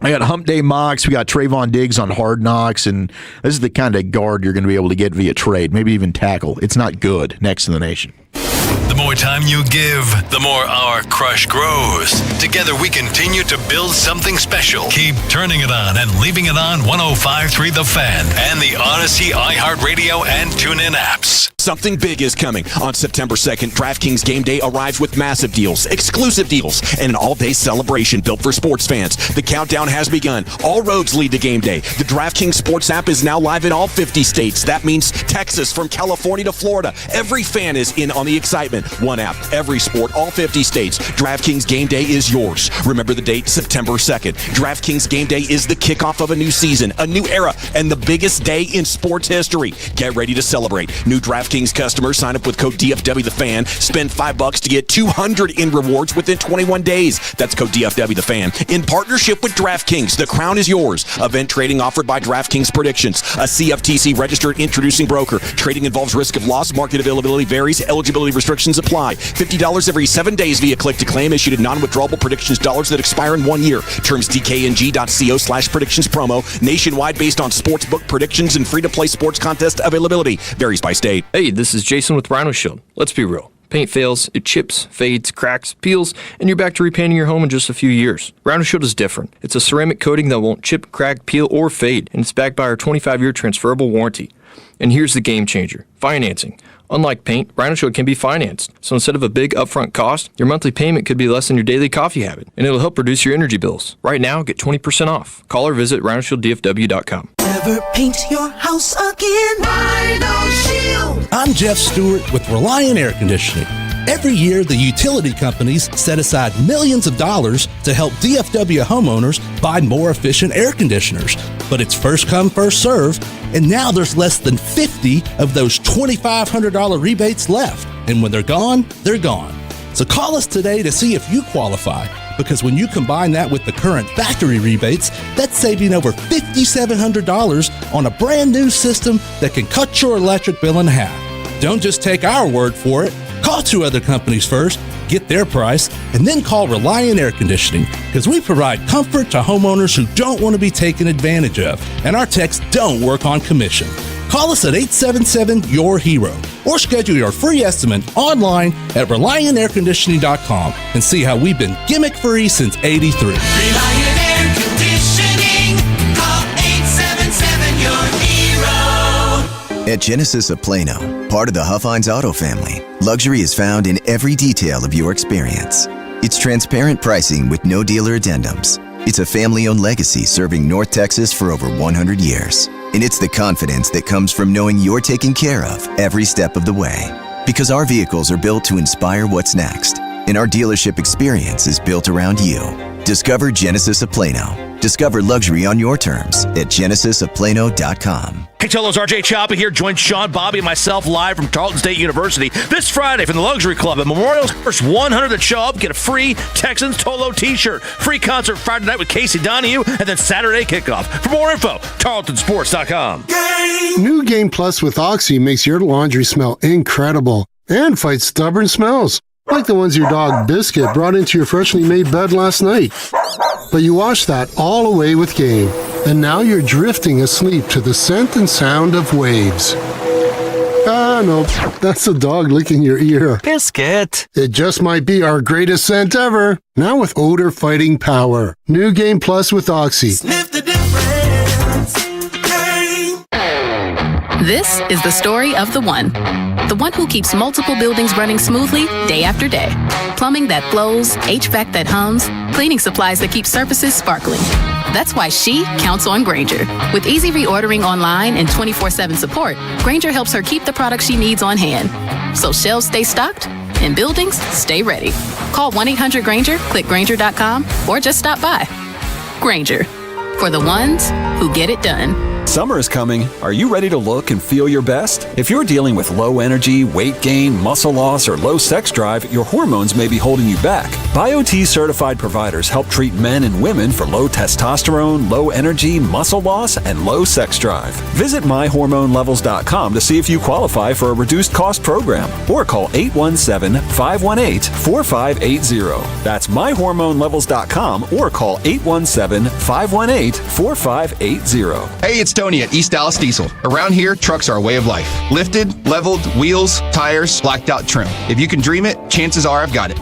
We carry everything. Ford, Chevy, GMC, Ram, and Toyota, all in one place. With nearly 30 years in the game, every truck is hand-picked and inspected by me personally. At East Dallas Diesel, you'll find the highest quality options at every price point. With our flexible financing options, driving off in your dream truck has never been easier. Come see us at our showroom or browse the latest inventory at eastdallasdiesel.com. East Dallas Diesel, where custom comes standard. Skechers elite athlete OG Anunoby has been making history on the basketball court. Anunoby tips it in. Unbelievable. What a shot. He's been balling out in Skechers high-performance basketball sneakers, and the world has noticed. But how does OG train off the court to keep in peak physical condition? Hands-free Skechers Slip-ins Aeroburst. They help prepare OG for the physical demands of playing at a championship level. Get your pair of Aeroburst for only $165 at a Skechers store, Skechers.com, or wherever high-performance running shoes are sold. Indeed presents hires you can't afford to get wrong, like a social media manager. Did you just post our Q4 earnings to your personal social media? Oh yeah, used the trending audio and everything. That's confidential financial data. Relax. It only went a little viral. The SEC just commented with the eyeball watching emoji. This is the job for sponsored jobs. This is what happens when you don't sponsor your job on Indeed. Next time, get matched with quality candidates with Indeed sponsored jobs. Visit Indeed.com/hire now and sponsor your job today. I know it's hard to take that first step when you're not feeling like you. But if you do take that step to optimize your total wellness with Men's T Clinic like I did, hormones, mood, weight, muscle mass, they're all going to fall into place, and you're going to leave the symptoms keeping you on the sidelines in the rear view once and for all. Men's T Clinic has pioneered optimizing hormone levels and total wellness for men since 2014, pursuing their mission of restoring men's health, confidence, drive, and vitality. Call 972-GO-MEN's-T today or visit mensteclinic.com. 1-800-246-OT. mensteclinic.com. This segment of The Fan is brought to you by BuyersBarricades.com. Buyers Barricades is a full-service traffic control provider, taking care of your project from the evaluation and planning to setting up, maintaining, and taking down the equipment when the project is complete. The Texas Authority in Barricade Rental. BuyersBarricades.com. Welcome back, Nation. Tony Stewart's coming up at about 4:40, 4:45. Stick around. Smoke's going to join us. Hell of a bowler, skeet shooter. NASCAR driver, of course, and drag racer now. He's running that NHRA stuff. He sure is. He's doing a fine job with that. This segment's a Football Fix. It's brought to you by the Frankels. If you've been injured in a car, truck wreck, call the Frankels first, 214 or 817-333-3333. There's never an out-of-pocket cost. They only get paid when you win. The Frankels, the go-to car and truck wreck attorneys in Dallas. Back to Wolchuk. All right, let's go ahead and do this. Let's hit a football fix. Lots to get to right after this. You think football is still fun? Yes. Sir. Wrong side! Left side! Wrong side! Left side! I use these for acid indigestion. So what are we going to use these for? Intimidation. You know I got to get my fix, man. Oh, Jay-Sean Barham, he finally talks to the media, and he was an absolute, quote, god yesterday. I mean, what he was saying was so much fun to listen to. Just hates everybody. If he's going to play them, he hates them. I loved it. We hit some of those earlier, but Louis Riddick is definitely buying into the Barham hype. Here he was on ESPN's Get Up, loving himself some Jay-Sean. Look, you know what? We've talked about Caleb Downs all the time when we're talking about who's going to be the focal point of this revamped defense. Remember the name. We'll talk about him later on. Jay-Sean Barham, their draft pick from Michigan. He, to me, outside of Caleb, maybe even more so than Caleb, I'm just going to say this, may be the most consequential draft pick that they've made this year. This guy could be the best linebacker they have had there since Sean Lee, back in the early 2000s. This guy is that good. Trust me when I say this. Just watch this tape from last week. Best linebacker since Sean Lee. I'd say Lewis might be a little late on that tape. Oh, baby. Yeah, Lewis is. Well, look, and I did like him as an off-ball linebacker versus an edge. The edge stuff was like, okay, I can understand why he went in the third round. And he played, you got to go look at the Maryland tape to see more off-ball linebacker. Absolutely. Cowboys clearly had a plan for him. I mean, Will McClay in the scouting department, kudos to you. They knew exactly how they wanted to use him. But even when you asked Will that, Brian and Oxnard, I do think that's probably why a guy like that slides to the third round. Because they're like, well, he's just been playing edge. Reverse Micah Parsons. Yes, absolutely. Yeah. And that's why, like, Arvell Reese, it's the same thing. Do you want him to play off ball? Do you want him to play edge? Edge was a projection. You saw him play linebacker, and he did that really, really well. Well, for Barham, he was playing edge. Maybe some people thought off ball was a projection, but he did that for 2 years in Maryland before he transferred, and it did seem to me that off ball linebacker was more of his natural spot with some pass rush ability. But clearly, he has just hit the ground running since he's been a Dallas Cowboy. 817 says all this talk about him because of one freaking preseason game is insane. What are you guys doing over there? Hyping him up? Hyping him up. Are we starting to be overly hyped? You're right. Maybe we should tape the brakes. When he did get to practice, though, you did see the physicality. He's been good throughout the entire offseason. He brings physicality to the defense. Damn right. Yeah, at that position. Damn right. Now, here's what I do want to just throw out there real quick, okay? Because I did some homework. I crunched some numbers here on Caleb Downs for you, Gavin. Because I know the height, weight, speed stuff you're concerned about. He's a little bit undersized. What's interesting is the average nickel corner in the NFL, under 6 foot tall, less than 206 pounds. Those are Downs' measurements. So he meets the requirement to be your average nickel. You also only have one safety that's ever been picked higher than him in the last 14 drafts. He was 11th overall. That's a testament, I think, to him. Because safety's a guy, the position clearly gets undervalued, gets underdrafted. Most of the time you look back, and it's what Voch Lombardi says, teams suck at drafting. If they were to go back and they were to redraft Kyle Hamilton's, the Minkah Fitzpatrick's, Derwin James, those guys are probably going to go much higher. Those are the other safeties that were taken and that have been Pro Bowlers, all pros last decade. Any of these guys have been taken in the first round, those have had. They've got 11 Pro Bowls, 9 all pros between Kyle Hamilton, Jamal Adams, Minkah Fitzpatrick. Those are the other guys that were taken in a similar area to one Caleb Downs. The other thing that's interesting here is the height, weight, speed, not an outlier at safety or nickel. He's taller, he's heavier, he's faster than two guys that were just named second-team All-Pro. That would be Xavier McKinney and Talanoa Hufanga, who did it with Denver and San Francisco. So you got to go back to 2018. This was kind of interesting going back and charting this thing, where you look at a safety that was shorter and lighter than Downs that didn't make the All-Pro team. So this is just one of those positions where you can get away with kind of being smaller in stature. Safety, that's one. And also, just to kind of find out that the average nickel corner being under 6 foot and less than 206. And I guess it's because you kind of need to be quicker. You need to have a little bit more of that burst, downhill, closing speed, click and clack there. Downs has that. So I get the coverage stuff because we talked about that in the draft process. Yeah, we did. You didn't see him do that at Ohio State. Yeah. I just don't think I can't say he can't do it because who's the best tight end in football in Brock Bowers? I just say he did that his freshman year at Alabama. He covered Bowers one-on-one. No, he absolutely did. But like I say, if it's a steady diet of it, if you're thinking that he's just one of these guys that's going to play just nickel only slot player, they don't even do that with their guy in Seattle. No, with him and Worry. And really, I don't want him to do that. They put an all-pro corner inside to do that. I want to use him like Troy Polamalu was used, like Bob Sanders was used with the Colts, where he can just use his football IQ. I want him to play the middle of the field. I want him to read and react and just be a disruptive player. That's how I envision Caleb Downs. And I'd like to have Durant play your nickel, maybe Reddy Stewart play your nickel. Hell, if you want to have Jalen Thompson shade down, I don't really need to play him in the slot a ton. I'd like him to be able to freelance and just be an absolute badass, all-around good football player. Because to me, I love him. And I'm biased when we talk about him because he's one of my favorite players that I've ever watched. So I get some of the criticism. I just got to stand up for my guy. Well, I appreciate you doing that because I don't want to be a downer on the Cowboys conversation, and I felt but you're like not wrong about the coverage stuff. At times today, people have said, "Why are you raining on this parade?" I'm just trying to be consistent with what I saw when I watched his tape at Ohio State and what I saw in Oxnard. You did the work, man. You did the work. You could have an opinion as long as you did the work. But I would push back a little bit and say what happened this year was the explosion of this nickel popularity with the idea that you could stop the run like a linebacker and cover like a slot, and that is why teams are reaching for this player. And I just don't think Downs is that guy.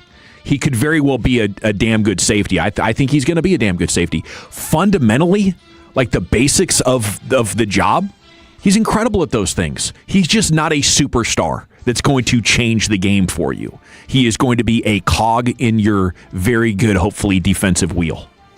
Yeah, I think the size, when you start bringing up Polamalu and Bob Sanders, those are the guys that I was thinking about earlier when you're thinking about maybe guys that aren't super big, and Polamalu was known for his football IQ, and that seems to be clearly what Caleb Downs' strongest skill is. But you do have the speed numbers on those guys, and you don't have it for Downs. I think that would solve a lot of problems if he would have done the speed and agility drills at the combine. Because size-wise, think about Earl Thomas, undersized. Polamalu, undersized. Bob Sanders, super undersized. And all those guys were incredible. The thing they did have, though, was elite speed. You'd be surprised to find out that Polamalu was a 4.35 guy. Damn. Bob Sanders is a 4.4 guy. They're all elite in the speed and agility categories. Earl Thomas was similar. Super, super fast. That's the one thing we don't totally know. I mean, you can watch him on film and gauge what the speed is, but when you're trying to compare him to those guys, which I think are the good comps for him in terms of IQ and size, he just didn't run at the combine, and I think that would have solved a lot of the questions if he ran out there and was a 4.4 type guy. Polamalu, Thomas, Sanders, they all were elite when it comes to the speed. Yeah, I mean, I think that he pops when you watch him play. I didn't see him get outrun, or he takes good angles. He can chase stuff down. I did not see any weaknesses with this kid. I really didn't. I can be proven wrong, but I think he's absolutely a guy that can end up being the best player on the field at all times, and I didn't need to see him run.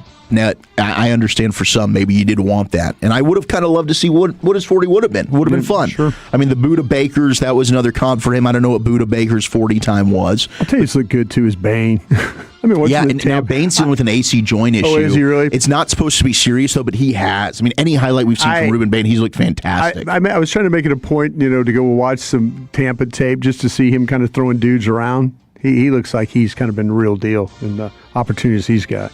Yeah. And I guess Ed Reed getting texted. He was 5'11", 205, didn't run like a super fast time. I wonder what Antoine Winfield Jr. ran. I don't think he was like a crazy good 40. One guy who definitely had an average 40, I think, but he was a ball hawk when he was healthy, was Trayvon Diggs. Here was Diggs talking with John Schneider, Hard Knocks, talking about that health. So, dude, I was born and raised in Superior. Really? Yeah, Green Bay. And so, I don't know, how long were you there? Just for the playoffs. Yeah. Cam Chancellor used to say to me, be like, dude, you grew up here? Yeah. I'm like, actually, I grew up on the country. And you're like, this was downtown. He'd be like, dude, what is that? Yeah. It's such a small town, but, I just want to hit you, everybody else got to holler at you for a minute. Like, because we do have a style of play, and after your injury, you feel much better now, like a lack of power. You felt that lack of power? Yeah, like last year I wasn't powerful. I wasn't feel the power that in my leg that that I needed. I could go, like I could go out there, but wasn't really effective. It wasn't really feeling twitchy and powerful. And so this year I had the opportunity to strength train and work on my skills and stuff. And when was the last time you had a full off season? This one since like 22. Wow. We're here to support the players and the coaches and every man we possibly can. So awesome. Appreciate it. Didn't have the power in his knee. I could see that. Coming back from that microfracture, that was a common thing with basketball players. Is their first year back, they were down 15%. So, best of luck to Diggs. Yeah. I don't know that I don't think he's ever going to be a good player again, unfortunately. I think the knee's just not going to be good. I wish John would have asked him, like, man, I kind of heard some rumors that you really don't work hard on this rehab stuff. You think that kind of puts you behind? Ooh, that would have been juicy. And then just to see what his answer, that would have gone viral. Just to see what his answer would have been. Okay, we got to run because NASCAR Hall of Famer Tony Stewart is set to join us next here. It's the G-Bag Nation on the Fan. But first, let's talk about your hair for a sec. If you're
This is Texas. This is Classic Chevrolet. Together, let's drive, relax, and enjoy the difference. Based on new Chevrolet registrations 2023 through 2025.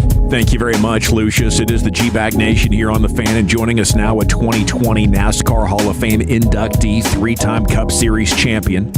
His second annual bowling tournament is coming to Euless October 14th at Lucky Strike.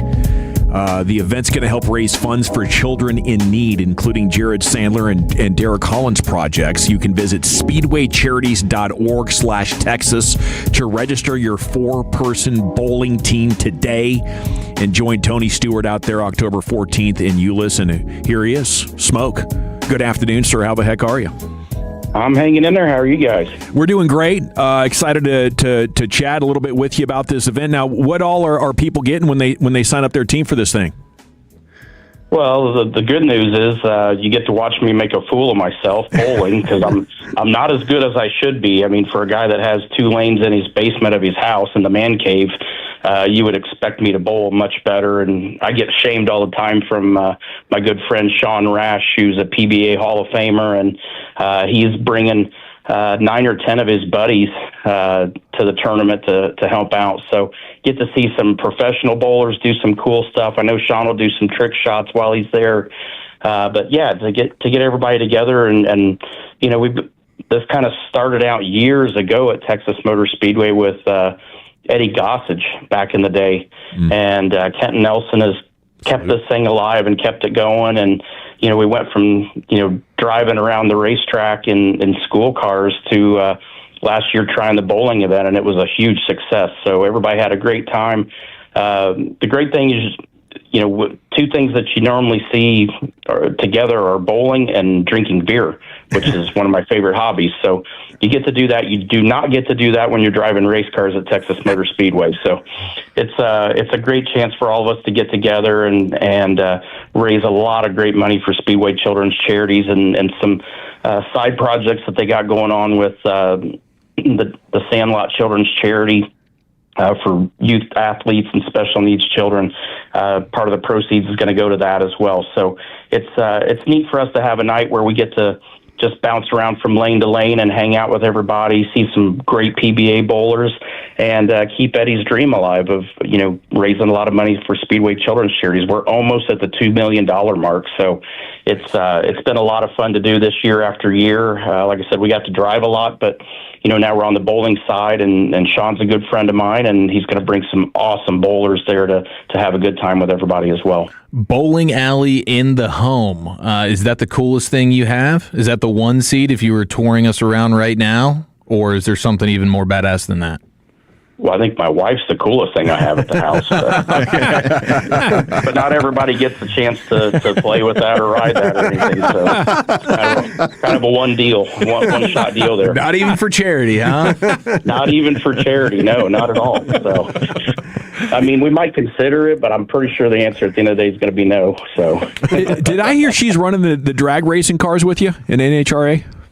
Yeah, she's the reason I got into this mess. You know, we started dating during COVID, and you know, when everything started back up, I actually had retired from being a Cup driver and was back sprint car racing. And she went to a bunch of my events when they started opening back up, and then I started following her to her races on the off weekends. So, you know, here we are years later now. I guess, you know, we met in 2020 during COVID, and here we are in 2026 and married. We have a 21-month-old son, and we have TSR Nitro with Matt Hagan driving the funny car and Leah driving the top fuel car. So, yeah, I mean, it's kind of how I got into it. Obviously, it's fun for us. Now we race against each other this year. Nice. So we call it the reverse Dale Senior.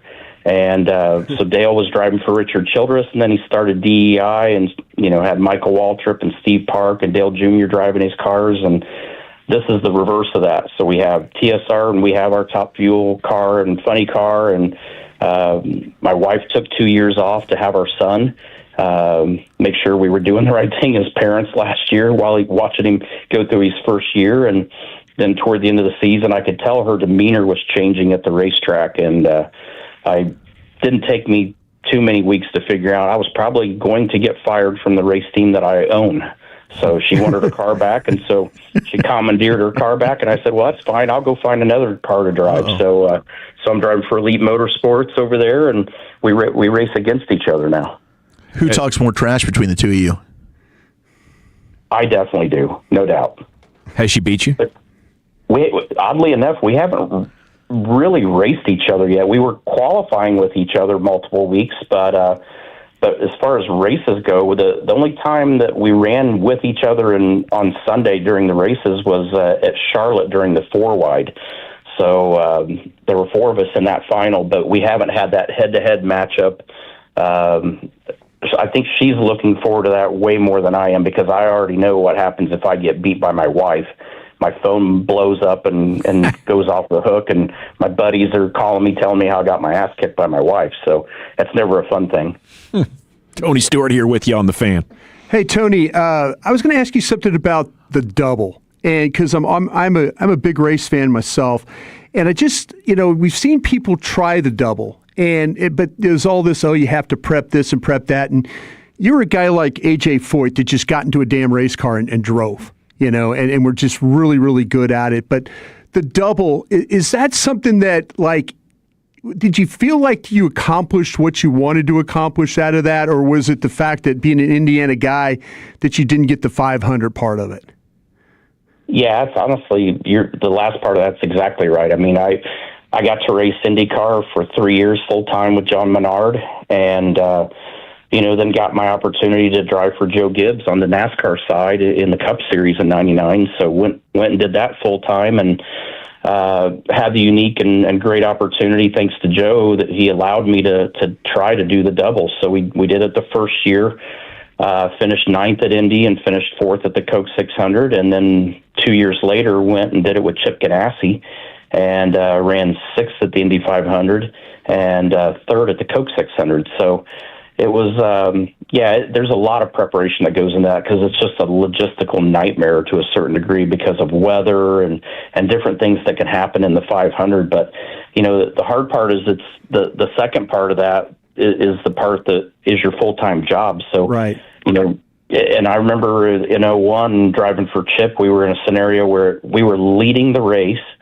and had a rain delay, and my leg had started cramping up, and so we were getting it worked on, and Chip walks in this room, and during the rain delay, and he goes, "What are we going to do?" I said, well, Joe Gibbs isn't here. He's in Charlotte. I said, it's hard to pull me out of a car when he's in Charlotte right now. So I said, there is no way I'm getting out of the car leading the Indy 500. It's just not going to happen. And I was fully prepared to deal with the ramifications if I didn't get to Charlotte on time. But luckily, the race got going again, and we had 2 options on pit strategy, and we took the aggressive one, trying to win the race, and it just didn't work out, and ended up 6th. But got to Charlotte on time, still had to start at the back, and worked our way up to 3rd by the end of 600 miles. So set a record, completing all 1,100 miles between the 2 races, and 2 top 6 finishes. So was really proud of that. Still proud of that. Yeah, I know. Being like I said, I compared you to AJ Foyt there, and same guy to me. When you talk about a history of 2 drivers that just can get in anything and drive it. Tony, I don't know if you remember this. I have a history with you, and this goes back to 2005, and you've done so much great work for charities here. But I have a history with you. I was working with the Texas Motor Speedway. I was in between jobs with the Cowboys. I was an NFL scout. I was helping out Kent and those guys and Kevin Camper. And we were doing a skeet shoot. Do you remember a skeet shoot we were doing here in Texas? Yeah, absolutely. Okay. You happened to, I was your driver that day, and you called me a P word. And you were having so much fun. You were getting your bridge dedicated on the bridge. So we had Bruton Smith and Eddie and all of them were waiting on us. And you were having so much fun shooting skeet. And I'm like, Tony, we got to go. And you look at me and like, we'll go. Don't worry about it, man. We'll go. We'll be fine. And I kept going. And now my phone is going nuts. Like they've got Eddie Gossage is MFing me like no tomorrow. And I'm sitting there and I'm like, Tony, man, we got to go. And you're like, hey, listen, seriously, we're raising money here. Let's do this. Come on, we're all right. Don't we just keep going? And so my phone keeps blowing up again. Finally, I get you out of there. Down 114, they clear the path for us. And you looked at me, and I'm like, I'm just sitting there driving. You look at me and goes, man, stop being such a P word. It'll be okay. And I go, I'm just helping these guys out, Tony. And he goes, but you're such a P word right now. Don't be that guy. And I'm like, and I'm sitting there. So I will say this. I got you there. You jumped out of the truck. Bruton was standing there. Eddie was standing there. And you said, hey, guys, this isn't Brian's fault. He did what he was supposed to do. He did he was supposed to get me here. I was shooting skeet. We were raising money. Everything's good. Where are we going to dedicate this bridge? So I do appreciate you having my back, because those guys were not happy with me that day at all for getting you there a little late to the bridge dedication. You don't still drive like that, do you? I knew you were going to say that. I knew you were going to say that. He's worse now. I was worried about having Tony Stewart in the damn car and me, hitting something. That's what I was worried about.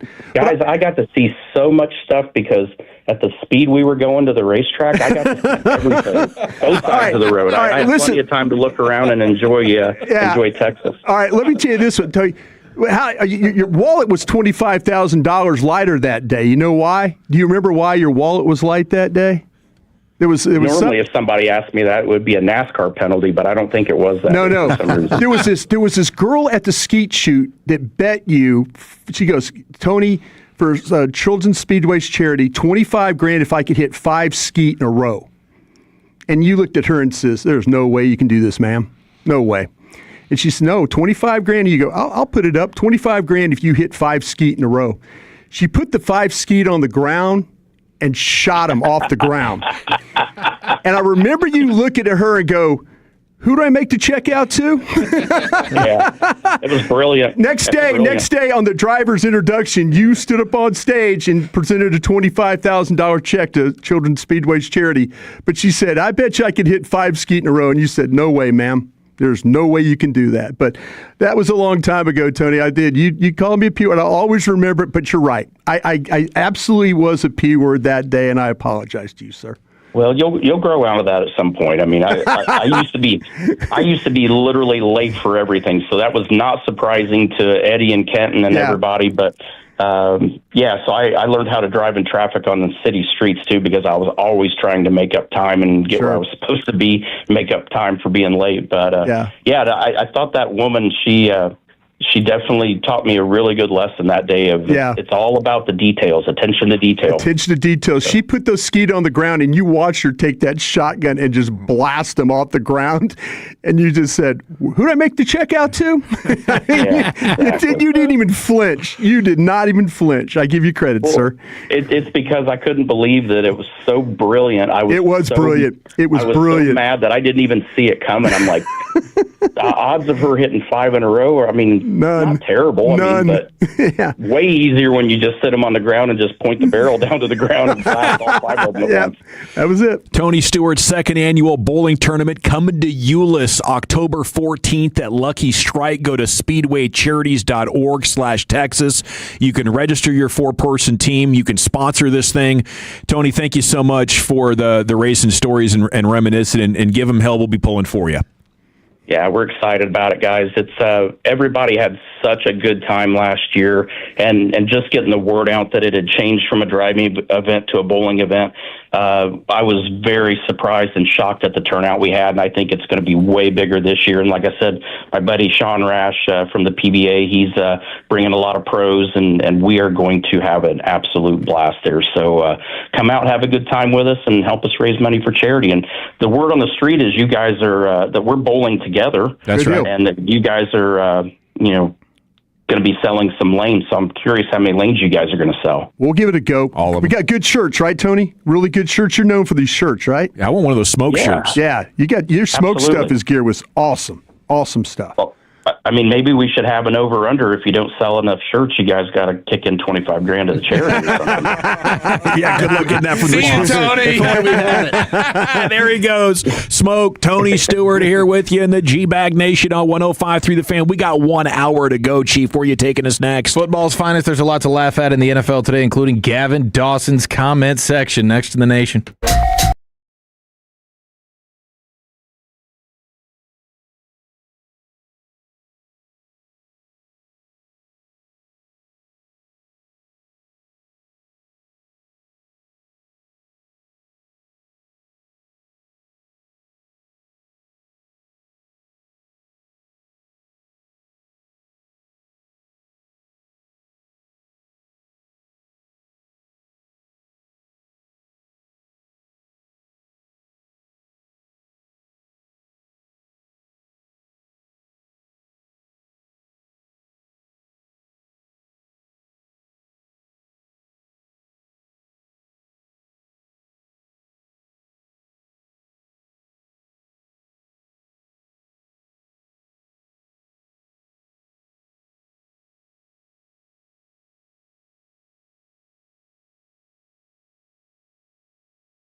an Odyssey sports station.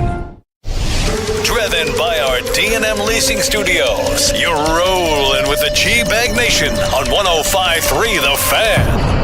Here we go, hour 4 of the G-Bag Nation on 105.3 The Fan. Thanks for making us part of your day. The all-new 2026 G-Bag Nation flag adorned behind me on the live stream. If you want to check it out, we'll be out and about in October. Tour Day DFW, all the big Flagtober stops coming to you, to a neighborhood near you, and we want to see you.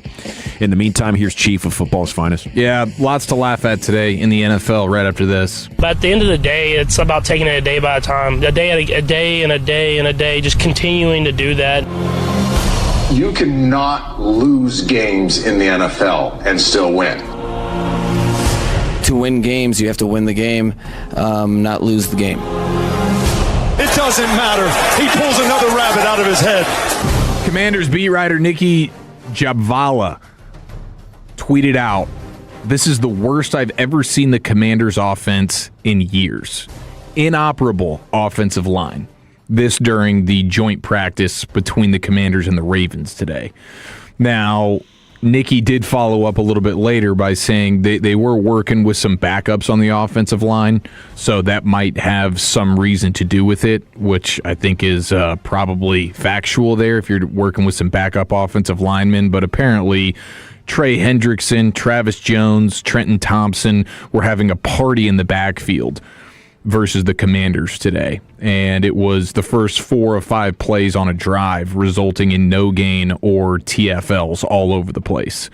You had Tayshaun Reed saying the Commanders' offense couldn't get much going during that 11-on-11 red zone drill, run blocking subpar, and the passing offense also couldn't get it into a groove. The low light was an errant snap to Jaden Daniels. Daniels recovered it and then threw it right to Ravens DB Kyle Hamilton. Just a lot of bad reporting coming down for the Commanders' offense today. John Keim, Washington's offense, struggled today. It did end on a good note with a touchdown pass on 4th down, but the offense has some serious work to do. So just nightmare day at Commanders camp, and that is music to our ears. I mean, Laramie Tunsil going down really does put them in a situation where everybody but Sam Cosmi could be a backup on other teams. You know, like that is the state of their offensive line. Like, I don't think you could make the excuse, well, we had backups in there. I guess they're worse than your starters who would be spot starters in other situations. Yeah, no matter what, the offensive line is going to be something of a huge concern there. And Jaden Daniels has been a guy that will take sacks. Yeah, and sacks we have understood now for quite some time. They are a quarterback stat. So if you get bad offensive line with a quarterback that hangs on the ball too long, that's going to spell some serious trouble there for the Commanders. Now, elsewhere in the division, you have Jimmy Kempski, who covers the Eagles. Oh, yeah, I love this. Talking about the second-round pick, the rookie tight end Eli Stowers. Being local guy, don't love that. Right. But, hey, he's gone to Philadelphia now. Hell of a player at Vandy. He's being described as unplayable and could be inactive on game days in the regular season. Quote, unfortunately, throughout camp, Stowers hasn't shown much to get excited about as a receiver or as a blocker. So the second-round stash on the inactive list. The blocking I get. The blocking was not his forte. Now he's played tight end now for 3 years. He's a converted quarterback, went to A&M as a quarterback, and then transferred into Mexico State and then landed at Vandy. But if he's not showing anything as a receiver, that's an Eagles problem. He was a downfield, like, circus catch guy, he was unbelievable. Yeah. That's all he did. Yeah. I mean, for them to say he's shown nothing as a wide receiver, you have a quarterback or an offensive problem. Yeah, exactly. Yeah. You don't think it's his problem? You think Stowers? I don't. Well, I mean, he made the big plays way down the field, but what about the rest of his route tree? Did he show that? Yeah, I mean, he could play inside, he could go outside. Hobby isn't a great passer, right? No, I mean, he was a bad ball catcher, certified bad ball catcher. This guy was catching all kinds of crazy balls. Yeah, that sounds crazy to me. I mean, the one thing he could hang his hat on is he was a good receiver. Yeah. So to show absolutely nothing, which that report says, I can't. That's bizarre to me. Yeah, and it's an incredible development, I think, if you're the Cowboys, because after the first 2 nights of the draft, they get Mekhi Lemon, they get Eli Stowers, and it's like, holy cow, they're about to lose A.J. Brown, but they're going to replace it with explosive weapons, and this could end up being even more formidable. But we're not heading in that direction at all. This is going to have to be the Saquon Barkley show. Yeah, and I mean, I do think tight ends in general take a little while to get their footing in the NFL, so it's not like Stowers' entire career is doomed for disaster, but in terms of at least early in year one, or maybe for all of year one, that second-round pick ends up being a bit of a moot point in the Eagles' offense. And then we can laugh at our own pain here as well. Lindsay Kate on Twitter says, the star cracks me up. She was at the practice last night. She paid extra for a souvenir cup. She says, tell me why the cup had Micah Parsons, Trayvon Diggs, and DeMarcus Lawrence on it. Oh, they're giving away old inventory, huh? They're getting rid of all the old ones. Pay a little extra for the souvenir cup that has no current Cowboys on the roster. And then finally, I think we can laugh at J.J. McCarthy, who was in a battle for QB1 in Minnesota, and now the conversation is he might be quarterback 3 as he's splitting reps with Carson Wentz. Carson Wentz might be showing out more in a productive way at Vikings camp than J.J. McCarthy, who was hoping to be QB1 in the battle with Kyler Murray. So that is a fall from grace right there. You're thinking, okay, neck and neck with Kyler Murray, maybe I can get it, maybe I can't. All of a sudden, you might be quarterback 3, and quarterback 2 is Carson bleeping Wentz. That's a nightmare scenario.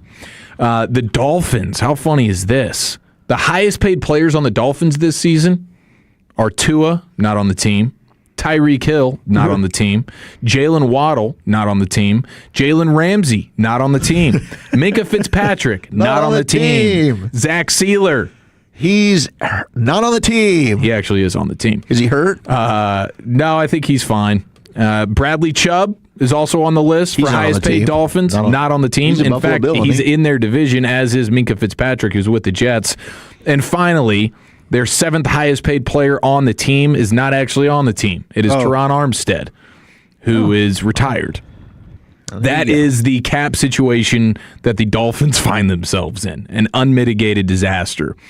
I saw this from Doug Clawson. This is interesting. The 2026 New England Patriots have the hardest strength of schedule in the first 4 games of a season since the 1986 Eagles. Okay, so bouncing back from a Super Bowl loss could be difficult, especially for a team in the Patriots who had the easiest schedule in football last year by a wide margin. Wow. They're going to start out at Seattle. We know that. Then they're going to welcome in the Pittsburgh Steelers. Could be a win. Coin flip. Steelers beat them last year. They go to Jacksonville the next week, and then they go to Buffalo the week after that.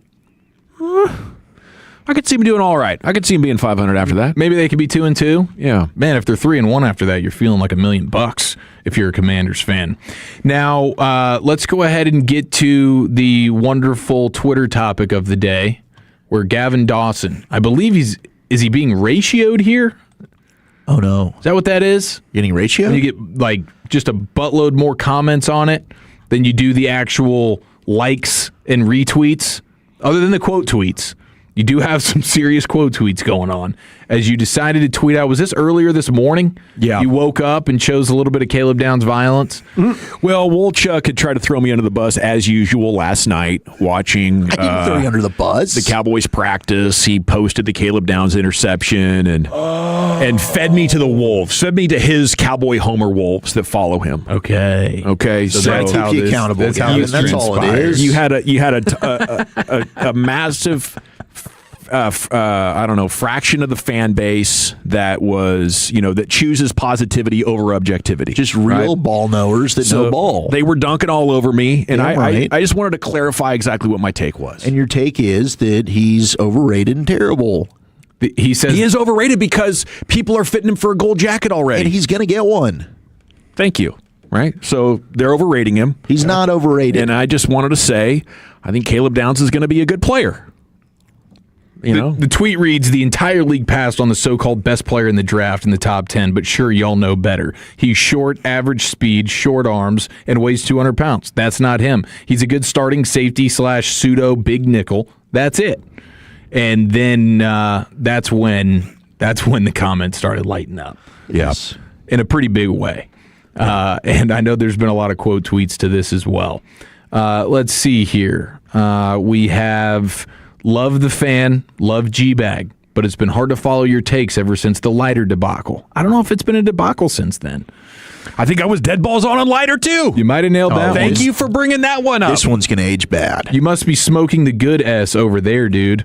Which he does, and I respect him for it. Crying, laughing emojis. Damn, bro. You going out sad, General. Another one. Gavin, what are you doing? Are you sure this is the mountain you want to die on? It shouldn't be. I'm trying to get him off of it. Okay, so what am I doing? I'm being consistent, unlike Wolchuk, who watched the Ruben Bain tape, put out a report on him, said he's not that great, and then when the world blew back against Wolchuk, he changed his take. This is not what happened at all. Okay, we've dropped the gloves. I watched 3 games of Ruben Bain before the playoffs happened. Then the playoffs happened. I'm allowed to watch him when he looked better than he did against SMU, where he looked piss poor, and I said that, okay? I've been consistent with Caleb Downs since the first day I watched him. Best player I've seen in 5 years of doing this with Brian. I love him. I don't think he's got a weakness in his game. And I didn't throw you under the bus because it's your own take. So I'm just keeping you accountable and saying you got time to back out of this. The Ruben Bain thing, new information, doing more work, which you should come around to as well. You should go back and watch him in Alabama, see that this guy can cover, and stop doubting the guy. All I'm saying is stop doubting him, Gavin. Maybe throwing me under the bus was not an accurate description, but you definitely fed me to the wolves. Well, I apologize for that, and I love you, but you deserve it with this terrible take. Timu Skip Bayless strikes again. Timu. That's good. Let's see here. Wow, so full of S. My gosh, you're trolling now. Please, God, tell me you're trolling now. You just can't handle a different take. It's been a celebration and a march to the a rookie defensive player of the year and the Hall of Fame since he was taken, and somebody dares have a different take, and y'all are so triggered while I'm saying he's going to be good. Like, saying he's good and it's a hit isn't good enough for you freaks. No, yesterday he said he wasn't sold on Downs. Today he's changing his tune about how he'll be good. Blah, blah, blah. BS. Every legit evaluator loves Downs. Just do the intros, read the ads, and update us on high school girls soccer. Yeah. You keep moving the goalposts. Is he good or is he overrated? Everybody loved Downs, but the Dolphins, who had just traded away Minka Fitzpatrick, didn't want him. Teams in the top 10 are like, yeah, sure, we'll take Arvell Reese, Mr. Traits. There's tons of guys. Mansour Delane, corner. Why? Because he actually covers. Mansour Delane looks good playing too. No, by it's the way. this positional value crap that you guys want to put out there. So let's not take the best player. We can't take a safety in the top 10. Meanwhile, there's one safety that's been picked higher than him in the last 14 drafts, and that dude's only been an All-Pro and a Pro Bowler. Once again, Gavin continues to show why he is clueless, and someone should take his microphone away. Gavin Dawson has never been right about anything. That's not true. I'll defend you on that. Thank you for letting everyone know you don't know what the bleep you're talking about. Working hard for that engagement, huh? I mean, if you look at my timeline, I've clearly given up on engagement a long time ago, maybe 8 years ago. Looking for attention, General? No. With as many S takes you have on a daily basis, you're hoping one at least makes you look like a genius for taking a stand, huh? Dog S of the day. A blind squirrel does find a nut every now and then. Yes. But no, it wasn't. And I'll give you your intention. flowers if he ends up being just an okay player. Absolute dominant performance by you today, Dawson. Thank you, Eric. Appreciate you reviewing that for me. You stand tall in the pocket, dude. You take it.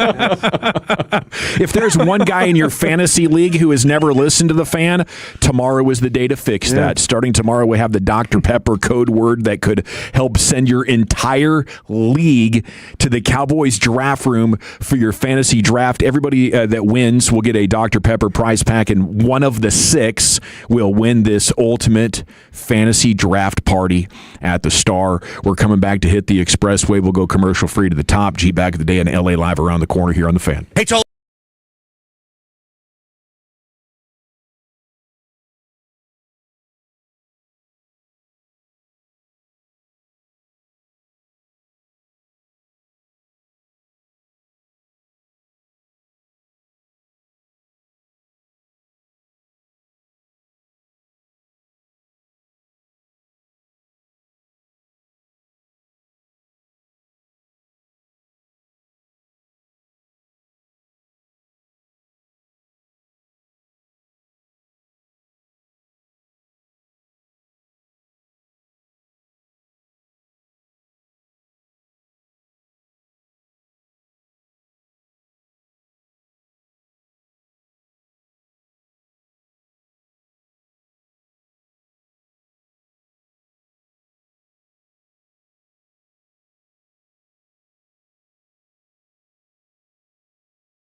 think I have enough time here to get through some of these cool notes, just kind of set the table.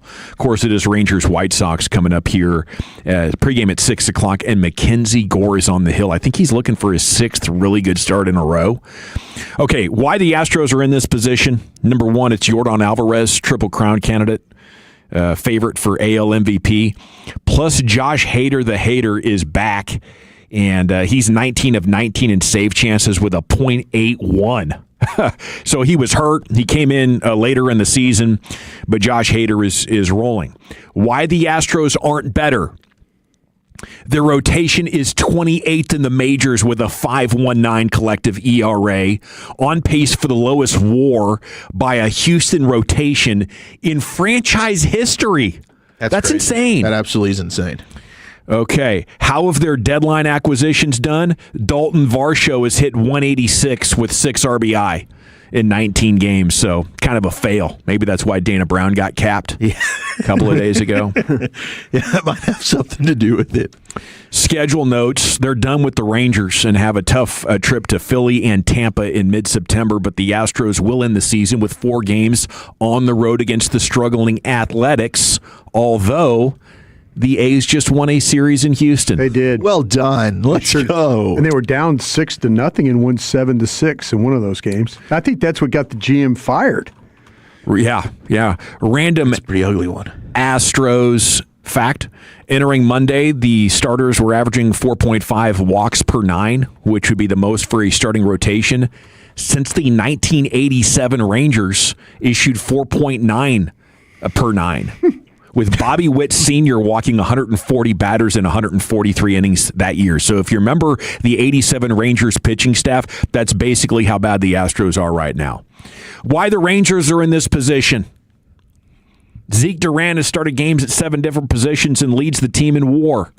Closer Jacob Latz with his 1.68 and 26 saves leads the pitchers in WAR. The Rangers have gone 22-13 in one-run games. Well, hello. Clutch. Why they're not better? They're tied for 25th in runs per game, averaging 4.05. The 2023 World Series champions averaged 5.44. Got some work to do. I miss those days. How have the trade deadline acquisitions gone? Chase Silseth, our guy, has been okay out of the pen, but Logan O'Hoppe spent most of August in the minors, and Adam Macko has also been in the minors. I don't think they really expected either of those last two dudes to do anything, but Silseth's been pretty solid. Man, he told us about his anger issues. Have you seen that? It's him walking off the mound. He looks ticked. He is jammed up. I love it. Schedule note, they have a big 9-game homestand in September against Boston, Toronto, and the Mets before finishing with a series in Minnesota. Texas is done with the Stros. Has one series left against the Mariners. Rangers lost that series to Houston. They don't have the tiebreaker, but they already hold the tiebreaker over the Mariners, Guardians, Blue Jays, and O's with the Twins TBD. Rangers are 0-3 so far against the Twins. Got to check and see what the Angels were playing the Guardians today, right? That's kind of who we're battling for some stuff here? Yeah. I think that's some day baseball going on. Wild card stuff. Yeah, I think that's some day baseball going on in Anaheim. Evan Carter's batting 196, the only qualifying Rangers hitter to finish a non-COVID season hitting under 200. All right. Dang it, was Evan. Jim Sundberg, who hit 199 in 1975. But it's fine because he gives you all the power numbers, you know? That's Evan right. Carter. Yeah. All the, and the defense, right? So much slug. Scoreboard watching a little bit, the end of the 8th, going to the 9th, the Angels are up 3-2 on the Guardians, and then the Mariners are getting beat by the Phillies 6-0 in the top of the 9th. Very nice. Yeah. All right, 2 outs so away. Phillies have taken care of business up there. It's going to be Lambert and Rodriguez in New York tonight. Astros and Yankees there at a 6:05 first pitch if you want a scoreboard watch. In the meantime, we're going to head into the Pimp Cup where Lucius has your G-Bag of the day. Benny the Jet Rodriguez. Benny the Jet. Yeah. He's a firefighter now. Those PF Flyers. Make you run fast, jump high. Hell yeah, they did. Brand new. You thought you could do anything. G-Bag of the Day. We do it every weekday on the Fan 530, fueled by East Dallas Motor Cars, EastDallasMotorCars.com. My name is L.A. How you doing? Curator of this situation here. If you got anything that you see out there that you think we should be playing, hit me up at Lucky Lucius P. At Lucky Lucius P on social media. Going for 3 today is our winner and champ. The Cowboys Pro Shop went viral. They had a content creator walk in looking for some Philadelphia Eagles jerseys, and shout out to the employee there at the Cowboys Pro Shop for being quick on his feet. He did this real fast. Y'all doing okay, guys? Yeah, any chance you guys have any Philadelphia Eagles merch? 1-ply or 2-ply? 1-ply, 2-ply, what is that? Yeah, toilet paper? No. I'm looking for the best jerseys on the NFL, the Eagles ones. They should be. Trash. Y'all whole team falling apart, bro. What happened last year? That's last year. We did 1-1 with y'all. So. What happened the year before, though? But you living out loud. We did 1-1 with y'all again, bro. What happened the year before that? We did 1-1 with. Nah, I do have. We did a 2-0 with y'all. So I have a real question though. Go on. When was the last time you won a Super Bowl? Doesn't matter. We're still ahead of y'all. Doesn't matter. But anybody like the Eagles? Wrap it up, bro. Hey, but this our year, right? This year our year, right? Don't y'all say the same thing? Nope. That's a Cowboy thing. Y'all trash. That's a Cowboy thing. Wrap it up, fam. You lost it. Screw you. And he had a girl standing there with him that he brought into the Cowboys Pro Shop. She had to watch him take that L, too. Ouchie. Yeah. Oh, you did pretty good, honey. Yeah. Well, you're going to have to buy me lunch. She's leaving. She's out. Yeah, it kind of sounds like one of those fake things where a Cowboys fan actually set it up to make fun of Eagles fans, but it's clearly not. That's how much of an L that dude took. Took a nasty one, bro. Speaking of L's. L. Duncan? Man, come on, bro. I love seeing her on my television. Bring her back. I'm not seeing enough of L on my television, dog. Netflixing, right? Yeah, man. Netflix. Not seeing enough of it. I used to see her every afternoon, bro. What a treat that was. The General Gavin Dawson laid out on Zach and Eric at the beginning of the show that here. That was a good one. Just laid on out of him. I guess the General was tired of being trolled by his terrible takes. Yeah, respectfully. Getting trolled right and left here by triggered homers. Well, let's listen to the intro of the show at 2 o'clock and see what happened. If I had any skills with hanging stuff up. You did it on the fly. It took you about 30 seconds. It's impressive. My design skills just leave a lot to be desired. But if you could see the one hanging in Tim Collins' office right now, it's pretty impressive. It's in its full glory. What you lack in hanging skills, you make up for in damn good sports takes. How about that, huh? That's right. That is right. Thank you, Chief, for acknowledging that.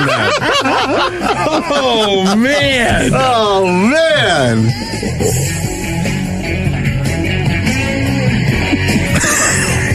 Do you guys want to have any Caleb Downs original takes?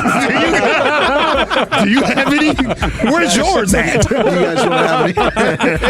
I got my pile of poo right here in my hand. Where's yours? Yeah. Loser. Pile of poo.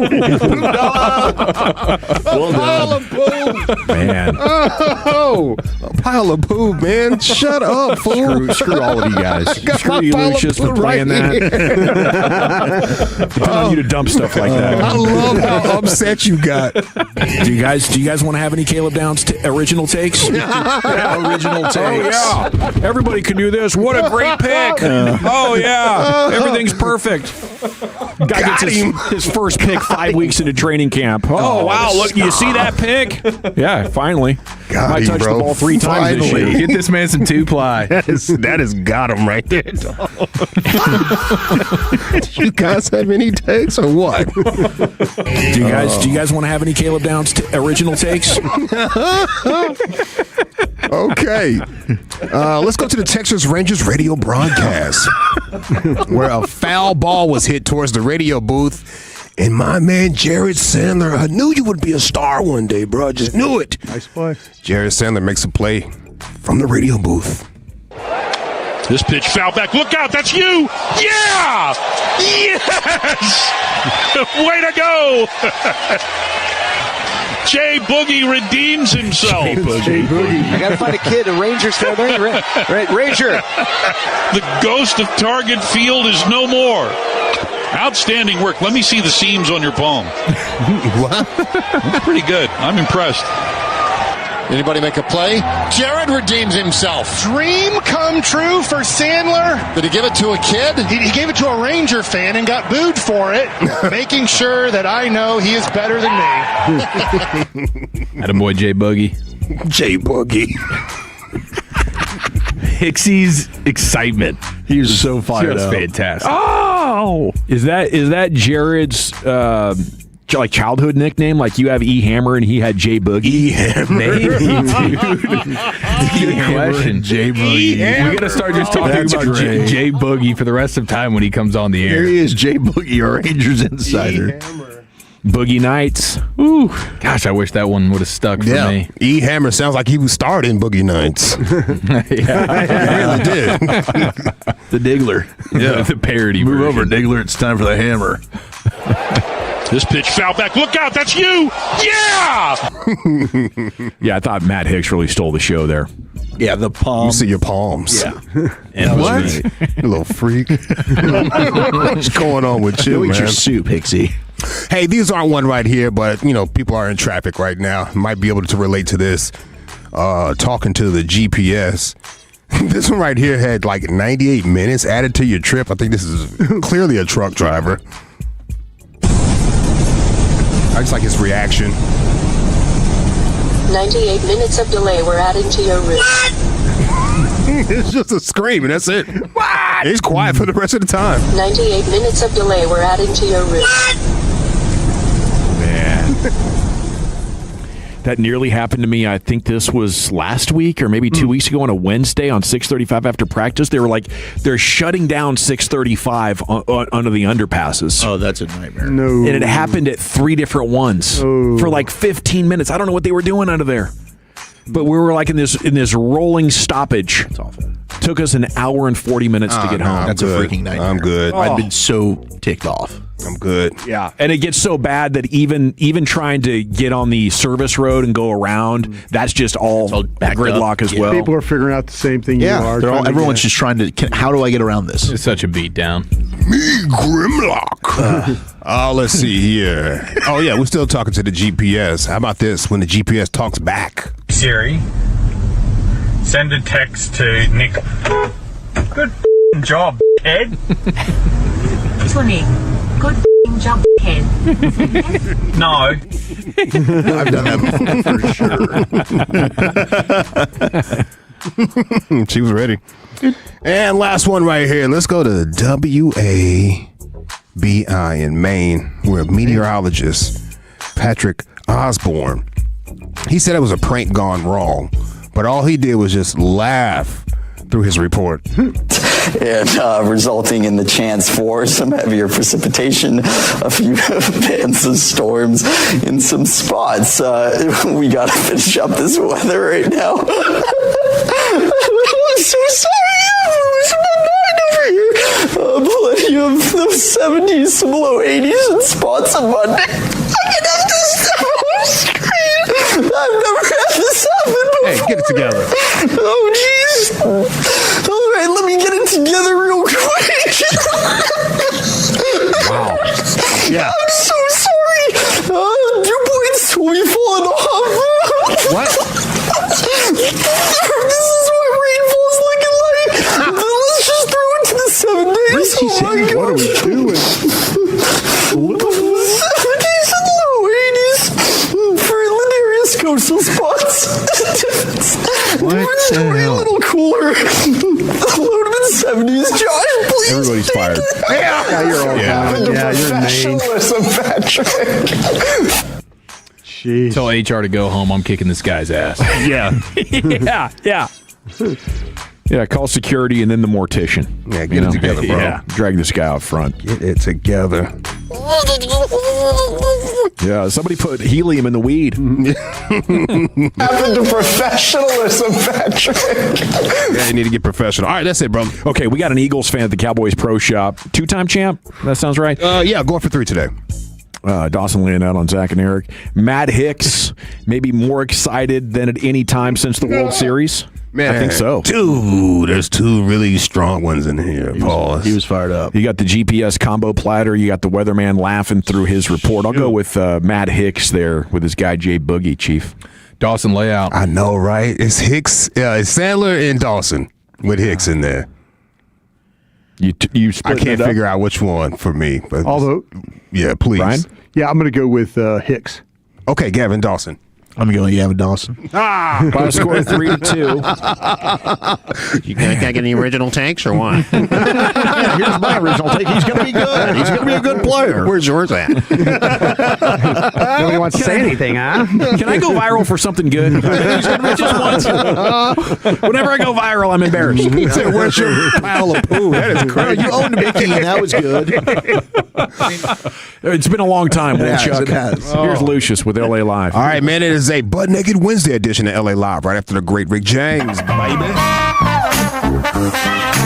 Well, aren't you swear? It's time you smoke. Hold on, watch. Fire up this funk and let's have a toast. Man. It'll make you dance to some of everything. Everybody get high. I'm on my way to being fully bionic. Hopefully that's the last bionic piece that goes in me. But Paul, let me just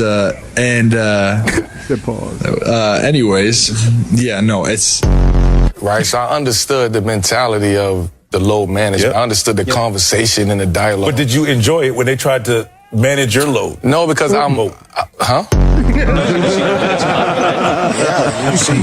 Wow. Open your mouth wide and take it. Pass interference, defense, number 26. Only place in the spot of the foul. First down, New England. He grabbed booty.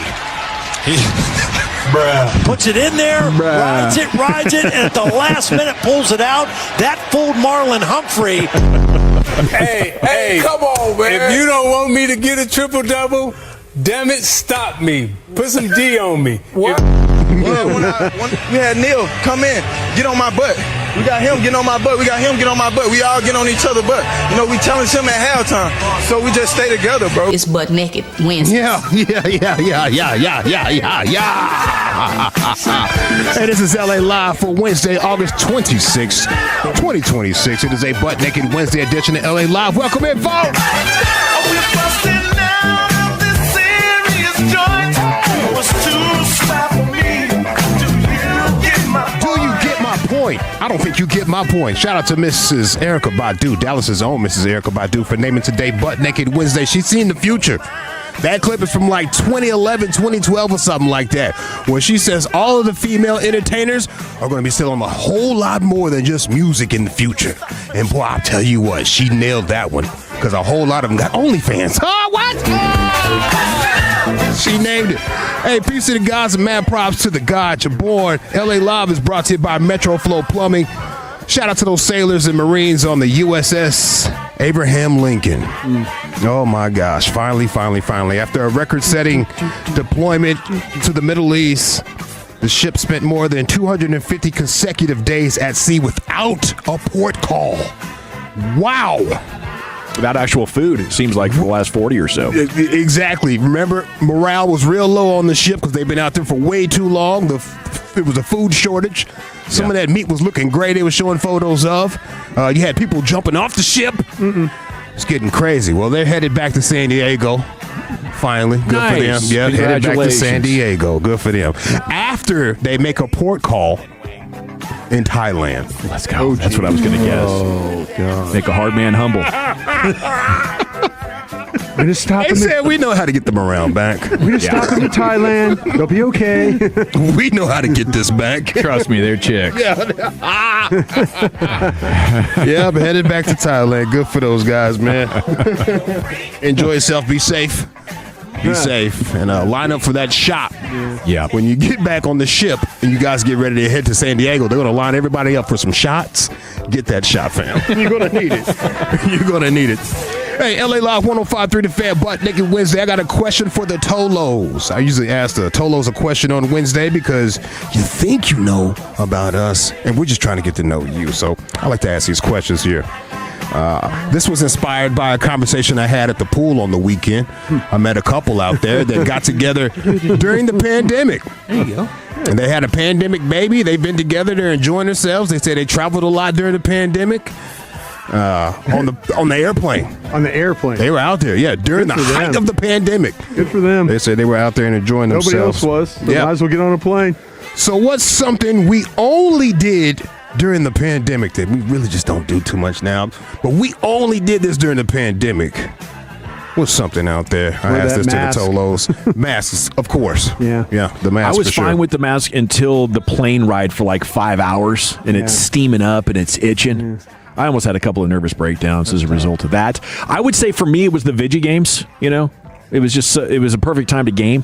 So almost as that transitioned out, I don't think I've been on the stick since. Let me just say, I loved quarantine. That's basically how I live my life nowadays, by the way. I'm just letting you know, I love that time.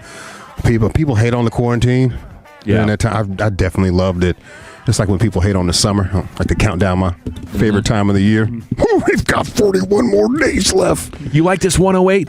Yeah, I love the summertime, bro. I don't have to go to school. I can always go to grandma's house or something like that. All right. Let's get some answers from the Tolos. What's something we only did during the pandemic? Binge watch Tiger King. Yes. Oh, yes. Gosh. There's a new something like the Tiger King. Was it God of Monsters or something like that? HBO? On HBO? Yeah. With the reptiles and snakes? Fantastic. Oof. Chef's kiss. Wiping down our groceries before bringing them into the house. Anybody ever wipe down their groceries? At the height of the pandemic? No. I don't think so. Y'all didn't wipe them down? No. I think we Clorox some Jones. I mean, was it spreading on surfaces? It wasn't like a flu. We didn't It know was just it in the at air. Yeah, first. at first, yeah. We didn't know at first. I mean, you know, that's one thing we did during the pandemic a lot. Pay attention to the news. We did. I did a lot of news watching. Sure did. Yeah. Yep. On the way to work, being the only person on the road. That was awesome. I missed that so much. I felt like the air and the sky, everything was clear and blue. Oh my gosh. It was. I'm thinking like nobody's out here, man. This looks like The animals were happy. It looks like a perfect day. Yeah, it was so It was nice. just so nice, and it didn't seem like hazy, foggy, bad. It felt like I Am Legend, though, being out there on the road. It was just It like did. you and somebody else. Yep, that's right. You and that other essential guy. Yeah, I can't believe we were essential workers. I never got to pull that card. Did you guys get to pull that I card? think it was only if you got like it pulled over, right? That's what I'm saying. I mean, I never No, I got never to use did. that card. I was excited if someone said, "Oh, why are you out on the road?" Oh, here, look. I got Groceries Corner at 340. Sir, I'm essential. Me and Lucius were showing up every day. What's something we only did during the pandemic? Bought NFTs. I never did big. that. I never That became did. a lot of good giant investing. swing and a miss there, wasn't Oh it? yeah. NFTs died about 3 years ago. There was a lot of like at-home day trading investing going on because watched- those checks. I watched Kavanaugh lose a lot of money doing that. Yeah. Remember Kavanaugh? The GameStop and the yeah, AMC. he just kept. Yeah, he was into the NBA Top Shots. Yeah. I watched guys lose a lot Guys of are money. crazy. We opened that one time that we had a big it was on air. Like, oh, look, I'm in line, man. I'm in line. It was crazy. Artificial scarcity. Something nobody actually wanted. It's like, oh, I'm 580. We're about to get this. You know, I'm like, what are we doing? Wasting money. How about this one? What's something we only did during the pandemic? Gain weight. I don't know if we only did that during the pandemic, but we definitely, everybody out here put some weight on during the pandemic. Oh, A yeah. lot of no doubt. drinking. A A lot lot of of drinking. I think it was called the Quarantine 15 or something like Yeah, that. it was. Yep. Yeah, that thing was jamming. I deleted all my photos from 2020. Yeah. I don't even want to look at I them. want to put an APB out for everybody that has a photo of me in this past year or so. You got to delete that. You got to retake it. Yeah, move on. Catch up with me, bro. We got to retake it, dog.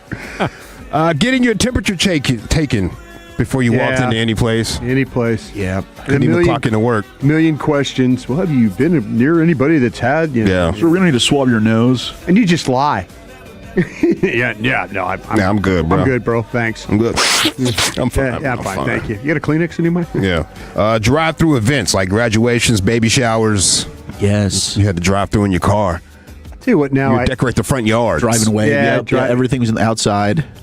I hated the stupid paper fans in the stands. I hated that look. You know, with all the the fans, fake fake fans. fans.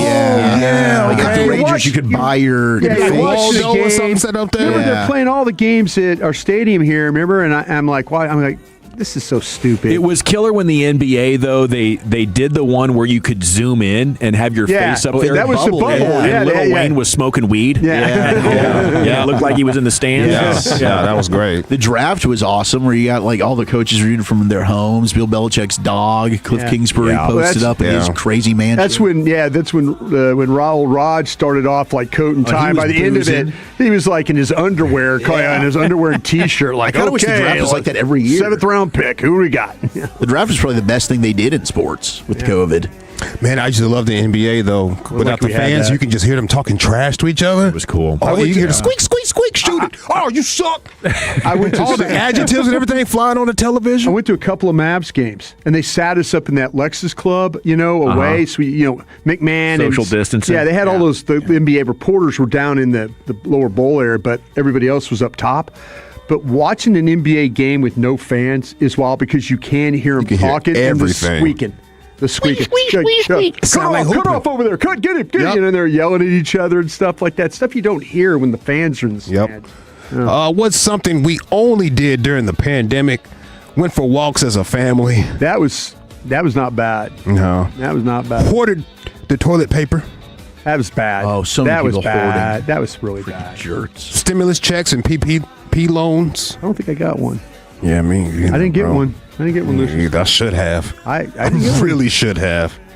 Yeah, we've got 8 employees we got to pay for. Yeah. Zoom funerals. Standing in line at stores. What is it? Oh, the barbershop was literally outside. Mandatory 2 weeks vacation if your coworker tested positive. Yeah. Drive-by graduation. Church was outside too. I remember that one. The Last Dance. That was during the pandemic? That was during the pandemic. Yes, it was. It was huge. Okay. The Last